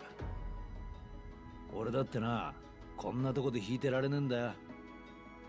東洋様の死、竹地の死、その裏に何があるのか、それを突き止めないことには俺の人生も止まったままだ。このままじゃ先に進めねえんだよ。あんたも俺も土佐に生まれ土佐に裏切られ翻弄された男ってわけか。ああ、とにかくお前は今日にいろ。竹地が死んだばかりで生きり立つのはわかる。だが今は動く時じゃない。今日は新選組にも顔を出さずにおとなしくしてろ。わかった。土佐で何かをつかめたらすぐに知らせてくれ。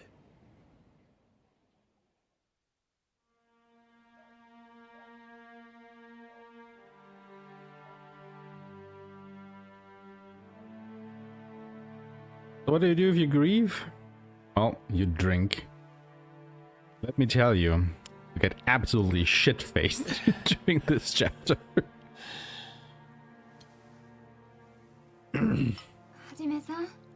And that is very funny in a tragic way. Not even that tragic, but we'll get to that. We will have buddies to share the grief with. And it's really just boys' night out. You know, once we get the tragic thing out of the way.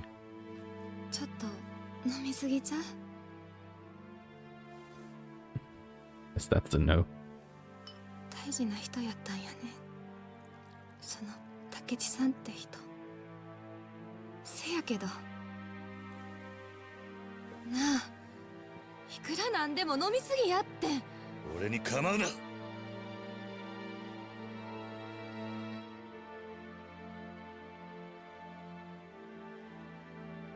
んまり無理せんといて。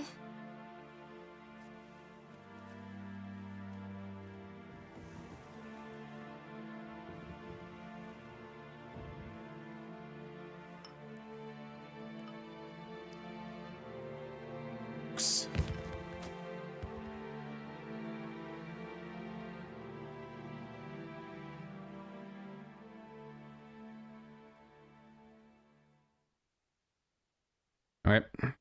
Pick up my booze.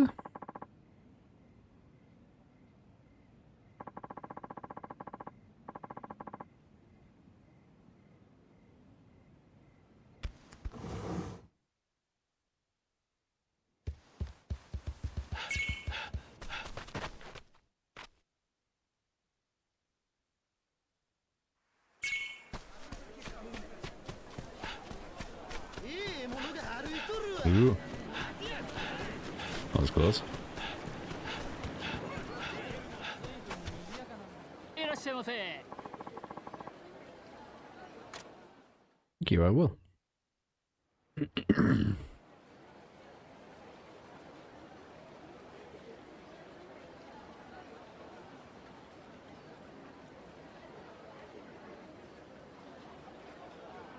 旦那はん、よう飲まれますな。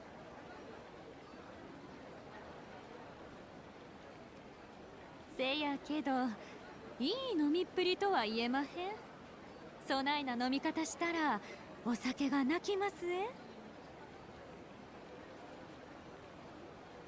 今宵はもう少し静かな場所で飲みたいんやないんですか。うちお店知ってますけど。 Well, that doesn't sound intriguing. 倉町にある松の井という小さなお店どす。うちそこでお待ちしてます。待て、お前何者だ。お店に来てくれはったら教えてあげます。ほな。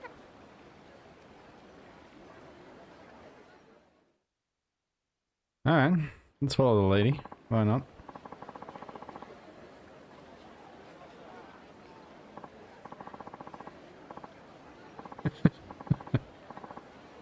He really just wants a drink, man.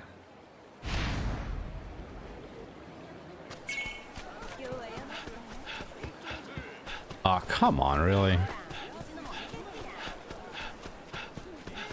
Very unfortunate enemy spawn there. Oh. Could have been worse, honestly. They just blocked the most direct way. I think you could just still, yeah, go out or around.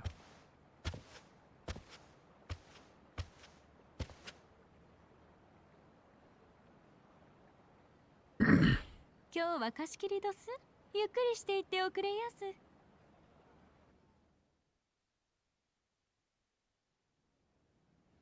Alright, it's about to get good.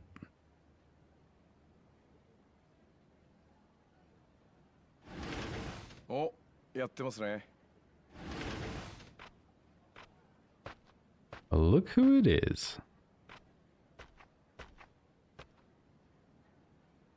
お前は桂小五郎。どうもお久しぶり。その節はお世話になりました。まだちゃんとお礼言ってなかったですよね。池田屋のことか。サイの風呂屋を紹介してもらった借りを返したってだけだ。これで貸し借りなしだ。ああ、そういえばそうでしたね。そっか。人に恩は売っておくもんですね。それよりお前、なんでここに。ああ、実はここ俺の店でして。じゃあお前も。改めまして生松と申します。今後ともごひいきに。一応ね、俺なりにあん時のお礼がしたくてご足労願ったってわけです。武智半平太のことを聞いてます。そうか。池田屋の時はちゃんとお話できませんでしたが、私は以前から武智さんに万が一のことがあった場合はあなたのことを頼むと言われてました。兄弟に。ええ、あなたが新選組に入ったすぐ後です。武智さんはずっとあなたを土佐に連れて帰ろうとしていた。だがあなたは新選組に入ってしまった。しかもあの頃竹内さんは新選組に命を狙われる立場にあった。近づきたくても近づけない。相当悩んだんでしょう。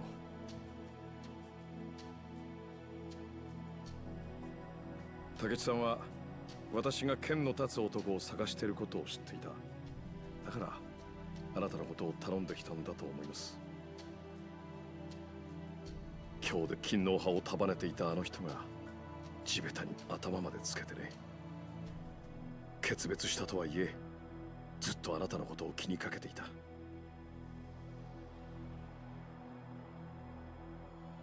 斉藤さん、あなたこれからどうするつもりですか？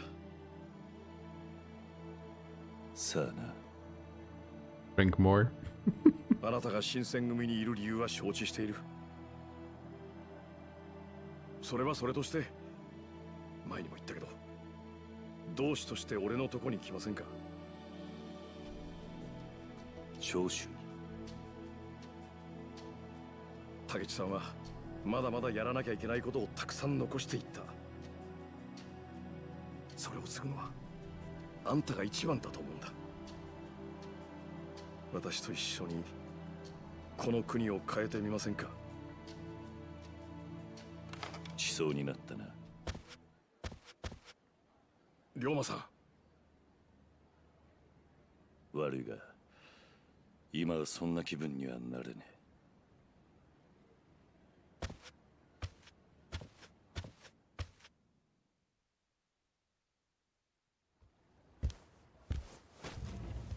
龍馬さん、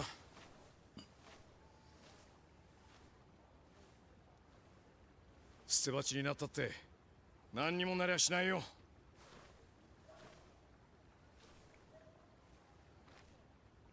龍馬さん、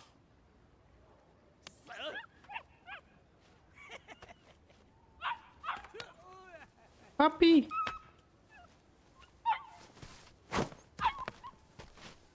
Bastards.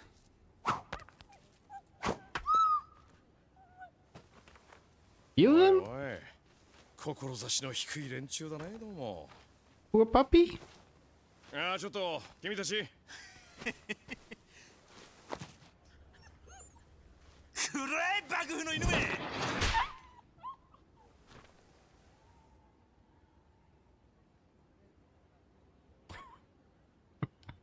Well, they're in for it now, aren't they? なんだてめえは。それにその髪の色。さては貴様、遺跡の子だな。Bam! よっちゃん。なんでまた俺。何すんだてめえ。わしは今日大変な一日での。すこぶる機嫌が悪いんや。ああ。運がなかったの、お前ら。生きがりよって。You do? Oh, they have no idea, do they?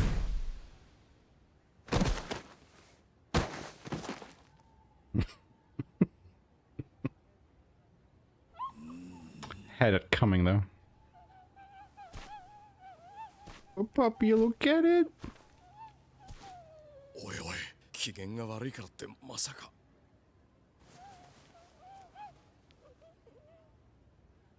おお、かわいいやっちゃの。よしよしよしよし。あ。わ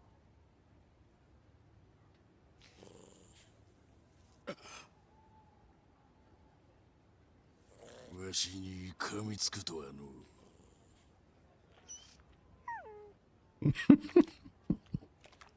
気に入ったで。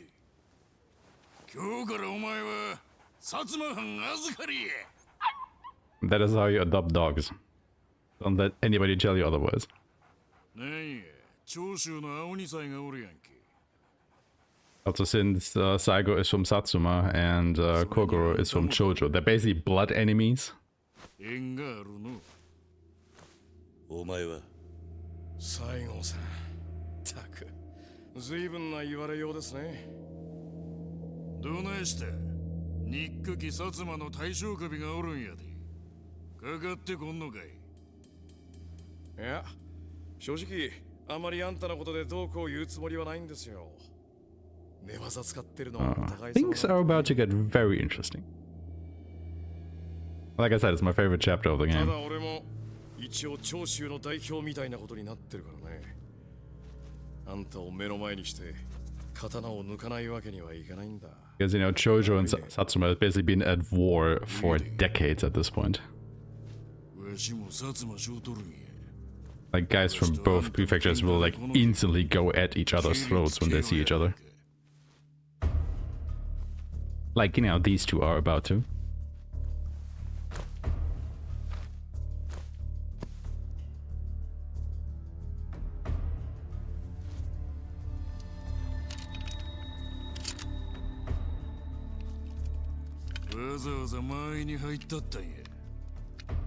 Miro.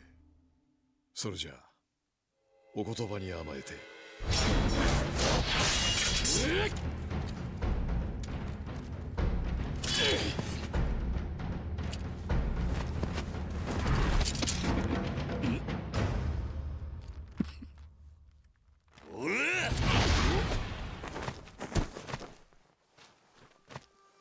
斉藤さん、何すんじゃ悪い。てめえらの都合だけで勝手に喧嘩始めんな。気に入らねえ。なんや、今日はあんたがイラついとるんかい。せやけど、あんたに指図される言われはないで。I'll get to that, Sega. 俺も引き下がれないんですよ、立場上ね。そうか。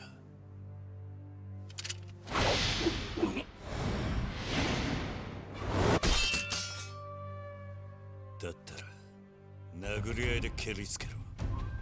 え？斉藤さん、あんた何言って。ついでに俺も混ぜてもらうぜ。今はとことん暴れて気分なんだ。なんや、要はあんたがうさばらししたいだけかい。で突きを取るわ。風呂屋ん時の蹴りがついてへんしな。やれやれ、あんたたちの流儀にはついていけないんだけどね。まあいいよ、やるからには徹底的にいきましょう。思ったよりノリがいいやんか。見直したで。覚悟はいいな。Well, let's do it. 一丁暴れたらやるしかないのかな。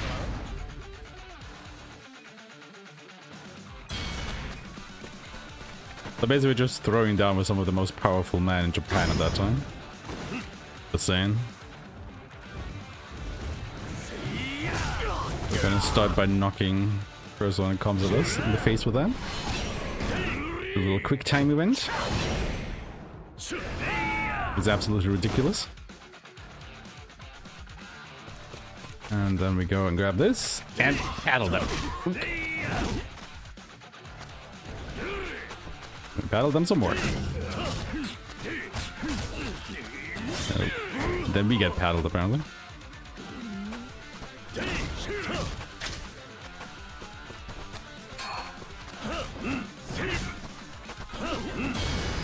Bonk. As they say, good things are only beginning. So what do you do after a fight like this? まだやんの？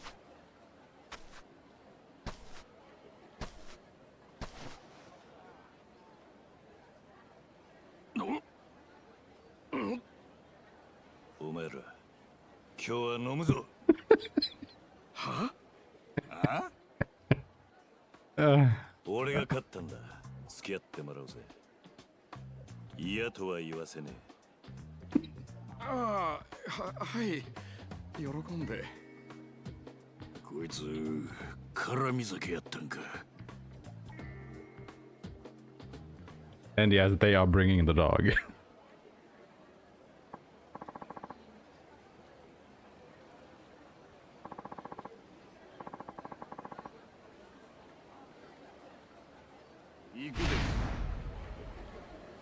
Hit the Izakaya. Okay, but before we do that, we actually have to go ahead and equip Eternal Gold again. Even though the quartet is quite a bit better. But we also need money. What we will do now is, first of all, we'll go into the pawnbroker. Sell equipment. And we will sell all the swords that we have. Which, you know, you can see the quartet is worth quite a bit of money. So that sets up nicely for the rest of the game. Also gives us a nice bit of virtue. And then we will make our way over to the fast travel point. And hit the bars! Is it Rakunai? Rakugai. Yeah, this one. It's a little bit closer.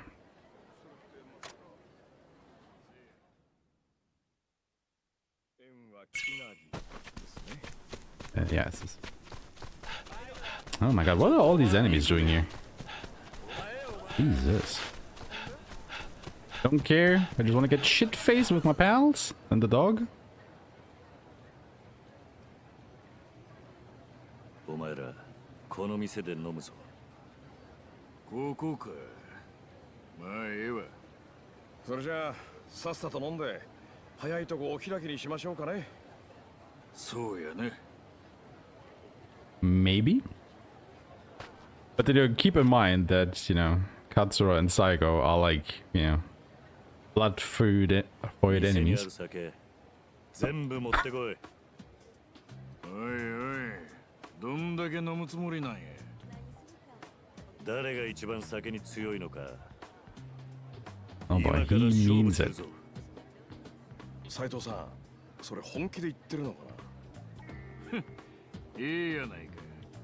さっきの喧嘩の借り、ここで返させてもらうで。しょうがないな。付き合いますよ。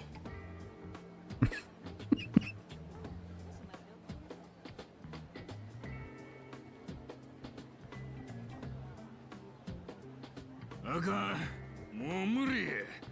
こいつどんだけざるやね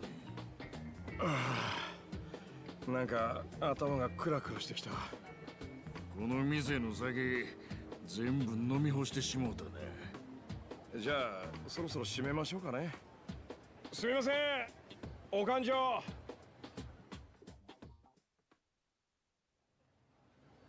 おごってもらってすまないな。いいんですよ。これくらい安いもんです。今日のところはここでおとなしく帰ったる。けど次会うた時は覚悟しとけや。まあそれはお互い様ってことで。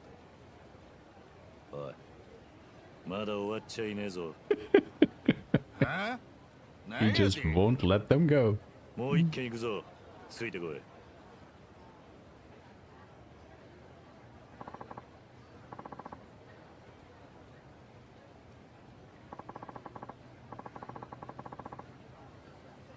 Also, yes, as you can see, the dog is still there as well.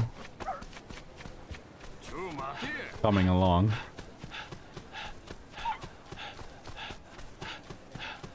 I wonder if he'll ever question his new owners.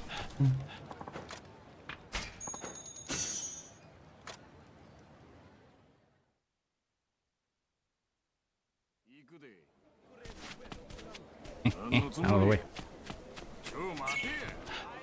Off to more drinking.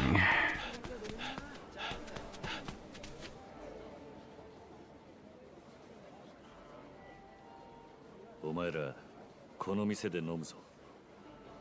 もうどこでもええわ。はよこの男酔いつぶさして終わらせるで。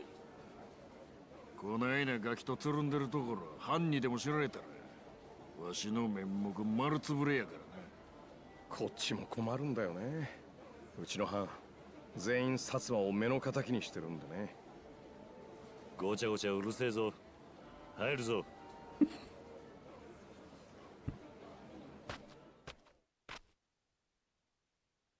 literally dragging two mortal enemies from one bar to the next. まだ飲むんかい。ああ、何やってんだろ俺。お前ら、これだけ一緒に飲んで騒いでも、まだ薩摩だ長州だのと言うつもりか。当たり前でしょ。斉藤さん、あんた俺たち長州が薩摩にどんな目に遭わされたのか分かってないでしょ。ケツの穴の小さいガキやで。こんなんが頭や言うんやから、長州もたかが知れとるわ。なんだと？まだわからねえのか。そんな細けいことにこだわっていつまで殺し合うつもりだ。そこで流れた血がどれだけ報われたって言うんだ。細かいことか。それを言うならあんただって結構細かいことにこだわってると思うけど。あいつにも同じことを言われたよ。それよりもおやっさんの意志を告げってな。あいつの言う通りだってことは分かっちゃいたんだ。でも俺は兄弟みたいにできちゃいねえ。 Dog is a champ. 忘れりゃいいことを Absolutely. 忘れられなかった。その挙句がこのザマだ。俺は何よりも大切なものを守れなかった。兄弟、土佐の武智半平太のことだ。兄弟分なんだよ彼らは。武智半平太の兄弟分。そしたらまさか。言っちゃっていいのかな。土佐勤王党の筆頭坂本龍馬。それがこの人の本当の名前だ。坂本龍馬。こいつが。この男が坂本龍馬だ。Oh. どういうこっちゃ。なあ、あんた。Oh no, he fell asleep? 人を勝手に連れ回して愚痴り倒した挙句。勝手にねえよった。坂本龍馬が。ほんと勝手な人だね。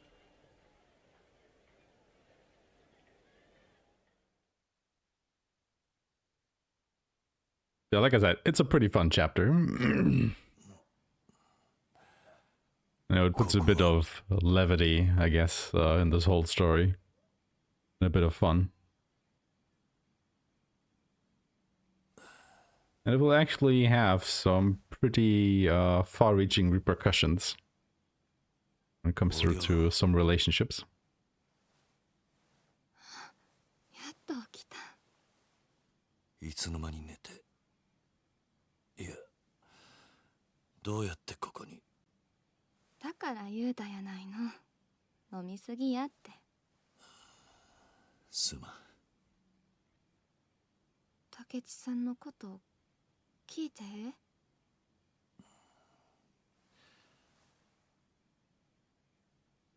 ごめん、嫌やったら。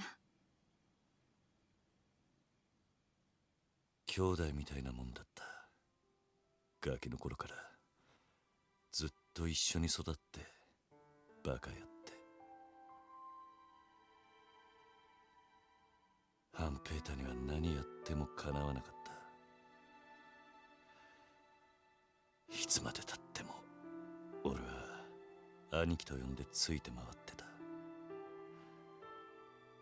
俺の憧れだったんだあいつは。なのに最後の最後で喧嘩別れしちまった。あれが最後になるなんて思ってもみなかった。畜生、なんで俺はあの時兄弟を。はじめさん。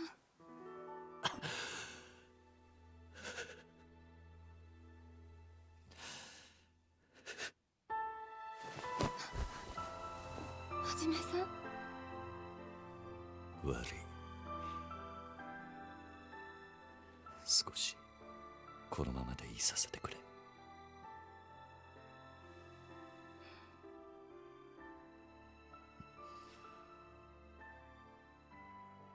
辛い時には人に話した方がええよ。一人で抱え込むよりは楽になるやろ。そうらしいな。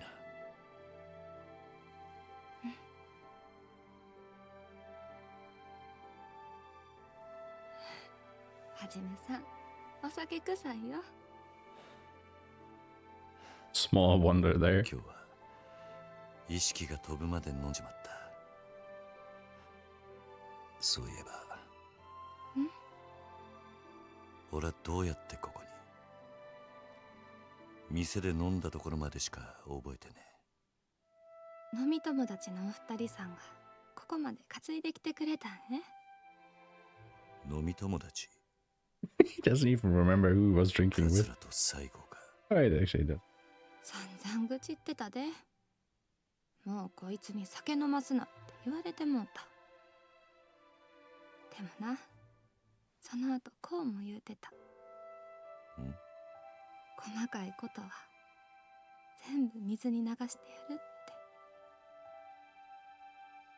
て。 See? He actually 二人ともすっきり managed した顔してたえ。 to have two mortal enemies make a なんかええ truce. 話でもした？ So no, not only two persons, it's like two whole prefectures. And yeah.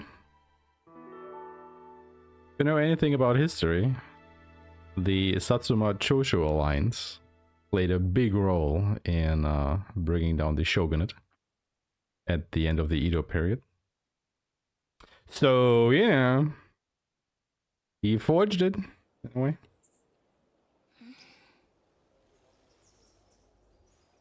Hajime-san?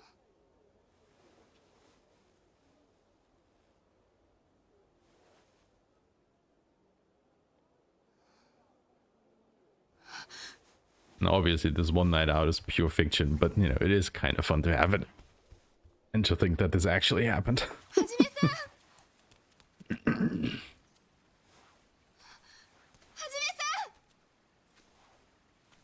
おりょう。なんだ。朝から想像しいやつだな。その格好。立ち止まるのはもうやめだ。俺にはまだやるべきことがある。Exactly. そうか。足寒いだろ。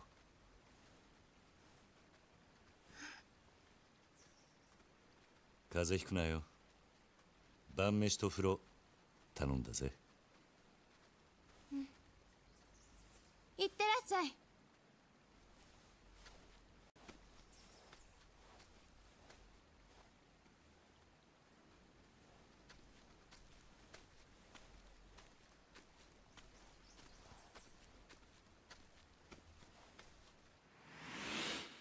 Oh. What would that be?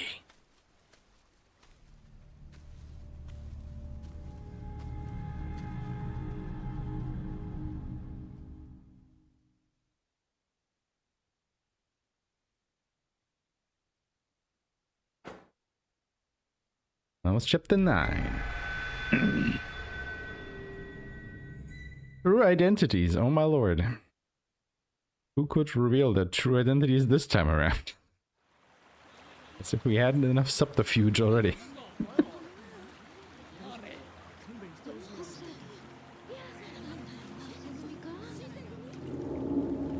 Uh-oh. Another captain dead.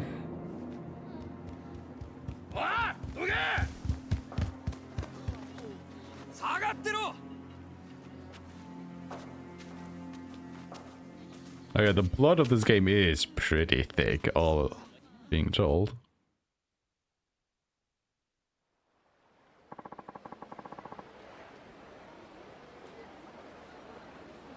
If you can read Japanese numbers, you already know who was dead in the water there. For those of you who don't, I'll keep it a mystery for now. But I mean, we will find out in a minute or two anyway.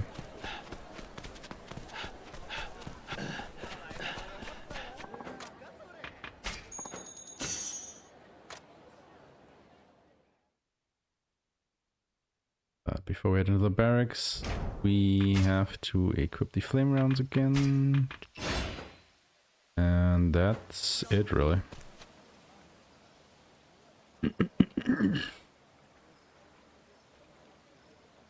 斉藤、お前何しとったんや。何かあったのか。何やと。お前、源さんのことまだ何も聞いとらんのか。井上がどうした。いや。そしたら豚書に行けや。行けばわかる。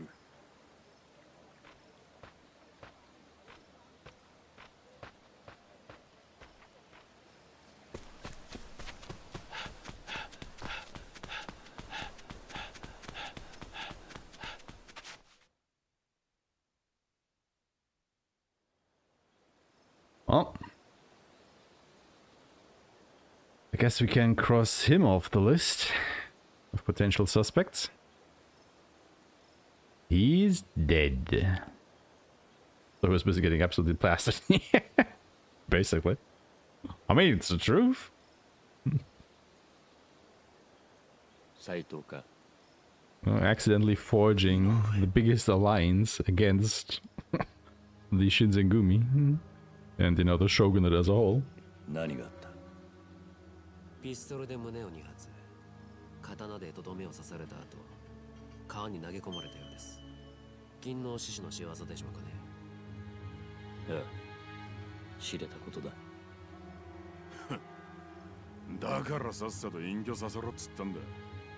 大した力もろくに剣も触れなくなってるって陰口叩かれてたからな。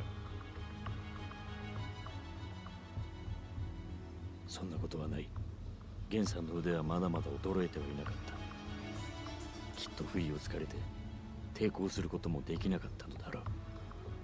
そうっすかね。じゃあやったやつ褒めるしかないってことか。ピストルを使ったにしろ100人を率いる6番隊の隊長を仕留めたんですか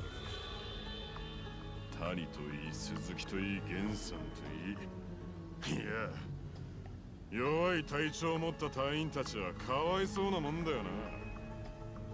佐之助さん、そりゃちょっと言い過ぎでしょ。何が言い過ぎだバカ野郎。長州やら勤皇派がまだまだのさばってんのに新選組の隊長が3人もやられてんだ。くれて山並3人松原も死んだ。最強新選組の名も地に落ちたってもんだろうが。I mean, he does have a point, doesn't he? 俺らが今勤皇派の志士どもに何て言われてるか知ってるか。幕府の父。俺らは幕府の捨て駒だって言われてんだ。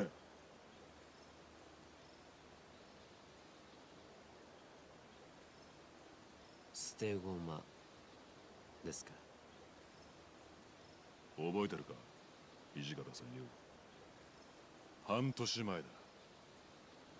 あんたは新選組に入りゃ旗本に取り立ててくれるっつったんだ。だから俺は最強の組織を作るために今日に来た。それがなんだ。最近じゃ素性もよくわからねえ野郎まで隊長になってやがる。とにかく俺にとっちゃ上位やら勤皇やら陣中報告なんかどうでもいい。これ以上新選組が舐められちまうことの方が問題なんだ。佐之助、俺は今日の街で飛車角になって暴れ回りてんだよ。だから俺に返しをさせてくれ。源さんを殺した犯人を捕まえるということか。そんなんじゃね誰が犯人かなんて問題じゃねえ。今すぐ今日の町の宿という宿を攻めて勤王志士たちを根こそぎぶっ殺す。でもそんなことしたら源さんがどうして殺されたのか分かんなくなっちゃうじゃないですか。だからそらどうでもいいっつってんだろ。このおっさんの死を利用すんだ。隊長を殺された犯人を捕まえるって大義名分さえありゃそれでいい。それを理由に今日の町を制圧する。新選組の落ちた名を再び最強の門にすんのさ。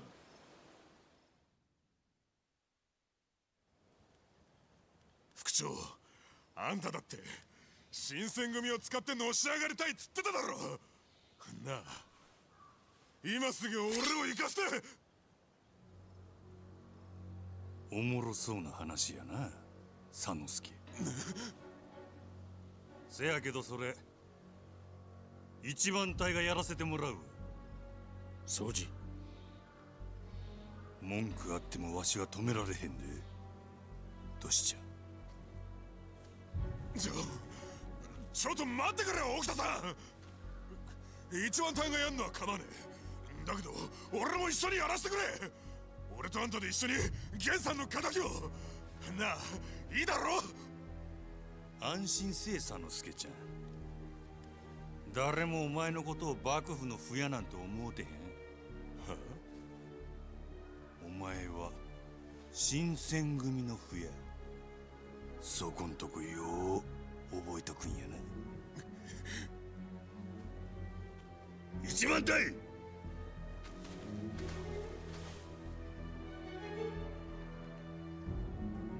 行くで。はい。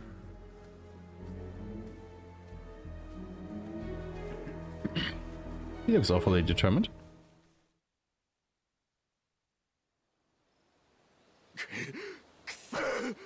なんだだりゃ。副長、いくら沖田さんとはいえあんな勝手が許されんのか。まあまあ落ち着いて佐之助さん。沖田さんがああいう感じになっちゃったらどうせ止められないんだし。とにかく俺は納得できねえ。こっから先は10番隊は10番隊で行動させてもらう。はあ、それにしても面倒なことになっちゃいましたね。どうするつもりなんですか、副長。奴らが手当たり次第志士たちを切りまくれば新選組の正気を疑われる。無論止めるしかあるまい。止めるっ Should て have done that a little bit earlier before they got out, but 佐 hey. 藤君、君は沖田を追ってくれ。今の奴は何をしでかすかわからない。面倒を押し付けてくれるな。佐之助さんの方はどうします？簡単だ。あいつは宗司とは違って源さんの敵に対して恨みがあるわけじゃない。適当に酒でも飲ませて憂さ晴らしさせておけば落ち着く。酔わせて眠らせろって。平助、言ってくれるな。いいですよ。新選組で酒代持ってもらえるならいくらでも。頼む。はい。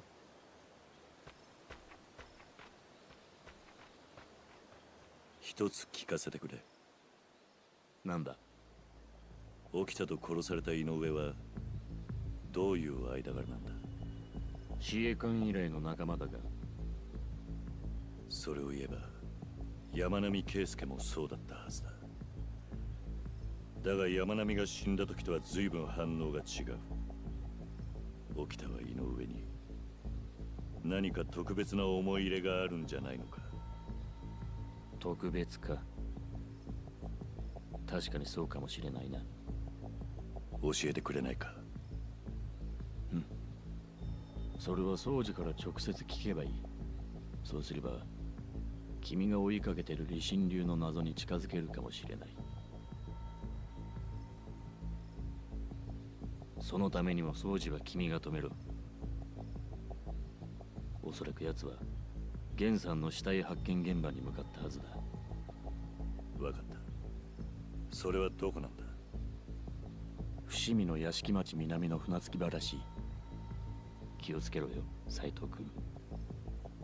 今の掃除を止めるのは命がけになるかもしれん。I'm sure we can make it.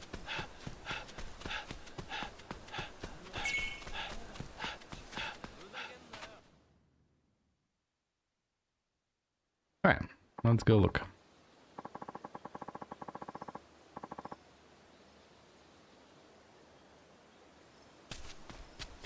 This is another one of those points in the game where the fast travel is disabled. So you can see the palanquin bearers are actually not by the palanquin. Although there's another sub-story to our right here that I will try to avoid. But yeah, we have to walk where we need to go at the moment. Because there's another story beat that we have to hit. Right here.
Oh, I definitely would like to see you try. Right, multiple enemies. What does it mean? Lightning spear. Then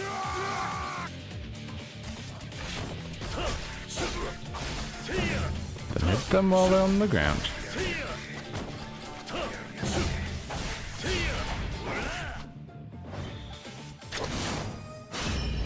Easy.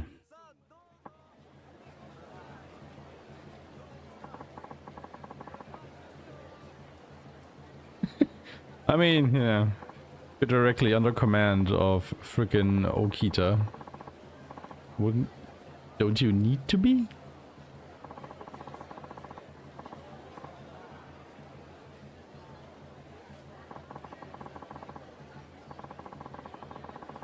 Excuse me.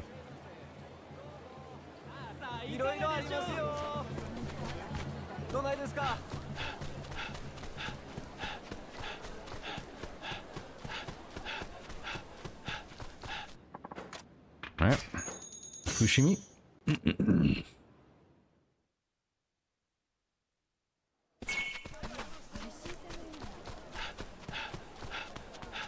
Inspect the spot where Inoue was shot, or not shot, but where it was found.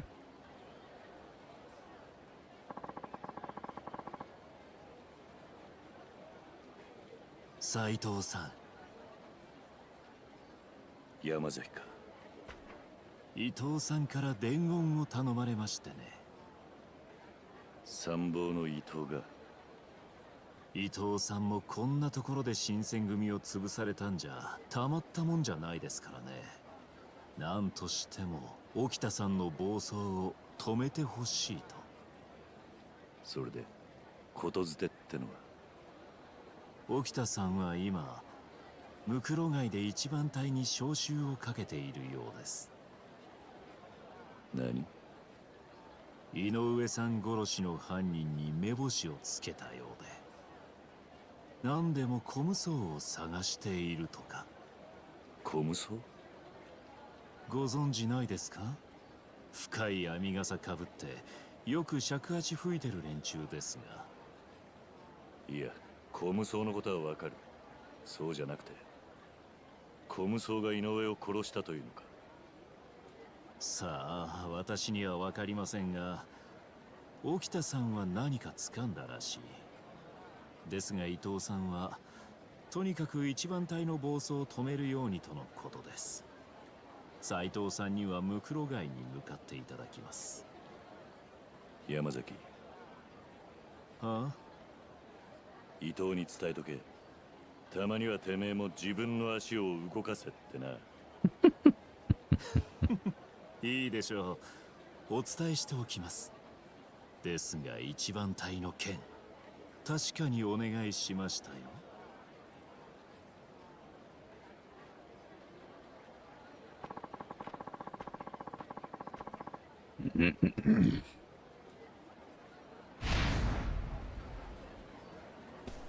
Ah, off we go.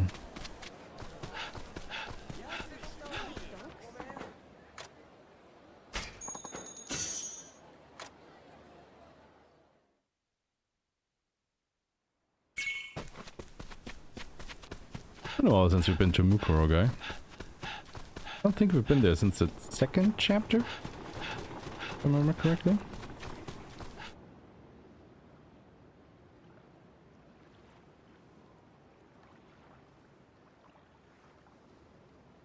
どうした？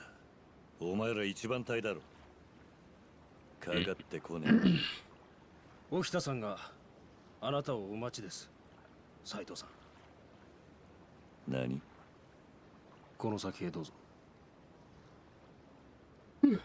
Oh, excuse me. 沖田が俺に話があるってことか。井上さん殺しと見られる小無双の正体が分かりましたね。そのことで斉藤さんに聞きたいことがあると。Questions for me? Oh my god. 私の口からそれ以上は言えません。Would he have questions for me? 分かった。Sounds weird.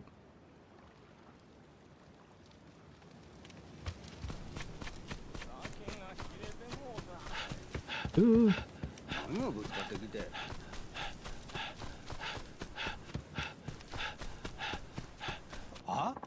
There's basically no way to not trigger this particular sub-story here.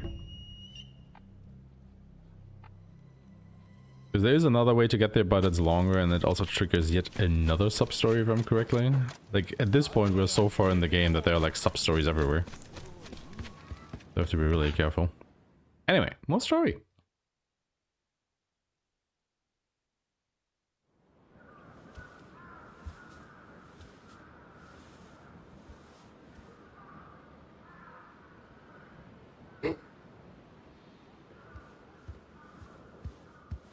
Okita.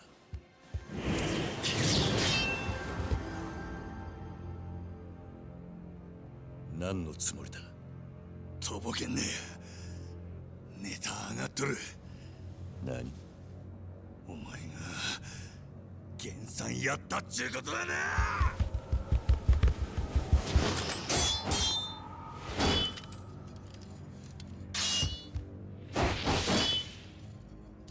なんで俺が井上を殺さなきゃならない？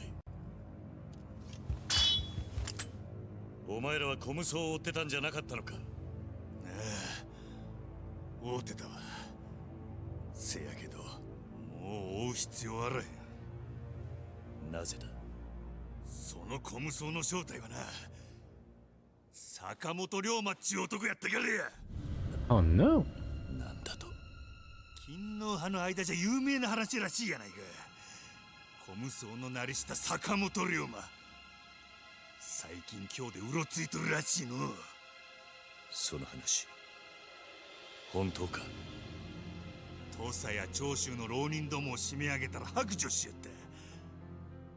それにお前やったら納得や。あの源さんかてやられてもおかしない。待て、坂本龍馬は俺の他にもう一人いる。そのことはあんたも知っているはずだろ。ああ、知っとる。せやけど源さん殺す理由がお前にはある。理由？とぼけんなよ。お前が殺したんやろ。源さんが覆面の男やっちゅうことを知ってな。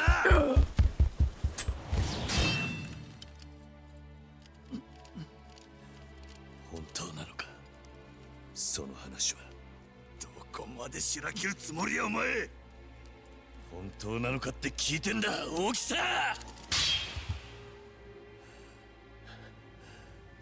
答えてくれ、起きた。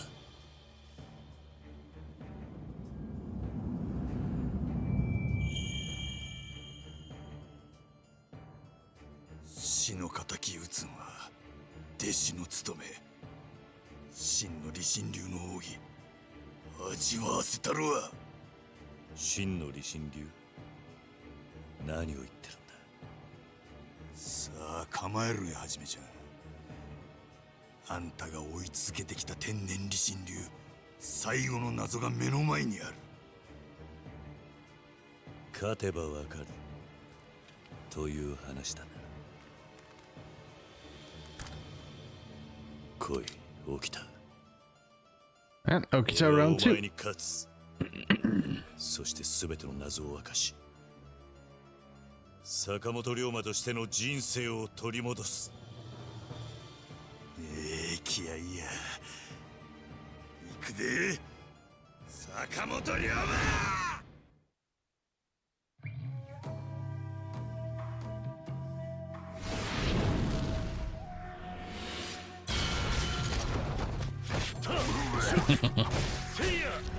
A little shot there at the start. Setting up the stage.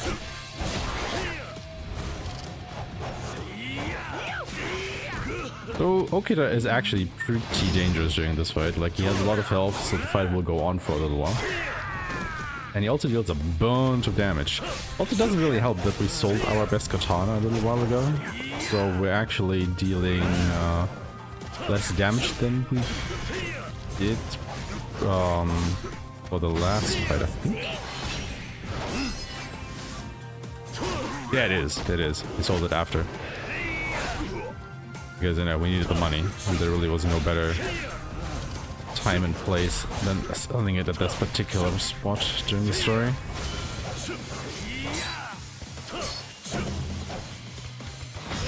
So this is actually somewhat of a dangerous fight.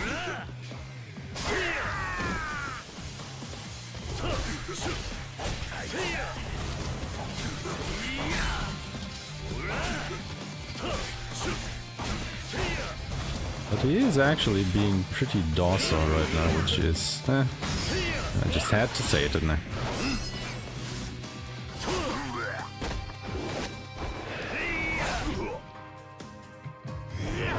Okay, that's a QTE.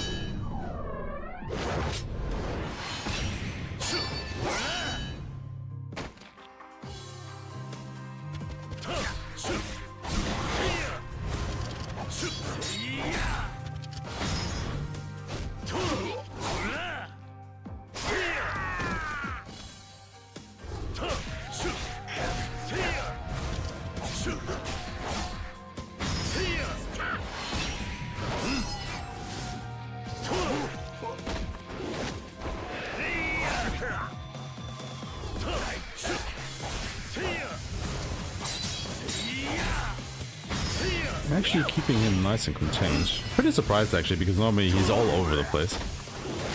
Like, the bosses have been behaving really well this whole run, I would say. Yeah, that was a pretty good fight. By God, normally he does a lot more.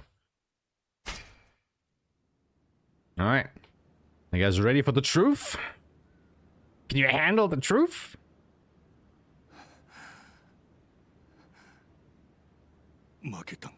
We'll see. Yeah, there's gonna be a lot of reveals now. Strap in, everybody.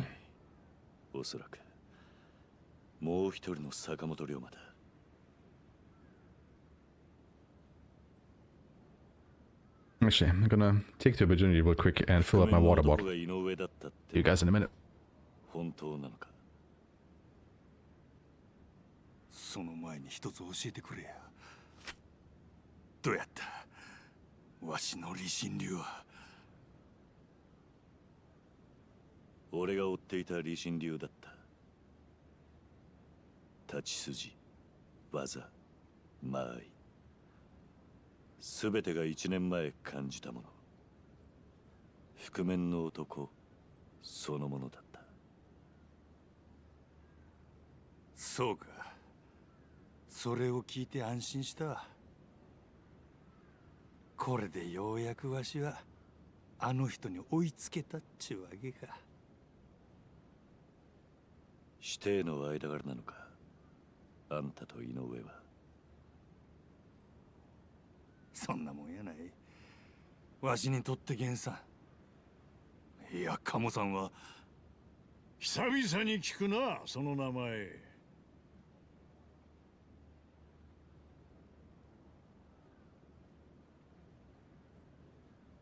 勇ちゃん。そろそろこの人に本当のことを打ち明ける時が来たようだぜ。五郎ちゃんよ。今度斎藤はじめさんよ。あんたに全てを教えてやる。天然理心流の謎、それに新選組最大の秘密をな。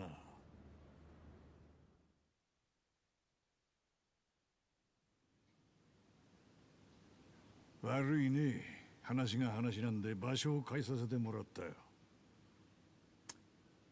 でもここならあんたのことを気兼ねなく龍馬さんと呼べるしな。互いに腹も割りやすいや。それで一体何なんだ。天然理心流の謎、それに新選組最大の秘密というのは。かれこれ1年以上前のことになる。ちょうど新選組が三風浪士組という名で今日の町に出てきた頃の話だ。その頃俺たち三風浪士組には俺の他にもう一人の局長が存在した。確か芹沢鴨だったか。裏の世界、つまり影として日の本一と恐れられた水戸藩出身の男だ。影。三風浪士組は将軍様の上洛警護を目的とする幕府お抱えの組織として結成された。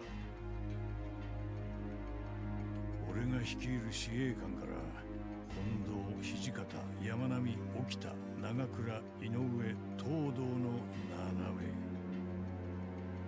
芹沢率いる水戸藩から芹沢鴨、平山五郎、平間重介の3名が加わり一つの組となったんだ。鴨に五郎。さっきあんたが口にしていた名だが、まさか。察しがついたようだな。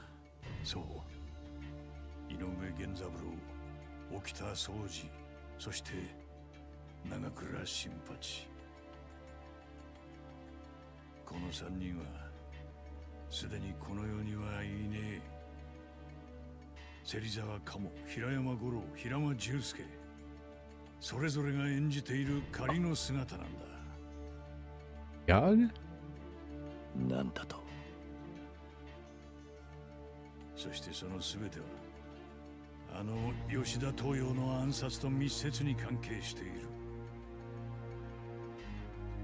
どういうことなんだ。1年前のあの日、事件は起こった。Hey there.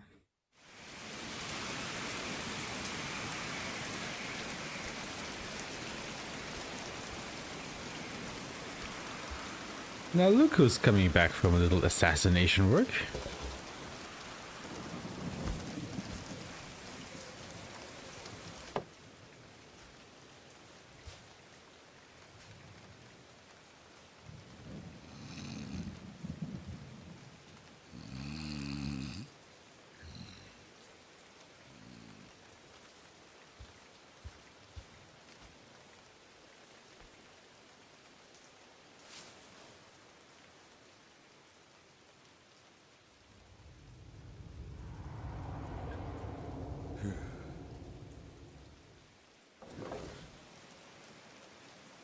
ずいぶん早いお帰りで。起きた。それに井上、長倉。局長、土佐での一仕事お疲れ様でした。 It's the real Okita? 何の話だ？ Oh my god.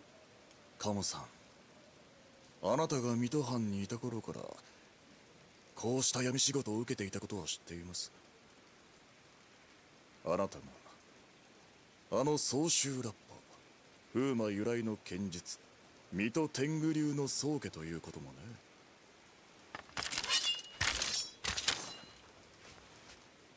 俺の素性を知った上で土佐から戻ってくる時を狙って待っていたというわけか。近藤さんはあなたたち水戸組を優遇しすぎて今日の道場で偶然知り合った。罪人同然だったあなた方を身震し組に温かく迎え入れた。その剣の腕を買ってね。だがこのままでは司令官一派の我々の立場が危ぶまれる。やめろ。まさか身内で殺し合うつもりか？ここにいる我々三人はあなたを身内と思っていませんよ。起きた。安心してください。平山と平間は薬でぐっすり寝かせておきました。あなたを殺した後でちゃんと後を追わせますから。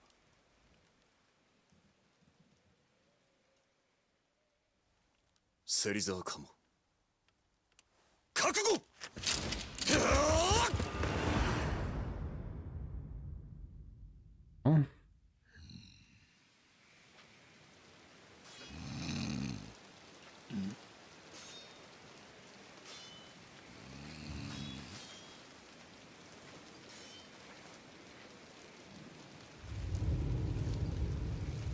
あれは起きた。おい五郎、起きろ。なんやねん。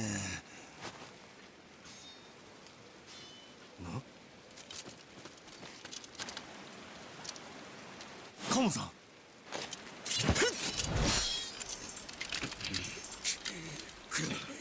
お前たちは来るな。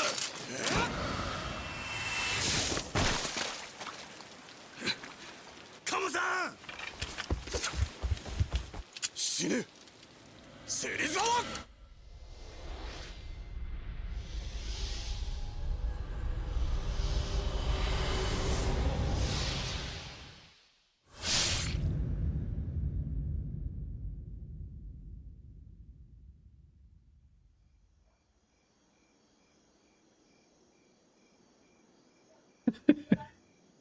Sure are a lot of things that happen. All right.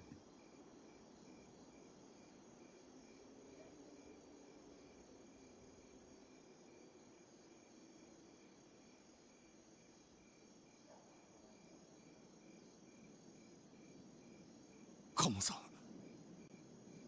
ん。なんでこないなことに。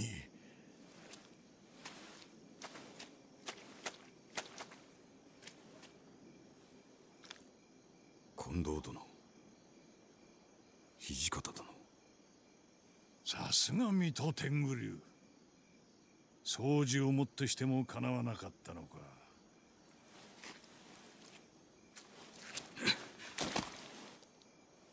行き違いがあったとはいえ、私は浪士組の同志を殺めてしまった。私は切腹いたします。ですからどうか平山と平間の命だけは。なんで謝るんや、カモさん。先に殺しに来たんは沖田たちの方やろが。それに沖田を殺したのは俺と五郎や。カモさんだけの責任やない。黙れ。近藤局長は影として水戸藩に使い捨てられた俺たちを救ってくれた。もはや日の当たる場所では生きる道のなかった俺たちをな。だがその愛弟子殿を殺めたんだ。その罪は俺の死をもって償うほかない。せやけど悪いのはうちらやないはずや。その通りだ。謝んなきゃなんねえのはこっちだよ、カモさん。宗司たちはあんたら水戸組の剣の腕を恐れてた。だから勝手にこんなことを。近藤殿。だがやっちまったもんは仕方ねえ。あんたらにはきっちり死んでもらうよ。近藤。沖田総司は浪士組一の剣豪として勤王志士たちの間でも名が通ってる。この三浪士組の顔とも言うべき存在だった。その総司が切られて死んだとなりゃ、浪士組もたかが知れてると世間の笑い者になっちまう。そうなれば我々はお役御免、幕府からも見捨てられ解散を命じられることになるだろうな。それがどないしたっちゅんや。そないなもんわしらには関係ない。やめろ五郎、重助。俺は非常な人間でね。愛弟子が死んだってのに頭ん中は浪士組をどうやって生き残らせるかでいっぱいだ。なんやと？俺はな、どんな犠牲を払おうと絶対にこの国を変えてやろうと思ってるんだ。そのために幕府を騙してまで壬生浪士組を作ったんだよ。でそれを実現するにはあんたたちの力がどうしても必要だ。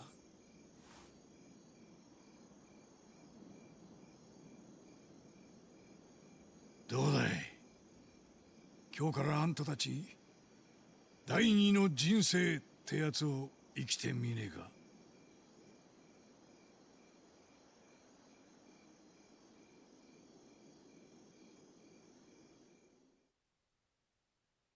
And there you have it.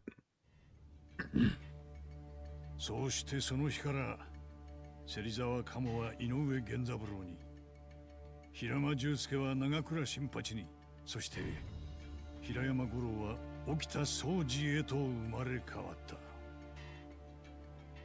鴨さん最後の仕事、吉田東洋暗殺がきっかけとなってな。1年前にそんなことが。以来 Hey, we found our masked man at last, kind of. 新選組へと改めた。Right? 芹沢鴨が乱暴狼藉の末粛清されたという噂を流し、浅黄色の派手な羽織で装うことで過去を払拭し、事実を隠した。沖田総司っていや美少年で通ってたから、そこの五郎ちゃんにはこの面で自分を美少年と言い張らせたもんだ。そして万が一にも秘密が漏れぬようハットを作った。体を脱するは死罪。あのハットのことか。ああ、いつの間にか新選組全体の掟になっちまったが、ハットはもともとこの秘密を知る7名、近藤、土方、山並、東堂、そして水戸組3人の口封じを目的として作られたものだったってわけだ。そうだったのか。俺は鴨さんの剣術、水戸天狗流をどうしても新選組に取り入れたかった。だから鴨さんが源さんになった翌日から自衛官出身者は皆天狗流の指南を受けたんだ。そして俺はその剣を天然理心流と解消し、今日の町から世に広めていこうとした。自衛官の独自流派としてな。そうすりゃ強さを求める手だれの剣士たちが新選組に集まるって考えたのさ。結果7人しかいなかった組は急激に拡大。佐之助や伊藤さん、武田といった有名な剣士の加入もあって今の規模になった。じゃあ俺はあんたの仕掛けた理心流の風潮に引っかかった一人ということなのか。ああ、でもその結果あんたはこうして新選組に入り、事の真相を知り得ることができたというわけだ。人生とは何があるか分かったもんじゃねえな。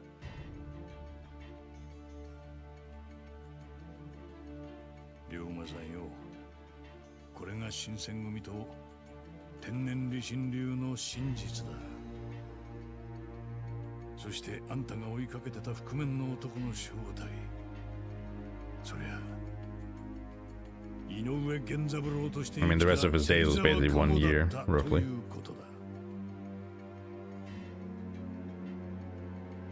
きっとカモさんははじめちゃんに対して後ろめたい気持ちがあったんや。池田屋で松原がはじめちゃんの秘密をばらそうとした時、背後から突然切ったのもはじめちゃんを守るためにやったんやと思う。せやなかったらあのカモさんが敵を後ろから切るような真似するわけないしな。井上は俺の目的を知りながら新選組にとどまれるよう手を貸してくれていたということか。カモの恩返しっちゅうとこやな。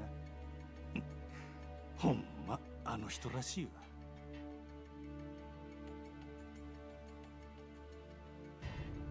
どうだい、全てを知った今の心境は。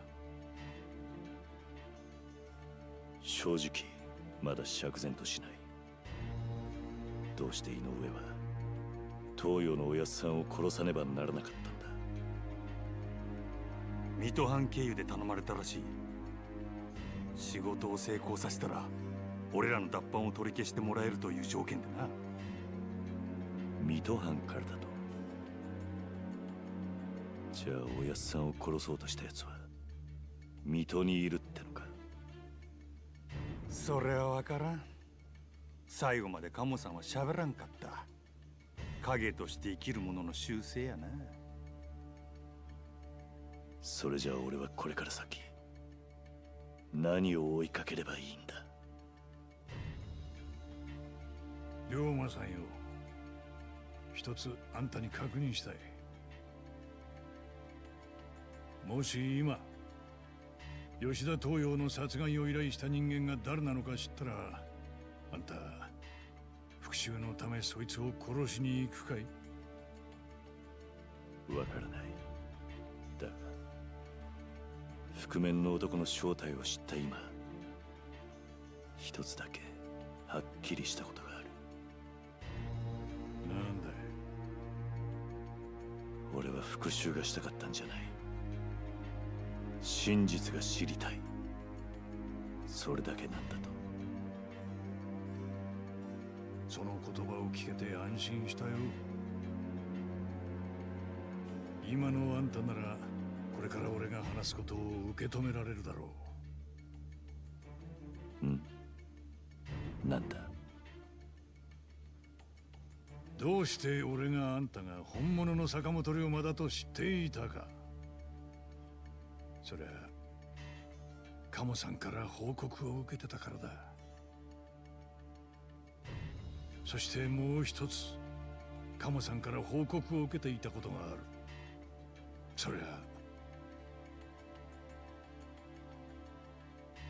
カモさんに吉田東洋殺害の依頼をした男の名は Well then. 坂本龍馬だ。Now it gets complicated. なんだと。それじゃまさかもう一人の坂本龍馬が。例の小無双の坂本龍馬やな。そして今になって奴は覆面の男だった源さんを殺した。おそらくは吉田東洋暗殺の口封じのためにな。クソが。驚くのはまだ早い。今そのもう一人の坂本龍馬がいるのは Well 寺田屋らしい。 then. タイの観察から知らせがあった。Paradise, you say? 寺田屋にもう一人の坂本龍馬が。寺田屋はあんたの定宿らしいじゃねえか。つまり二人の坂本龍馬が寺田屋を宿にしているってことになる。どうなっとるんや。以前からたびたび坂本龍馬は寺田屋を使ってたようだ。京で活動する時の拠点の一つなのかもな。とにかくそれで今、伊藤さんと武田の5番隊が寺田屋に向かってる。寺田屋に踏み込むつもりってことか。せやけど連中の手に負える相手やないで。その坂本龍馬は芹沢家紋を仕留めたほどの男やぞ。ああ、そうやすやすと捕まるとは思えねえな。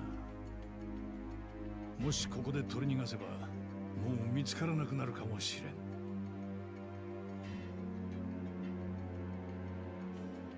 龍馬さん、いや、斎藤さんよ。あんたは斎藤をはじめとして寺田屋襲撃に向かえ。伊藤や武田より先にもう一人の龍馬を捕まえねえと、あんたが追いかけてきた吉田東洋殺害の謎は永久に闇の中だ。分かった。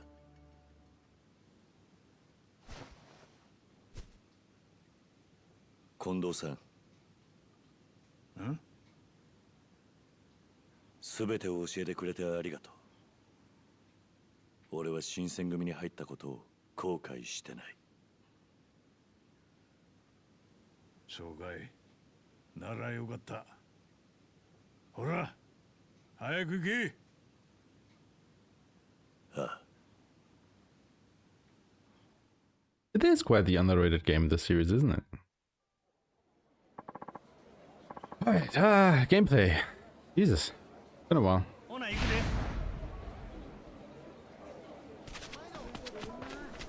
Alright, fast travel. Do this. Actually bringing a friend along this time as well, oh my lord.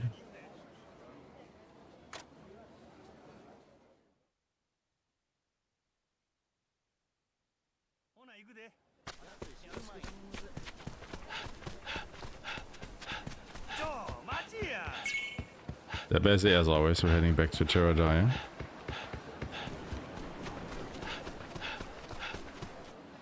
Well, this time for a different reason.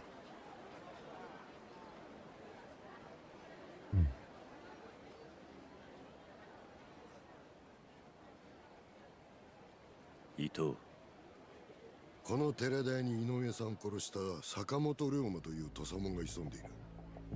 今から踏み込む。ああ、分かっている。だが君は必要ない。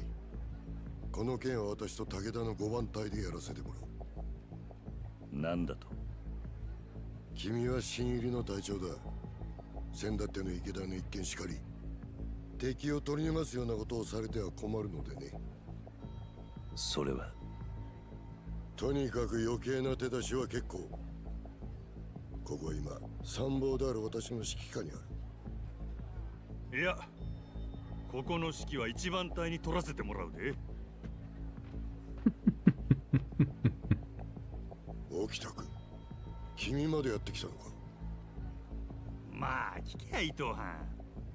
今さっき局長と会ったんやけど、あんたにええ話があるらしいわ。局長が。なんや、引退の相談をしたいらしいわ。何？近藤局長が引退されるというのか。わしもようわからんけど、あんたを屯所に呼び出すよう仰せつかったんや。ここの指揮権はわしに任せる言うてな。出任せじゃないだろうな。沖田君、言うまでもないが、もしその話が嘘だったら切腹者だぞ。別にええで。せやけど副長に次期局長の座を奪われたくないんやったら、はよ行った方がええんとちゃうか。私は屯所に行く。あとは一番隊に任せよう。How quickly he just leaves. 助かった。伊藤は何より局長の座を狙っとるからな。苦しい言い訳やったが、あとは勇ちゃんがうまいことやってくれるやろ。それより邪魔者はおらんようになったで。坂本龍馬を殺す資格があるんはわしかお前だけや。ああ。だが一つその前にやっておきたいことがある。なんや？踏み込む前に寺田屋の女将と女中を逃がしてやりたい。長いこと世話になってる。切り合いに巻き込みたくない。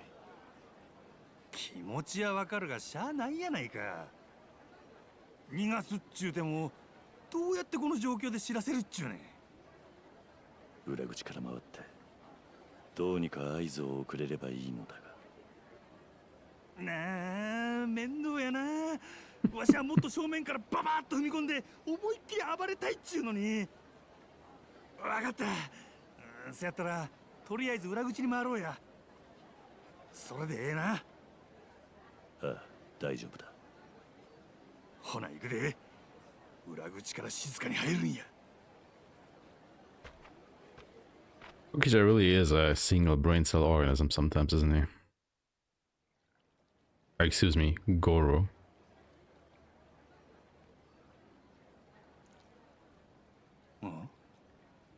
こないな時間に風呂か。優雅なもんやな。音がしている。誰か入ってるな。はじめちゃん、覗いてみる。案外例の坂本龍馬かもしれんで。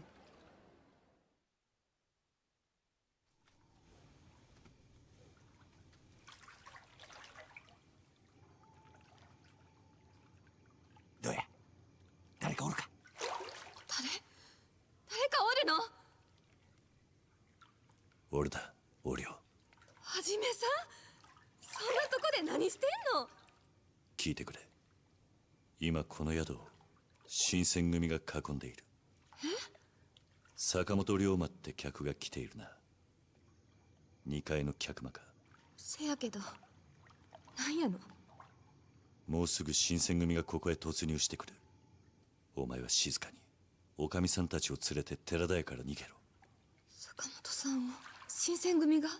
詳しい話は後だ。急げ。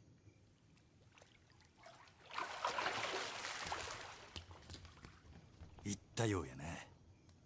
よし、そしたら行こうか、はじめちゃん。お逃げください、坂本様。新選組が来ます。はよ、ここから逃げて。あれは That little お龍の声。どういうことだ。迷うてる暇はない。もう行くしかないで。新選組じゃ。踏み込んできよった。入り口やないか。こっちだよ。おもろなってきたやないか。行くで、はじめちゃん。Didn't equip the other sword that we got from defeating. Okay, no, was it Okita? Yeah, it was Okita. Let's change that. Because it is quite a bit better.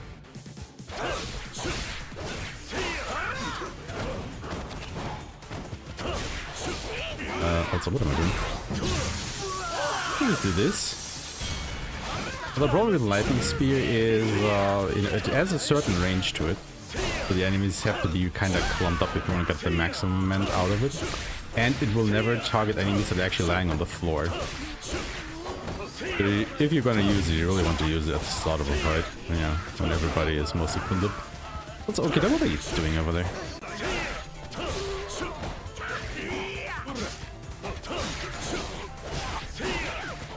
You're usually a bit faster than them.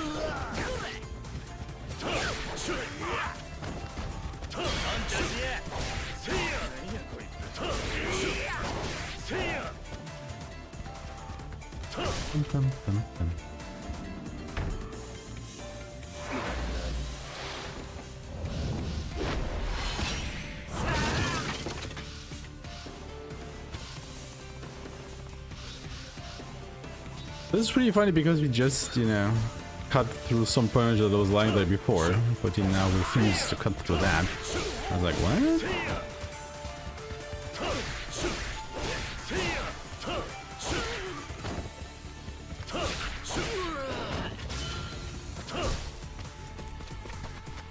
Actually, grabbing this medicine. There's a little bit of marathon safety.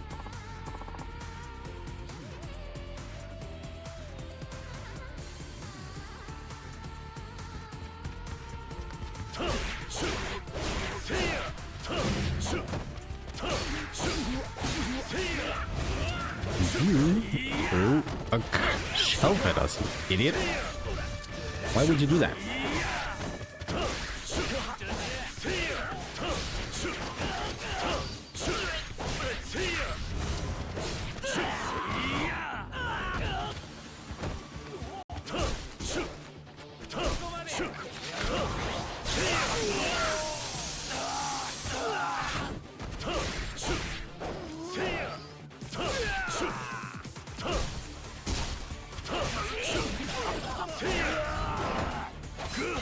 Ooh.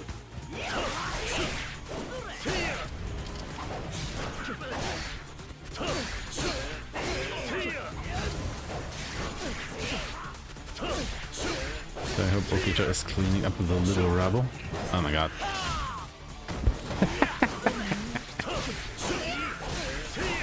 This is that one a bit.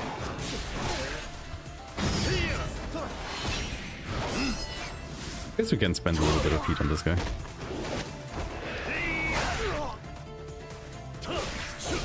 Because he is quite tanky, that guy.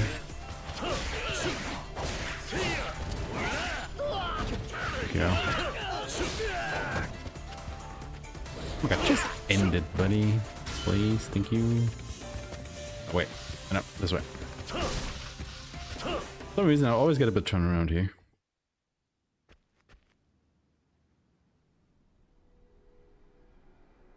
God, it's him? たった二人でわしらの仲間を。なんちゅう奴らじゃ。お前が坂本龍馬。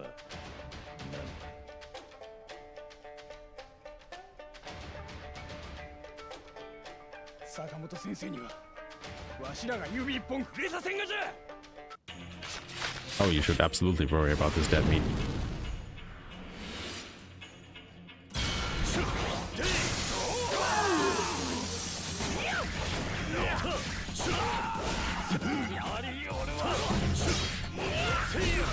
Picking up the ads first. If he would let me.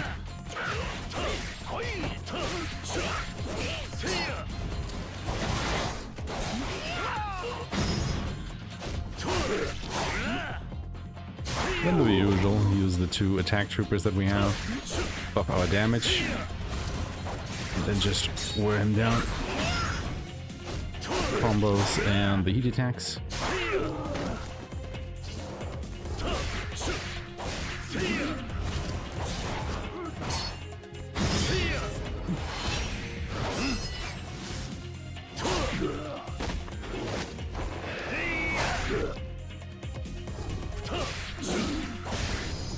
And the fight.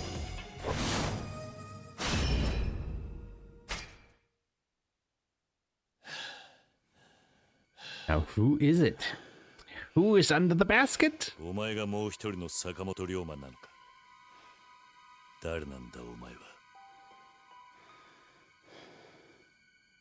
お前の目的は何だ。なぜ俺の名を語る。答えろ。お前がおやっさんを殺させたのか。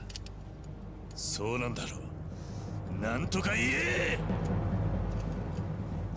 鴨さんの敵や。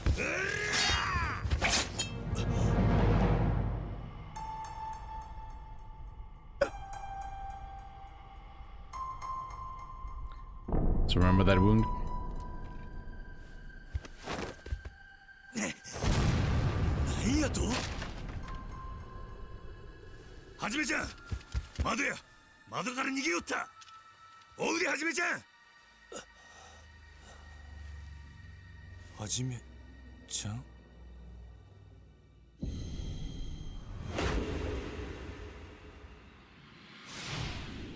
まさか。Oh. 踊るな、そこ動くな。見回り組の佐々木か。何の用や。こないなとこで何しとんねん、お前ら。見たらわかるやろ。不定労使の取り締まりや。ほう、それご苦労なこっちゃな。せやけどこっから先は見回り組が預からせてもらう。なんやと？聞こえへんかったんか？坂本龍馬は見回り組が預かる言うとんねん。なんだと？これは幕府ご公儀の命令や。これ以上坂本龍馬の件、新選組の手出しは無用。ふざけんねや！坂本は新選組の幹部殺した男や。それを手出し無用とはどういうことやねん。さあの文句があるんやったらお上に言うたらどうや。わしらに命令した幕府のお役人に。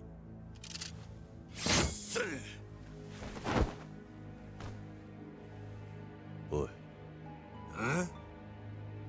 誰なんだ？見回り組にその命令を出した役人ってのは。幕府軍艦奉行並み勝麟太郎や。勝麟太郎。余計な詮索はせんこっちゃ。その方がお互いの身のためなんとちゃいまっか。謎だらけの三番隊隊長さんよ。あれ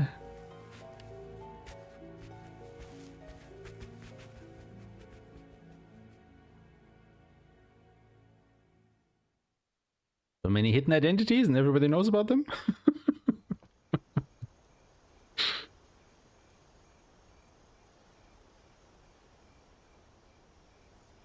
しかし見回り組に邪魔されるとは思うてもなかったな、はじめちゃん。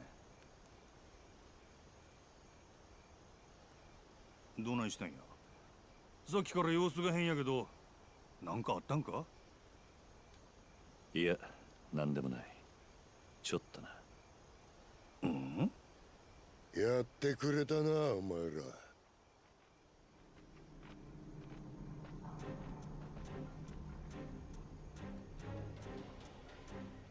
おう、伊藤藩やねえか。それに武田に平助までどないしたんや？とぼけんな。近藤局長の引退の相談ってあれはとんだホラじゃねえ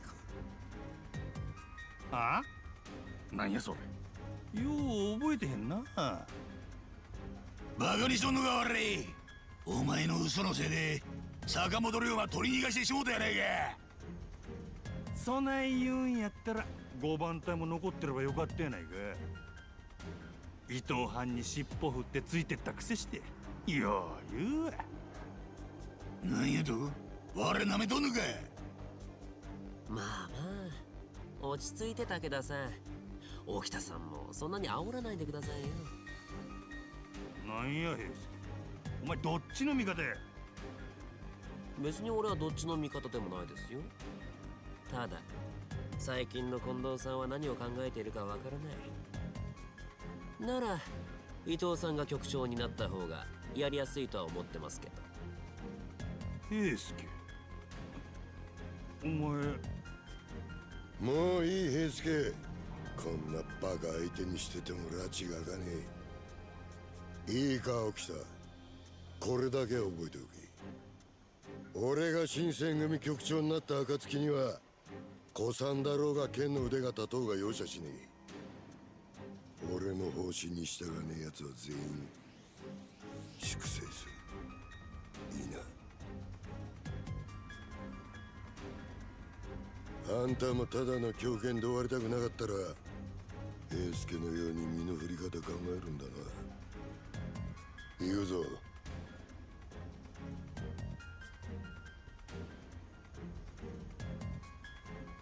Well then, that's certainly a rift forming.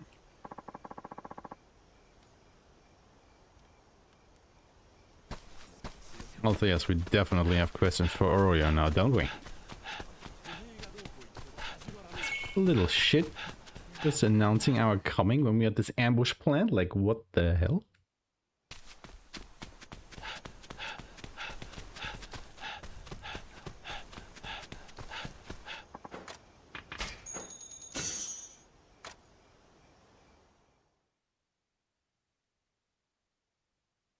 Also, On the way there, we will actually take the opportunity to stop by a second home again.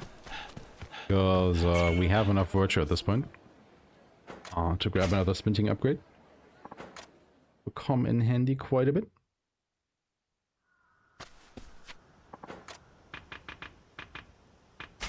Yes,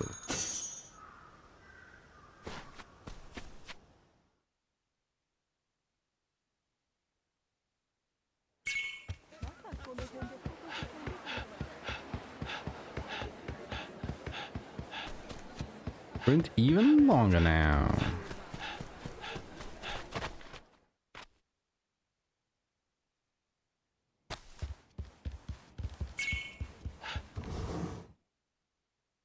No cutscenes.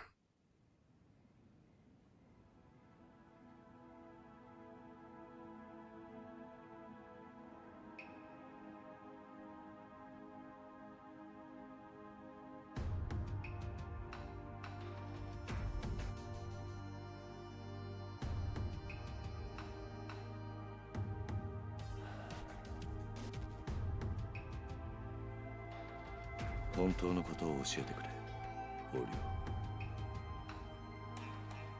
オ。なんで坂本龍馬を逃がした？それはお客さんが追われてたのを助けよう思っただけや。だが下手すりゃお前も坂本を助けたと新選組に切られていたかもしれない。自分の命を張ってまで助けるような客なのか、坂本龍馬は。そうよ。うちは寺田屋のお客さんが新選組に狙われてる言うなら誰でも助けます。それが寺田屋で働く者の務めです。そうか、それならいい。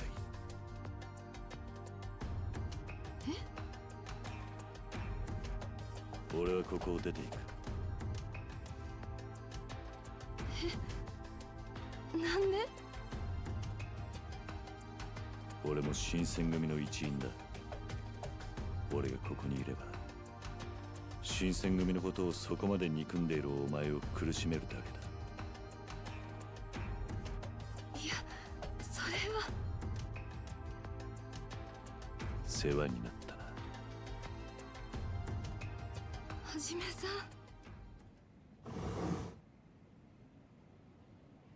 ん。もうええんとちゃう、おりょうちゃん。そろそろほんまのこと話してくれてもええんやないの？おかみさん。あんたなんか隠してるやろ？そろそろうちにも教えてくれへん？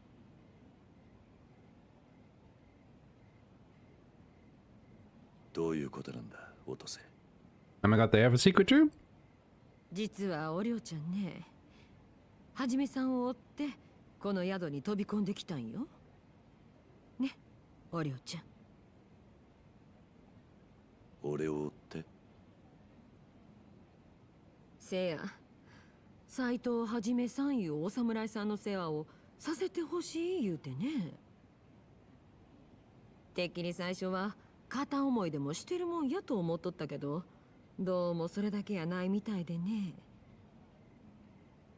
はじめさんが出かけた後追いかけて行ってみたり、部屋の様子を掃除しながら調べたりしててね。なんか目的があって近づいてきたんやと確信して。 You just let her do that, Otose. どういうことなんだ、オリオ。さっきの坂本龍馬藩となんか関係があるんとちゃうか、おりょうちゃん。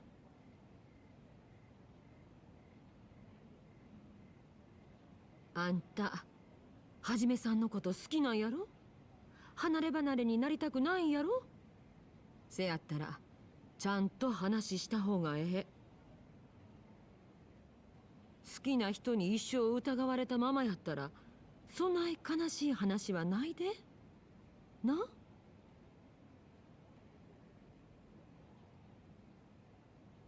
かりました。お話しします。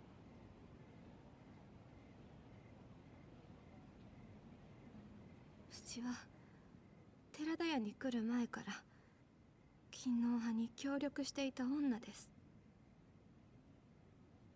最初は些細な町の噂とかそういうのを坂本さんのお仲間に教えたりしてました。それが勤皇のお役に立つからっていくらかお金を受け取って、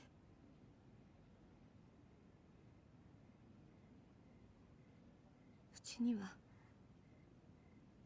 今も床に伏せている母がいます。その薬代に充てるためでした。でもある日、次からは斎藤はじめいう人のそばに行ってその人の行動を知らせてほしいって言われたんです。坂本龍馬にだな。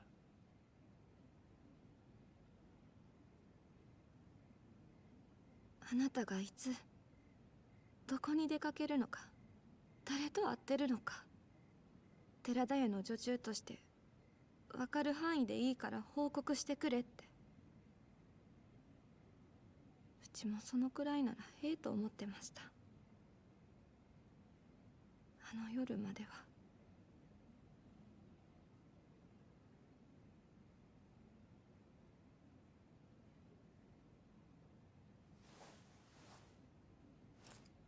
これお涼ちゃんを雇った日に寺田屋に置かれていったお金。誰が置いていったかもわからんかったけど、多分坂本さんやったんやね。うちがお涼ちゃんを雇い入れたことへの見返りとして。坂本龍馬とはどこで知り合ったんだ？もともとうちの父が勤皇の活動家やったんです。それが幕府の役人に捕まって何人にも囲まれて切り殺された。もう何年も前。その後京に登ってくる勤皇派の志士たちが死んだ父のお見舞いに訪ねてくることがあって、坂本さんはそういう人たちの一人でした。そしてお金に困ってるうちらに手を差し伸べてくれた。はじめさんに言うてもせんない話やけど、侍同士の争いに翻弄されるのは何の力もない女子供や。お涼ちゃんかて巻き込まれたくて巻き込まれたんとちゃう。女一人母親背負って生きるためにしたことや。はじめさん、お涼ちゃんを許したって。おかみさん。お涼、もう一つ聞かせてくれ。わざわざお前を使って俺を監視してた坂本龍馬がなんで今日になってここに現れた？いずれ俺と鉢合わせるのは目に見えていたはずだ。それはうちにも分かりません。せやけど坂本さんは今日でやらなきゃいけない仕事がある言うてた。うちが聞いたんはそれだけです。今日でやらなきゃいけない仕事？なあ、はじめさん、これからお涼ちゃんをどないする気？もうええです、おかみさん。覚悟はできてます。はじめさん、見損なったでしょ、うちのこと。いや、俺にはそんな資格はねえ。俺もあんたらを騙していたんだ。名前を偽っている。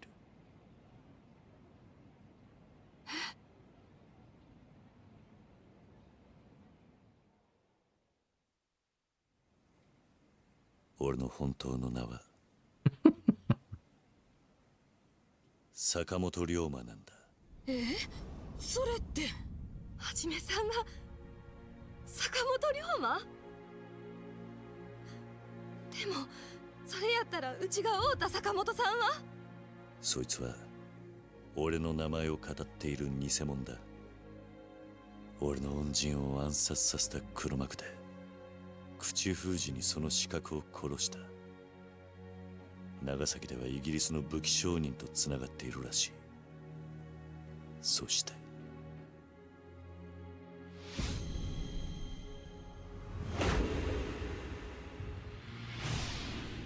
竹地半平太と同じ火傷を背中に背負っていた。で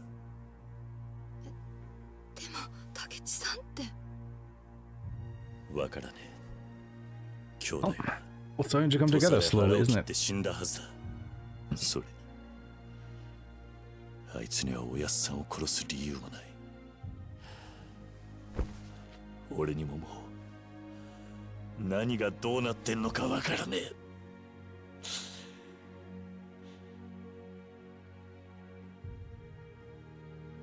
はじめさん、うちの太田坂本龍馬に会いたい。何？もし会いたいんやったら新選組の人でうちと同じように坂本龍馬とつながってる人がいるの。その人を捕まえればもう一度坂本龍馬に会えるかも。誰なんだ？その人は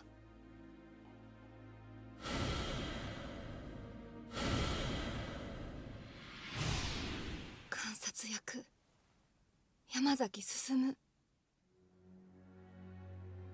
山崎進。あいつが。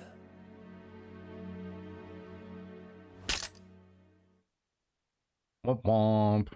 Alright. There's yet another longer cutscene coming up, so we'll take another quick bathroom break. Enjoy the lore.「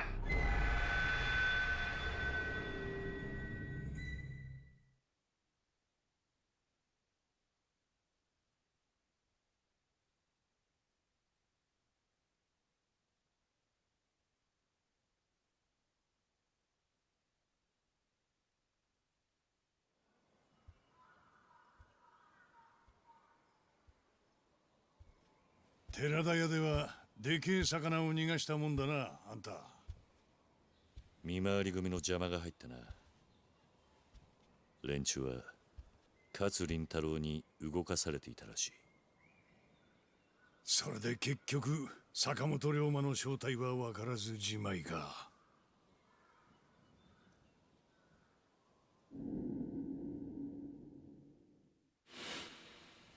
なあ、あいつは何をしにまた今日に舞い戻ってきたと思う？さあな。あんたは知っているのか？そいつを教えるためにあんたをここへ呼んだんだ。それにいよいよ時間がなくなってきたことも承知しといてもらいてえと思ってよ。時間？何のだ？この日本って国が自滅するまでの時間だよ。何？坂本龍馬はな、国中を巻き込んだ倒幕戦争の引き金を引きにこの今日に来てるんだよ。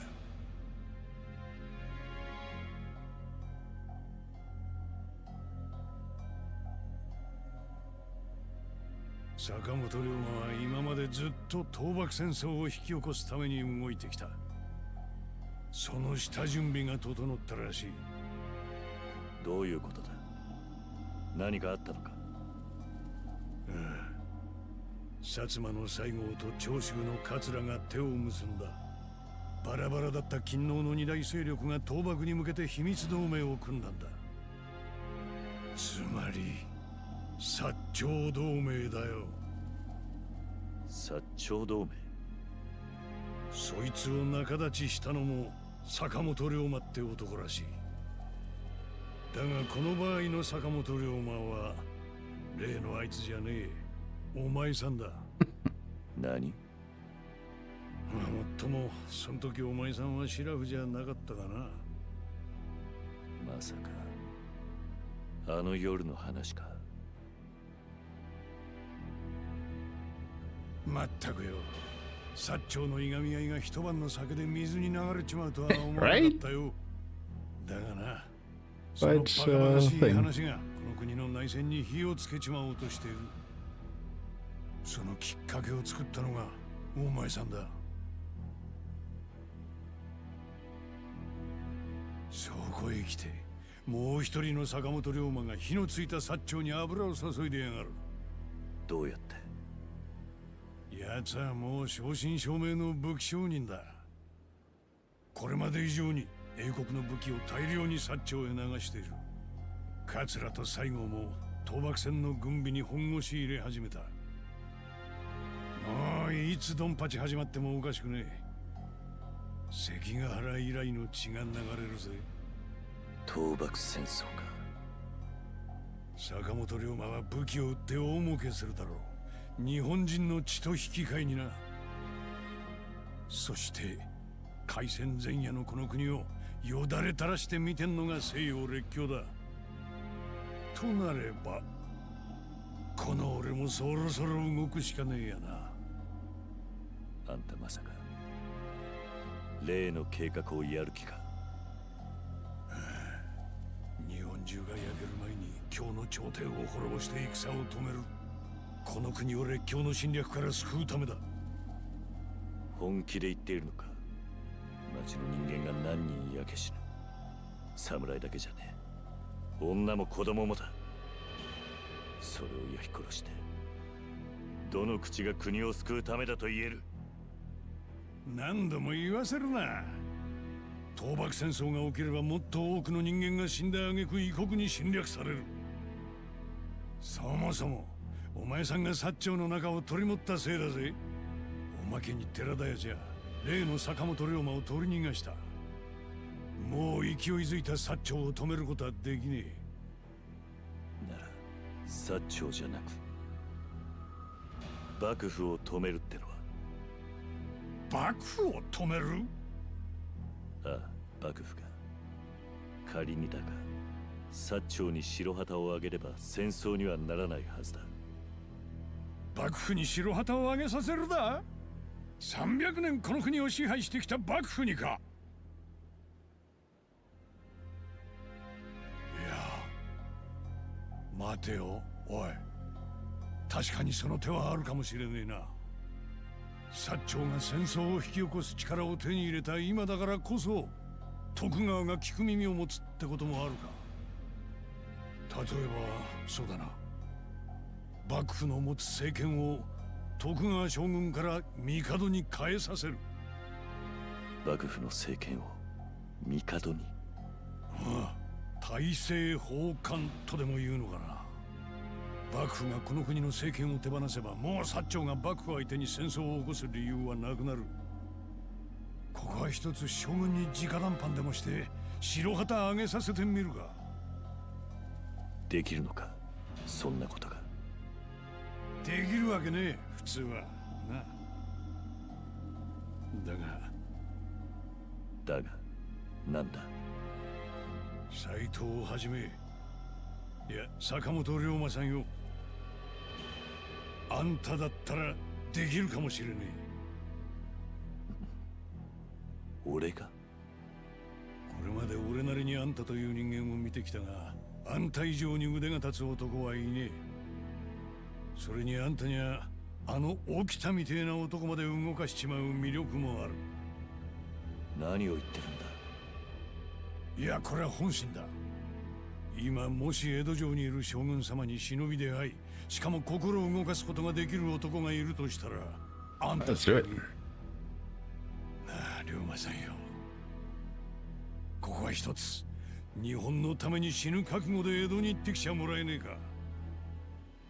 俺が江戸に？江戸城には夜にでも何とか忍び込むんだ。もちろん見つかりゃ殺される。生きて帰るのは不可能に近い。だが将軍に大政奉還を直訴するとなると、もうそれしかねえ。将軍の寝床に忍び込むってことか。言い出しっぺはお前さんだぜ。それにもしこの大政奉還を徳川が飲めば、もう一人の坂本龍馬も必ず何か反応を見せる。どういうことだ。向こうは薩長を派手に引き込んで戦争の準備をさせてるんだ。だが戦争ってのは準備だけでも相当の金がかかる。その邪魔をされたとなりゃ、例の坂本龍馬は黙っちゃいねえ。必ず何か動きを見せるはずだ。まあ無理にとは言わねえよ。そん時は計画通りに俺が今日を焼くだけだ。ただしあんたがもう一人の坂本龍馬を捕らえる機会はなくなるぜ。俺は前にも江戸に行ったが、城には登ったことがねえ。ちょうど一度中に入ってみてえと思ってた。いいんだな。生きて帰ってくるだけでも奇跡なんだぜ。ああ、覚悟の上で言っている。上出来だ。だがまず新選組の幹部が一人で京を出たとなれば人目を引く。江戸へ行くなら一晩待って夜明け前に立て。今日のところはいつも通り屯所に顔を出しておくんだな。屯所か。そうだな。ちょうど話を聞きたい相手もいる。観察の山崎進に例の坂本龍馬の息がかかっているらしい。なるほど。だがそいつは一足遅かったぜ。何がだ。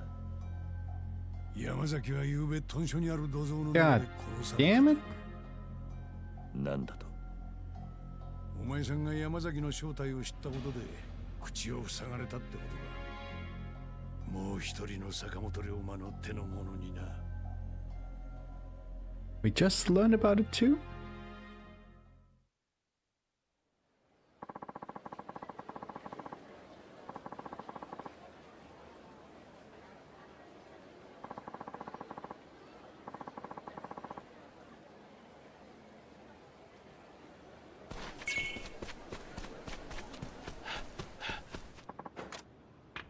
This is actually what eventually happened, that the loyalists won against the shogunate, and that is what led to the Meiji restoration, like the restoration of the country under Emperor Meiji. Spoilers.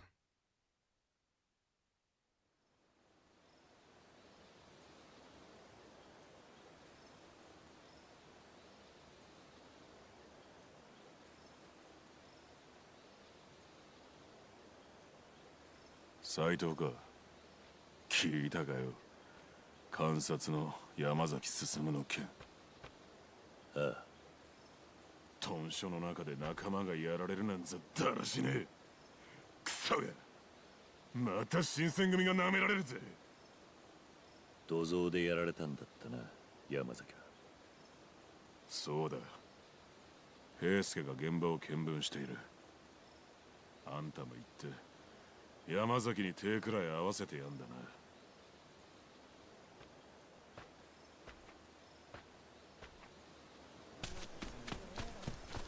斎藤。Alright, this is for them. But before, I have another little speedrun thing to do, which is to make a save here. Oops. And then do a little bit more gambling. Because we need to get another recruit. It's about a 1 in 5 chance again, if I'm not mistaken, for the 10 reroll. And we get... Oh my god, we get the right one first try. What the hell? Are you kidding? What is this run? Anyway, gonna swap in here. The rest stays as it is. Yes, but we will fuse more people into this guy. everybody else. Wait. Do we have two different ones of this? Yes, we do somehow. Weird.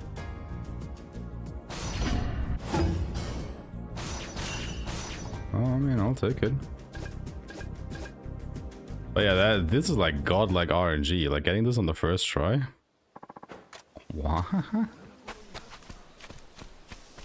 Fine, I'll take it. Even getting the other one the first try was already pretty good. Starting to regret that this is like, you know, a cutscene run. This might actually be a pretty decent, just normal speedrun of this game, honestly. A couple of mistakes here and there, but damn. We hit the big ones. 昨日の夜中、気配を殺して山崎の背後に忍び寄ってとこですか。When I did the practice run for this, I had to reload like, I don't know, 5 or 6 times until I got the guy. 男の背後を取れるやつ、もしくは山崎が気を許せる誰か。それじゃ犯人はタイの幹部の誰かってことか。ええ、まあ。そうやゆうべ、斉藤さんは何してました？寺田屋に泊まっていた。そうか。それじゃ斉藤さんは犯人じゃないのかな。組の幹部が容疑者なら、お前が犯人ってことも考えられるな。ああ、なるほど。そういやそうですね。気がつきませんでしたよ。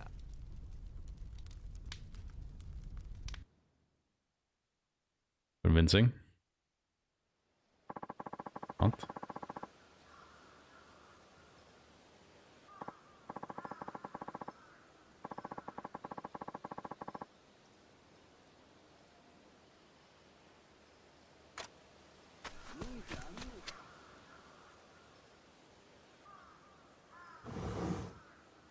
斉藤君、少し話せるか。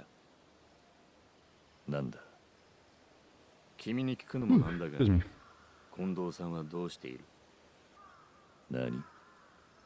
とぼけなくてもいい。君が近藤さんと会っていることは分かっている。会って何を話しているんだ？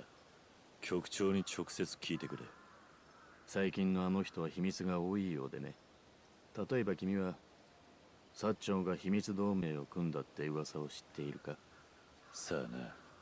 俺には関係ねえ話だ。だが近藤さんは知っているはずだ。そしてそれを黙って見ている人じゃない。あの人は私と違って国士だからな。国士？天下国家のために自分が何をできるかいつも考えている人間だよ。その近藤さんにとって薩長同盟なんてのは潰す以外に選択肢のねえ代物だ。なのになぜ何も動き出さないのかと思ってな。この先近藤さんから何か聞かされたら私に報告してくれるか？俺は人と話したことを別のやつに漏らすような真似はしない。あんたと話したことを近藤に言うこともないってことだ。局長のことを知りたきゃ直接話すんだな。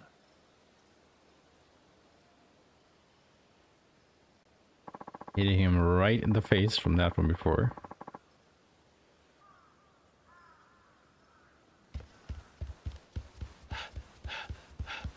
Because, you know, he was also kinda curt to us when we were looking for the chief, wasn't he? How does that feel, Hijikata? How does it feel?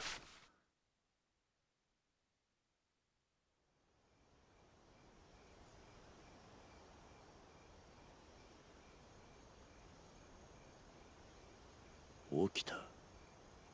なんや、局長とおもろいことしようとしてるらしいの、はじめちゃん。何？とぼけんなよ。水臭いで。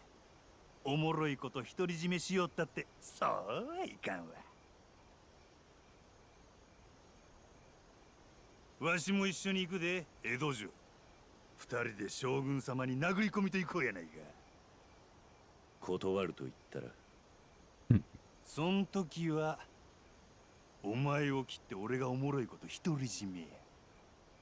殺されに行くようなもんなんだぜ。せやからおもろい言うとるやないか。それにもっとおもろいのは、これがうまくいけば例の坂本龍馬に一泡吹かせてやれるっちゅうことや。ああ。わしらの敵は同じ目的を持っとる限り低下したる。一番隊の隊長タダで使えるっちゅうことやで。わかった。だが出発は夜明けだ。目立たねえようにする必要がある。なるほど。ほな、今夜が今日の最後の夜になるかもしれんっちゅうわけやな。お互い夜明けまでお楽しみっちゅうわけや。江戸城の将軍の寝床に押し込むんだ。人生最後の夜遊びかもしれねえ。Oh my god, point of no return? We're getting to the end, everybody? 新選組で溜め込んだ金一晩で使ったるで。せやけどお前は寺田屋に別れの挨拶する女がおるんとちゃうか。あそこのおかみ豊島の割にえらい色気があるさかいな。いや、そっちじゃねえ。なんでもねえよ。そしたら夜明け、わしも寺田屋に行く。それまではじめちゃんもせいぜい楽しんどけや。It's not time for karaoke with not Majima. I'm sorry.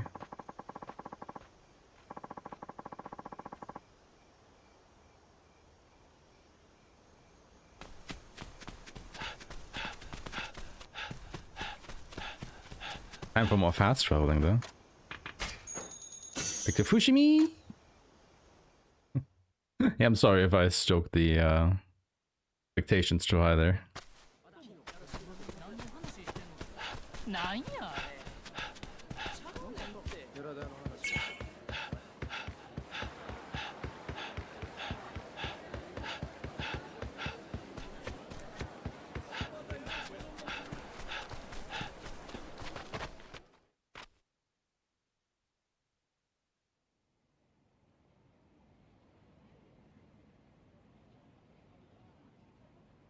Oh, はじめさん、お帰りやす。ああ。明日夜明け前に宿を立つ。それまで寝かせてくれ。そらかまへんけど、朝立つんやったら今のうちにいろいろしたくせな飽きまへんやろ。支度はもう済んでるん？ I am prepared. ああ、大丈夫だ。ほな、夜明け前に起こ Yeah, すか there's な。 another couple cutscenes happening, so let me actually listen up a bit.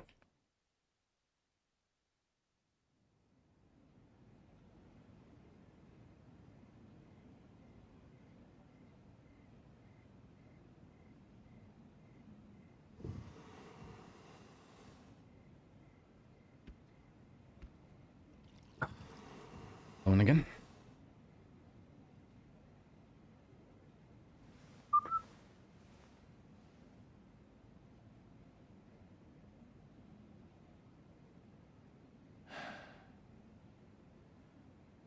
観察の山崎進は新選組の屯所で殺されていた。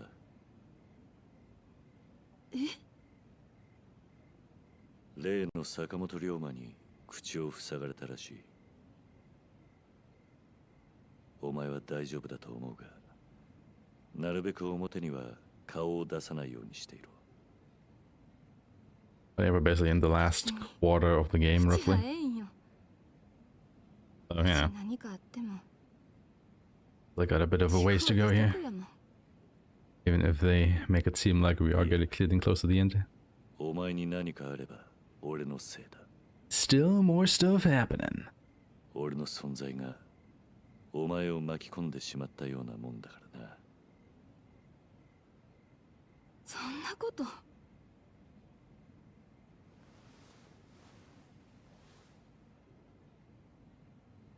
明日江戸に行く。用事が済むまでしばらく帰れない。江戸へ？けどそんななことうちに言うてええの？また裏切るかもしれへんよ。土佐を抜けてから俺が本当の名前を自分から言ったのはこの寺田屋でだけだ。俺はもうここで隠し事をする気はねえ。それに江戸での次第によっちゃもう生きて帰ってくることもない。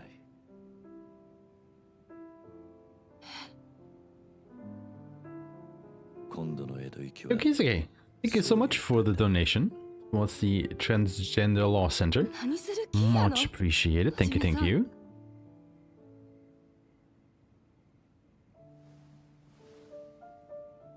Inching ever closer to the event goal of $2,000 raised.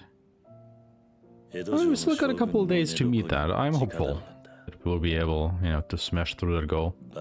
Maybe even get in a bit extra. That is indeed very kind, thank you. 冗談みたいな話だが、あんたにだけは言っておこうと思った。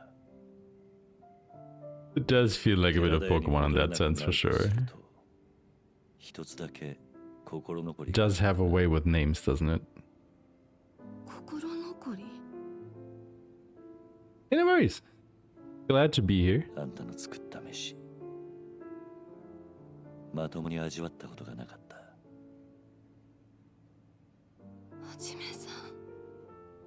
Even though this is definitely more story time than actual speedrunning, isn't it? 今度戻ってきた時の楽しみにとっておく。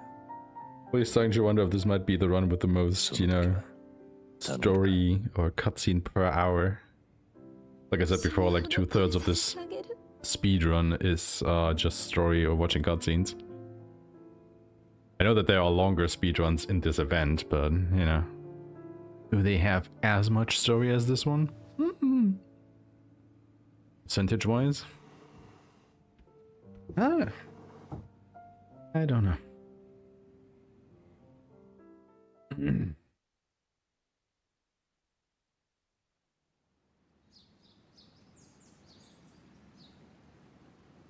Excuse me. Going to be going to get quite sleepy. This is already past 1 a.m. for me here. あんたの知ったことじゃねえ。ええやないか。 This one will go well into the night/morning for me. あんたにこれ渡せ言われたわ。 Yeah, it's fair. I mean, the story is very entertaining. Don't get me wrong on this. 近藤さんからや。徳川将軍へのお手紙やと。 And actually surprised how engaging it still is, you know, even though I've played the game quite a lot. Been a while since I've, you know, seen the whole thing. Not seen it all.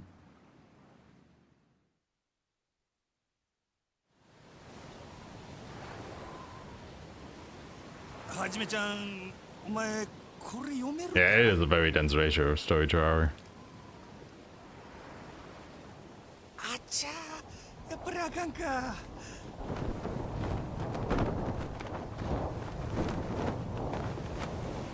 So yeah, this is where we will write history. Quite literally. 読み書きができないわけじゃないが、この字はさすがに読めない。達筆すぎるな。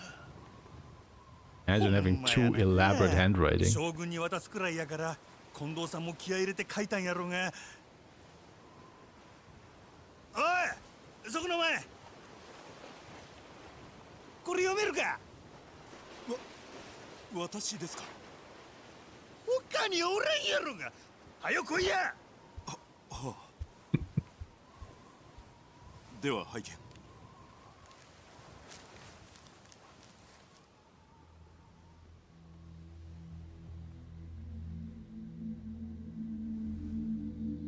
これは一体何が書いてあるんや。何と言いますか。とんでもないことが。 だからなんやっちゅうねん。まずこの一番初めのこの一文ですが、1、天下の政権を朝廷に奉還せしめ、精霊よろしく。朝廷より言ずべきこと。なんのこっちゃ。これは幕府の持っている政権を朝廷に返すってことです。こんな手紙持っているだけで幕府の人間に殺されますよ。ああ、それやったら問題ないわ。わしらがその幕府の人間や。まさか本当ですか？本当だ。それよりその先を続けてくれ。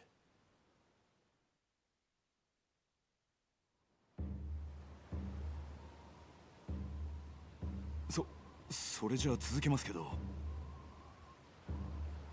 この手紙には全部で7項目の国への要望が書かれてあります。国への要望？ええ、まず最初がさっき言った幕府の政権は朝廷に譲るということ。その後は政権を持った後の朝廷への提案が続いています。どういう内容だ？ええ、箇条書きですが、まず議員というものを置いて話し合いで政治を決定すること、異国との不平等条約を改定すること、国の憲法を制定すること、海軍を増強すること、都を守る兵を組織すること、金銀を異国と同じ値段にすること。以上、最初のと合わせて7つです。要するに新しい国づくりへの要望書ってところか。そしたらここに要望を書いたら徳川将軍が聞いてくれるいうことか？いや、聞くのは政権を返された後の朝廷ってことだろ。将軍でも朝廷でも構わんわ。わしらもなんか書いたらやないか。何？命がけでこの手紙将軍に渡すのはわしらなんやで。ほんなら新選組の隊長に一生楽できる金を払うことってなどうや。新選組の隊長？あなた方そうなんですか？そや。せやからお前今言うたの手紙に書き足せや。一つぐらい足したってかまへんやろ。でも人の手紙を勝手に書き足すなんて。どうせ金をくれと書いたとこで将軍にも朝廷にも無視されるだけだ。私もそうだと思います。お前は黙っときよ。ほなはじめちゃんやったら何を書く？こんな機会めったにないで。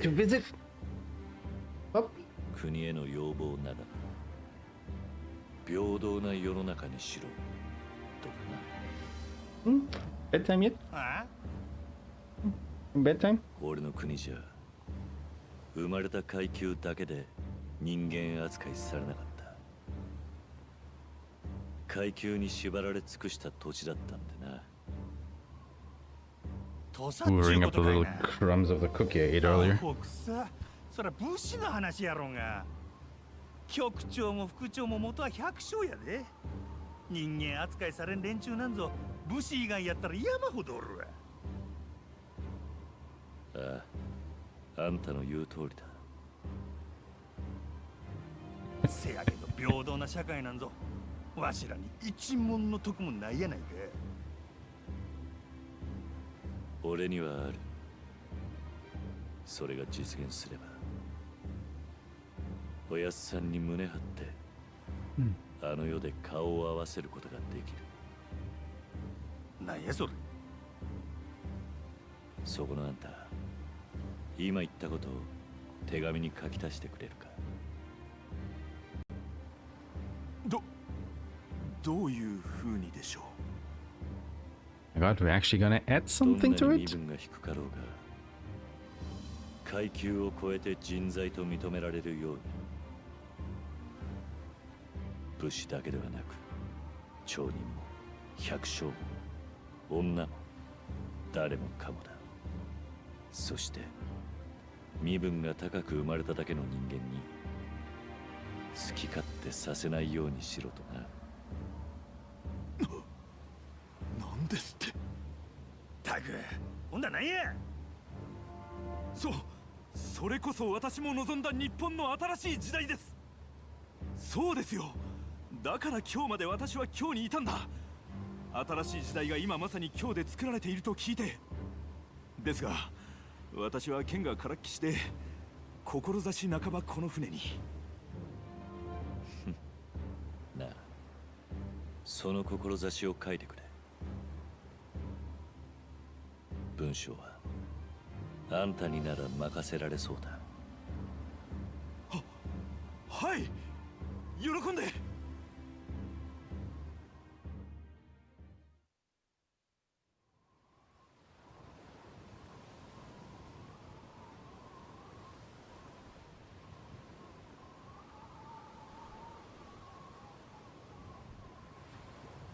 有罪の苦行諸行及び天下の人材を顧問に備え感釈をたまい、よろしく従来有名無実の官を除くべきこ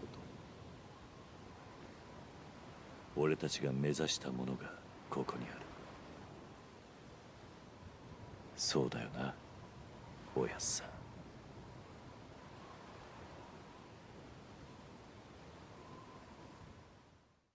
We actually might be able to do what we set out to do all the way to the start. Just have to get the ladder to the Shogun. How hard can that be?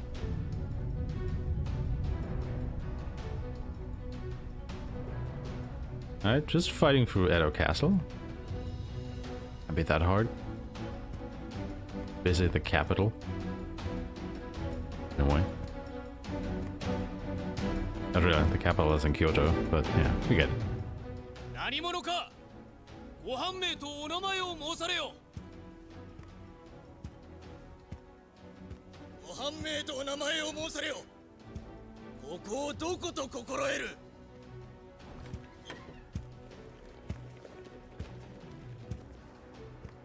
15代将軍徳川慶喜公に会いに来た。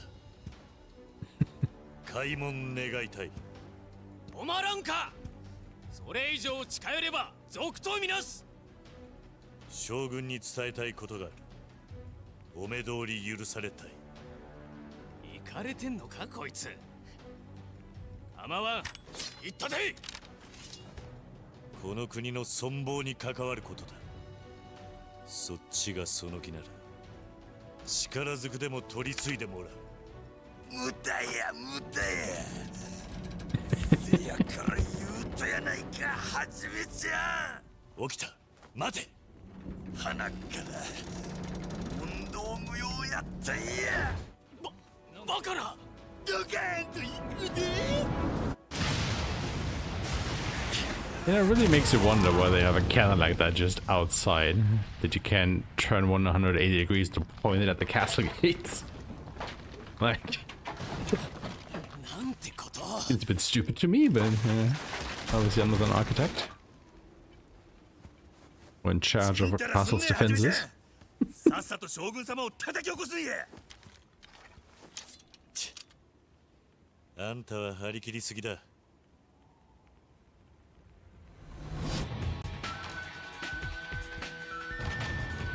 Alright, here we go.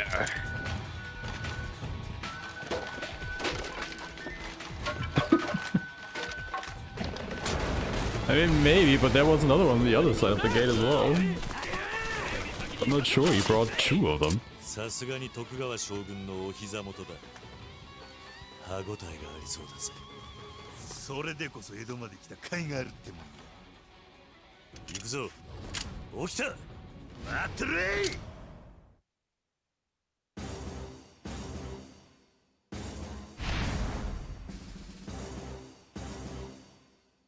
And here we go.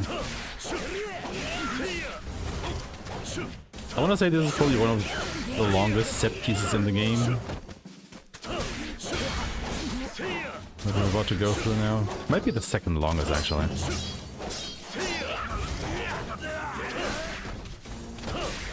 Yeah, we have to get through quite a few things here. With these guys, nothing too major. I mean, yeah, dealt with a lot of these people before.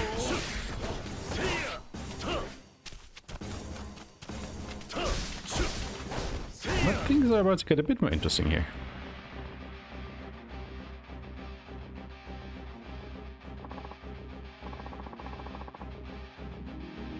These guys will just kind of go continually start shooting at you. So we're gonna try and get through here as quickly as possible. Ooh, take cover and spawn these guys, because you only have to defeat those enemies here to be able to progress.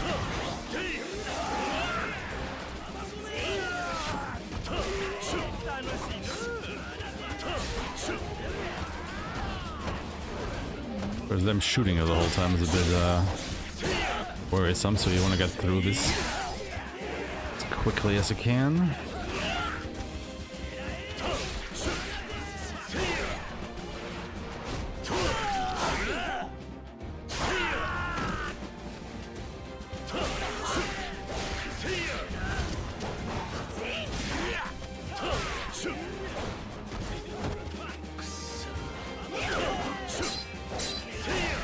Ideally, you want to fight behind the cover.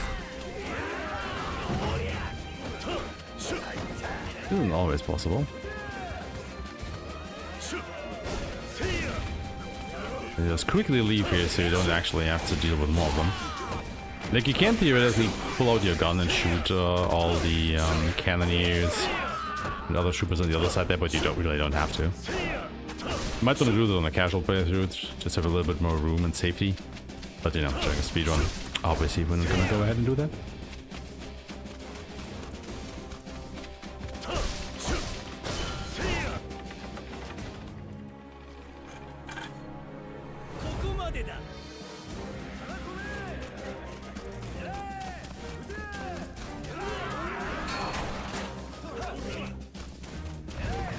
Okay, here we go. This is why we bought Hondo.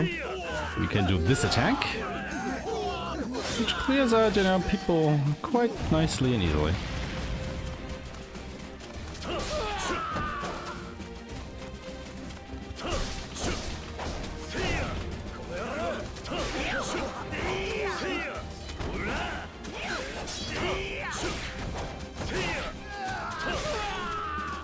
Taking the extra time to pick up the medicine here just for a little bit of marathon safety.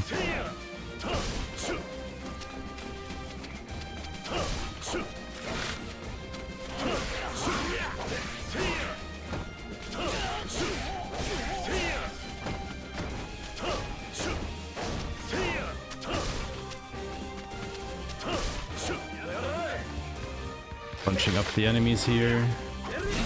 Another lightning spear. Okay, hit everybody. Nice.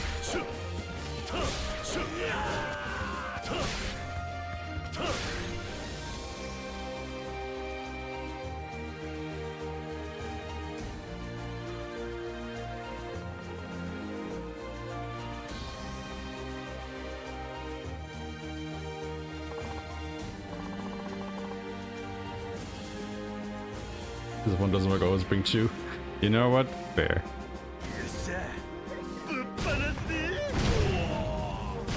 Got a bit of a cannon here that we have to use to kill these, or can use to kill these guys. We don't have to use the cannon. But there's a bit of speed tech actually going on here, because there are these two very big lads that you can see here, Kishi and Nadashi. And now, a funny thing is, if you actually manage to get like a headshot with a cannon, it will hit him 2 times, basically dealing double damage. I don't know why, it just does.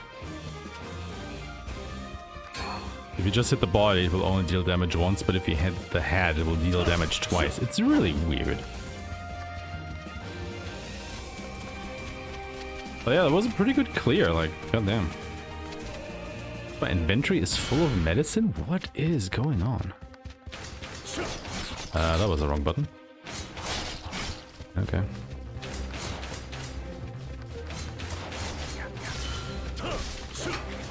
And now we are introduced to the ninja. Now the ninja are the most obnoxious normal enemies in the game, I want to say. Because they have this little, you know, jump around that they can do. And they are completely invulnerable while they are doing this. Which I don't have to tell you is pretty obnoxious. Because they can do it whenever the fuck they want to. So... greater RNG everybody, that we're not getting a lot of backflips here. Absolutely fantastic.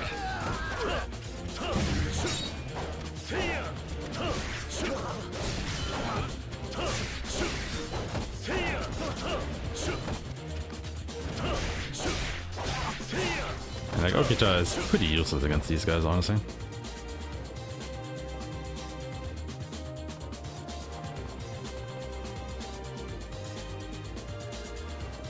So now we have to press some buttons to open the way. Oops. Now how do we press them? Of course we shoot them. If the shots would actually hit.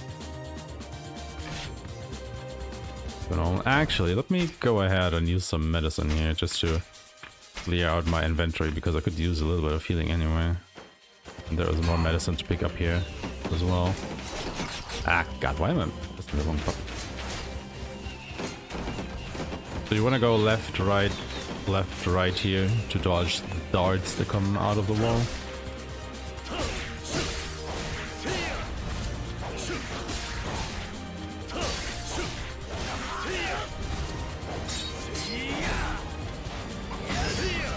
Try and get rid of this guy first.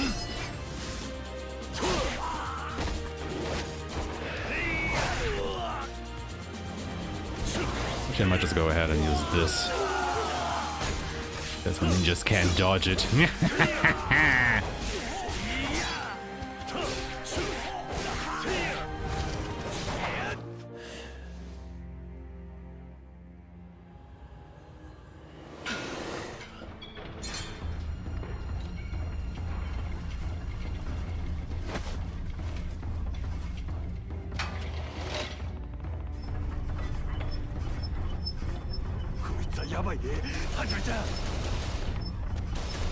So again, just shoot the buttons.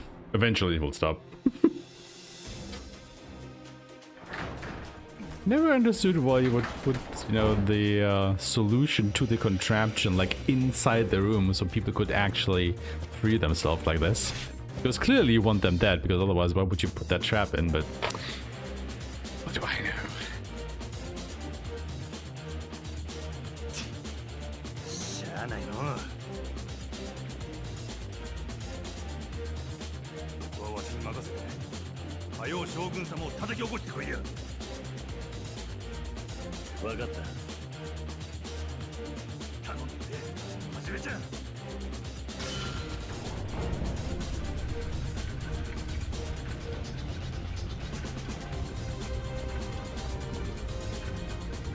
Called an elevator, Ryoma.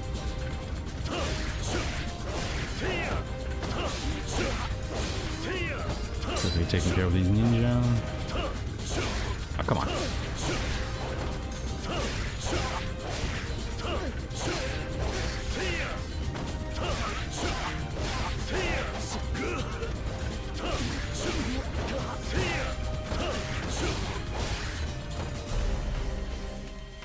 I am used to them just running circles around me so much more than they are today. What is going on here?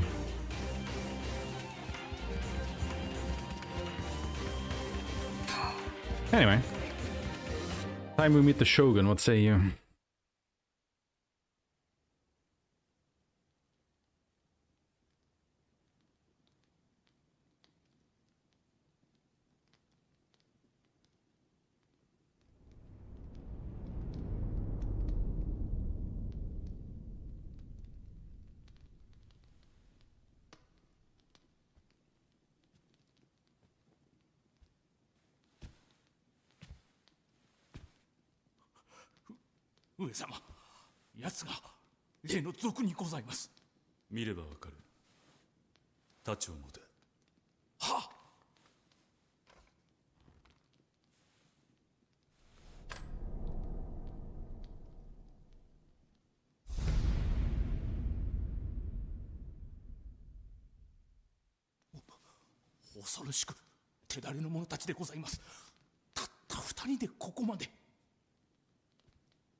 その方、何が目的だ？あんたが徳川将軍か。なるほど。俺の顔も知らんか。だが、たった2人でここまでたどり着いたのは見事だ。お前の狙いはこの慶喜の首か？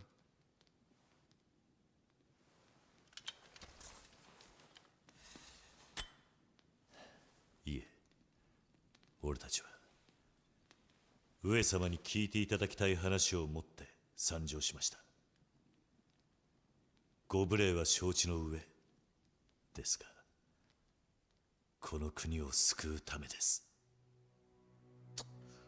たわけが、賊が偉そうに何を抜かすか。お前は下がっている。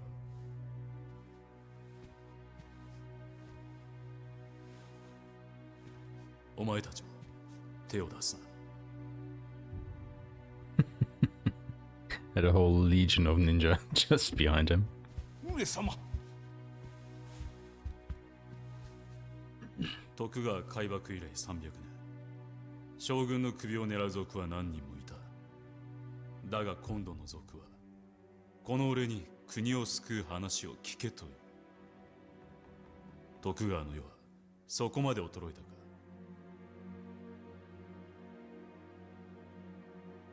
俺に話を聞かせたいのなら、聞く耳を持たせてみろ。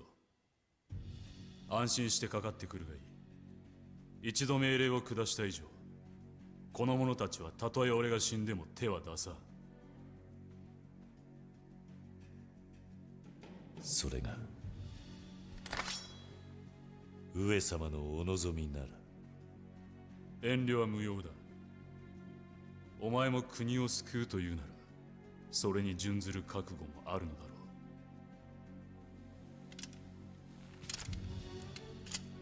う。Yeah, fair enough. 俺も勝手に将軍を名乗る男じゃないんでな。Alright, time to beat up a shogun, everybody. 行くぞ。 How do we do it? First of all, cool music. Second of all, hit him in the face.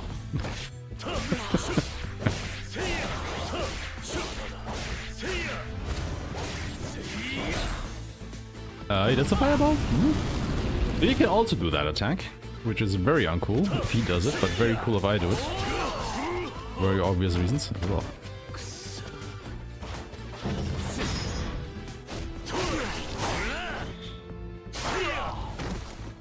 Didn't get a lot of mileage out of that damage buff now, did I?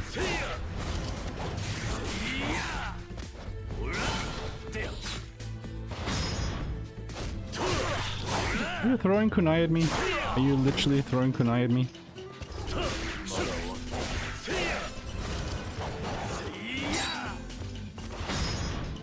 This could potentially end the fight. Ah, a bit of health left, okay. I'll give them that. It was an okay-ish fight. Spirit of Japan. Hell yeah.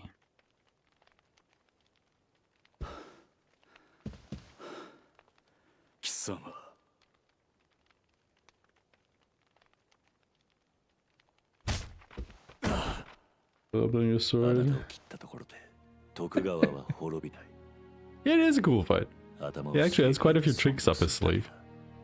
Which, you know, we didn't get to see a lot of them, but we did get to see the big, you know, Kamehameha fireball thingy.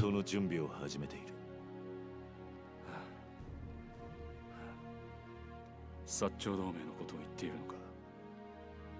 そのことはご存知なんですね。当たり前だ。衰えたとはいえ、徳川の密偵は至る所に潜り込んでいる。今、その薩長と英国のグラバーって武器商人とをつなぐある男がいます。そいつは最新式の武器を船で運び、薩長を倒幕に焚きつけている。おそらく薩長の開戦準備は上様が考えているよりも進んでいます。もういつ火の手が上がってもおかしくはない。バカな連中だ。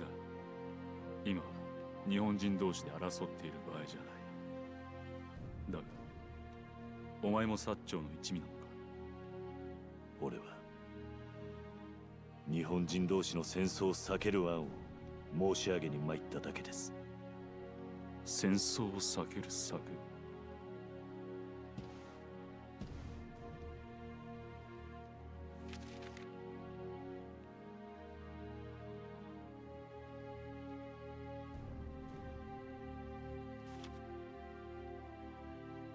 これは上様、こんな族の言うことを聞く必要などありませんぞ。聞かなければこの男に切られるだけだ。もちろんお前もな。そんな。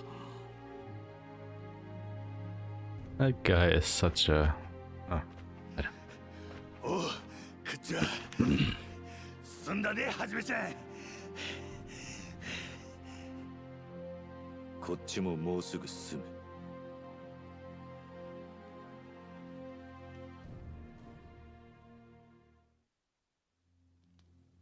大政奉還？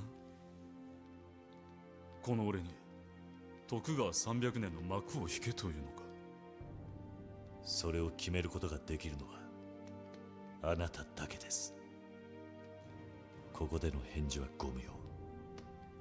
あなたがそれを読んだ時点で俺たちの用事はもう済みました。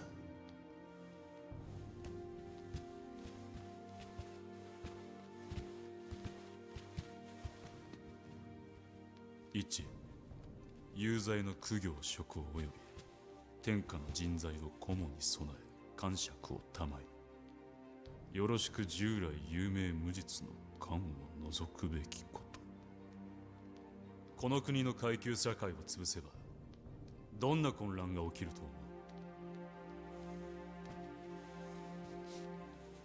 混乱するのは今まで階級社会にあぐらをかいてきたほんの一握りの連中だけです。なるほど、確かにそうかもしれんな。上様、なりませんぞ、そんなことは。どうか冷静なご判断を。その方、名を何と申す？土佐藩士坂本龍馬。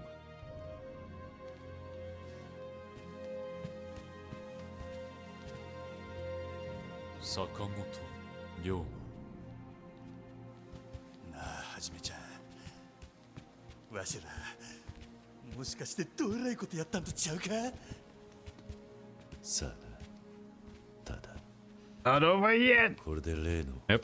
坂本龍馬が動き出すはず。 Sure isn't. Doesn't that? まさか徳川が政権を返上するとはな。こうなると桂と西郷も倒幕戦争を引き起こすだけの口実がない。少し面倒なことになったな。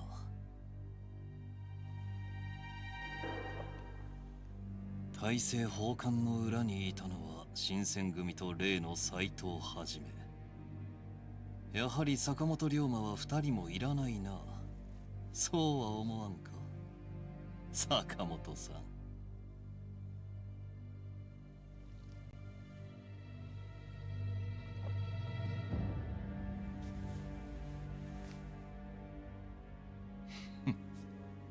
まあいい。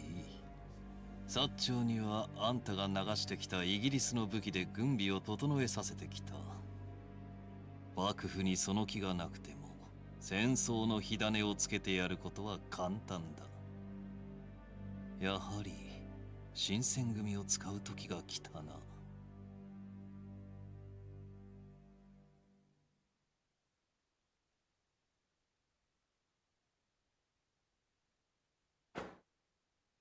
Right.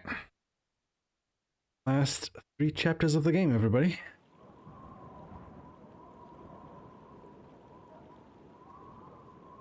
This is where things are starting to get hot.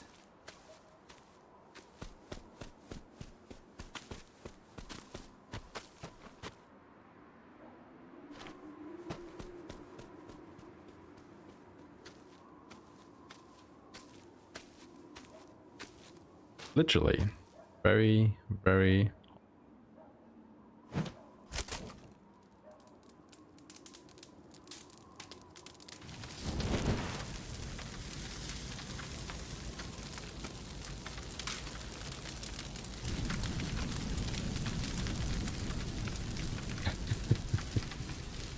Something like that. Yo, ablaze. Oh boy.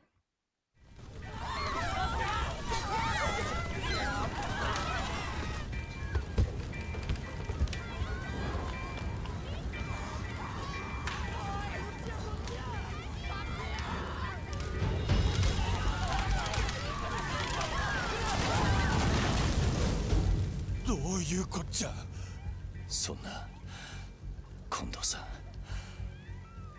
間に合わなかったってのか。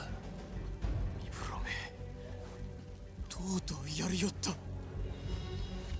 むちゃくちゃにも程があるわ。町に火つけて回るなんて狂気の沙汰や。あいつら一体何のつもりやねん。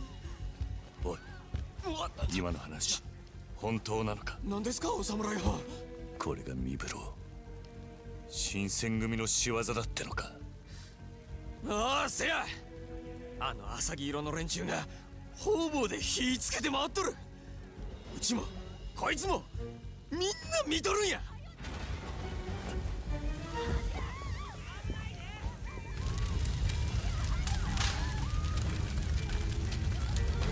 くそ、ちょっとはじめちゃんどこ行くんや。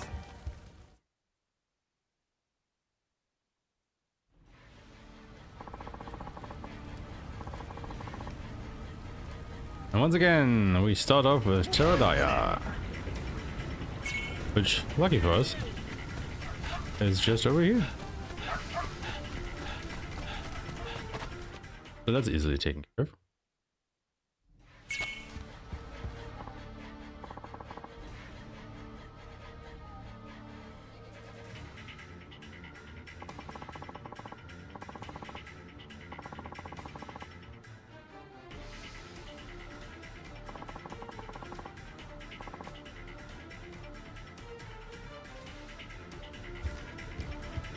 Alright.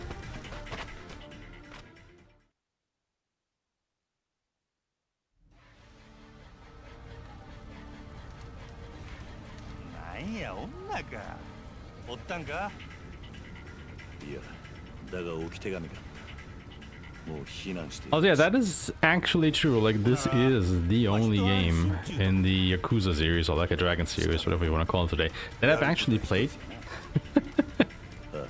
Because I'm more interested in like samurai games than necessarily the Yakuza games. Even though they are good games, don't get me wrong. I do actually have what is it, Yakuza 7, you know, Yakuza Like a Dragon. I just haven't gotten the time to play it yet, but you know, it's on the list, as are others. It's actually not true. I also have like, I think Yakuza 1 and 0? The Kiwami remakes, remasters. I think they were part of PlayStation Plus at some point. But yeah, I just really haven't had the time to get into the series more. Which is pretty funny in the way, you know, that I've played this, but none of the mainline ones. But honestly, then again, this game actually is the one that made me more interested in the series as a whole. So, yeah.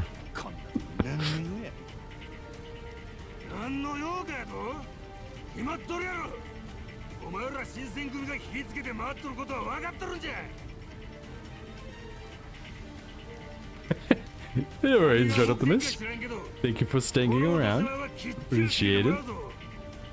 And yeah, I can't wait to go to bed after this is done as well. Closing in on 2 AM for me here. And we still have, you know, a few hours to go.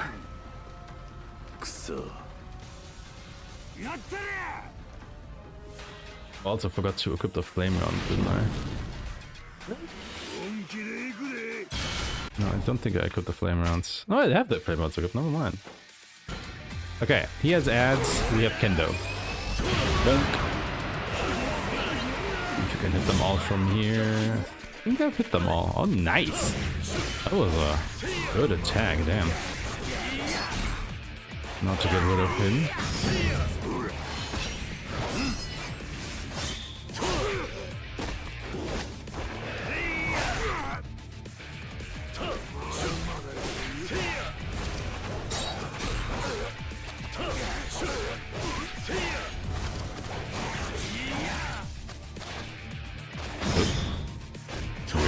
That's what I wanted to do. Didn't want to dodge backwards. Ah, come on, he blocked it. Bastard. Well, yeah, honestly, overall, pretty good fight. This one.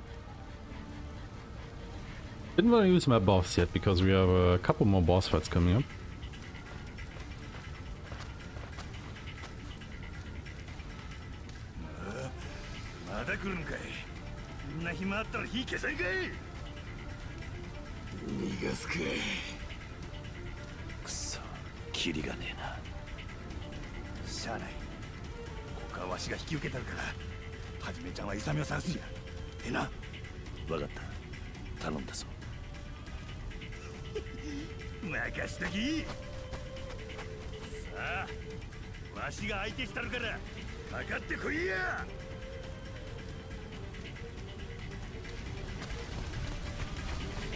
There's like an enemy spawn that can happen at a point here. It's pretty hard to avoid. So let's save some. Yeah, there they are. Yeah. Didn't get it. It's really unfortunate. Like, this is really hard to avoid if it's there. And again, it's random if they are or not.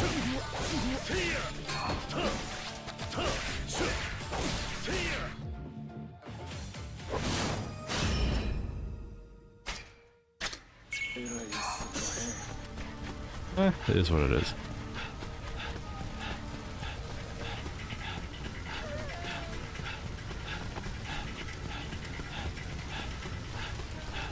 So if you look at the map, it actually looks like the whole town is accessible, but there are like wreckages and stuff everywhere. So there's really just a set path you can follow around here.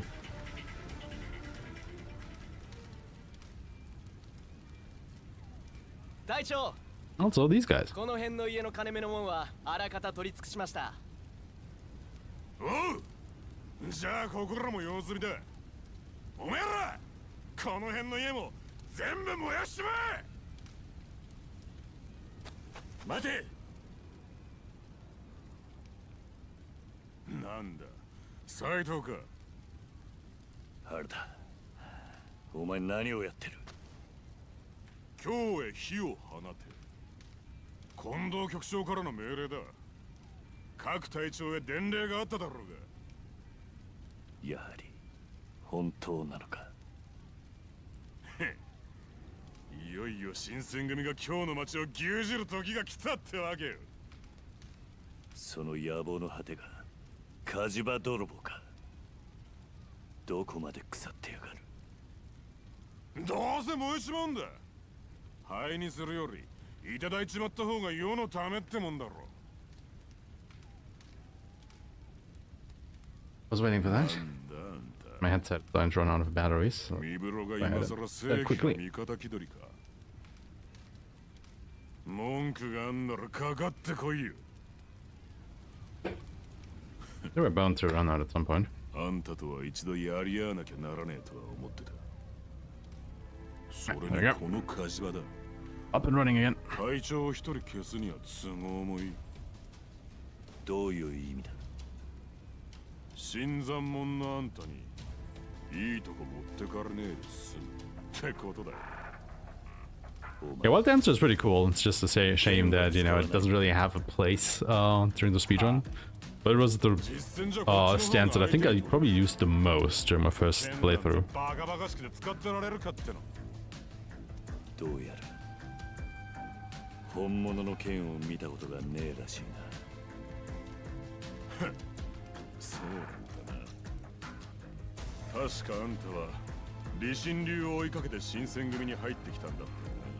Oh yeah, the fire effect makes funky things with the hair texture around you.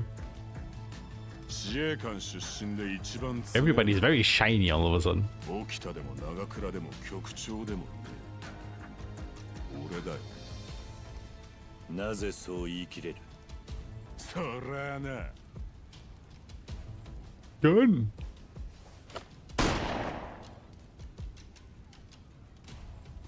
勝つためなら何でもする。流派や誇りを捨てることができる人間だからだ。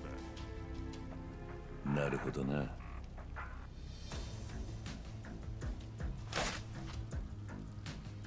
お前には剣がどうしてこの世にあるのか、その意味を体で教えてやる必要があるようだ。それはぜひご教授いただきたいね。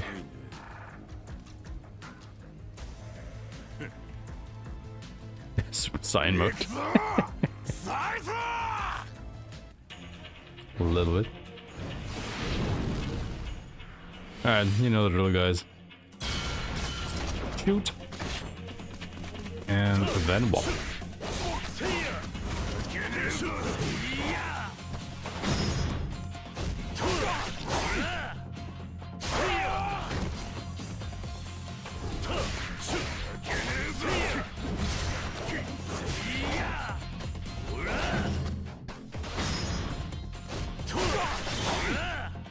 This one has a pretty cool QTE at the middle, though.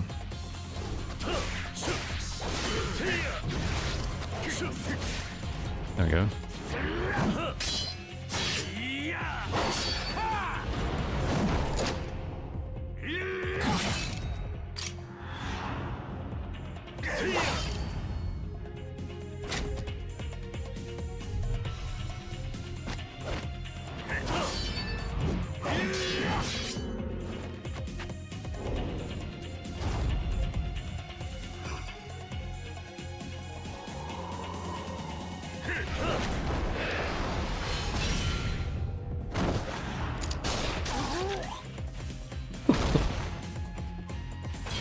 This guy should be dead by all accounts.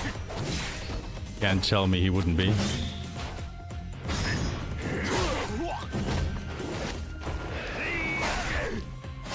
Oh, that was a juicy strike. Holy shit, 900? Yum.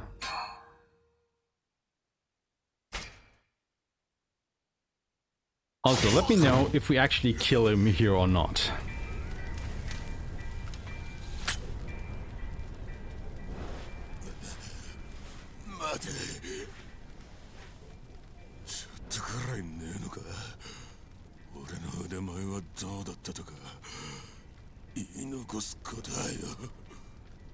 Nay. なんだよ、それ。坂本龍馬の歴史にお前の名は必要ない。That's cold. 坂本龍馬。さらばだ。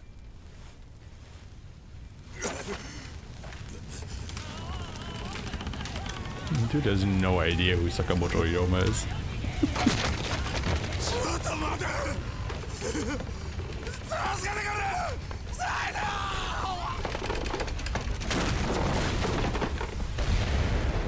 Fuck.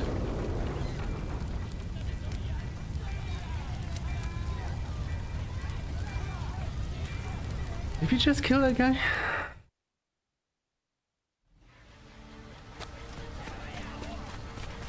Anyway. No.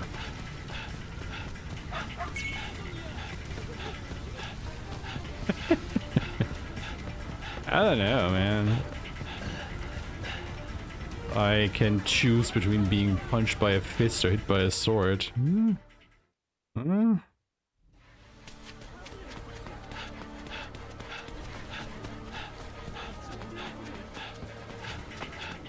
But then Kiryu has those fists of steel, doesn't he?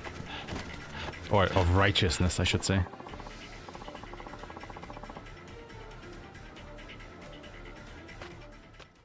Probably hurt more than pure steel.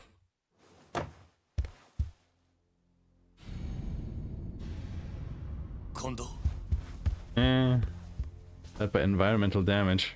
Fair, fair. 斎藤か。大丈夫か。何があったんだ。俺としたことが切られちまったよ。いや、お前こう思ってたんじゃねえのか。俺が今日に火をつけたってよ。あんたが新選組に命じたんじゃねえんだな。たるめだ。今度あんた誰にやられた。わからねえよ。だがその男にお前に伝えろと言われた。御所で待つと。御所だと。奴の狙いは帝だ。今日の町を新選組の手で焼かせて、その隙を狙って帝の命を奪う腹だ。帝の命を。もしかしたらあの男がもう一人の坂本龍馬なのかもしれねえ。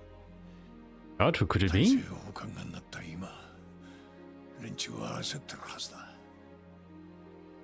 幕府側の俺を帝暗殺の犯人に見せかけて、幕府と朝廷の戦争を仕掛けるのが目的だろう。じゃあ新選組は利用されたというわけか。皮肉な話だな。今日の町を焼こうとして今日に登った俺が坂本龍馬という男に出会ったことで今日の町を守る道を選んだってのによ。結局最後は今日を焼いた男として歴史に名を刻んじまうんだからな。しっかりしろ。これまで頼み事ばかりであんたには何一つしてやれなかった。だが最後にもう一つ俺の頼みを聞いてくれ。なんだ。この手紙を都市に渡してやってくれ。近藤勇最後の策だ。最後の策。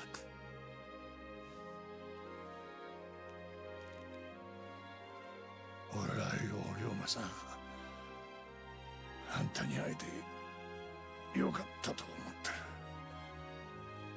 あんたに会って初めて本当にこの国を変えられるんじゃねえかと、そう思うことができたぜ。近藤さん、俺のことはもういい。それより御所へ偽の坂本龍馬を止めてくれ。日本語頼んだぜ、坂本龍馬。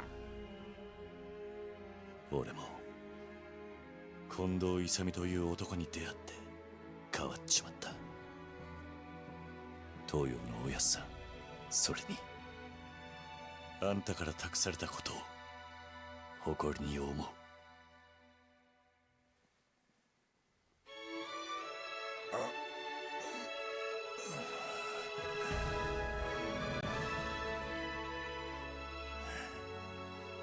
俺は必ず俺のやり方であんたたちの意志を継ぐ。坂本龍馬としてな。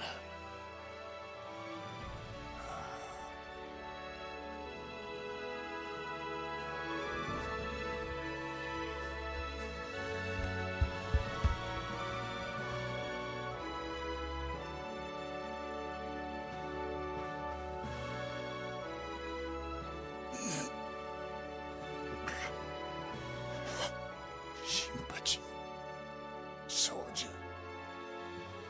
源さん、トシ、すまねえな。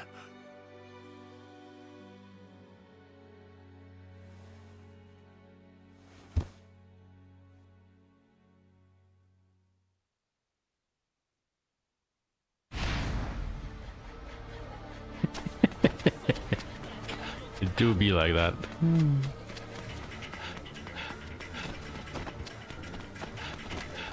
Out of my way? I'm speedrunning here, excuse you? Alright. Who do you guys think could be waiting at the palace for us?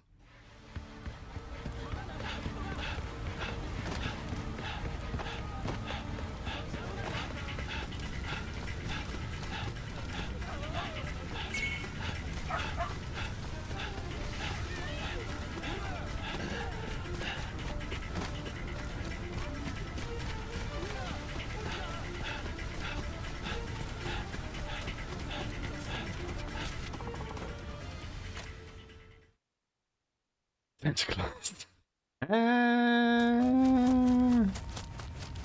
Okay. But this guy.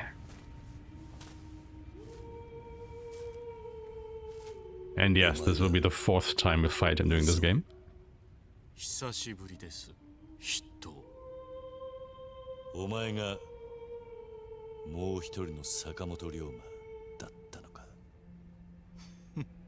その顔はほっとしたってところですね。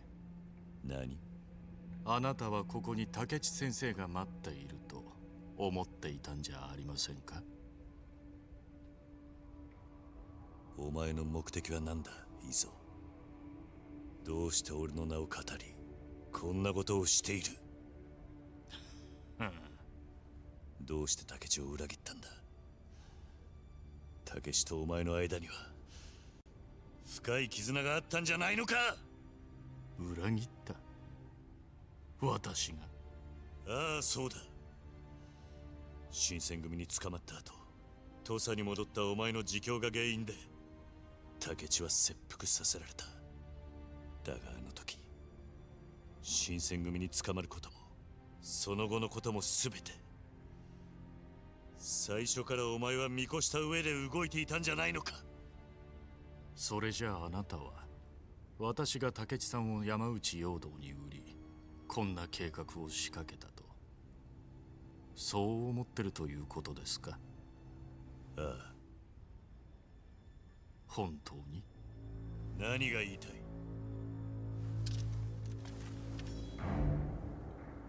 あなたは嘘をついている。心の底では竹地さんがもう一人の坂本龍馬だと確信しながら、それでもなお竹地さんがあなたを裏切ったという事実を認めたくない。そうなんです。Although this intro is pretty cool. What happened? あなたは怖がっている。真実を知ること。いざ決着をつけましょう。私は斎藤はじめじゃない。本物の坂本龍馬と戦える日をずっと待っていた。私はこうしてあなたと戦えればそれでよかった。もう一人の坂本龍馬に命令され、近藤勇を殺し、こんな状況を作り出したのはそのためです。勝負をすれば全てを認めるということか？ええ、悪い条件ではないはずです。いいだろう。これで終わりだ、いいぞ。俺は人斬り異蔵としてのお前の人生に終止符を打ってやる。来い、異蔵。行くぞ。両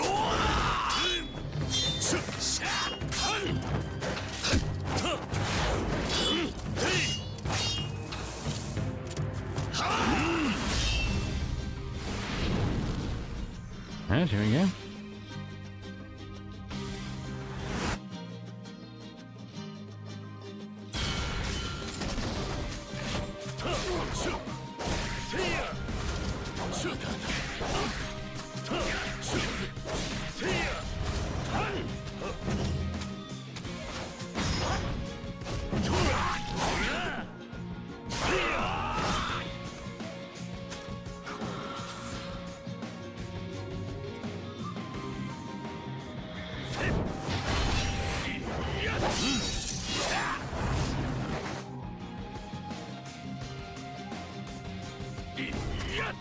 Oh, camera.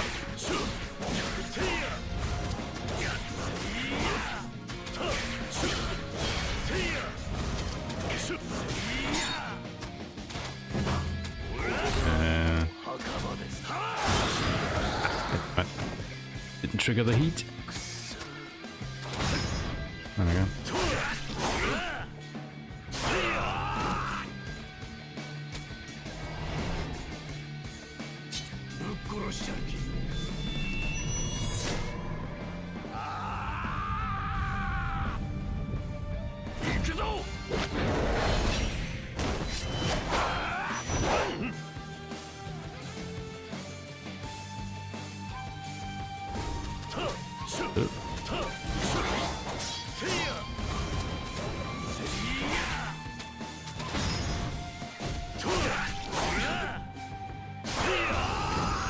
Pretty alright fight.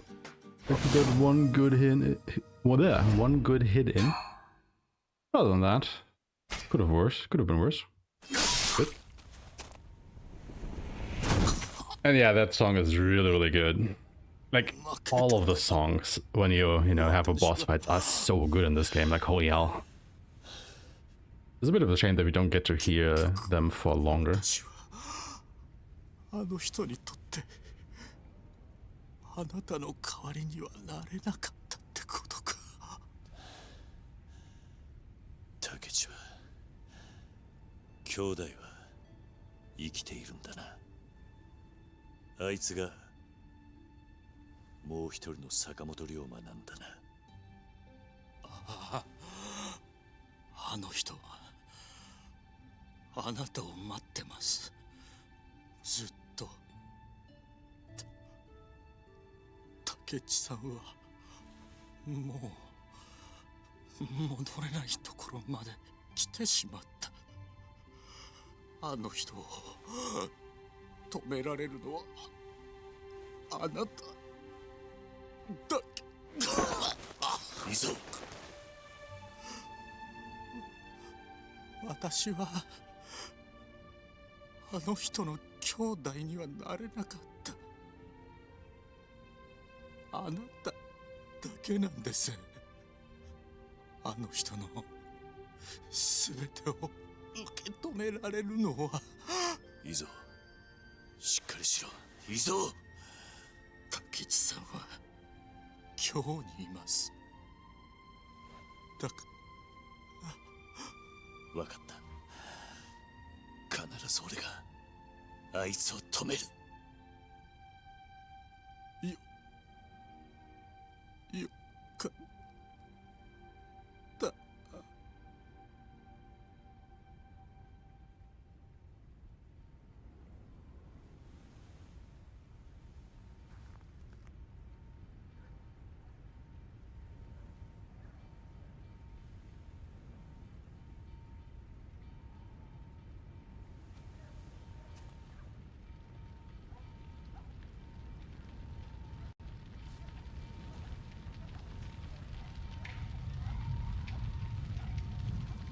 兄弟、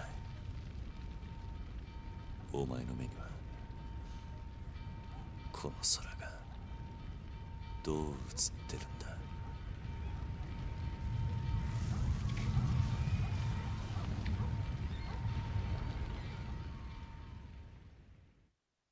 Oh, did we actually kill somebody now? Is it finally the time where we killed a buddy? Not a buddy, but somebody. I mean, clearly, we kind of did him in, didn't we?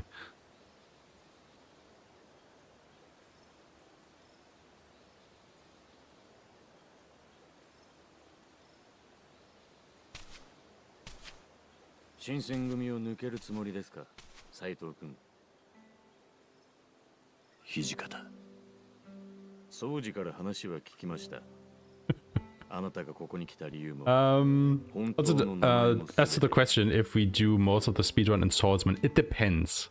Like there are basically two routes that you can take when it comes to the speedrun. You can take the sword route, which I am doing here, which is the slower but more, I want to say, marathon safe and more importantly consistent route. So if I go sword, I can pretty much, you know, say that my timing will be very consistent and there won't be a lot of flux in it. So when I set an estimate, I know that I can reach that estimate. If you go the gun route, that is potentially faster by about, you know, 15 to 20 minutes if you do the normal speedrun without all the cutscenes. But it's heavily dependent on RNG. Like in order to do optimal gun route, you have to get a 1% or 0.1% drop 3 times in a row. Let that sink in for a bit. If you get it, then yes, it will be faster than sword drop by 15 to 20 minutes, but the chances of that happening are astronomically low. Which is why I've personally forsaken the gun route and just do a sword. More fun for me. Yeah, and more consistent. Let them fill on his own blade.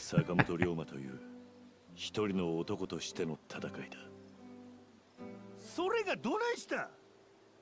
坂本龍馬一人の戦いのために新選組が戦う。それでええやないか。起きた。な、新八。ああ。 Boys here sticking by my side, even though we technically just abandoned the Shinsengumi, it should be put down. Yeah, Iron Code and all that.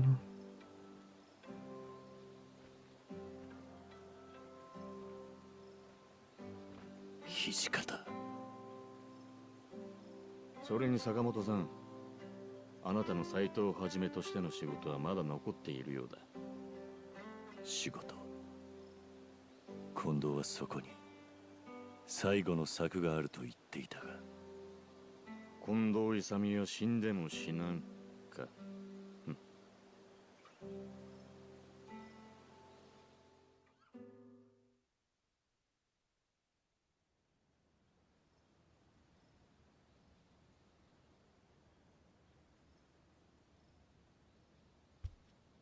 He is, he really is. But yeah, that RNG, it's just brutal.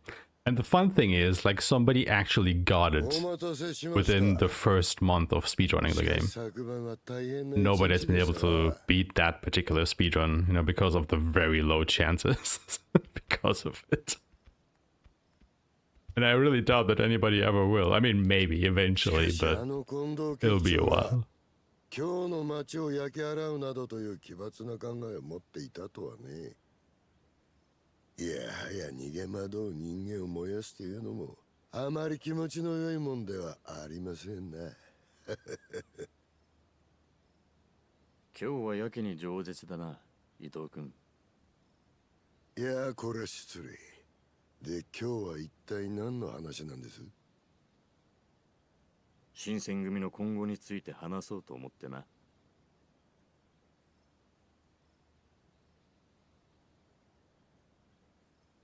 昨晩の今日の大炎上、奉行所の方からお取り調べを受けた。新選組の仕業ではないかとな。まあ、そりゃそうでしょうな。だがしかし、あの大火事を起こしたのは10番隊隊長原田佐之助の独断によるものとしてことを済ませた。ふん、都合よ死んだやつに責任なすりつけるっちゅうわけか。考えましてね。いや、実際私に総じ長倉に斎藤君の4名は放火に関わっていない。放火に加担していたのは参謀の伊藤さんに原田の10番隊、それに武田さん、あんたの5番隊だけだ。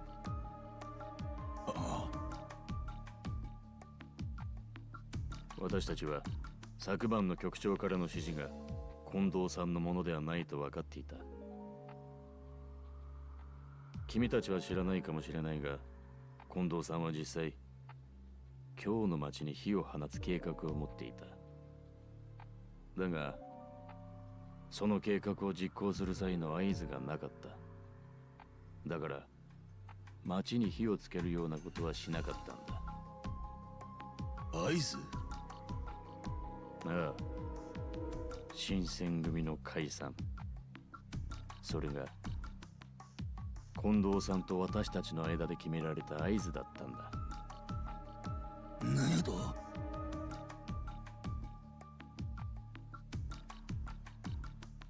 近藤さんは江戸遷都計画という計画を長年考えてい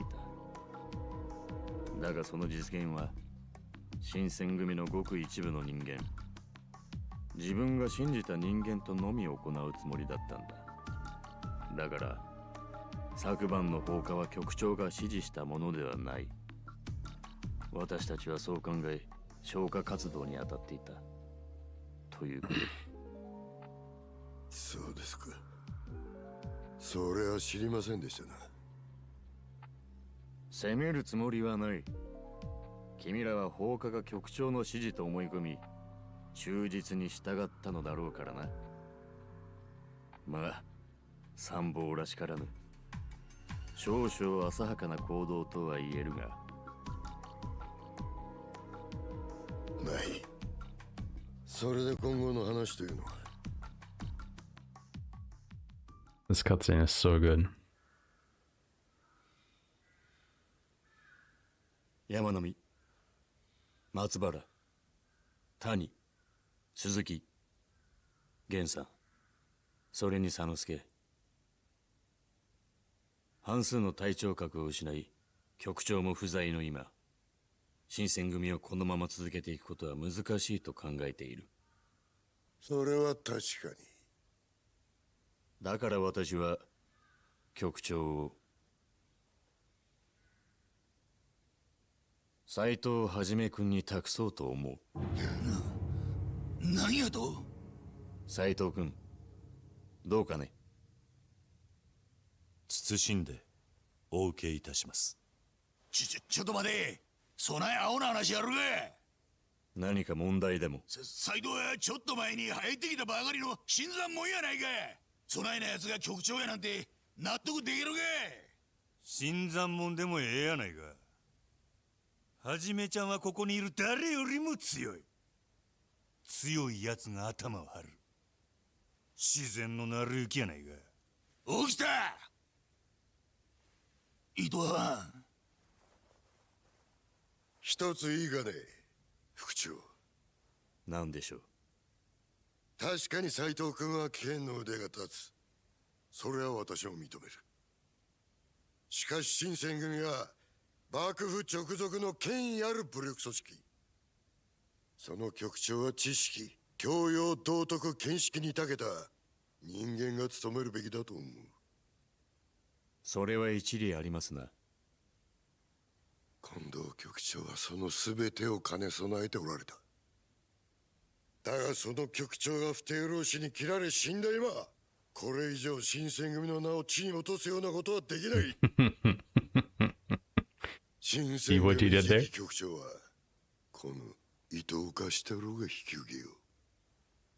これは新選組を最後まで守った近藤さんの意志に報えるためだ。そうや。伊藤さん以外局長は考えられん。それはちょっとおかしな話ですな。伊藤さん。何がだ。私は近藤局長が死んだなどとは一言も言ってませんが。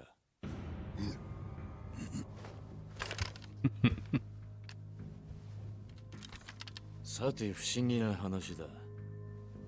私は局長が不在だと言ったまでです。それは毎度のことだったはず。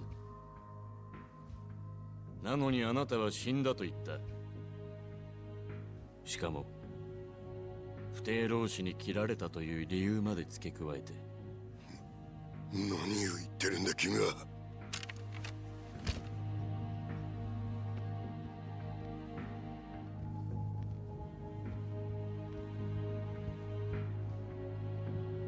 近藤局長は生きている。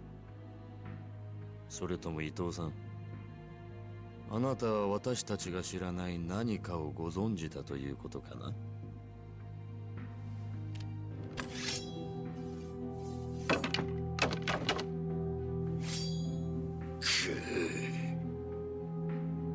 答えられないということは認めるということかな。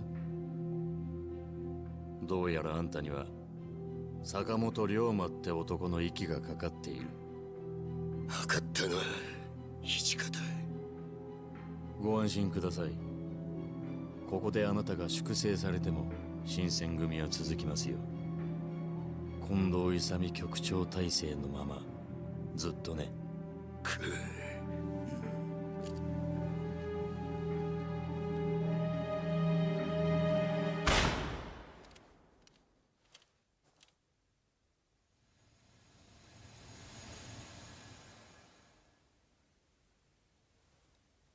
参ったな。新選組を抜ける時は死ぬ時だと思ってたのに、こんなお別れになるとは思わなかった。平助、